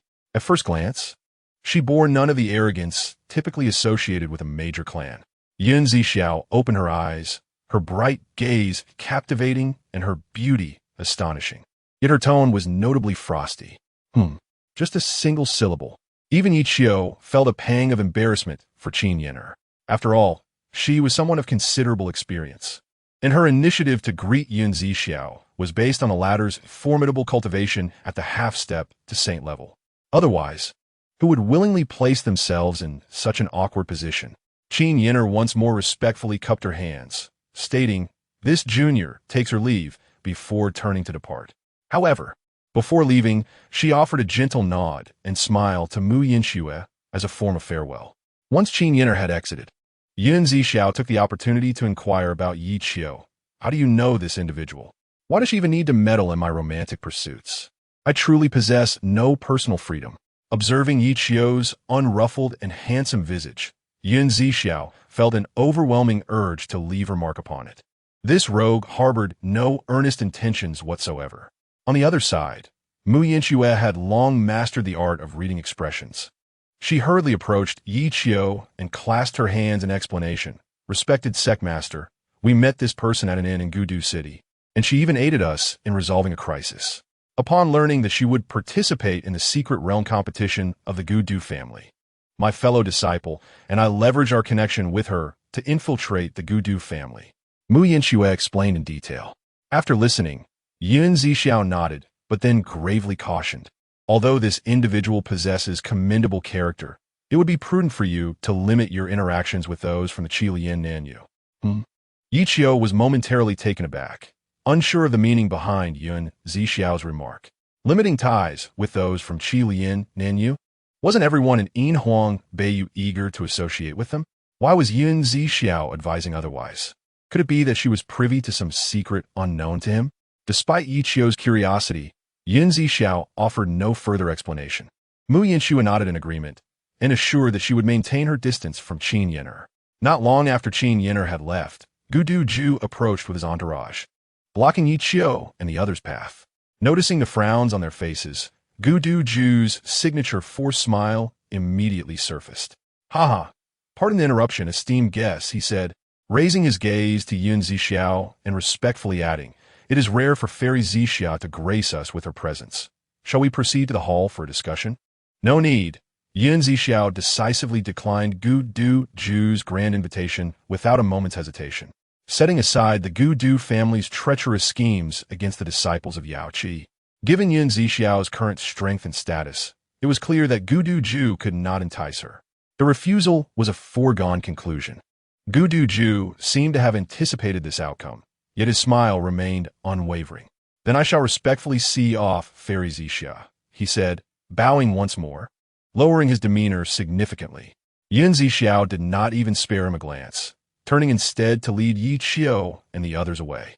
Observing Zixiao's graceful figure, Gudu Zhu's smiling demeanor transformed into a sinister smirk, his eyes reflecting a lasciviousness that replaced the previous reverence. Once Zixiao and her companions had completely vanished from sight, the members of the Sima family stealthily approached. I never expected Gudu Zhu to face rejection. How amusing! Sima Rong unabashedly expressed his delight, fully aware of Gudu Zhu's thoughts. Ha! Gudu Zhu replied with a cold chuckle. There's no need to rush. By tomorrow, there will surely be a method to deal with them. If they reject my Gudu family, I shall not allow the Yaochi disciples to live comfortably. A conspiracy was brewing, unbeknownst to Ye Qiu and his companions, who were presently in a guest room receiving guidance from Zixiao. This inn, named Fu Yun Inn, was the largest in Gudu City, owned by the Gudu family. Consequently, compared to other inns, the rooms at Fu Yun were significantly more spacious, featuring several connecting suites. Even Ye Qiu, a modern individual, couldn't help but admire the ingenuity of the inn's design. There's even a presidential suite. Thus, the four of them gathered in the guest room, feeling no sense of crowding. You all performed admirably today, Zixiao commended, nodding in approval. Given Yaochi's prolonged weakness, their combat performance had undoubtedly brought recognition to the sect. While the Gudu family's secret realm trial might not be a grand affair, numerous wandering cultivators had arrived, hailing from all corners of the earth. They would effectively spread the word of Yaochi's rising renown, making it known to the cultivators of Yinhuang Northern that Yaochi's future was on the ascent. Hence, Zixiao genuinely felt delighted. Since that's the case, shouldn't the Sect Master grant us some rewards? Ye Qiu cheekily inquired, a grin plastered across his face. Zixiao's good mood was instantly dampened by his request. Mu Yinxue and the junior sister stood by, refraining from speaking but exchanging glances to signal Ye Qiu to cease his chatter. The Sect Master must have prepared gifts for us, Ye Qiu excitedly exclaimed, pumping his fist. Observing Ye Qiu's overly theatrical demeanor, Zixiao couldn't help but shake her head in amusement. Though I haven't prepared any gifts, I do have a set of secret techniques for you, she smiled. Oh, Ye Qiu's interest piqued. What techniques, Sect Master? Chinning. Chinning? Ye Qiu furrowed his brow, having never heard of it before. He turned to glance at the junior sister and Mu Yinxue, both wearing puzzled expressions, suggesting they too were unfamiliar with it.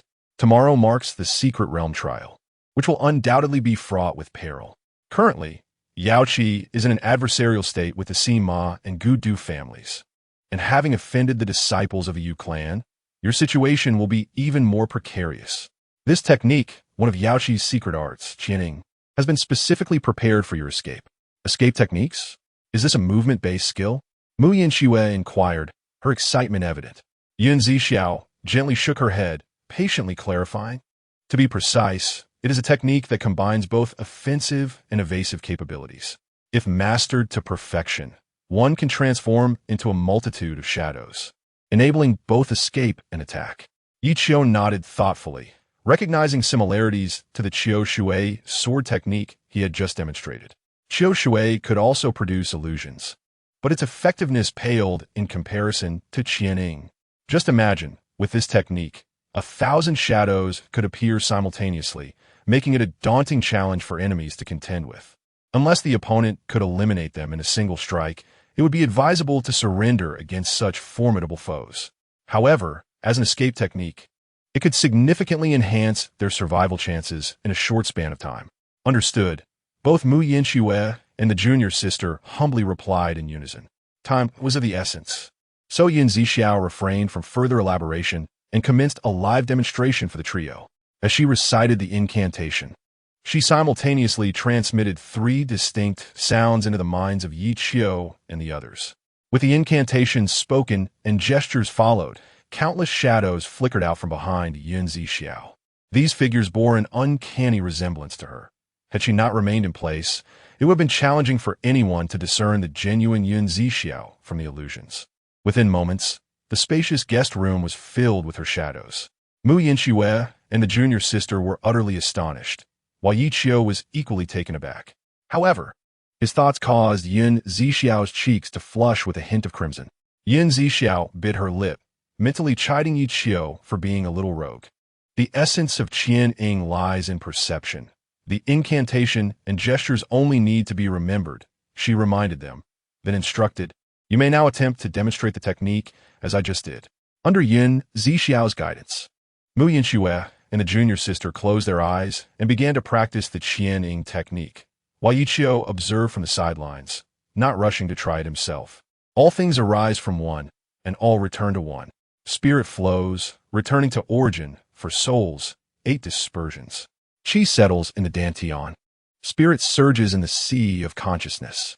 With Zixiao's step-by-step instructions, both Mu Yinxue and the junior sister began to exhibit fluctuations of spiritual power within their bodies. Behind them, a vague silhouette started to coalesce little by little. Reaching this stage indicated they had already succeeded in half of the entrance. Ye Qiu found this unremarkable, considering they had both previously entered a state of ethereal cultivation. Surely, their innate talents were not to be compared with ordinary individuals. Nonetheless, Zixiao was genuinely astonished. She was acutely aware of the high threshold for mastering Qianing. Without exceptional talent, it was improbable for anyone to successfully manifest a shadow on their first attempt. Such innate talent, even the present-day Chilean Nanyu, would undoubtedly place one among the elite. More often than not, the disparity lies not in talent, but in the availability of resources and techniques. Chapter 61. Master, I cannot do it. Under the guidance of Zixiao, the figures of Mu Yinxue and her junior sister became increasingly vivid, no longer shrouded in obscurity. As the final incantation was uttered, their silhouettes perfectly mirrored their true forms. Mu Yinxue and her junior sister ceased their incantation, gazing in astonishment at their doppelgangers. "Wow, they really look exactly like me," the junior sister exclaimed, her little fists raised in excitement. Ye Qiu approached, equally curious and exhilarated, even reaching out to pinch the junior sister's figure. "Ye Xixiang, what are you doing?" The junior sister pouted, positioned defiantly in front of her own figure, ready to confront him. Ye Qiu, undeterred, extended his left hand and pinched the junior sister's face as well. The comparison was fascinating. He was taken aback by the palpable sensation. Meanwhile, the junior sister stood blushing, left alone in her spot. Zixiao observed silently, inwardly chastising Ye Qiu for his lewdness.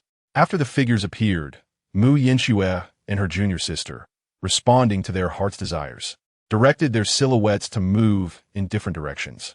However, the figures quickly dissipated, likely due to their lack of proficiency, resulting in a brief duration of manifestation. Yet, in terms of speed and reaction, they were nearly indistinguishable from their true selves. If utilized at a critical moment, this technique could yield surprising effects. Try once more, Zixiao advised, eager to see if the two, possessing such talent, would make further progress on their second attempt. Once again, they executed the hand seals, this time with noticeably greater speed and finesse. Despite the brevity of Zixiao's instruction, the two adapted swiftly. Dissipate. The technique takes form. 1,000 shadows unleashed. This time, two figures emerged simultaneously behind them. Yinhuang and her junior sister were astonished, and as their thoughts settled, the two figures swiftly engaged in mutual combat. They wished to ascertain the potential power of their silhouettes. Though the figures did not employ techniques, even their punches exhibited formidable strength, striking with the force of a tempest. To the untrained eye, distinguishing between the junior sister and Yinhuang was nearly impossible. Yet, moments later, the two figures vanished, lingering slightly longer than the first attempt. Overjoyed by their progress, the two beamed with delight. "Thank you, Sect Master, for your teachings." They lowered their stances and bowed in gratitude. For them, the reward of the 1,000 Shadows technique was immensely significant, and thus, such a gesture of thanks was warranted. "Both of you are exceptional, and I foresee you will ascend to the sacred realm, becoming the pillars of our Yaochi." Zixiao generously bestowed her compliments. However, she found it challenging to praise Ye Qiu, despite his being the most talented disciple she had encountered. Ye Qiu's incessant chatter evoked a mix of affection and exasperation in her. "Disciple shall heed your teachings and not disappoint your expectations," the two replied in unison, invigorated by her encouragement. Indeed, Zixiao nodded in satisfaction. She then turned her gaze towards Ye Qiu and said, "Ye Qiu, you should also give it a try." Zixiao was well aware of Ye Qiu's talent, even suspecting she may have underestimated him.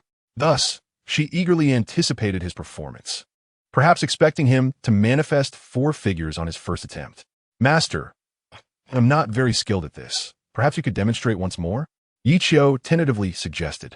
Noticing Zixiao's brow furrow in apparent irritation, he quickly donned a cheerful expression, attempting to appease her. "I am merely seeking to learn humbly. But this 1,000 Shadows technique is quite profound. It is difficult to grasp in just one viewing." Observing Ye Qiu's feigned ignorance, the junior sister struggled to suppress her laughter. Having spent considerable time with him, she understood him well. Ye Qiu rarely encountered a technique he could not master. If he did, it would be a divine law that did not exist. This was precisely why the junior sister was so captivated by Ye Qiu. If he were aware of her thoughts, he might be conflicted between joy and sorrow, for all of Ye Qiu's abilities stemmed from the system's endowments. Apart from his good looks, he possessed little else. Zixiao dismissed Ye Qiu's ramblings, gesturing for the junior sister and Yinhuang to step back. She then beckoned Ye Qiu forward, stating, "Come here. I shall personally guide you." Ye Qiu was taken aback by her words. What? Is she really going to give me special attention? This enigmatic woman, could she truly be so benevolent? It was understandable for Ye Qiu to harbor such thoughts, having previously experienced a shocking jolt from Zixiao. The memory still sent shivers down his spine, warranting his caution. Yet, upon sensing Ye Qiu's inner thoughts, Zixiao felt a surge of annoyance. What did he mean by her being genuinely kind? Had she previously treated this little rascal poorly? With such thoughts, she felt exasperated, as if she had raised an ungrateful wolf. Consequently, Zixiao decided to ignore Ye Qiu's musings and approached him directly, beginning to impart the cultivation secrets of the 1,000 Shadows technique and how to exert force and control. "You have memorized the incantations and hand seals, correct?" Ye Qiu instinctively nodded. "Yes, I have remembered them all." "Good. Now follow my instructions step by step. First, close your eyes." The reason for closing his eyes was to better comprehend the essence of the technique.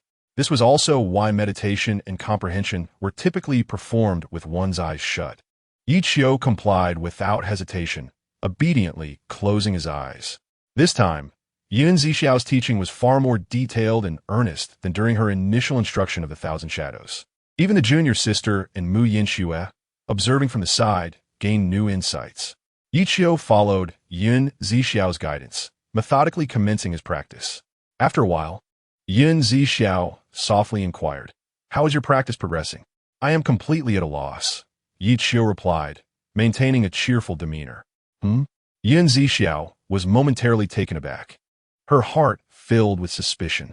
The difficulty of the Thousand Shadows technique, while comparable to the rarest heavenly skills, should not render him entirely unresponsive.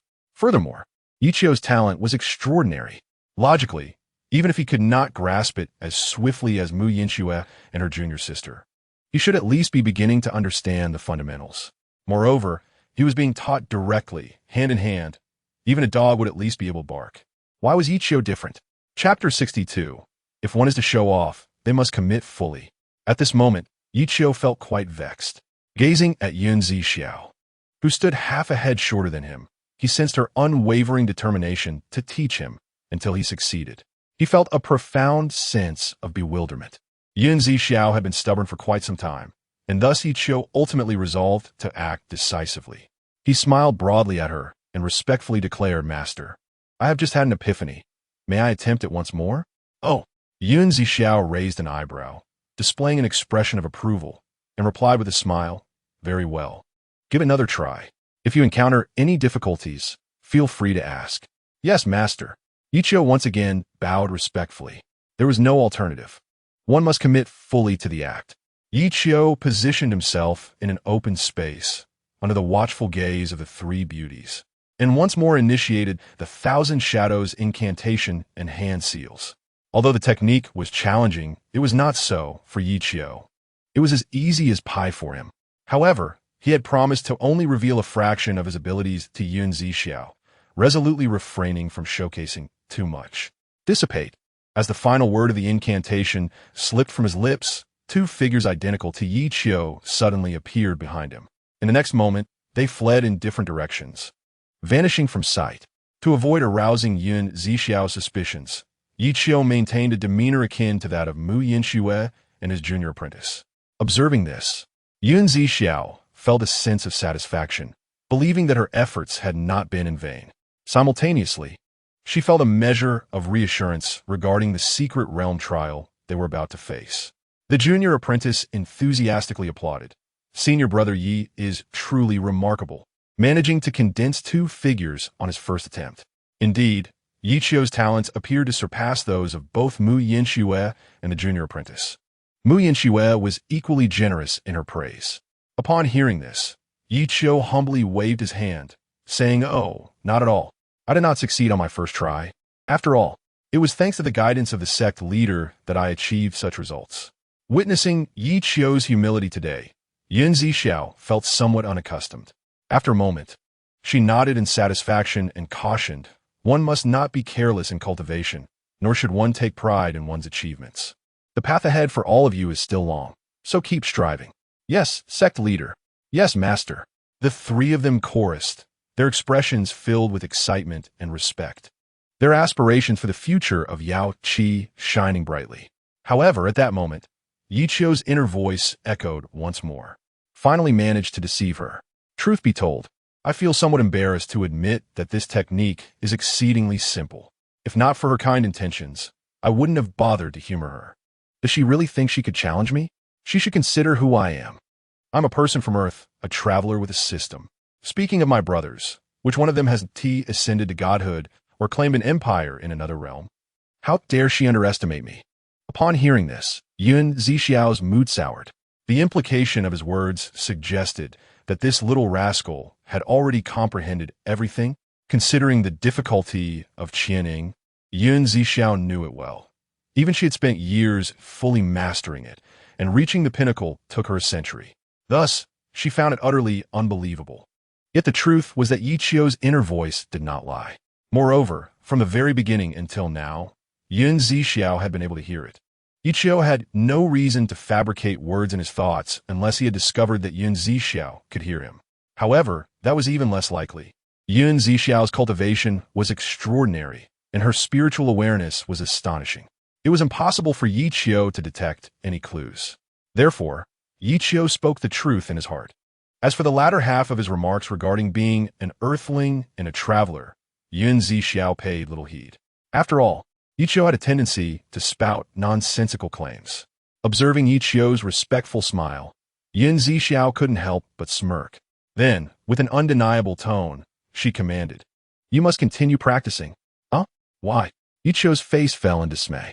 As the only male disciple of Yaochi, you are not only a senior brother, but also my direct disciple. Thus you must surpass them, Zixiao stated solemnly. Upon hearing this, Ye Qiu nearly leaped up in shock. What? Is she deliberately making things difficult for me? He felt exasperated internally, but still maintained a respectful demeanor, saying, "Master, I truly cannot manage it. After all, my talent is limited. It took me 3 years just to learn how to walk as a child." Zixiao shot him a skeptical look, rolling her eyes. "Oh, then, as the saying goes, the early bird catches the worm. You may take your time to ponder here, but rest assured, I shall remain by your side." The weight she placed on the phrase "my disciple" was palpable. After saying this, she seated herself on a nearby mat and began to meditate, determined to persevere until dawn. Witnessing this scene, Ye Qiu felt a mix of helplessness. He glanced down at the meditative Zixiao, carefully studying her exquisite features, and his heart was filled with a sense of wonder. I must say, she is truly beautiful. No wonder that old man, Gudu Ju, looks at her with such wicked intent. If only her bosom were slightly fuller, it would be utterly perfect. Just as Ye Qiu was smiling while contemplating Zixiao, she suddenly opened her eyes, engaging him in a deep gaze. Cultivation requires focus. Do not let your thoughts wander, Zixiao gently reminded him, subtly emphasizing the need for discretion. After all, with the junior apprentice and Mu Yinhua present, many things could not be openly discussed. Ye Qiu nodded repeatedly, his demeanor exceptionally respectful, though internally he felt quite speechless. How does she know what I'm thinking? Indeed, her spiritual awareness is formidable.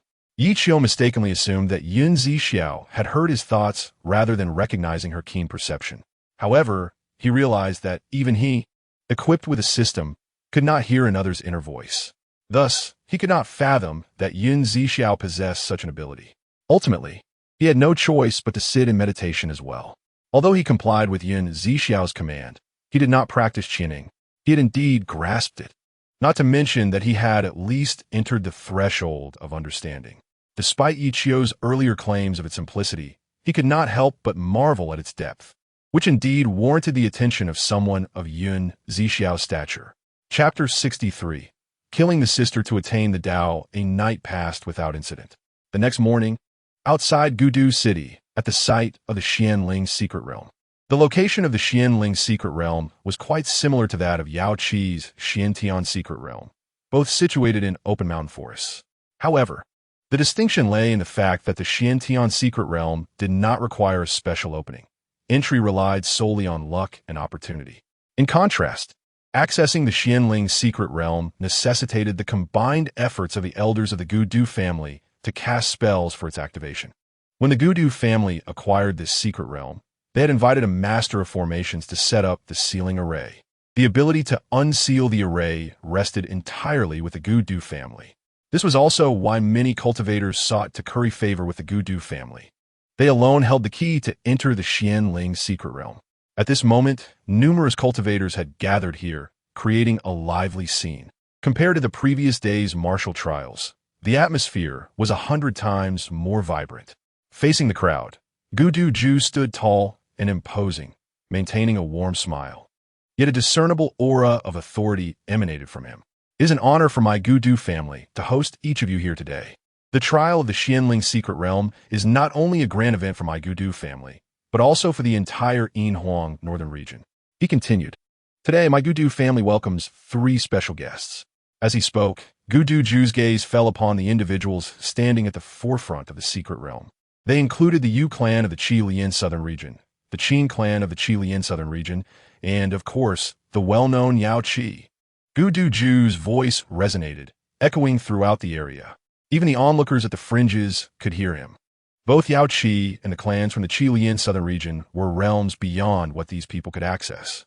Thus, upon hearing this, a wave of applause and cheers erupted. My Gudu family has established a rule. All treasures of the secret realm shall be known to the capable. As long as you possess the strength, my Gudu family shall open its doors to you. Gudu Ju proclaimed once more, prompting another round of enthusiastic applause. Unlike the excitement of others, Ye Qiu, standing behind Zixiao, made a face of disdain as he regarded Guduju. The old man truly possesses the ability to sway people's hearts. Is he really leaving the door wide open? If he genuinely leaves it ajar, one might even question the identity of his own son. In response to Ye Qiu's whispered criticisms, Zixiao could hardly contain her laughter, thinking that this little rascal had finally spoken some sensible words. Following the activation of the secret realm, entry was permitted only in batches. Despite the fact that only 10 spots were available for this trial, I wish all participants a fruitful experience. At this moment, the Xianling secret realm was successfully opened by the elder of the Gudu family. Before everyone, an oval-shaped light screen appeared, its colors a mesmerizing blend of purple and red, intertwining in a fantastical manner. The secret realm has begun, and triumph awaits. Guduju exclaimed once more, his powerful aura dissipating like a storm. Those of lesser cultivation bowed their heads in respect, deeply moved. Yu Yansheng of the Yu clan wasted no words, leaping forward to enter the Xianling secret realm. Qin Yinner of the Qin clan followed closely behind. The remaining 8 individuals also entered in succession. Just as Ye Qiu was about to step into the secret realm, Zixiao suddenly called out to him. Should anyone dare to bully you, do not hold back. Feel free to retaliate, and I shall bear the consequences. Upon hearing this, Ye Qiu was momentarily taken aback, feeling a wave of gratitude. This woman possesses a strong sense of loyalty. Calling her Shizuan is certainly not a loss. With this thought, Ye Qiu's gaze inevitably drifted downward. Alas, if only her bosom were a tad more ample. Before he could finish this thought, he found himself kicked into the light screen by Zixiao. Ye Qiu let out a pitiful cry, disappearing into the luminescence. The onlookers were taken aback, retreating several steps, fearing they would be the next to receive a similar fate. Ye Qiu, flung into the secret realm, spun several times before managing to land. The first thing he did upon landing was to curse vehemently. Damn it. Here I was feeling moved, only to realize you were up to no good. He rubbed his abdomen where the imprint of the kick remained, gritting his teeth in frustration. What was he angry about? So many women were watching. Did he not care about his own dignity? How could he continue to maintain his cool demeanor after this? After calming himself for a moment, Ye Qiu surveyed his surroundings. Before him lay a hazy world, reminiscent of an illusion, evoking a sense of unfathomable depth. Although everyone had entered from the same direction, he could not see any others. It seemed they had been transported to different locations. Thus, his first objective was to locate Mu Yinxue and his junior sister. After all, they had many enemies, and if they encountered Yu Yansheng alone, the outcome would be dire. Ye Qiu even speculated that the rule of entering one at a time was intentionally devised by Guduju to make things difficult for Yaochi. However, debating this now was of no consequence. While Ye Qiu was deep in thought, a familiar voice suddenly called out from behind. Zixiao, Xiao Shimi. Ye Qiu's heart leaped with joy. Indeed, thoughts materialized. Zixiao, I am so scared. With that, Xiao Shimi stumbled into Ye Qiu's embrace. Feeling her warmth, his heart raced, and he couldn't help but reflect on how much she had grown up. It's all right, Shimi. I am here. You need not fear. Ye Qiu gently comforted her, his tone tender and caring. By the way, why are you alone? Where is Shijimu? I don't know. Upon entering, I found myself all alone, but fortunately, I encountered Zixiao. Xiao Shimi replied weakly, Zixiao, it's so dark here. You will protect me, right? Ye Qiu was taken aback, then smiled indulgently. Silly girl, of course. Zixiao will protect you. Thank you, Zixiao. I'm so glad to have you, Xiao Shimi said, her cheeks flushed, her gaze dreamy as she looked at Ye Qiu. However, in the next moment, the situation took a drastic turn. The moment the words left his lips, Ye Qiu unleashed a punch that pierced through Xiao Shimi's chest, blood splattering everywhere. The overwhelming spiritual energy wreaked havoc within her body. With a look of disbelief on her face, Xiao Shimi vanished into thin air, as if she had never existed. The blood on Ye Qiu's body also disappeared without a trace. Huh? Ye Qiu sneered. Indeed an illusion. I merely thought of Xiao Shimi, and you conjured one up for me. But it is not convincing. My Xiao Shimi constantly thinks of ways to support me, tirelessly cultivating just so I can enjoy her comforts. How could she ever require my protection? The disappearance of Xiao Shimi confirmed Ye Qiu's suspicions. Some may wonder what would happen if he were wrong. Rest assured, after years of companionship with Xiao Shimi, he understood her nature profoundly. Mistaking Mu Yinxue was a possibility. But with Xiao Shimi, Ye Qiu held absolute confidence. After resolving the matter of Xiao Shimi, Ye Qiu resumed examining his surroundings. The environment was peculiar, akin to being trapped in a maze. The sky was dim, enveloped in white mist, suffused with an eerie haziness. Although the circumstances were unclear, Ye Qiu realized that the primary factor causing the illusions was likely his own thoughts. The moment he thought of Xiao Shimi, she appeared. However, how to escape this illusion remained a mystery. This was evidently the foremost aspect to consider. Wait, Ye Qiu's brow furrowed. The trials of the secret realm should be similar. If he encountered such an illusion, were others not also facing similar predicaments? Concern welled up within him as he pondered whether Xiao Shimi and Mu Yinxue could discern that they were an illusion. Both women held feelings for Ye Qiu, and there was a genuine risk of them falling into a trap. Recognizing the gravity of the situation, Ye Qiu dared not linger on the thought. Should outsiders be present, they would undoubtedly be astonished by the strength of Ye Qiu's spiritual sense, which surpassed that of an ordinary Nirvana realm cultivator. Just then, he vaguely heard Xiao Shimi's distress call. "Ye Zixiao, where are you?" The voice came from just ahead, shrouded in mist. Ye Qiu furrowed his brow and hastened forward. Before long, he spotted the familiar figures of Xiao Shimi and Mu Yinxue. The two were searching for him, their faces etched with urgency and concern. Concealed in the shadows, Ye Qiu did not rush to reveal himself.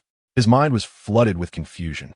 Could it be that this illusion knew he had become aware of its nature, and thus ceased to perform? Was it seeking to dispose of him swiftly?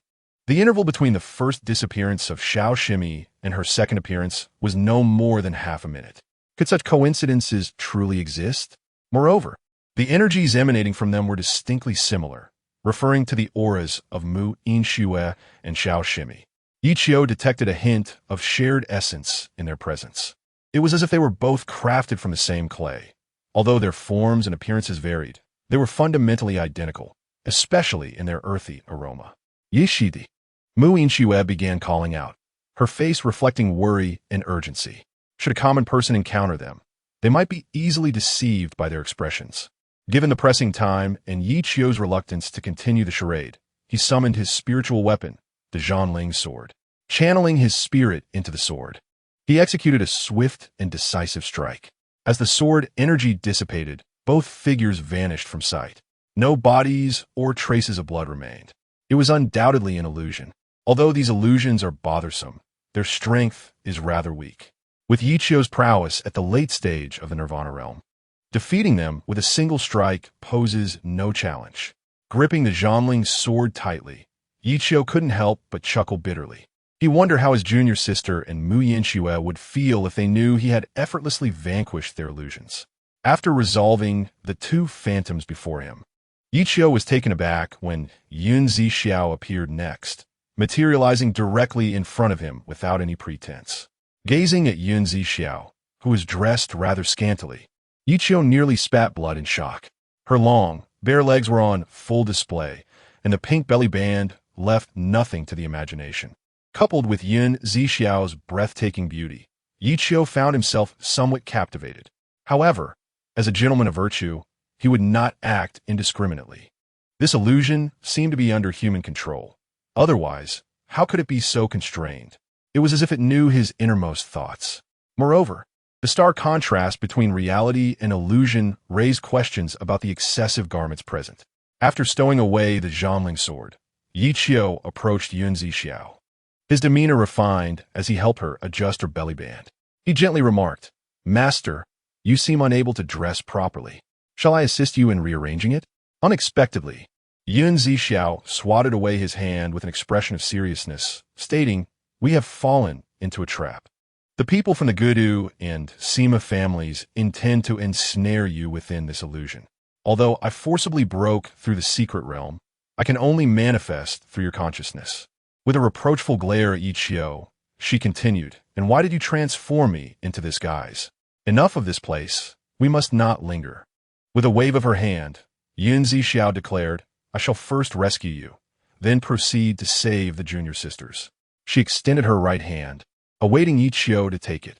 As he gently clasped her delicate hand, an unexpected surge of energy erupted from him, and he swiftly unleashed a colossal sphere of light, striking Zixiao's abdomen.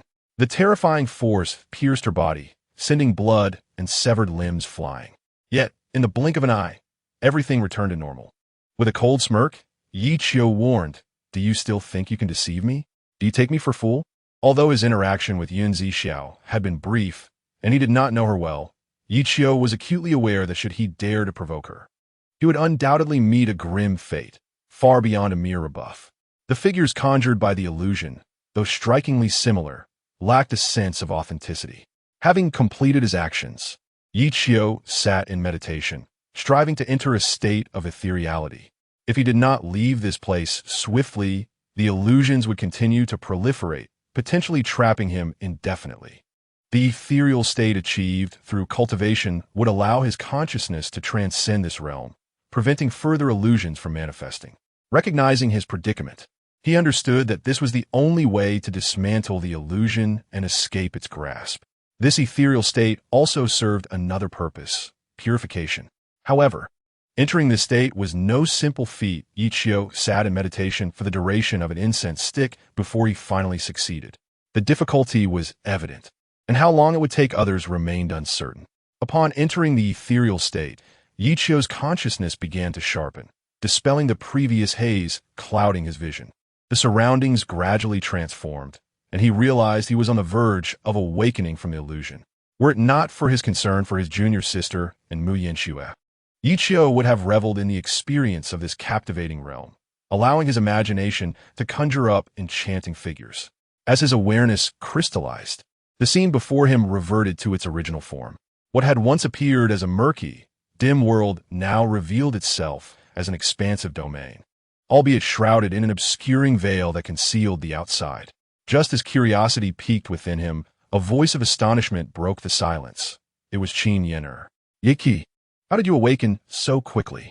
Her distinctive voice confirmed her identity, yet the others remained in a stupor, eyes closed. Among them was the once arrogant Yu Yansheng. Relieved to find his junior sister and Mu Yanxue safe, Ye Qiu turned his attention back to Qin Yen'er. She shook her head with a rueful smile. "It's not that. It's just that you seem extraordinary." "Oh."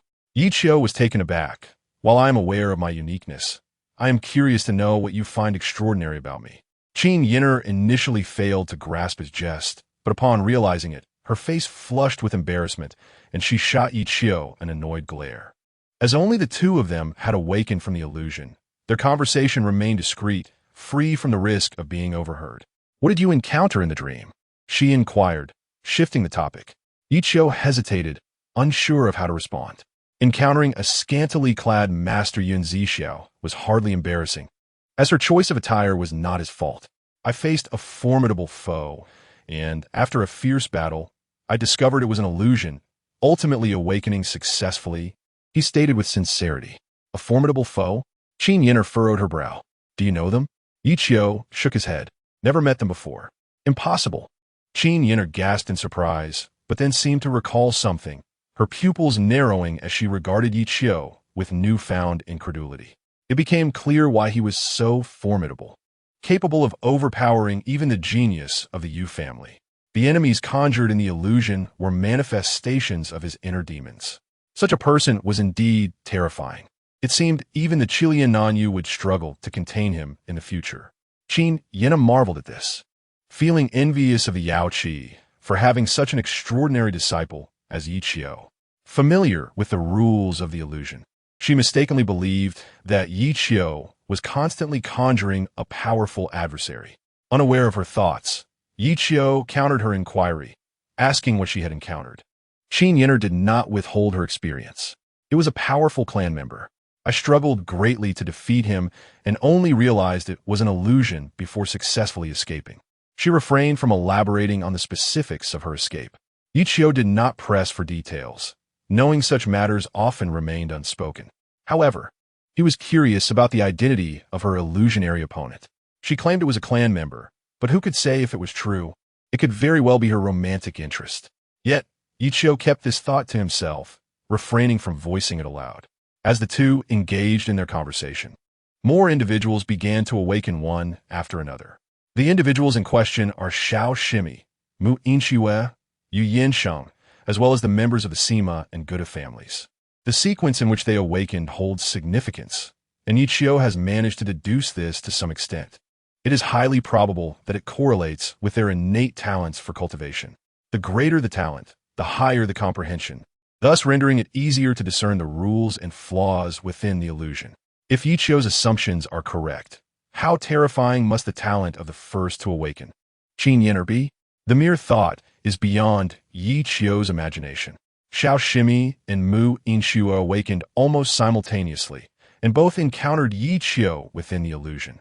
As for what transpired afterward, they hesitated to disclose it to Ye Qiu, just as he refrained from sharing his experiences with them. Since they were unharmed, the matter seemed inconsequential. It is noteworthy that the fifth to awaken, Yu Yinsheng, appeared to have suffered a significant setback. Upon awakening, he immediately cast a furious glare at Ye Qiu before meditating to stabilize his resolve. Indeed, even Ye Qiu, the subject of his ire, was baffled, as it seemed as though he bore a grudge against him. Not having taken the opportunity to eliminate Yu Yinsheng while he was ensnared in the illusion was already a stroke of luck. Ye Qiu, unable to restrain himself, exchanged a few barbs with him. I swear, Ye Qiu truly did only hurl a couple of remarks. Subsequently, Yu Yinsheng reacted as if ignited by gunpowder, eager to confront Ye Qiu. Ultimately, it was Qin Yinner who intervened to halt the impending conflict. You may wonder what Ye Qiu said. Very well, Ye Qiu remarked. What are you staring at, you useless piece of iron? You are merely a defeated foe of mine. Do you dare to defy me? I could easily treat you to your most despised meal. Oh, you still dare to glare at me? Have I given you too much face? Don't think that just because you have an abstract appearance, I am afraid to insult you. See, was that not merely 2 sentences? Yu Yinsheng's hard-won resolve was shattered once more. The members of the Gudu and Sima families were not spared from Ye Qiu's sharp tongue either. Yet their apprehension of his strength kept them from retaliating. Ye Qiu's actions were not solely driven by boredom or a desire to instigate trouble. He aimed to draw the ire of Yu Yinsheng, the Gudu family, and the Sima family, thereby compelling them to divide their focus and contend with him. Simultaneously, this would alleviate the pressure on Xiao Shimi and Mu Yinxue. Fortunately, the strategy proved effective, as these individuals were eager to eliminate Ye Qiu at once. Most managed to successfully break the illusion and awaken, yet 2 succumbed to their injuries, blood streaming from their orifices as they collapsed lifelessly to the ground, evidently having perished within the illusion. Chapter 66. The clash of talents' death has rendered the atmosphere within the secret realm increasingly oppressive, compounded by such a suffocating manner of demise, being trapped and suffocated within the illusion. The 2 deceased were solitary cultivators, one at the late stage of the Jidan realm and the other at the early stage of the Nirvana realm. The fact that Xiao Shimi, a cultivator at the mid-stage of the Jidan realm, emerged unscathed indicates that this matter is unrelated to cultivation levels. It aligns with Ye Qiu's earlier speculations. At this moment, everyone's gaze shifted toward the members of the Gudu family, anticipating their explanation. The Gudu family has held dominion over this Xianling secret realm for over a millennium, thus possessing extensive knowledge of it. Initially, it was presumed that the Gudu family's disciple would be Gudu Uni. However, the disciple present was one Ye Qiu had never encountered. Nevertheless, his cultivation was commendable. At the early stage of the Nirvana realm, with potent spiritual energy, likely on the verge of breaking through to the mid-stage of Nirvana. Yet, these particulars are no longer of consequence. With the attention of the others directed toward him, the Gudu cultivator felt compelled to cease further concealment and conveyed the truth. Within this Xianling secret realm, there are 3 trials in total. The second trial is a test of strength, wherein numerous phantoms materialize without restriction. The cultivators entering this realm must battle the phantoms while traversing the path, only concluding upon reaching the endpoint. The details of the third trial remain unknown, as no one has yet reached that stage. However, those who can exit this place will undoubtedly gain benefits in terms of both realm and cultivation, which is one of the inherent advantages of entering the secret realm. Upon hearing this, the crowd displayed a myriad of reactions. Some expressed astonishment, others bewilderment, while a few were gripped by fear. Ye Qiu, brimming with curiosity, pondered the nature of this third trial that had remained untraversed for over a millennium. This alone indicates the formidable difficulty of the Xianling's secret realm. Nevertheless, Ye Qiu could not help but smile, contemplating that perhaps this secret realm was prepared specifically for him. Why, you ask? It is rather simple. Protagonists are often favored by fate, and those entering secret realms are invariably presented with abundant opportunities. This is a well-established trope, understood by those in the know. Unlike the others, Yu Yinsheng surveyed the surroundings with unusual composure before addressing the members of the Gudu family, urging, "Let us proceed swiftly. Lead the way ahead." The Gudu cultivators appeared to heed Yu Yinsheng's words, leaving one to wonder if this was an arrangement by Gudujuk. The group of 8 consisted of 2 Gudu cultivators at the front, followed by a Sima cultivator, with Yu Yinsheng trailing behind them. Ye Qiu, Shao Shimei, Mui Yingwu, and Qin Yin'er brought up the rear, maintaining a few meters of distance. The group advanced through the obscured sky toward the seemingly bottomless passage. The surroundings were eerily silent, save for the sound of their footsteps. They walked for a full half-hour until the Gudu cultivator pointed ahead and announced, continuing forward, "We will encounter the second trial." At this declaration, the group immediately heightened their vigilance. Many summoned their magical artifacts, preparing for battle at a moment's notice. As they delved deeper, the phantoms described by the Gudu disciple began to appear in rapid succession. They manifested as if summoned from thin air, only to vanish upon defeat, only to reappear anew. Moreover, the deeper they ventured, the more phantoms they encountered.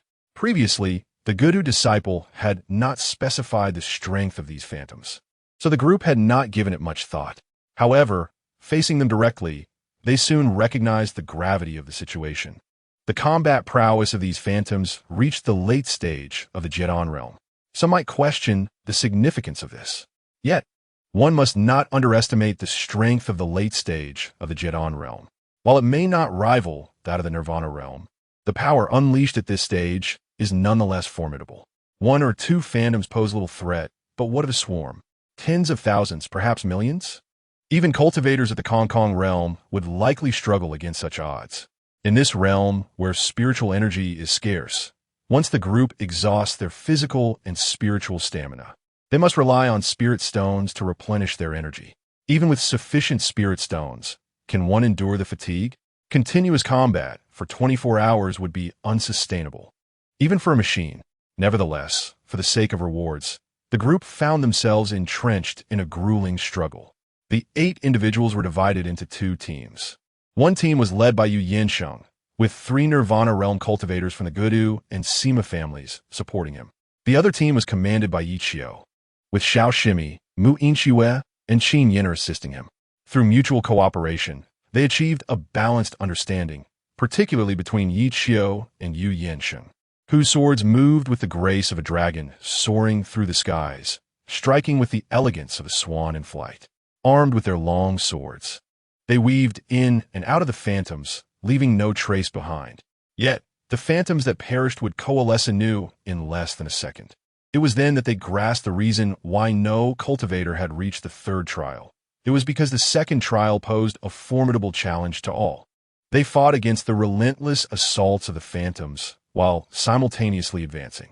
At this rate, it would not be long before they would be completely exhausted.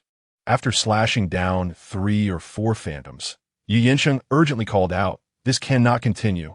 If anyone has a suggestion, speak up." The phantoms were endless in their numbers, and even upon their demise, they would continue to emerge without cease. However, there was one rule. The number of phantoms was determined by the number of participants. Elaborate further. Yu Yinsheng pressed for more details. Patiently continued his explanation. For instance, if we currently have 8 individuals and reduce our numbers, the quantity and levels of the illusory figures will correspondingly diminish. Upon hearing this, everyone was taken aback. Particularly, the younger sister and Mu Yinxue keenly sensed a pair of chilling gazes directed towards them. The conversation, led by Yu Yinsheng and Gu Duhong, had taken a turn that altered the atmosphere. As Ye Qiu dispelled several illusory figures with a single strike, he smiled and remarked, "What? Do you wish to eliminate us?" Then let us see if you possess the capability. In such circumstances, only Ye Qiu could utter such taunts and provocations. Upon reflection, it made sense. With Ye Qiu's late-stage nirvana realm cultivation, would he fear them? It would be better to perish than to concede. Naturally, if one could withdraw voluntarily, we would not impose any difficulties. Yu Yinsheng, having been defeated by Ye Qiu, still harbored resentment, given the multitude of allies. He did not believe Ye Qiu could be his adversary. If I cannot defeat you, how could I not prevail with a group attack? Ridiculous. Chapter 67. I advise you to restrain yourself. Setting aside the disparity in strength, with their team's numbers being equal, and the presence of two Nirvana realm experts, Mu Yinxue and Qin Yin'er, how could they possibly lose? As for Yu Yinsheng, Ye Qiu was confident he could easily overpower him. Once Yu Yinsheng was dealt with, matters would become considerably simpler. Furthermore, given the plethora of opportunities here, Ye Qiu had tasks assigned by the system to complete, making retreat impossible. Seeing Ye Qiu remain unfazed, Yu Yinsheng did not rush, but instead turned his attention to Qin Yin'er beside Ye Qiu, smiling as he said, Yin'er, since we have both entered this Xianling secret realm, it stands to reason that we should assist one another. Why must you associate with these locals from the Yinhuang Northern Region? This statement drew ire from the cultivators of the Gu family and the Sima family alike. Although they were eager to retaliate, they could only seethe in silence, as the tasks assigned by their family heads outweighed their grievances. Yu Yinsheng glared at Ye Qiu, the scoundrel who had repeatedly unsettled his heart. Meanwhile, Qin Yin'er furrowed her brow, opting not to involve herself. What's wrong with you? Can't articulate your words? What is the matter? Are you still dependent on your mother? Then hurry and find her. Ye Qiu launched into another round of mockery. Even a clay figurine would find this intolerable, let alone Yu Yinsheng. He conjured a magic sphere, prepared to strike Ye Qiu. However, a new wave of illusory figures surged forward, compelling everyone to refocus their efforts. Throughout this, Yu Yinsheng did not abandon his attempts at persuasion. While attacking the illusory figures, he called out to Qin Yin'er, Qin Yin'er, if you stand by my side this time, I can represent the Yu family and offset the debt your Qin family owes. The crowd fell silent in confusion, unsure of the nature of the debt Yu Yinsheng referred to. Ye Qiu could not help but raise an eyebrow, growing increasingly curious. She did not refuse, but questioned Yu Yinsheng, indicating her interest. In an instant, the younger sister and Mu Yinxue felt a sense of betrayal. Their gazes toward Qin Yin'er tinged with hostility. Ye Qiu, however, appeared indifferent. It is said that the world is bustling for profit. Ye Qiu did not blame Qin Yin'er for her actions. In response to Qin Yin'er's skepticism, Yu Yinsheng scoffed with pride. I am the heir of the Yu spirit clan. My words naturally reflect the will of the Yu spirit clan. Whether you believe it or not, this opportunity is singular. Yu Yinsheng's words left Qin Yin'er in silence once more.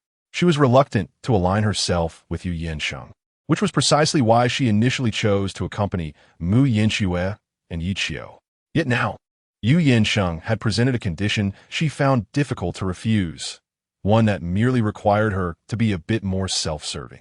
After much hesitation, she ultimately acquiesced. Qin Yin'er opted for a middle ground, deciding not to aid either side, thereby avoiding offense to anyone. It was only because she considered Ye Qiu that she made this compromise. Hearing this, Yu Yinsheng coldly smiled. That is certainly acceptable. He then turned his gaze to Ye Qiu. Now our numbers surpass yours. Although I do not wish to admit your prowess. Do you truly believe you can defeat us all? I will ask you once more. If you wish to withdraw, we can coexist peacefully. Otherwise, for the sake of this secret realm trial, we may have to sacrifice you temporarily. Yu Yinsheng did not desire a confrontation with Ye Qiu at this moment.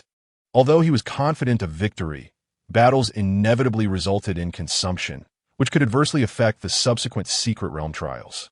Thus, he repeatedly urged Ye Qiu to withdraw. Otherwise, he would have already attacked him, for he could hardly wait to see Ye Qiu meet a miserable fate. So you were threatening me? Ye Qiu inquired nonchalantly. You could interpret it that way, Yu Yinsheng replied with a cold smirk, expecting Ye Qiu to be intimidated. Ye Qiu retorted, I advise you to restrain your arrogance. Yu Yinsheng shot back. I advise you not to court death. I truly cannot comprehend how a defeated foe possesses the audacity to speak to me thus. Who granted you this courage? Liang Jingru? Ye Qiu could not suppress a cold laugh. Although Ye Qiu's side was outnumbered compared to Yu Yinqing's and included a mid-stage Golden Core junior sister, one must not forget who had nurtured the junior sister. Ye Qiu had personally fed her countless pills, ensuring she could at least protect herself, even if she could not defeat the enemy. Moreover, Mu Yinchua's strength was not to be underestimated. Though she was merely in the early Nirvana realm, her combat prowess could rival that of an average mid-stage Nirvana realm cultivator. This was evident from her previous overwhelming defeat of Gudu Lai. Mu Yinxue was certainly not to be trifled with. Not to mention Ye Qiu, a monstrous presence in his own right. It is no exaggeration to say that Ye Qiu alone would suffice to deal with them. Therefore, surrender? What surrender?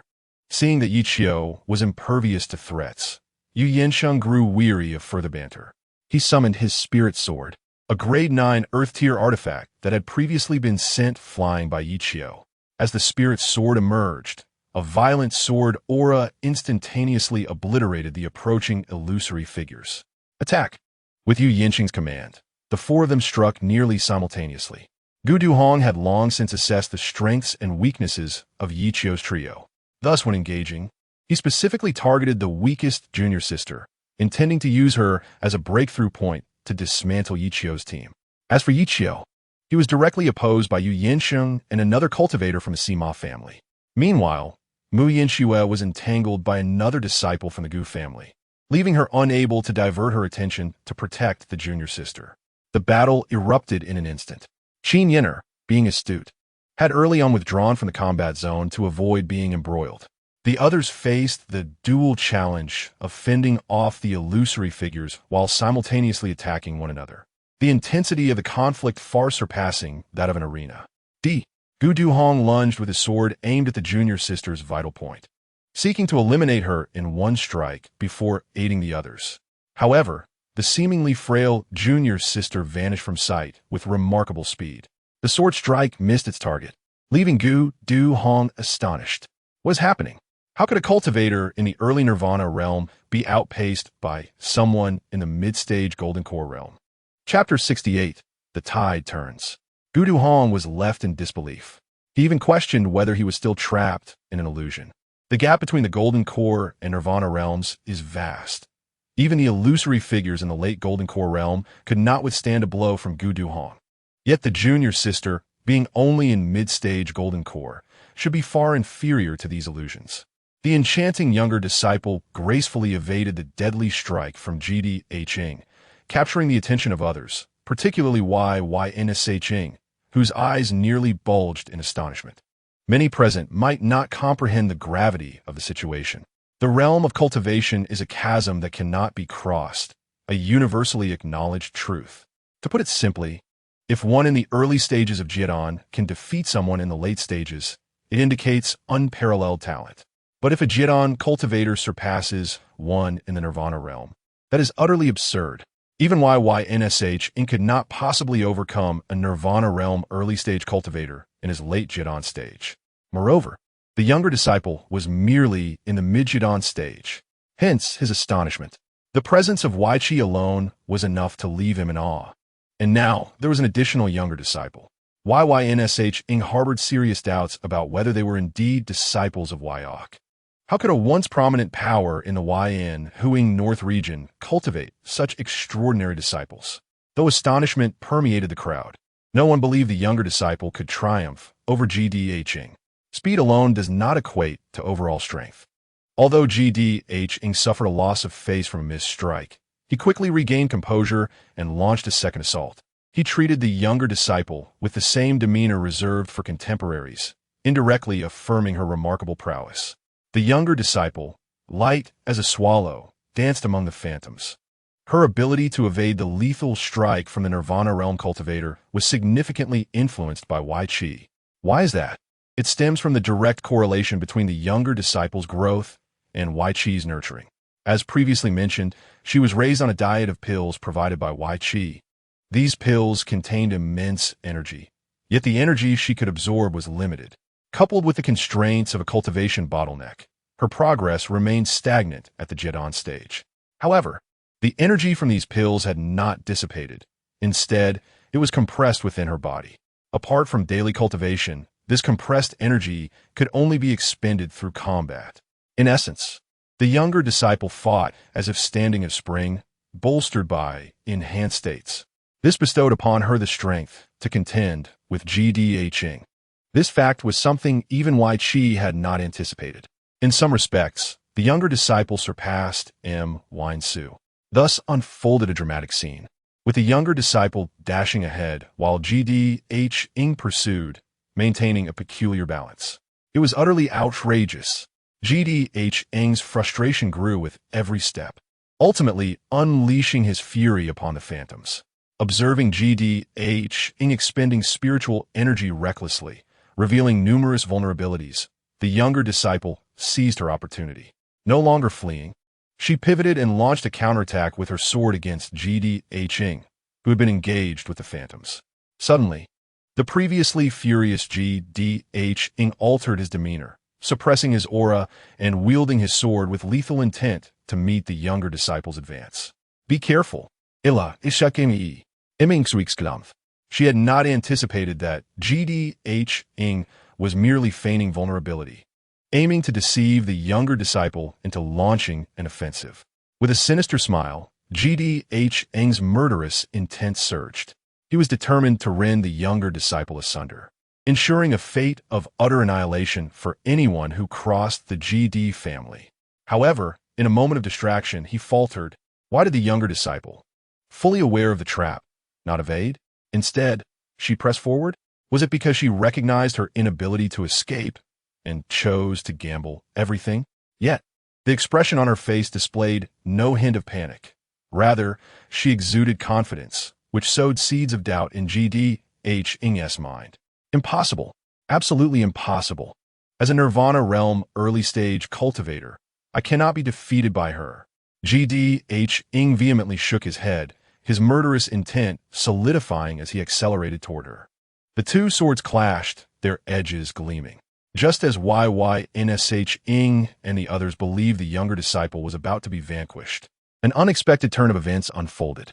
Not an ally intervened, but rather, the younger disciple transformed from one into three ethereal figures, each wielding a sword and charging forward.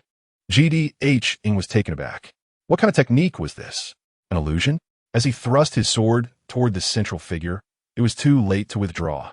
In a split second, as Ye Qiu's blade pierced the middle younger disciple, the two flanking figures simultaneously thrust their swords upward.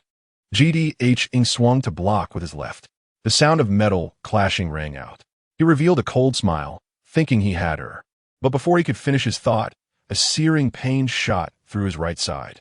The sharp blade easily sliced through his abdomen, causing a torrent of blood to spill forth. This is impossible.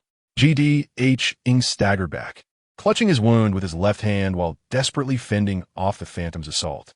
He could not fathom the outcome. He had correctly identified the real younger disciple. Yet why had the illusion still inflicted harm? The younger disciple who had successfully struck Ye Qiu dissipated into nothingness. Seizing the moment, she was not one to relent easily, especially now. Meanwhile, joyous news arrived from Yinhuang's side. Though both were early-stage Nirvana realm cultivators, Yinhuang's explosive potential far surpassed that of the SM family disciples. In an instant, the dynamics shifted within Yinhuang's camp. What had initially filled him with confidence now left him in a daze. With one dead and one injured on his side, and Ye Qiu applying relentless pressure, the impending arrival of the younger disciple and Yinhuang spelled inevitable defeat. Having witnessed the terror of the three notorious figures from Yaochi, just as he became lost in thought, Ye Qiu struck fiercely with his sword once more. Yinhuang and another disciple from the Ye family joined forces to parry, yet still found themselves pushed back several paces by Ye Qiu's might. Regaining his footing, Yinhuang urgently turned to the sideline Ynr and shouted, "Why aren't you rushing over to assist? Have you forgotten the favor your Ynr family owes to my Y family?" Ynr, who had no intention of participating, was rendered speechless.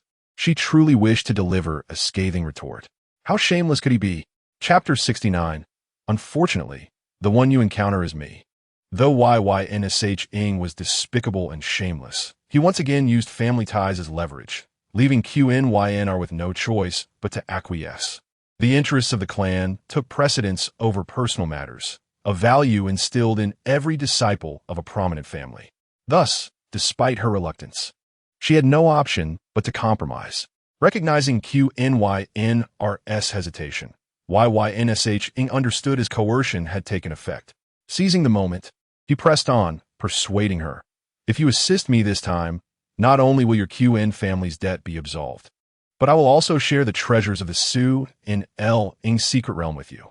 Their expedition to the Yinhuang Northern Region was undoubtedly aimed at seizing great opportunities. Otherwise, who would come here for leisure? Yinhuang believed that someone as astute as Qiu would understand the right choice. Opportunities are something no reasonable person would share with outsiders. Thus, she perceived Yinhuang as attempting to deceive her into foolishness. Aware of this, she still found herself forced to comply. Turning her gaze to Ye Qiu, the man who piqued her curiosity and interest, she truly did not wish to oppose him. With a slight bite of her lip, Qiu finally mustered the words, "I'm sorry." Observing the turmoil and conflict etched across her face, Ye Qiu waved his hand dismissively. There is no need for such formality. It is merely a matter of survival in pursuit of wealth.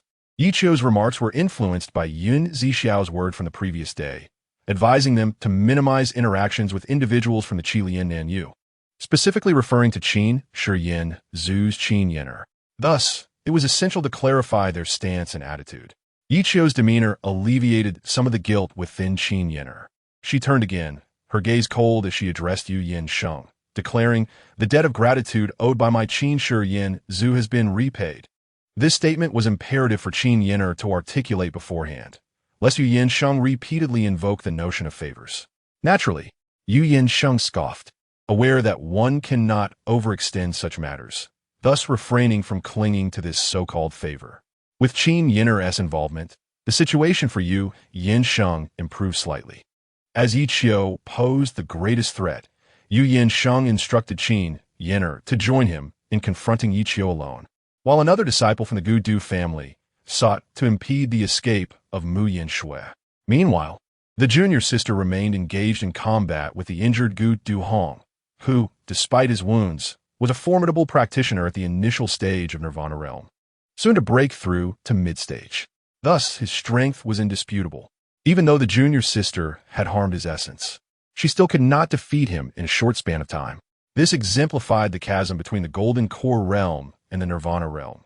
Even with extraordinary abilities, one could scarcely bridge the gap. The scene of battle shifted to Ye Qiu's side. At this moment, Yinhuang ceased to conceal his intentions and unleashed his formidable move. The spiritual sword in his hand erupted with radiant brilliance, and the powerful sword aura instantly shattered the approaching Golden Core illusions. Even Ye Qiu, witnessing this, silently praised Yinhuang's sword intent. This sword intent was indeed remarkable. However, Ye Qiu shook his head, his tone filled with sympathy and regret. "Regrettably, your opponent is me," Yinhuang retorted coldly, bewildered by Ye Qiu's cryptic words. With Ye Qiu's declaration, his Zhonling sword burst forth with even more dazzling light. A unique sword intent enveloped the entire realm, which was deemed special because it audaciously siphoned Yinhuang's sword intent. Indeed, sword intent can be understood as a special energy transformed from spiritual power. And upon encountering Yinhuang's sword intent, Ye Qiu shamelessly appropriated it for himself. In a brief moment, numerous sword intents defected. This left Yinhuang utterly flabbergasted, pondering how this was even possible. Ye Qiu's maneuver was, in fact, a signature skill of the Kai Tian sword technique.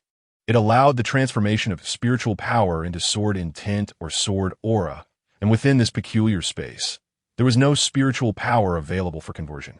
Thus, Ye Qiu, in a moment of ingenuity, opted to utilize the opponent's sword intent for his own transformation, which surprisingly succeeded. However, this came with limitations, as one could not commandeer sword intent from a higher level. The scene of Ye Qiu seizing sword intent left not only Yu Yinsheng stunned, but also Qin Yin'er and Mu Yinxue in disbelief. They had never encountered such a sword technique, which seemed akin to employing a cheat. "What are you dawdling for? Strike together." Yu Yinsheng bellowed at Qin Yin'er. The battle reignited, yet had to persist, fearing that if he delayed, he would lose all his sword intent to Ye Qiu. The strength of sword intent significantly influences the power of sword techniques. Thus, even with the formidable alliance of Yu Yinsheng and Qin Yin'er, they still could not overpower Ye Qiu alone. They had evidently underestimated Ye Qiu's prowess. After Yu Yinsheng was sent flying by a single strike from Ye Qiu, Qin Yin'er and Agatin Betel swiftly retreated. It was only when Yu Yinsheng attacked that Qin Yin'er would strike in unison. Although aware that Qin Yin'er was intentionally holding back, Yu Yinsheng dared not voice his thoughts, knowing that without her assistance, defeat was imminent. They also needed to remain vigilant against the random illusions that could launch surprise attacks. A powerful strike from the late Golden Core realm, if unguarded, could inflict substantial damage. During the subsequent skirmish, Ye Qiu pressed the advantage against both Yu Yinsheng and Qin Yin'er. The two found themselves in a most frustrating predicament. Even when Qin Yin'er employed her family's ultimate technique, she still fell short against Ye Qiu.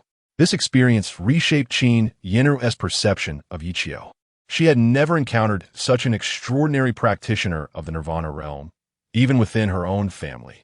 After injuring both Yu Yinsheng and Qin Yin'er with a single strike, Ye Qiu refrained from pursuing further, sheathing his Zhanling sword and calling out to his junior sister and Mu Yinxue. "Junior sister, Mu Shiji, we must depart."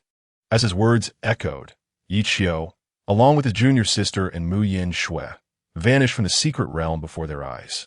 With new illusions generated nearby obstructing their movements, they had no choice but to abandon the pursuit. Their intent was not to continue battling, but to prevent Ye Qiu and his companions from seizing opportunities. Chapter 70. New discoveries. Ye Qiu successfully led his junior sister and Mu Yinxue away from the scene. The surrounding space was vast and devoid of clear direction, yet they remained within the attack range of the illusions. Thus, they were still ensnared in the trials of the second test. This explained why no practitioners had completed the second trial.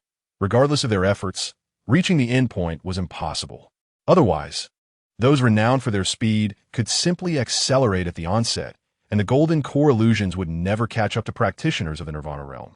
Such a scenario would diminish the challenge's intrigue, making a group clearance an impossibility. The method for passing through was likely not as straightforward as they had anticipated.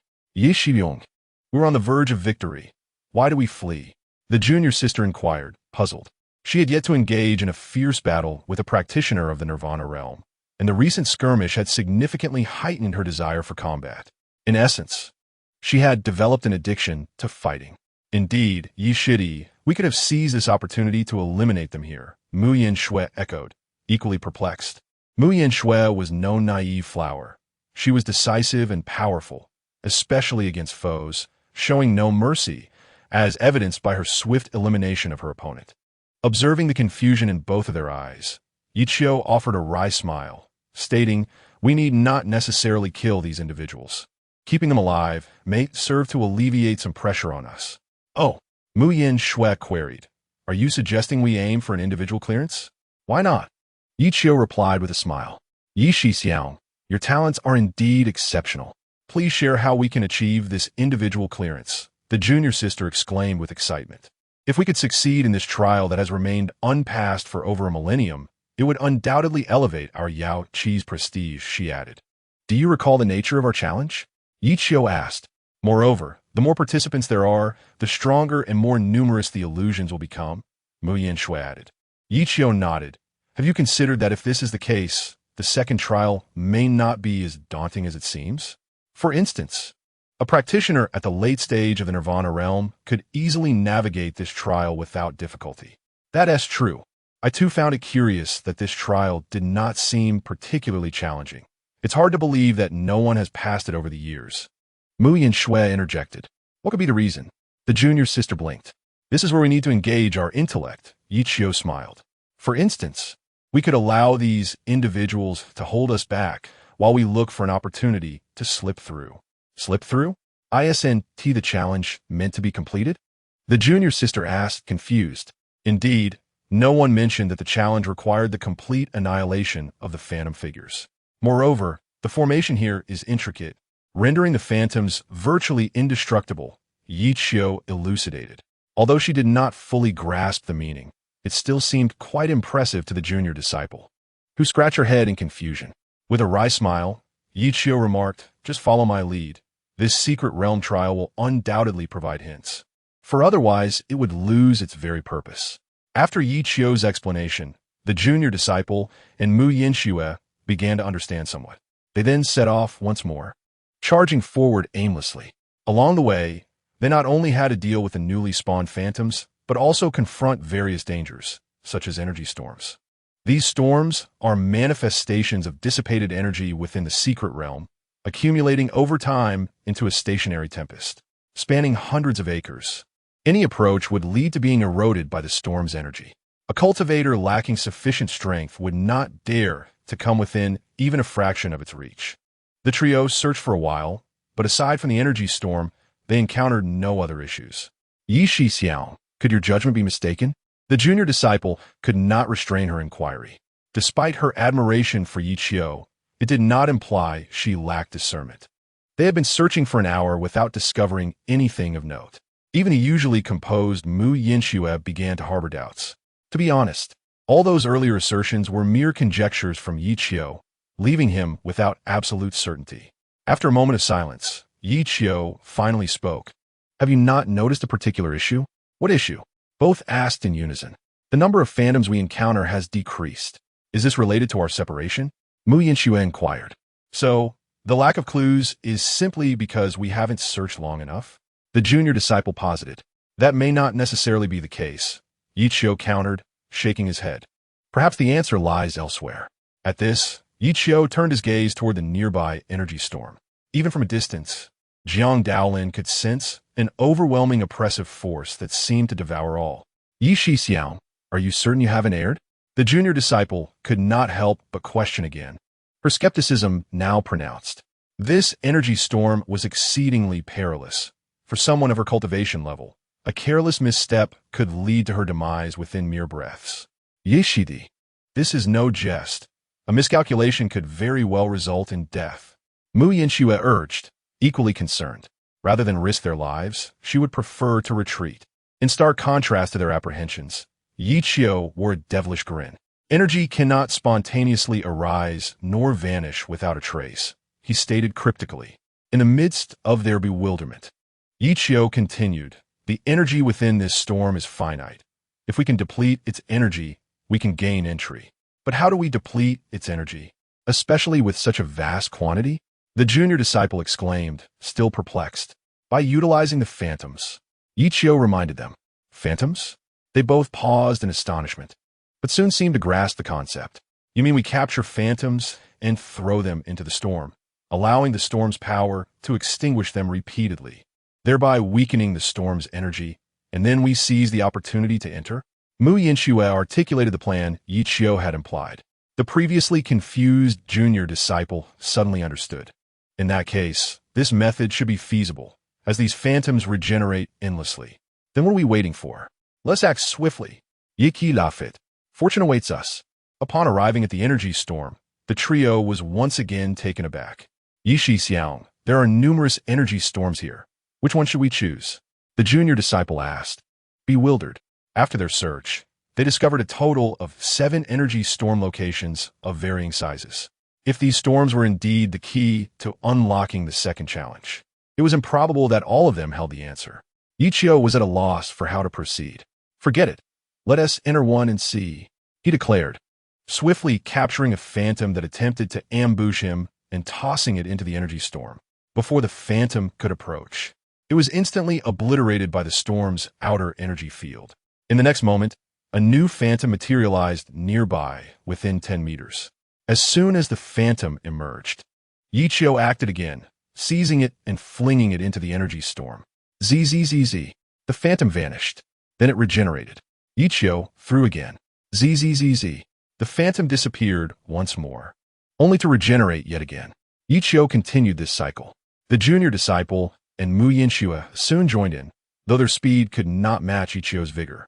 While Ye Qiu dispatched 10 phantoms, they collectively managed only 5. The phantoms, which previously charged at them like infatuated suitors, now fled in fear upon encountering Ye Qiu and his companions. Indeed, the phantoms were terrified. They had developed a psychological aversion. Henceforth, the notorious trio of 1 man and 2 women became widely known among the phantoms in the Xianling's secret realm. The phantoms began to flee, a development Ye Qiu and the others had not anticipated. However, they could not escape Ye Qiu, merely increasing the workload for the trio. This process of tossing phantoms into the storm continued for over an hour, until the phantoms, after enduring in the storm for some time, finally perished, prompting them to cease. The 3 clapped their hands and took out spirit stones to replenish their internal spiritual power. "Are we ready?" Ye Qiu waited. "Ready," they affirmed. "Let us charge." At Ye Qiu's command, the trio transformed into 3 fleeting shadows, activating their defensive barriers as they soared into the energy storm. Although the storm did not rage with flying sand, visibility remained poor, shrouded by the dark hue of the energy itself. Once inside the energy storm, the lingering storm energy began to erode the barriers surrounding the 3.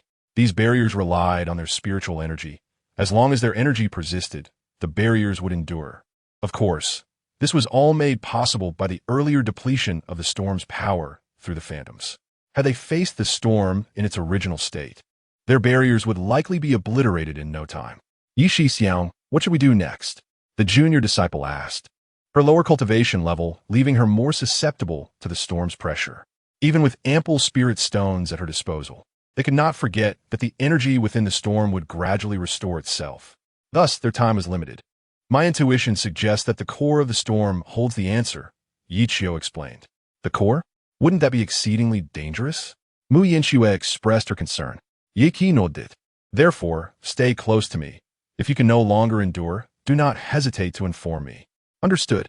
They both nodded vigorously. They recognized that this was no time for bravado. Thus, the trio accelerated once more, racing toward the heart of the energy storm. Here, they dared not fly recklessly, as doing so would be perilous. Moreover, the storm's magnetic field significantly hindered their speed.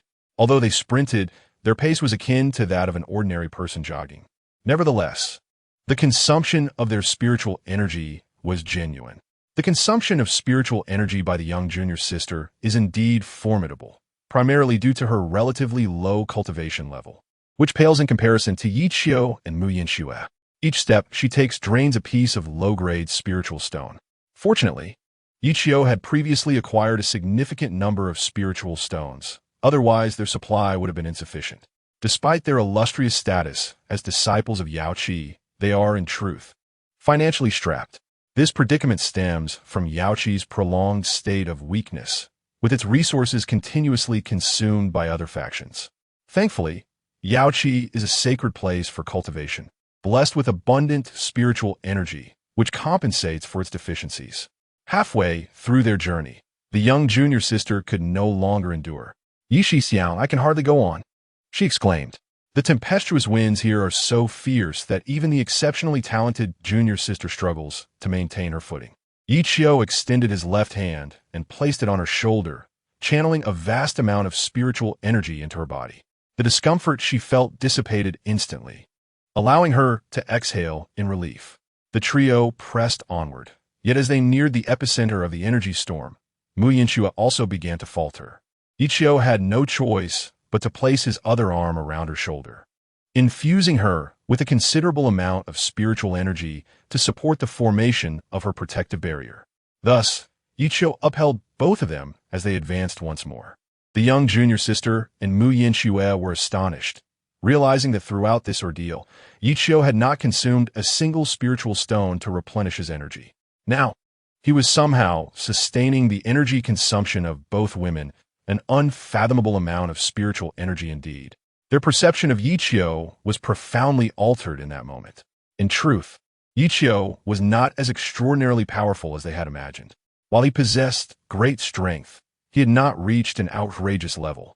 The energy required by this storm was terrifying, and even Ye Qiu could not sustain it indefinitely. The reason he had not drawn upon spiritual stones was that they were all stored within his system space, allowing him to access them without retrieval. Hence, the young junior sister and Mu Yinxue mistakenly believed that Ye Qiu was immune to the need for spiritual stones. Just hold on a little longer. We're almost there. Ye Qiu encouraged them. Within the energy storm's core, visibility dwindled to a mere 10 meters, and it only diminished further with each step deeper into the tempest. Yet, judging by the storm's intensity, the destination they sought lay ahead. The trio was filled with excitement, uncertain whether their assessment was accurate. If wrong, their efforts would have been in vain. Chapter 72. The Teleportation Array. Stay close to me. If anything seems amiss, I will squeeze your shoulders. And you must promptly retreat with me. Understood? Ye Qiu advised, and the two nodded in agreement. Ye Qiu undoubtedly possessed the greatest strength among the three. Although he appeared merely to be a qi gathering stage cultivator, they understood that he was concealing his true cultivation level. They were eager to inquire how he managed to hide his prowess, especially from someone as formidable as Zixiao, who was on the verge of becoming a saint. However, this was not the time for such thoughts. Ye Qiu led them cautiously through the fierce winds until they arrived at the heart of the energy storm, where a breathtaking sight awaited them. In the center stood a peculiar energy magnetic field resembling a temporal spatial portal. What is this? The young junior sister could not restrain her curiosity. This appears to be something akin to a spatial teleportation portal, Ye Qiu explained. A spatial teleportation portal? What is that? She inquired, still perplexed. Muyandru mirorit had curiosity. Gazink intently at Ye Qiu. The term spatial teleportation portal was Ye Qiu's vernacular from his world. In this realm, it would be referred to as a teleportation array. After a moment's contemplation, Ye Qiu smiled and clarified, it is a teleportation array. Oh, a teleportation array. I know about that, but this one seems quite different from the ones we have at Yaochi. Why is it constructed here? The young junior sister questioned, shaking her head in confusion before looking to Ye Qiu for answers. After a brief pause, Ye Qiu remarked, this teleportation array appears to be damaged. Damaged? Why? They both asked in astonishment. Because the energy storms here are the result of this teleportation array's malfunction, Ye Qiu elucidated. The teleportation array is responsible for this? How could that be possible? They gasped in disbelief. There is nothing impossible, Ye Qiu replied, pointing to the array. Look closely at the lower part of this teleportation array. Following his, they noticed a fissure in the array's inscriptions, from which energy was seeping out. This, they exclaimed in surprise. If I am not mistaken, the energy storms are slowly forming from the energy released through this crack, Ye Qiu explained. But this energy seems insufficient. How could it create such a terrifying energy storm? Muyangsu questioned. What if it has accumulated over time, day after day? A year may not suffice, nor 10 years, nor even a century. It could be a millennium. Moreover, do not forget that this is a secret realm, where the flow of time may differ significantly from our outer world, Ye Qiu cautioned. Indeed, I recall that within the Xianling secret realm, time flows at a ratio of 6 to 1 compared to the outside world. 1 day outside equates to 6 days within the secret realm, the young junior sister interjected. Then it is possible that time here has surpassed 10,000 years. For that old man Dujua mentioned that this secret realm has not seen anyone attain great fortune for nearly 2,000 years. Ye Qiu chuckled. If that is the case, then the teleportation array could very well lead us to the third trial we seek. The young junior sister exclaimed with excitement. After all this effort, is it not for that elusive third trial? The Xianling secret realm's trials are quite unique. Any cultivator who enters and subsequently exits will undoubtedly benefit in cultivation. The more trials a cultivator completes, the greater the rewards they receive. Thus, if they can succeed in the third trial, the rewards will be immeasurable. Ye Xixiao, when shall we enter? The young junior sister inquired eagerly. Patience. Ye Qiu waved his hand. Mu Yinxue nodded in agreement, adding, this teleportation array is in a damaged state. Recklessly entering may cause us to be torn apart by the spatial forces within. What shall we do then? It seems none of us are versed in formations. The young junior sister lamented. Yaochi is known for its sword cultivation, naturally lacking in knowledge of formations. However, they overlooked Ye Qiu, this extraordinary player. With a mysterious smile, Ye Qiu reassured them, "Fear not, for I have a clever plan." He then waved his hand gently, and a small flag-like object soared forth, precisely embedding itself into the damaged area of the teleportation array. "What is this, Zixiao?" the young junior sister inquired, her curiosity piqued. Mu Yinxue leaned in to observe. "This is a formation repair flag. It can potentially mend arrays of up to celestial grade." Ye Qiu smiled. This item was a reward he received from the system for checking in, and he had been waiting for the right opportunity to use it. A formation repair flag? Such a thing exists? The young junior sister marveled. "I have never heard of it either." Mu Yinxue shook her head in astonishment. "There are many things you do not know. It is perfectly normal." Ye Qiu chuckled, waving his hand dismissively. As the formation repair flag activated, the original flag transformed into a surge of energy, flowing into the array. In truth, Ye Qiu felt a twinge of uncertainty within. He was uncertain whether this formation surpassed the Tian-level formation. If it did, then the array repair flags would be ineffective, potentially resulting in the loss of this precious artifact. Fortunately, Ye Qiu's concerns proved unwarranted. As the array repair flags worked their magic, the fissures in the teleportation array began to mend gradually. This spectacle left the onlookers in awe, including Ye Qiu himself, who found the experience quite novel. As the repair of the formation reached completion, the previously raging energy storm began to dissipate. "It worked," exclaimed the little junior sister, excitedly waving her small fists. Ye Qiu and Mu Yinxue shared in her joy. After nearly 2 millennia of no one venturing into the third trial of the secret realm, their moment had finally arrived. With the energy storm fading, the area restored to its original appearance, revealing a massive teleportation array standing before them in utter silence. Ye Qiu noticed that there seemed to be no phantoms generated here. "Zixiao, let us hurry inside, or those bothersome villains will catch up with us," the little junior sister urged eagerly. "Right?" Ye Qiu nearly forgot about that fellow Yu Yinsheng. "Let us go." With his command, the three stepped into the array and vanished without a trace. Not far away, Yu Yinsheng and Qin Yin'er were tracking their movements, searching for Ye Qiu and his companions. Chapter 73. The True Xinling Secret Realm. Damn it. Where did they all go? How can we not find a trace after searching for so long? Yu Yinsheng exclaimed, cursing as he fought off countless phantoms. Gu Donghong and another Gu Dongyi could only smile awkwardly, refraining from interjecting. On the other side, Qin Yin'er scoffed disdainfully. "Even if we find them, what does it matter? Do you really think we can defeat them? Don't think I'm unaware. You deliberately held back during the battle." Yu Yinsheng shot a cold glare at Qin Yin'er. "Why didn't you reveal the trump card of your Qin clan earlier? Even if the three of them combined, they wouldn't stand a chance against you." "Trump card? Huh? You think I would sacrifice my life force just to benefit you? You must think me a fool." Qin Yin'er retorted coldly. "What?" Yu Yinsheng raised an eyebrow. "I promised you I will alleviate the debt owed by your Qin clan to our Yu clan." Yu Yinsheng's face flushed with anger.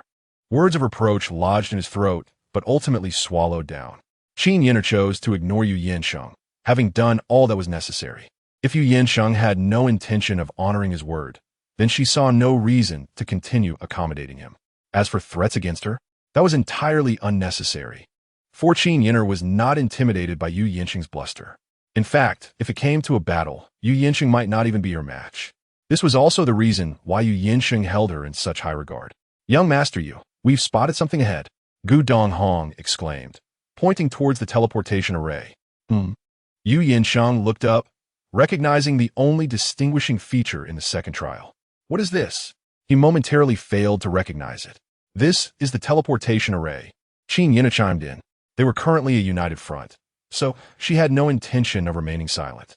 After all, they shared common interests. A teleportation array? Yu Yinsheng was slightly taken aback. Could this be the entrance to the third trial? But I distinctly remember this place was supposed to be a gathering point for energy storms. Gu Dongyi interjected. Having visited this location 10 years prior, he was well acquainted with its geography. The memory of cultivators differs from that of ordinary people. They can recall many things that elude the average person. Thus, it was normal for Gu Dongyi to remember events from a decade ago. "What do you mean?" Yu Yinsheng asked, his composure faltering. He had lost the initial elegance and confidence he once possessed, all thanks to Ye Qiu. "If I'm not mistaken, The gathering point for the energy storms should have vanished. Gu Dongyi reminded them again. Vanished? Could it be due to this teleportation array? Gu Donghong expressed his curiosity. Hard to say, but it was definitely a gathering point for energy storms before. I would not mistake that, Gu Dongyi asserted. However, why there would be a teleportation array here is quite strange. Perhaps it has existed within the energy storm gathering point all along. So, could this be why no one has discovered the third trial? Gu Donghong was exhilarated. This meant they were on the cusp of locating the third trial, a place untouched by cultivators for nearly 2 millennia. Wait, Yu Yinsheng suddenly spoke up. What about that group from Yaochi? They haven't already entered this teleportation array, have they? At his words, the four exchanged glances contemplating. The formation did not exist before their arrival. It materialized only after they did. And they had been gone for quite some time, making it highly likely that they had entered this teleportation array. Gu Dongyi explained. Yu Yinsheng scoffed. It seems they still serve some purpose. Let us move quickly. This was a world with a strong held sway. Without further hesitation, Yu Yinsheng and Gu Donghong charged towards the teleportation array. As the energy of the array flickered, they soon vanished from sight. Observing their disappearance, King Yene a fool hip out deeply. However, she quickly took to the air and entered the teleportation array. Half an hour earlier, after Ye Qiu and his companions had repaired the teleportation array, they plunged into it. During this process, Ye Qiu tightly held the hands of his little junior sister and Mu Yanxue, continuously channeling a significant amount of spiritual energy to protect them. None could predict whether this teleportation array might tear through space, and should anything go awry, it could cost them their lives. Fortunately, their concerns proved unfounded. The teleportation array was remarkably secure. As a beam of white light flickered, the world before them transformed dramatically.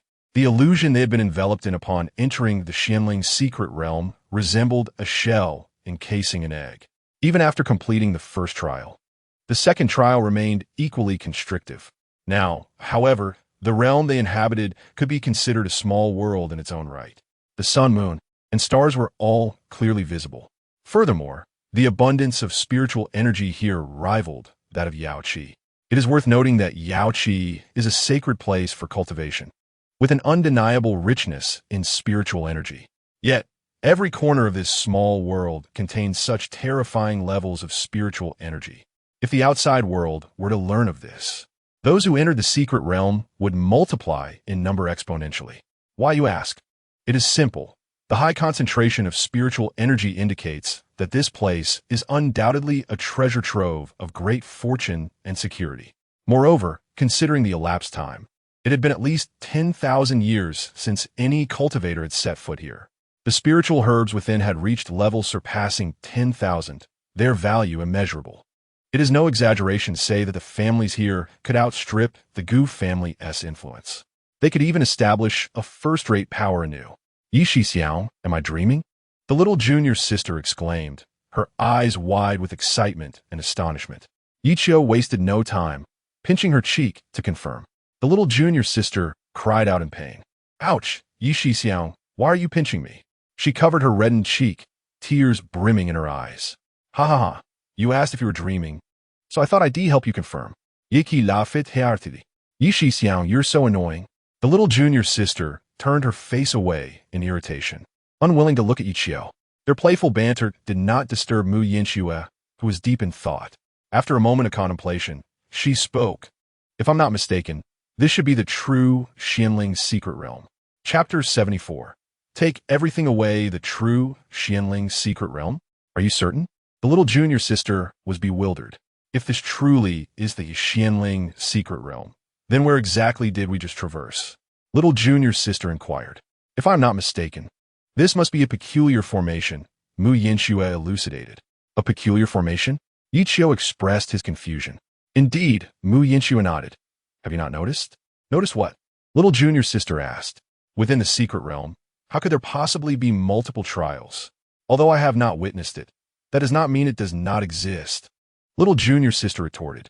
Indeed, lack of evidence does not equate to absence, Mu Yanxue acknowledged, but then shifted her tone.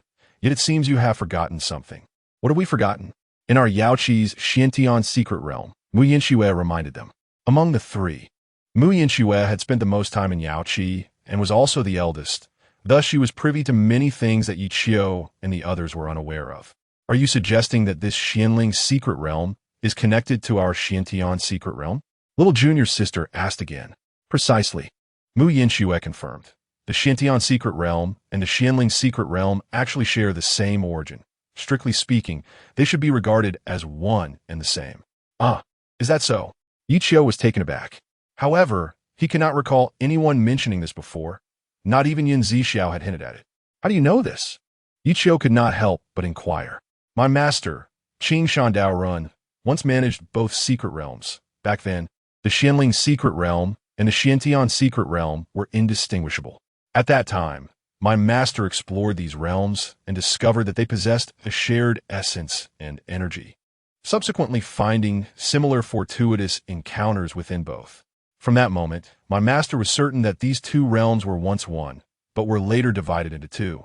Following the rise of the Gudu family, and given their status as vassals of Yaochi, the Xianling secret realm was conferred upon them. However, for reasons unknown, the Xiantian secret realm within our Yaochi has been declining day by day, to the point where trials are no longer deemed necessary. Yet, the Xianling secret realm has only grown stronger. The conditions for entering the Xiantian secret realm and the Xianling secret realm are vastly different. A point my master never mentioned to me. Are you implying that the Xianling secret realm was initially akin to the Xiantian secret realm, which has no so-called three trials, while the Xianling secret realm does? Ye Qiu sought confirmation. Mu Yinxue nodded. Precisely. Hence I assert that the trials of the Xianling secret realm are problematic. And this is where the essence of the secret realm truly lies. Wait, this doesn't add up. Little junior sister suddenly questioned. If these three trials were added later by human intervention, then we have only completed two trials. What about the third?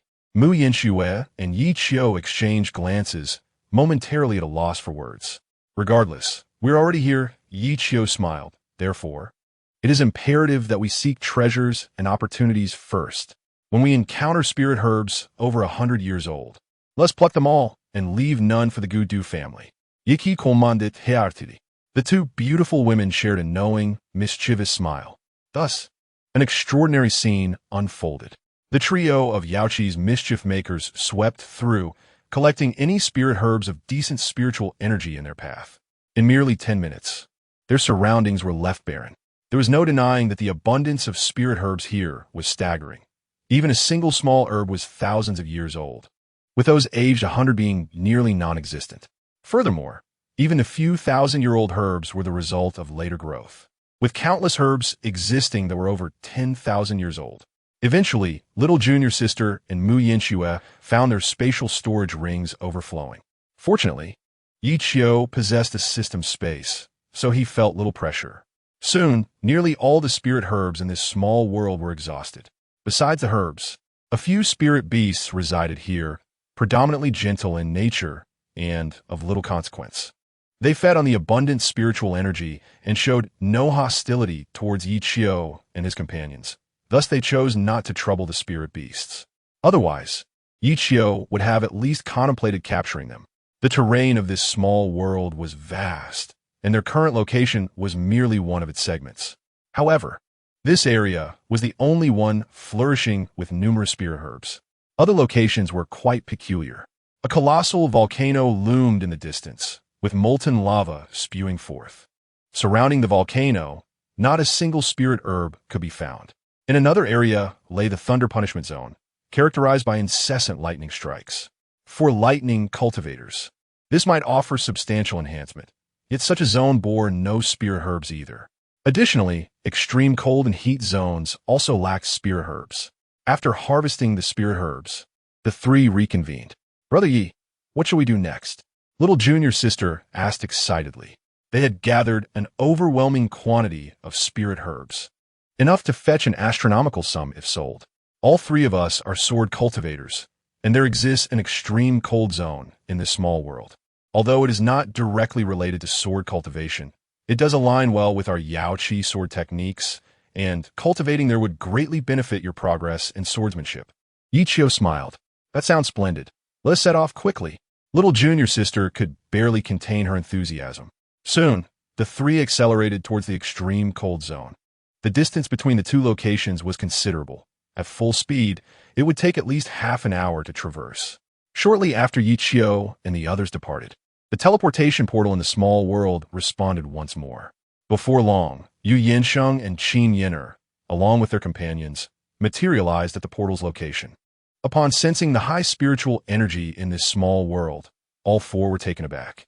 They could hardly believe the richness of the spiritual energy here. It seemed this was the third trial. Yu Yinsheng exclaimed with excitement. But wait, why is it so barren here? In this large pit, it looks as if a tree was uprooted, not a single spirit herb in sight. The ground has been stripped bare. Gu Du Hong and Gu Du Yi were utterly stunned. They had not anticipated entering this place. Yet before they could celebrate, the scene before them left them speechless. Everything around was devoid of life, as if locusts had ravaged the area. No, it was even more disheartening. At least locusts leave roots behind. But here, not even the roots remained. Chapter 75. The extreme cold zone, it must be the doing of Yaochi's people. Gu Du Yi seethed with rage. Although this secret realm was designed for their trials, they had never encountered such a situation. They had nearly emptied the place. 2,000 years of resources just swept away? This is infuriating, especially for disciples of the Gu Du family. They held a unique sentiment towards this place. It was akin to inviting guests over for a meal, only for them to consume all the delicacies while you were left with nothing. It was utterly frustrating. But how should we deal with that, Ye Qiu? Even if the four of us join forces, we may not stand a chance against him. Gu Du Hong expressed his concerns. If it came to a life-or-death struggle with Ye Qiu, he would not dare to face him. He was still feeling the pain from the injury inflicted by little junior sister moments ago. Is this truly the purpose of Gu Du sending you here? To cower in fear? Yu Yinsheng's expression darkened. Gu Duong and Gu Du Yi remained silent. Meanwhile, Qin Yin'er could not help but chuckle. If even you're not a match for Ye Qiu, how can you expect to rely on them? What? Are you still hoping to build a rapport with them? Yu Yinsheng sneered coldly. Do not forget, you just attacked him. With his vengeful nature, do you truly believe that you can still become allies? Why must I ally with him? Qin Yin'er retorted. I, Qin Yin'er, assisted you out of gratitude towards the Yu clan's spirit lineage, but that debt has been repaid. It is time for us to part ways. Part ways? Yu Yinsheng shook his head. Do you really think that you alone can acquire that treasure? At his words, Qin Yin'er's expression shifted dramatically. The faces of GD, Ing, and GD, Y also revealed subtle changes, though they concealed their reactions well, remaining unnoticed by Yu Yinsheng and Qin Yin'er. If I cannot, then you certainly cannot. Qin Yin'er scoffed. Yu Yinsheng, unfazed, spread his hands in candor. I am indifferent. At worst, I will simply seek another opportunity. As the heir of the Yu clan's spirit lineage, what kind of opportunity can I not obtain? But you, I have heard that you ventured out this time to surpass your sister. Unfortunately, your sister possesses a natural spirit body, and even without opportunities, she can still become a sage. As he concluded, Yu Yinsheng could not help but burst into laughter. However, at that moment, Qin Yin'er wore a grim expression. Even if we join forces, do you think you would give the opportunity to me in the end? Qin Yin'er countered. The legacy of that great power is not limited to a single share. Opportunities belong to the capable. As long as we collaborate, the final opportunity will go to whoever is able to seize it. Yu Yinsheng replied with remarkable ease. Agreed, in an unprecedented turn of events. Qin Yin'er astonishingly chose to agree to an alliance with Yu Yinsheng. There was no alternative. Everything Yu Yinsheng had just mentioned were precisely her concerns. Among all present, none were more eager for the chance bestowed by the secret realm than Qin Yin'er. Thus, despite her disdain for Yu Yinsheng, she had no choice but to collaborate with him. However, let me make one thing clear first. Qin Yin'er abruptly shifted her tone. I will not assist you in dealing with the people from Yaochi. If we encounter them, you must find a way to resolve it yourself. Understood. Yu Yinsheng did not refuse this time, shrugging his shoulders.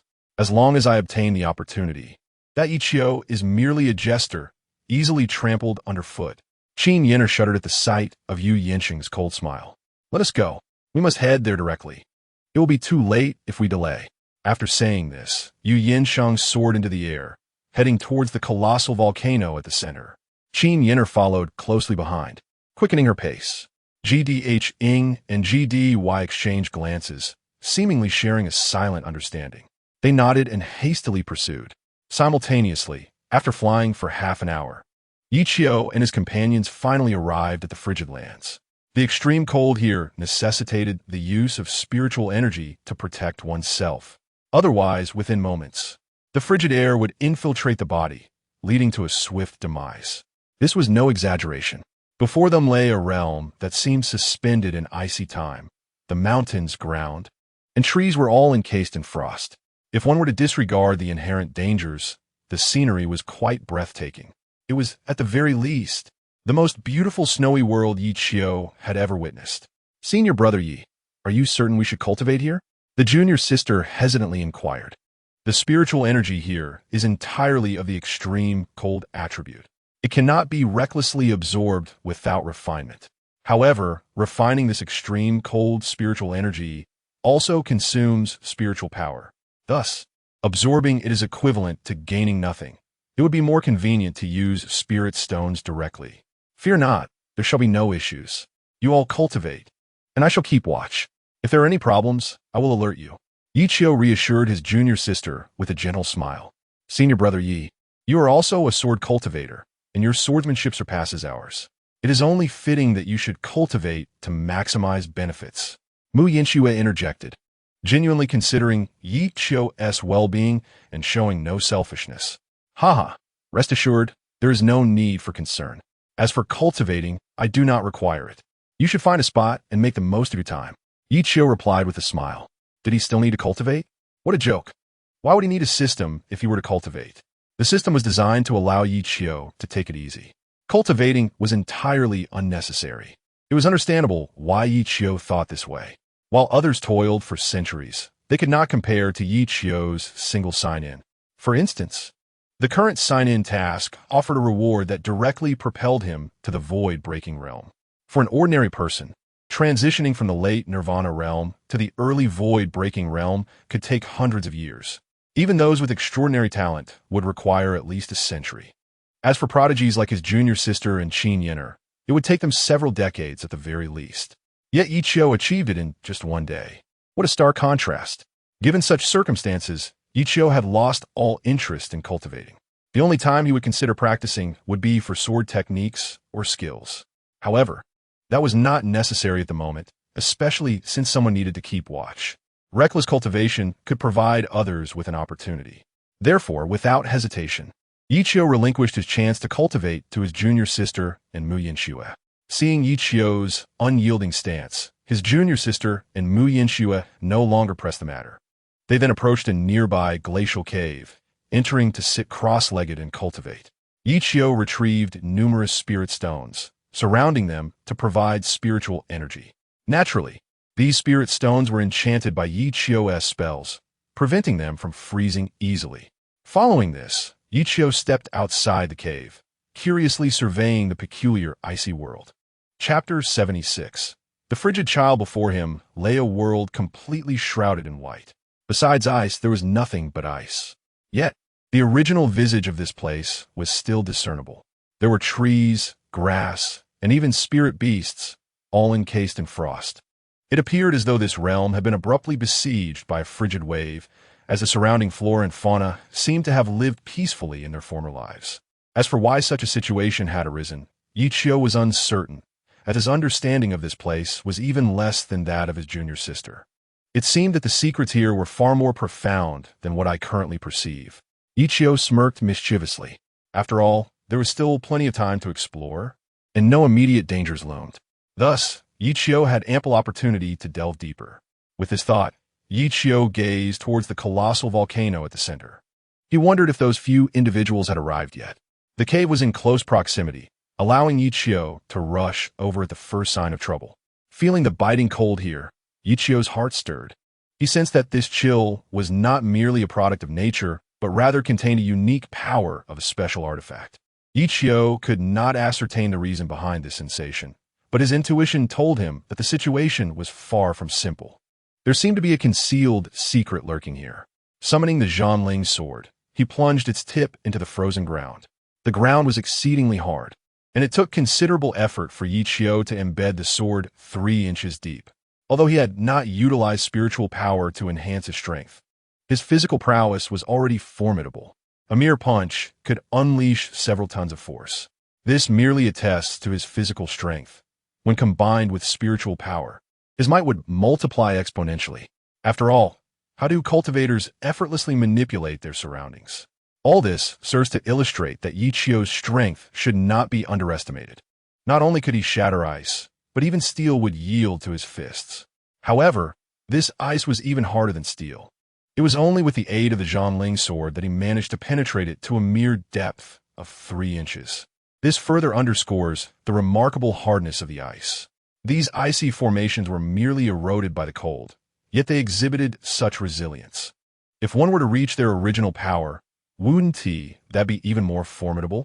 Ye Qiu now found himself increasingly intrigued by this force. It seemed that this power was the true opportunity within the Su-in-Ling secret realm. Regarding the spirit herbs, in comparison to these formidable powers, they indeed seem somewhat trivial. It appears that an opportunity for exploration must be sought. Ye Qiu smiled with interest. Within this Xianling secret realm, aside from the concealed dangers, he possessed the confidence to remain invincible. Meanwhile, Yu Yansheng and Qin Yin'er, along with 2 others, successfully arrived near a colossal volcano.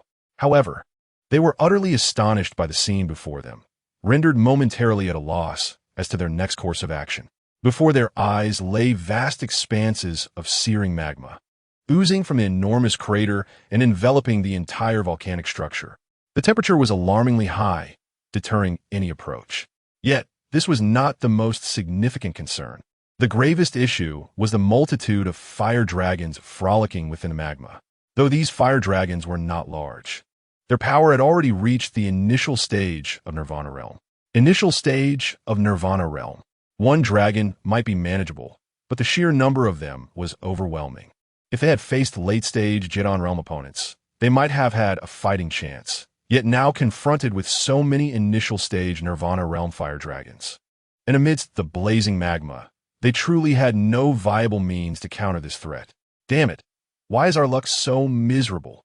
Yu Yansheng could not help but curse vehemently.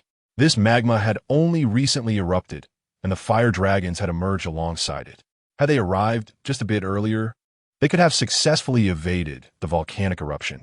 The adversary they were to confront was situated near the crater, an unfathomable distance below. Flying over? While feasible, it must be remembered that these fire dragons could also take flight, and in the air, they would be more susceptible to concentrated attacks from the dragons. Even Yu Yansheng could not guarantee their safety against so many initial-stage Nirvana Realm fire dragons. What should be done now? Qin Yin'er was beginning to feel anxious as well. I know what to do. Suddenly, Zixiao interjected, interrupting Yu Yansheng and Qin Yin'er's train of thought. You know, Yu Yansheng furrowed his brow, casting a doubtful glance at Zixiao. Indeed, Zixiao nodded. Within this small world, there exists a region of extreme cold.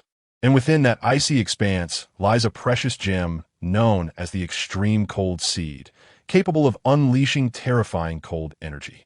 If we can obtain this Extreme Cold Seed, we can harness its power to counter the might of the magma and the fire dragons, allowing us to traverse this great volcano at will. Observing Zixiao's unwavering confidence, Yu Yansheng furrowed his brow once more. How do you know all this? Yu Yansheng was astute. Such information was clearly relayed to them by the GD family. Given Zixiao's cunning nature, he would not readily offer his treasures. There must be some ulterior motive. As for what that motive might be, Yu Yansheng could not surmise at the moment. Thus, he subtly probed Zixiao for the source of his knowledge. Zixiao seemed to have anticipated this question. He smiled and explained, our family patriarch, Zixiao, informed us of this before our departure. GD Sr. informed you? Yu Yansheng raised an eyebrow. Although he inwardly scolded Zixiao for being a crafty fox, he still felt the need to afford him some respect in the presence of his disciple. Precisely. Zixiao nodded. Our family patriarch stated that if we had the opportunity to accompany young Master Yu and Miss Qin into this third trial, we would do our utmost to assist you in seizing this tremendous opportunity within the secret realm. J'ai de Y élaborated. Moreover, our patriarch shared several precautions with me, including how to handle situations like the one we currently face. G.D. Hing added. This discourse was naturally an evasion. As Yu Yanxing understood G.D. Ju's true nature, he recognized that maintaining a good rapport with the G.D. family was merely a means to access the Xianling secret realm.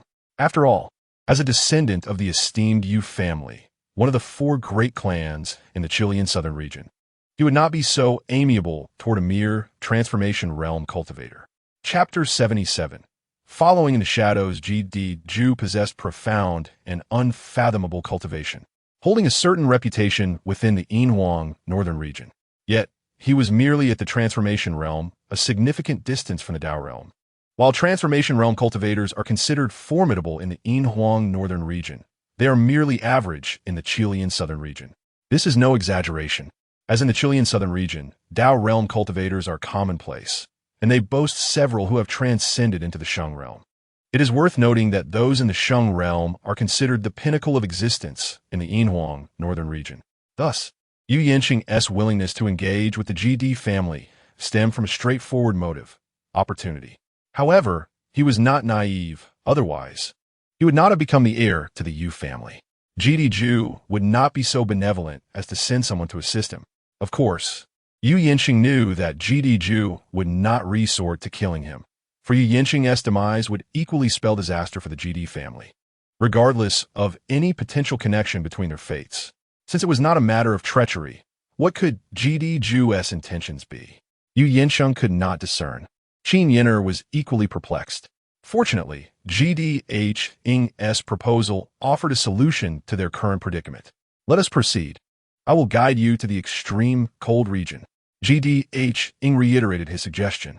This time, Yu Yanxing and the others refrained from further discussion. With smiles, they gestured for GDHing to lead the way. Subsequently, the 4 of them turned and set off toward the location of the extreme cold region. Some may wonder how they knew the location of the extreme cold region.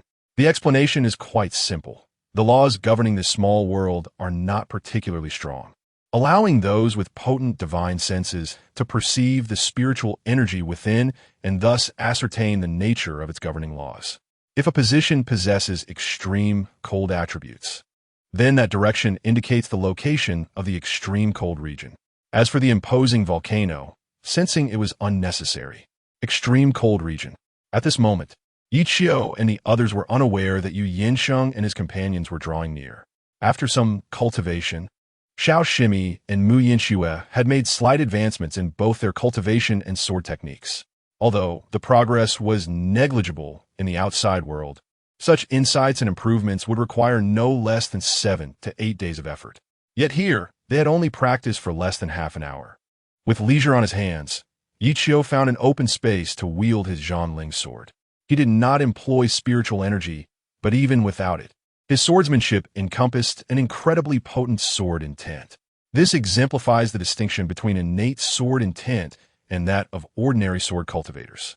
He was quite relaxed, seizing any opportunity to rest. Although Ye Qiu thrived in this world, devoid of life's pressures, free from concerns about purchasing a home or preparing dowries, and surrounded by beautiful senior and junior sisters, he still could not forget his previous world. This sentiment was peculiar, and Ye Qiu could not articulate it.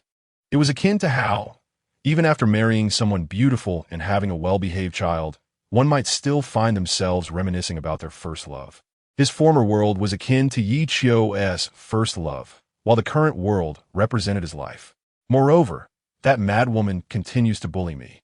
I wonder when I will turn the tables. Ye Qiu felt an immense sense of frustration, yet he had a system and did not require Zixiao's guidance. The cultivation methods of this world differed significantly from his own, which was why Xiao Shimi encountered a bottleneck that Ye Qiu could not assist her in overcoming. Attempting to intervene could potentially yield counterproductive results, hence he refrained from doing so. Nevertheless, his swordsmanship surpassed that of the inhabitants of this world by a considerable margin. Otherwise, he would not have astonished Mu Yinxue and Yun Zixiao with his swordsmanship. As he pondered, he sensed something amiss. Unconsciously, he found himself recalling the figure of Yun Zixiao. who had dressed rather lightly in the illusory realm of the first Heart Realm trial. Ye Qiu instinctively swallowed, then shook his head, murmuring to himself, "What is happening to me? Am I truly intrigued by an ancient woman who has lived for several millennia? How utterly uncharacteristic of me." Rising to his feet, he walked a couple of circles to dispel his thoughts. Just then, 4 figures flew across the sky. It was Yinhuang and the others. As they soared on their swords, they were high above the ground, thus failing to notice Ye Qiu concealed beneath. Moreover, given the extreme cold of this place, they would not broadly extend their spiritual senses, as it would waste their energy needlessly. Consequently, neither their naked eyes nor their spiritual senses detected Ye Qiu. In contrast, Ye Qiu, being naturally perceptive and with the absence of any obstructions in the sky, found it exceedingly difficult not to notice them as they passed overhead. Observing the direction they were headed, Ye Qiu furrowed his brow. I did not expect them to arrive so swiftly, but where could they be going?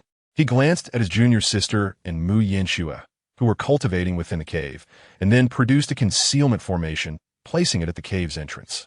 This formation could mask a cultivator's presence entirely, rendering them virtually undetectable to outsiders unless they made a deliberate noise, which would only be discernible to those who had reached the late stage of the void-breaking realm. After completing this, Ye Qiu stealthily followed the 4. He was eager to uncover the intentions of these clandestine figures. If they sought treasure, Ye Qiu would seize the opportunity to rob them of it. If they were in pursuit of fortune, he would emerge unexpectedly to intercept their chance. Regardless of their motives, Ye Qiu was determined not to allow them to have an easy time. He chuckled sinisterly, thinking to himself, "Just wait until I spring a trap on you." He transformed into a fleeting shadow, rapidly pursuing them. In the frigid skies, Yu Yanshang felt exhilarated by the extreme cold properties of this place. He was certain that the frigid power here could effectively counter the magma and the fire dragon within. Consequently, his interest in the frigid essence grew immensely. In stark contrast to Yu Yansheng's excitement, Qin Yin'er displayed a wary demeanor. The frigid power here was precisely what countered her fire attribute, meaning that in the extreme cold, she could only wield half her usual strength. This significantly heightened her risk of survival. She could easily fall victim to betrayal. Thus, she often chose to walk at the rear during their expeditions. Yu Yanshang was well aware of Qin Yin'er's concerns, yet he refrained from voicing anything, likely to instill a sense of caution in her. The frigid essence was indeed located in this extreme cold realm, but its precise location remained uncertain and required thorough searching. The solitary Hong spoke up to remind them, searching bit by bit. "This expanse of extreme cold is vast. Are you sure you want to search in such a manner?" Yu Yansheng expressed his discontent. He had no desire to squander time in this place, especially with his nemesis Ye Qiu still present in the small world. He wished to conclude matters here promptly and depart. Yu Yansheng's apprehension was understandable, yet he had no inkling that Ye Qiu was, in fact, trailing them closely. The difference lay only in their modes of travel.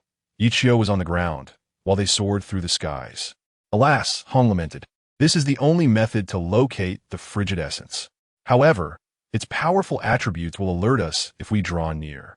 Indeed, and it is mobile, which is another factor we must be cautious of." Gudu Yadid. "Well then, let us hasten our efforts. It would be best to split up," Yu Yansheng proposed. Upon hearing the suggestion, Hong and Gudu exchanged glances, ultimately nodding in agreement. "We shall heed young Master Yu," they replied in unison. However, Qin Yin'er, lingering behind the others, harbored a sense of apprehension. Splitting into teams was feasible, but she was wary that you might conspire against her in secret. "Splitting up, then what? If other individuals are present, will we not be picked off one by one?" she retorted. Qin Yin'er did not specify who these other individuals might be, but Yu Yansheng, not foolish, understood she was insinuating Ye Qiu. Thus, his expression darkened immediately. Finding the frigid essence is paramount. The more time we waste, the greater the risk of that brat discovering our true objective. Yu Yansheng stated with a cold snort. His concerns were rational. Should Ye Qiu uncover their quest for the frigid essence, it would pose no grave issue. However, should they squander too much time in their search, it would likely reveal their ultimate goal, the formidable inheritance hidden within the colossal volcano. This was the underlying reason for Yu Yansheng's suggestion to split up. As for betraying Qin Yin'er, he had not considered such a notion. Losing her as an ally would only complicate matters against Ye Qiu. Do you not think that splitting up increases our visibility to him? It would make it easier for him to detect us. Qin Yin'er remained resistant to the idea of dividing their forces. Her concerns stemmed from the significant limitations her power would face in the extreme cold. Even without the threat of Yu Yanxing's treachery, she would struggle to respond to any danger. If they stayed together, her risk factor would be considerably reduced. This was precisely why she staunchly opposed the notion of splitting up. Seeing neither party yielding, Hong and Gudu Yi proposed once more. Let us form 2 groups. I will team with Gudu Yi, while young Master Yu partners with Miss Qin. Should anyone discover the frigid essence, we will signal the others to regroup. As he spoke, Han produced 2 talismans, handing one to Qin Yin'er and Yu Yanxing. These are communication talismans, effective within 100 miles. Only explained. In truth, even without his explanation, both Yu Yanxing and Qin Yin'er were already aware of their function. After all, they hailed from prominent families and were unlikely to be ignorant of such basic communication talismans. Their advantage lay in their minimal energy consumption, as well as their ability to obscure messages from prying eyes. Ye Qiu watched as the 2 teams set off in opposite directions. After some contemplation, he decided to follow Yu Yanxing, as he was particularly eager to ensnare this rival. Particularly when Yu Yanxing discovered what he sought, Ye Qiu emerged from the shadows, interrupting his pursuit. However, at the same time, Ye Qiu pondered their true objective. He had just overheard snippets of conversation regarding a target that must not be revealed. Could it be that there exists some treasure within the extreme cold land? The thought invigorated Ye Qiu. If Yu Yanxing valued it so highly, it must indeed be a remarkable treasure that he could not allow to slip away. The 2, soaring through the skies on their swords, swiftly descended to the ground and simultaneously produced communication talismans to relay messages to Qin Yin'er and the others. Yu Yanxing, visibly exhilarated, grinned wickedly, inquiring what the extreme cold seed looked like and in what state it resided. The extreme cold seed is a spirit pearl, one endowed with sentience, and it moves with astonishing speed. To capture it, we must first establish a formation around it, reminded Gudu Hong. Yu Yanxing nodded, having yet to catch sight of the extreme cold seed. Nonetheless, the terrifying power of extreme cold surrounding them served as ample evidence of its presence. Soon, the 2 set up a formation, creating a circle with a diameter of 1 kilometer. This binding formation, typically employed for capturing spirit beasts, was being utilized for a spirit pearl for the very first time. Chapter 79. Formation. Ye Qiu had already surmised that the extreme cold seed was a spirit soul. He had previously detected a peculiar aura emanating from the extreme cold in this area, quite akin to that of magical artifacts. Generally, such extreme cold energy either originates from the natural world or is artificially generated. The natural essence is straightforward and easily comprehensible, as it is birthed from the heavens and earth. This primal force of extreme cold is the most potent and fundamental, proving immensely beneficial for those who cultivate with it. On the other hand, artificially generated extreme cold, produced by a cultivator's magical artifact or techniques, is similarly understandable. The attributes of this artificially generated cold closely resemble those of magical artifacts. Coupled with the recent conversation between Yu Yanxing and the others, Ye Qiu quickly discerned the true nature of the extreme cold seed, a sentient spirit soul, which was indeed extraordinary. Not only was its power formidable, but the mere existence of a sentient spirit soul rendered it priceless. Such entities are beyond monetary valuation. In truth, even with the benefits of his system, Ye Qiu found himself quite intrigued by the extreme cold seed. Could this be the inheritance of power spoken of by that madwoman? Ye Qiu furrowed his brow in contemplation. During yesterday's challenge, Zixiao had coaxed him into participating in the secret realm by claiming it harbored a legacy of a powerful figure. It now appeared that her words might indeed hold merit, suggesting that the owner of this spirit soul was the very powerful being Zixiao had mentioned. This revelation prompted Ye Qiu to recognize a pressing question. Why would prominent disciples like Yu Yanxing and Qin Yin'er venture to such a place for training? Clearly, this location could not compare to the Qi Lian southern domain. Yet, here they were, 2 of them at once. He could not believe they had come without purpose. It seemed evident that they too were drawn by the prospect of this powerful inheritance. If Ye Qiu had not entered the secret realm, it might have been a different story. But now that he was present, he would not leave empty-handed. That powerful inheritance, I, Ye Qiu, shall claim, concealed in the shadows. Ye Qiu. Once Yu Yinsheng and Gu Duhong had completed their formation, Qin Yin'er and Gu Du Yi soon arrived. Where's the extreme cold seed? Qin Yin'er inquired curiously upon landing. Yu Yinsheng gestured towards the icy forest within the formation, stating it should be inside, likely in the midst of cultivation. Did you see what it looked like? Qin Yin'er pressed forte. Yu Yinsheng shook his head. No, but your curiosity seems rather peculiar.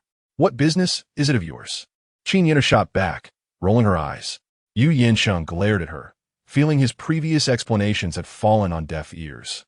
Miss Qin, the extreme cold seed is currently bound by our formation, but capturing it will not be straightforward. We will need to work in unison. Gu Duhong stepped forward, offering a smile. Oh, Qin Yin'er acknowledged. What must I do? The extreme cold seed fears flames. You will create high temperatures to draw its attention, but be wary. Once it sees you, it will attempt to flee rather than hide underground, Gu Duhong explained. Since it cannot endure the heat, you will play a pivotal role in this mission. Gu Duhong fazized. King Yin'er nodded. Objections. Following this, Gu Duhong turned to Yu Yinsheng. Young Master Yu, you're the most powerful among us four, and thus, you will be responsible for capturing the extreme cold seed. Its speed is remarkable. Even with the formation in place, it possesses the ability to escape. However, the formation will momentarily bind it, and that brief window will be crucial for our success. If it manages to flee, capturing it again will be an arduous task. Once Yu Yinsheng confirmed his agreement, Gu Duhong nodded, satisfied. We can commence. With that, the four stepped into the formation together. Meanwhile, Ye Qiu stealthily approached, employing a spell of invisibility and concealing his aura. Unless one were to deliberately scan with spiritual awareness, it would be nearly impossible to detect his presence. Nevertheless, once in the formation, Ye Qiu maintained a cautious distance from them. Upon entering the formation, Qin Yin'er took the initiative, soaring into the sky and unleashing the secret technique of the Qin clan's flame tribe. A multitude of scorching fireballs, seemingly endless, were hurled in all directions. These fireballs possessed such high temperatures that even the weakest cultivators would be instantly reduced to ashes upon contact. Yet, despite their formidable power, they merely left faint traces upon the icy surface. Indeed, there are also water droplets. Even the smallest efforts can yield results, she thought, though the effects were minimal.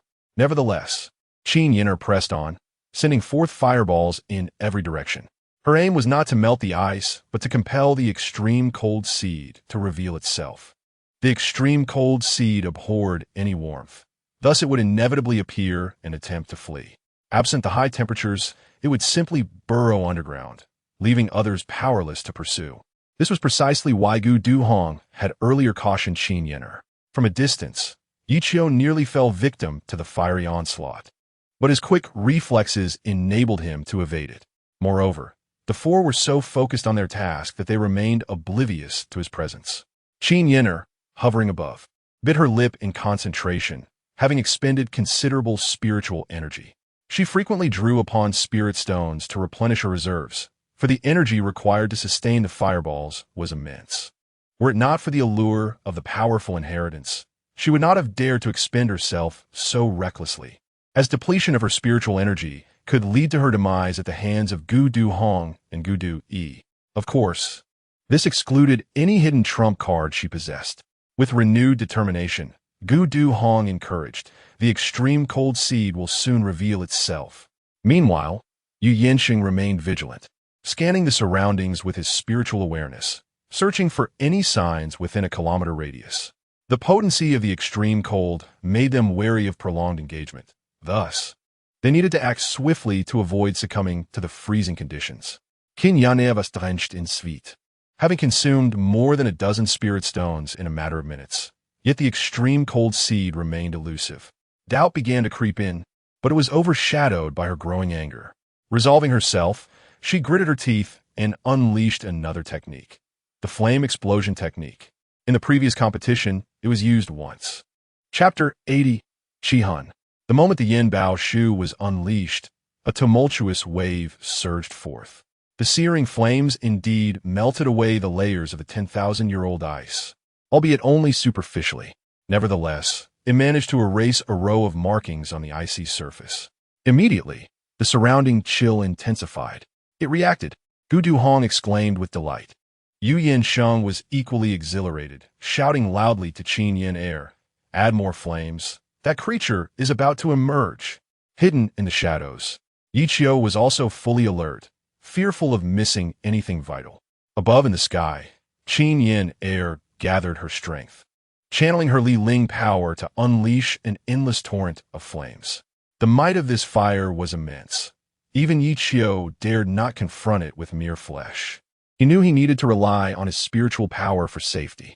Although Qin Yin Air was merely at the early stage of the Nirvana realm, Ye Qiu had already reached the late stage. This disparity illustrated the terrifying power of Qin Yin Air's Yin Bao Shu. At this moment, everyone was tense.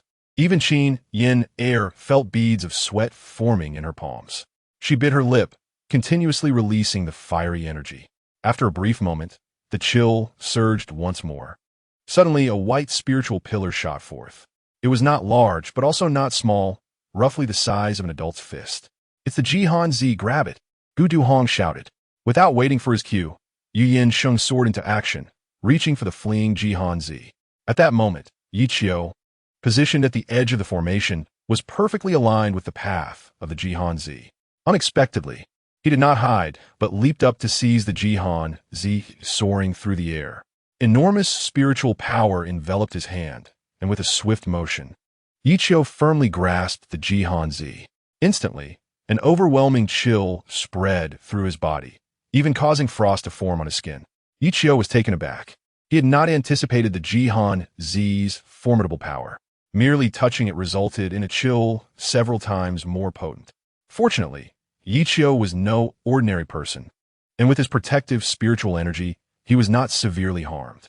However, Ye Qiu's sudden appearance and interception of the Jihan Z incited outrage among the others present. "Damn it! How could it be you?" Yu Yansheng fumed. Without hesitation, he summoned his spiritual sword and attacked Ye Qiu. The Jihan Z was crucial. Even if he could not defeat Ye Qiu, he had to find a way to reclaim it. Yet, Ye Qiu would not foolishly stand still and allow the attack.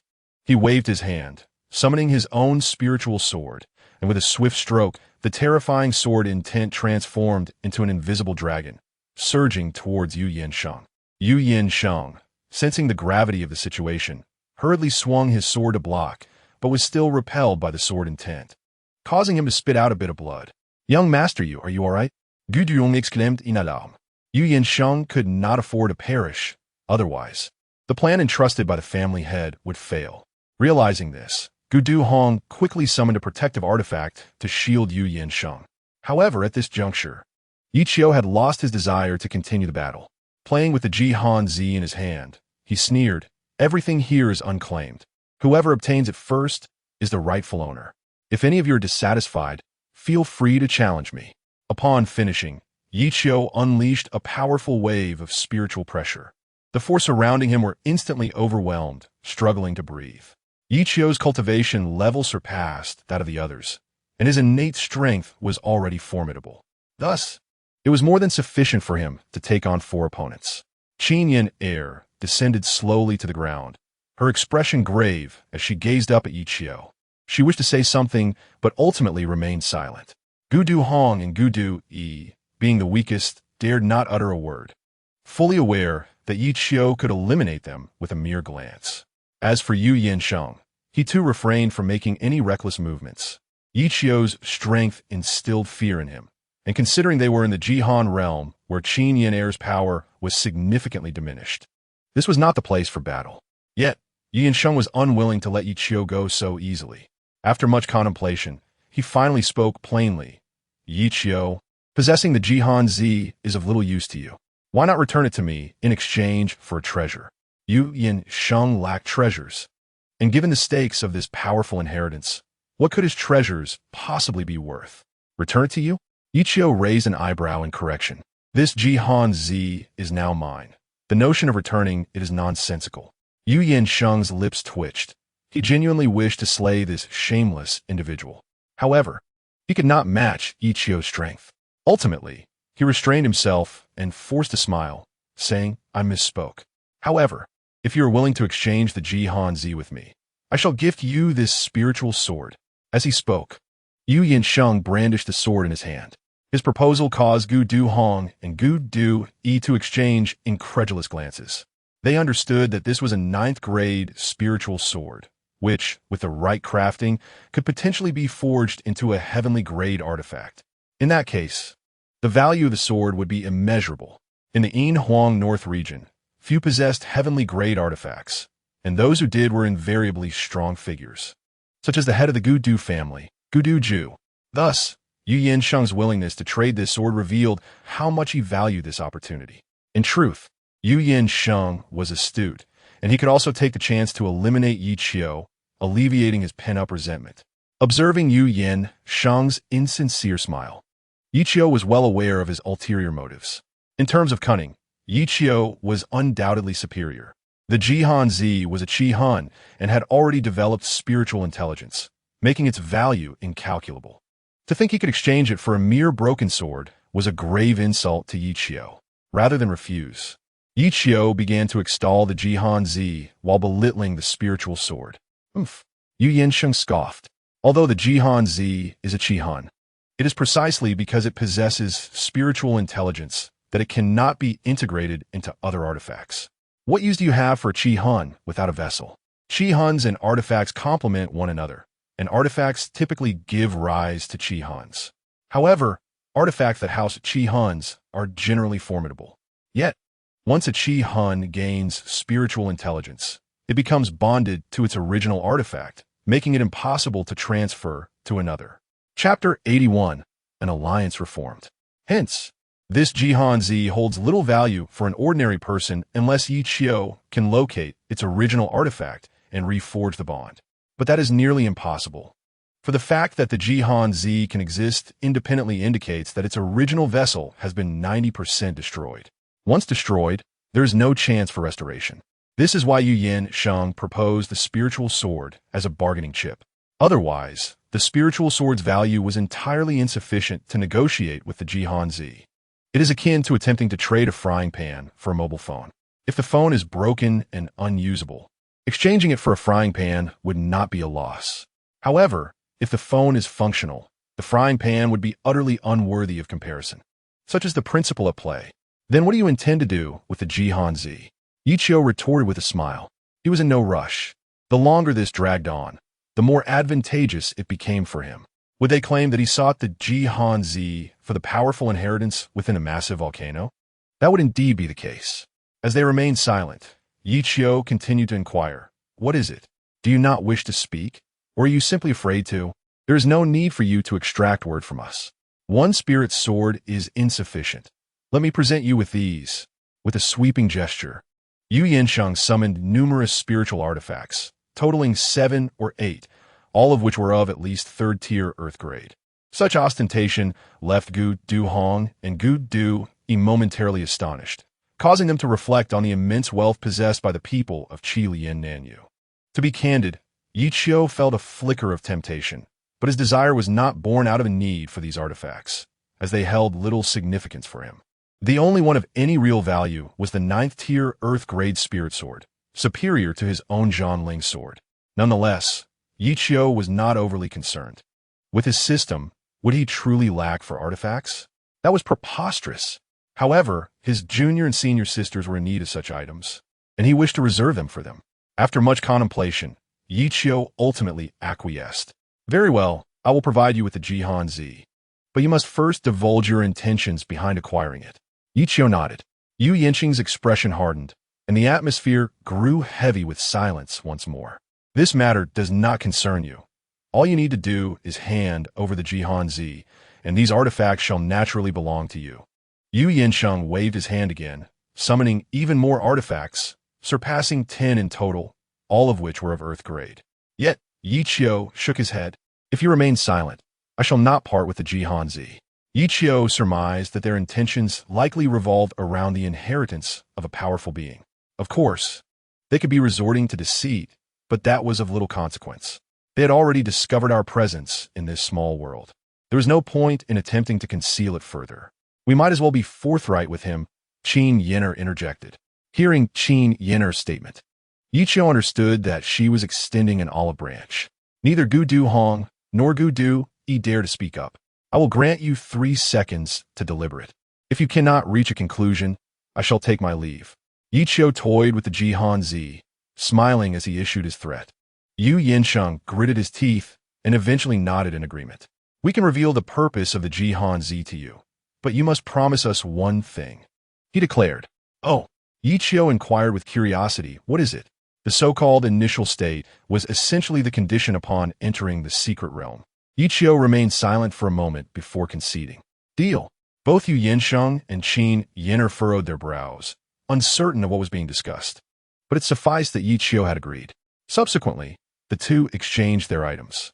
A dozen artifacts flew towards Ye Qiu, while he tossed the Jihan Zi to Yu Yinsheng like a stone. Ye Qiu temporarily sealed the Jihan Zi's powers with his spiritual energy, eliminating any concerns of it escaping. Receiving more than a dozen artifacts brought Ye Qiu considerable joy. Zixiao hovered on the brink of entering the Sheng realm, and Ye Qiu had a method to elevate her within a short span of time. Furthermore, he possessed a trump card, the ability to exchange for a formation within the system points. The system points were awarded daily, 1 point per day, while the protective formation cost 3,000 points, capable of withstanding attacks from those at the quasi-imperial level. Thus, even the Yu clan of the Qi Lian Nan, you would find it a daunting task to breach this formation. After all, accumulating 3,000 points had taken Ye Qiu nearly 7 or 8 years. With Ye Qiu's assistance, the overall strength of Yaochi would see significant enhancement, allowing him to confidently claim these artifacts and confront the Yu clan. Once consensus was reached, the group reconvened. Qin Yin'er discreetly warned Ye Qiu to be cautious of potential retaliation from the Yu clan. Her words were succinct, yet the intended message was unmistakable. Initially indifferent towards Yu Yinsheng, Ye Qiu began to reconsider, but after deep reflection, he ultimately dismissed the thought. There was a distinct difference between offending Yu Yinsheng and eliminating him. The former would affect him alone, while the latter would bring calamity upon the entire Yaochi. Ye Qiu could not guarantee that the disciples of Yaochi would remain within the sect indefinitely.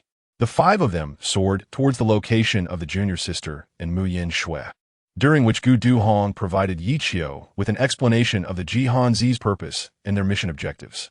For reasons unknown, Gu Duhong was particularly enthusiastic and conveyed the significance of the powerful inheritance and opportunities in a clear manner, making it hard to refuse.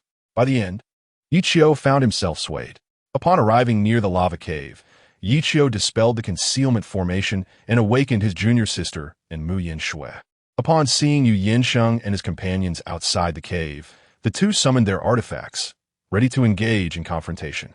Ye Qiu hurriedly interjected, urging them to lower their weapons. Junior sister, senior sister Mu, we are now allies, so please refrain from attacking for the moment. This statement carried an underlying implication. Hold your fire, suggested Ye Qiu, implying that they could act later. Both junior sister and senior sister Mu, being exceptionally astute, undoubtedly grasped the meaning behind his words. Soon after, the 6 of them proceeded towards the vast volcanic crater.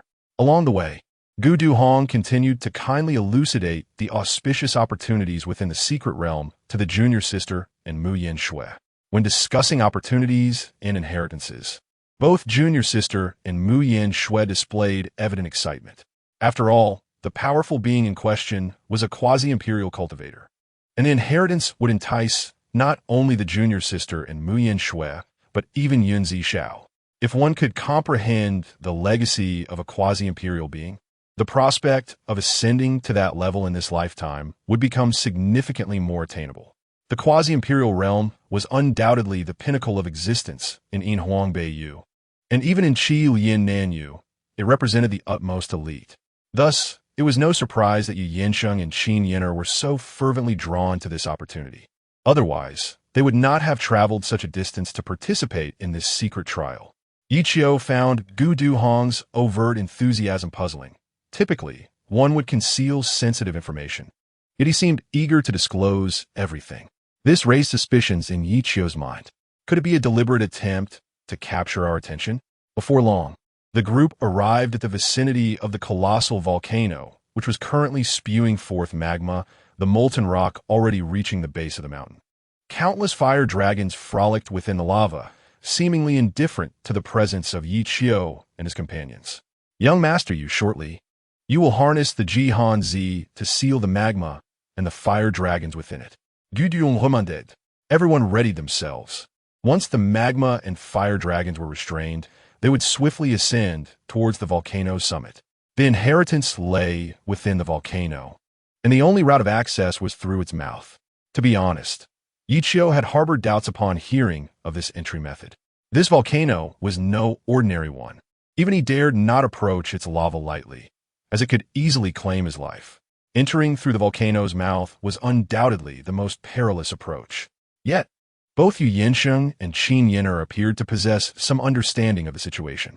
Seeing their lack of skepticism, Ye Qiu chose to trust them, albeit with a cautious mind. Ready to teleport his junior sister and Mu Yin Shuiwei at the first sign of trouble, Ye Qiu held a trump card, the 1,000-mile teleportation talisman. This talisman allowed the user to be transported 1,000 miles away from any location. As long as Ye Qiu employs this talisman, he can be teleported away alongside his junior sister and Mu Yin Shui. This also elucidates why Ye Qiu dared to agree to enter the powerful legacy. Furthermore, this talisman was a reward he received during a sign-in task. Soon, Yu Yinsheng extracted the extreme cold child, which he had sealed with a magical artifact to prevent it from running rampant. He cast the extreme cold child into the air, and a surge of spiritual energy surged skyward, pouring into the extreme cold child. Catalyzed by this spiritual energy, the extreme cold child immediately released an endless stream of white light. This radiant white luminescence represented the force of extreme cold, yet it radiated toward the volcano rather than the crowd. The first to react were the fire dragons within the magma, sensing a formidable threat, and they hastily swam toward the volcano's mouth. However, the force of extreme cold spread rapidly, transforming everything it touched into ice sculptures. Ye Qiu was astonished. The fiery power of the magma was no less potent than the force of the extreme cold child. Yet, the extreme cold managed to overpower the fiery force of the research. Nevertheless, this was not the time for contemplation. The group swiftly ascended from the ground, racing toward the volcano's mouth. Yu Yinsheng was no exception, but he had to control the extreme cold child while also flying toward the volcano's summit. The volcano towered high, reaching into the heavens. The 6 individuals flew for a solid 10 minutes before finally reaching the periphery of the volcano's mouth. At this point, the force of extreme cold had encased the entire volcano in ice, but it would not last long. You all better hurry, at most half a stick of incense, and this volcano will revert. Yu Yinsheng warned with a serious expression. Gu Duhong explained further. The entrance to the volcano's mouth is concealed by an array. We need to locate the entrance to the array to enter the volcano and find the powerful legacy. An array? How we find it? Qin Yan'e inquired anxiously. If they could not enter now, it will be far more challenging later. Why do I say this? Because this volcano is alive. If it is sealed in ice once, it will unleash an even stronger fiery force the second time. At that point, attempting to freeze it with the extreme cold child would be as difficult as ascending to the heavens. The 6 began to search for the array's entrance. But after a circuitous search, they found nothing. Time slipped away, and anxiety engulfed them. Ye Qiu remained calm. He expanded his consciousness and unleashed his sword intent. Indeed, it was the sword intent capable of assimilating the surrounding spiritual energy. Although the volcano's mouth was elevated, the spiritual energy was exceedingly abundant. Under the influence of Ye Qiu's sword intent, he ultimately discovered the true entrance to the array. Elated, he hurriedly flew toward it. Indeed, it was the direct center of the volcano's mouth. However, as Ye Qiu entered, an unexpected turn of events unfolded. He was swept into a spatial position, alone, surrounded by a hazy gray mist, devoid of boundaries, and unable to utilize his consciousness. Where am I? Why am I here? Wasn't I supposed to enter the volcano and the powerful legacy? Ye Qiu was bewildered. He had indeed discovered the entrance to the array and was certain he had successfully entered it. Could it be that this was within the array? The location of the powerful legacy? Ye Qiu hesitated, aimlessly wandering forward. Initially cautious, he gradually realized there was no danger and began to call out the names of his junior sister and Mu Yanxue. His voice seemed to be devoured by the boundless darkness. For the first time, Ye Qiu experienced despair. His inner fragility felt magnified infinitely in this place. Ye Qiu, pull yourself together, he reminded himself. He began to run frantically toward the formless horizon until exhaustion overtook him, his body drenched in sweat, before he finally slowed down. What is happening? Where is this? Am I going to die here? Ye Qiu collapsed on the ground. Chapter 83. Awakening from a Dream. The sense of powerlessness left him at a loss for how to respond. This was entirely different from before. In the past, Ye Qiu could awaken the system, as he often inquired about rewards and sign-in matters. Yet now he could not rouse it. This left him profoundly shaken. The system's supremacy was something he had taken for granted, yet in this unfamiliar space, it seemed to have ceased to exist. Just as despair enveloped Ye Qiu, an ethereal voice suddenly resonated. Ye Qiu, Ye Qiu instantly awakened, cautiously surveying his surroundings, but all he could see was the pervasive gray mist. Just as he wondered if he had misheard, a figure shimmering with starlight suddenly appeared ahead. It was referred to as a figure because it was somewhat transparent, clearly not a living person. Who are you? Ye Qiu warily retreated a couple of steps. The figure was a man, approximately in his 30s, clad in a flowing white robe, with long hair, cascading elegantly, exuding both charm and strength. Ye Qiu qui possède a formidable aura. It was evident that with a mere flick of the man's hand, he could bring about Ye Qiu's demise. Fortunately, this figure bore no ill will toward Ye Qiu. Otherwise, he would have truly despaired. Ye Qiu. The figure called out his name once more. Ye Qiu was intrigued as to how this entity knew his name, considering he did not recognize the figure. Was this yet another illusion? However, he quickly shook his head. It could not be an illusion, for in an illusion, Ye Qiu would not be unable to awaken the system. He could not believe that an illusion could suppress an omnipotent system. Who exactly are you? Ye Qiu inquired again. I am like you, from the same world, the figure responded. What? Ye Qiu was taken aback. From the same world? Did that mean he was also from Earth? As the saying goes, when fellow countrymen meet, tears flow freely, especially encountering a fellow countryman from Earth in another world. Instantly, Ye Qiu's fear dissipated, replaced by a smile. Fellow countrymen, are you here to help me? The figure nodded. Indeed, I am here to assist you. Hearing this, Ye Qiu was even more elated. Are you going to impart your legacy to me? Previously, Ye Qiu had little interest in this powerful legacy, but after understanding the figure's strength, he became more intrigued than anyone else. No, the figure shook his head, contradicting Ye Qiu's expectations. Ye Qiu was perplexed. Then how do you intend to help me? Ye Qiu was so astonished that he was at a loss for words. However, recalling that a system is a standard feature for traversers, he was not as surprised. Why? Ye Qiu asked. Because this space does not belong to this world. It is an independent world I created. Here, there are no rules, no spiritual energy, no heavenly path, nothing at all. Here, I am the sole deity. Thus, your system cannot manifest in my realm. The figure's explanation left Ye Qiu in shock once more. May I ask, what level of cultivation do you possess? Ye Qiu swallowed hard. Wuxiang realm? What is that? Once again, Ye Qiu felt bewildered, realizing he was like an ignorant little rabbit before this figure. Above the imperial realm, a being gazed upon by celestial deities, the figure stated matter-of-factly, as if it were an ordinary realm. However, Ye Qiu could no longer remain seated. Above the imperial realm, gazed upon by celestial deities? Is this Wuxiang realm? With the system at his disposal, Ye Qiu indeed had the motivation to strive for the imperial realm, but he felt no drive toward the Wuxiang realm as described by the figure. He had no understanding of it whatsoever. Yet, from the figure's words, it was clear that the Wuxiang realm was an invincible realm. He never anticipated that within a small secret realm, he would encounter such an existence. It was akin to taking a leisurely stroll only to stumble upon an aircraft carrier. This notion once again rendered Ye Qiu restless. Returning to Earth? This was a thought he had never entertained. Earth held too many obsessions for him to relinquish. It was where his friends resided, where his life unfolded, where his world existed. More importantly, it was home to his beloved, a girlfriend with whom he had shared 8 years of romance. They had already paid the down payment for a house and were soon to embark on the journey of marriage. They had dreamt of a future together. Their expectations of life were imbued with sweetness. It is not an exaggeration to say that these were the happiest moments of Ye Qiu's life.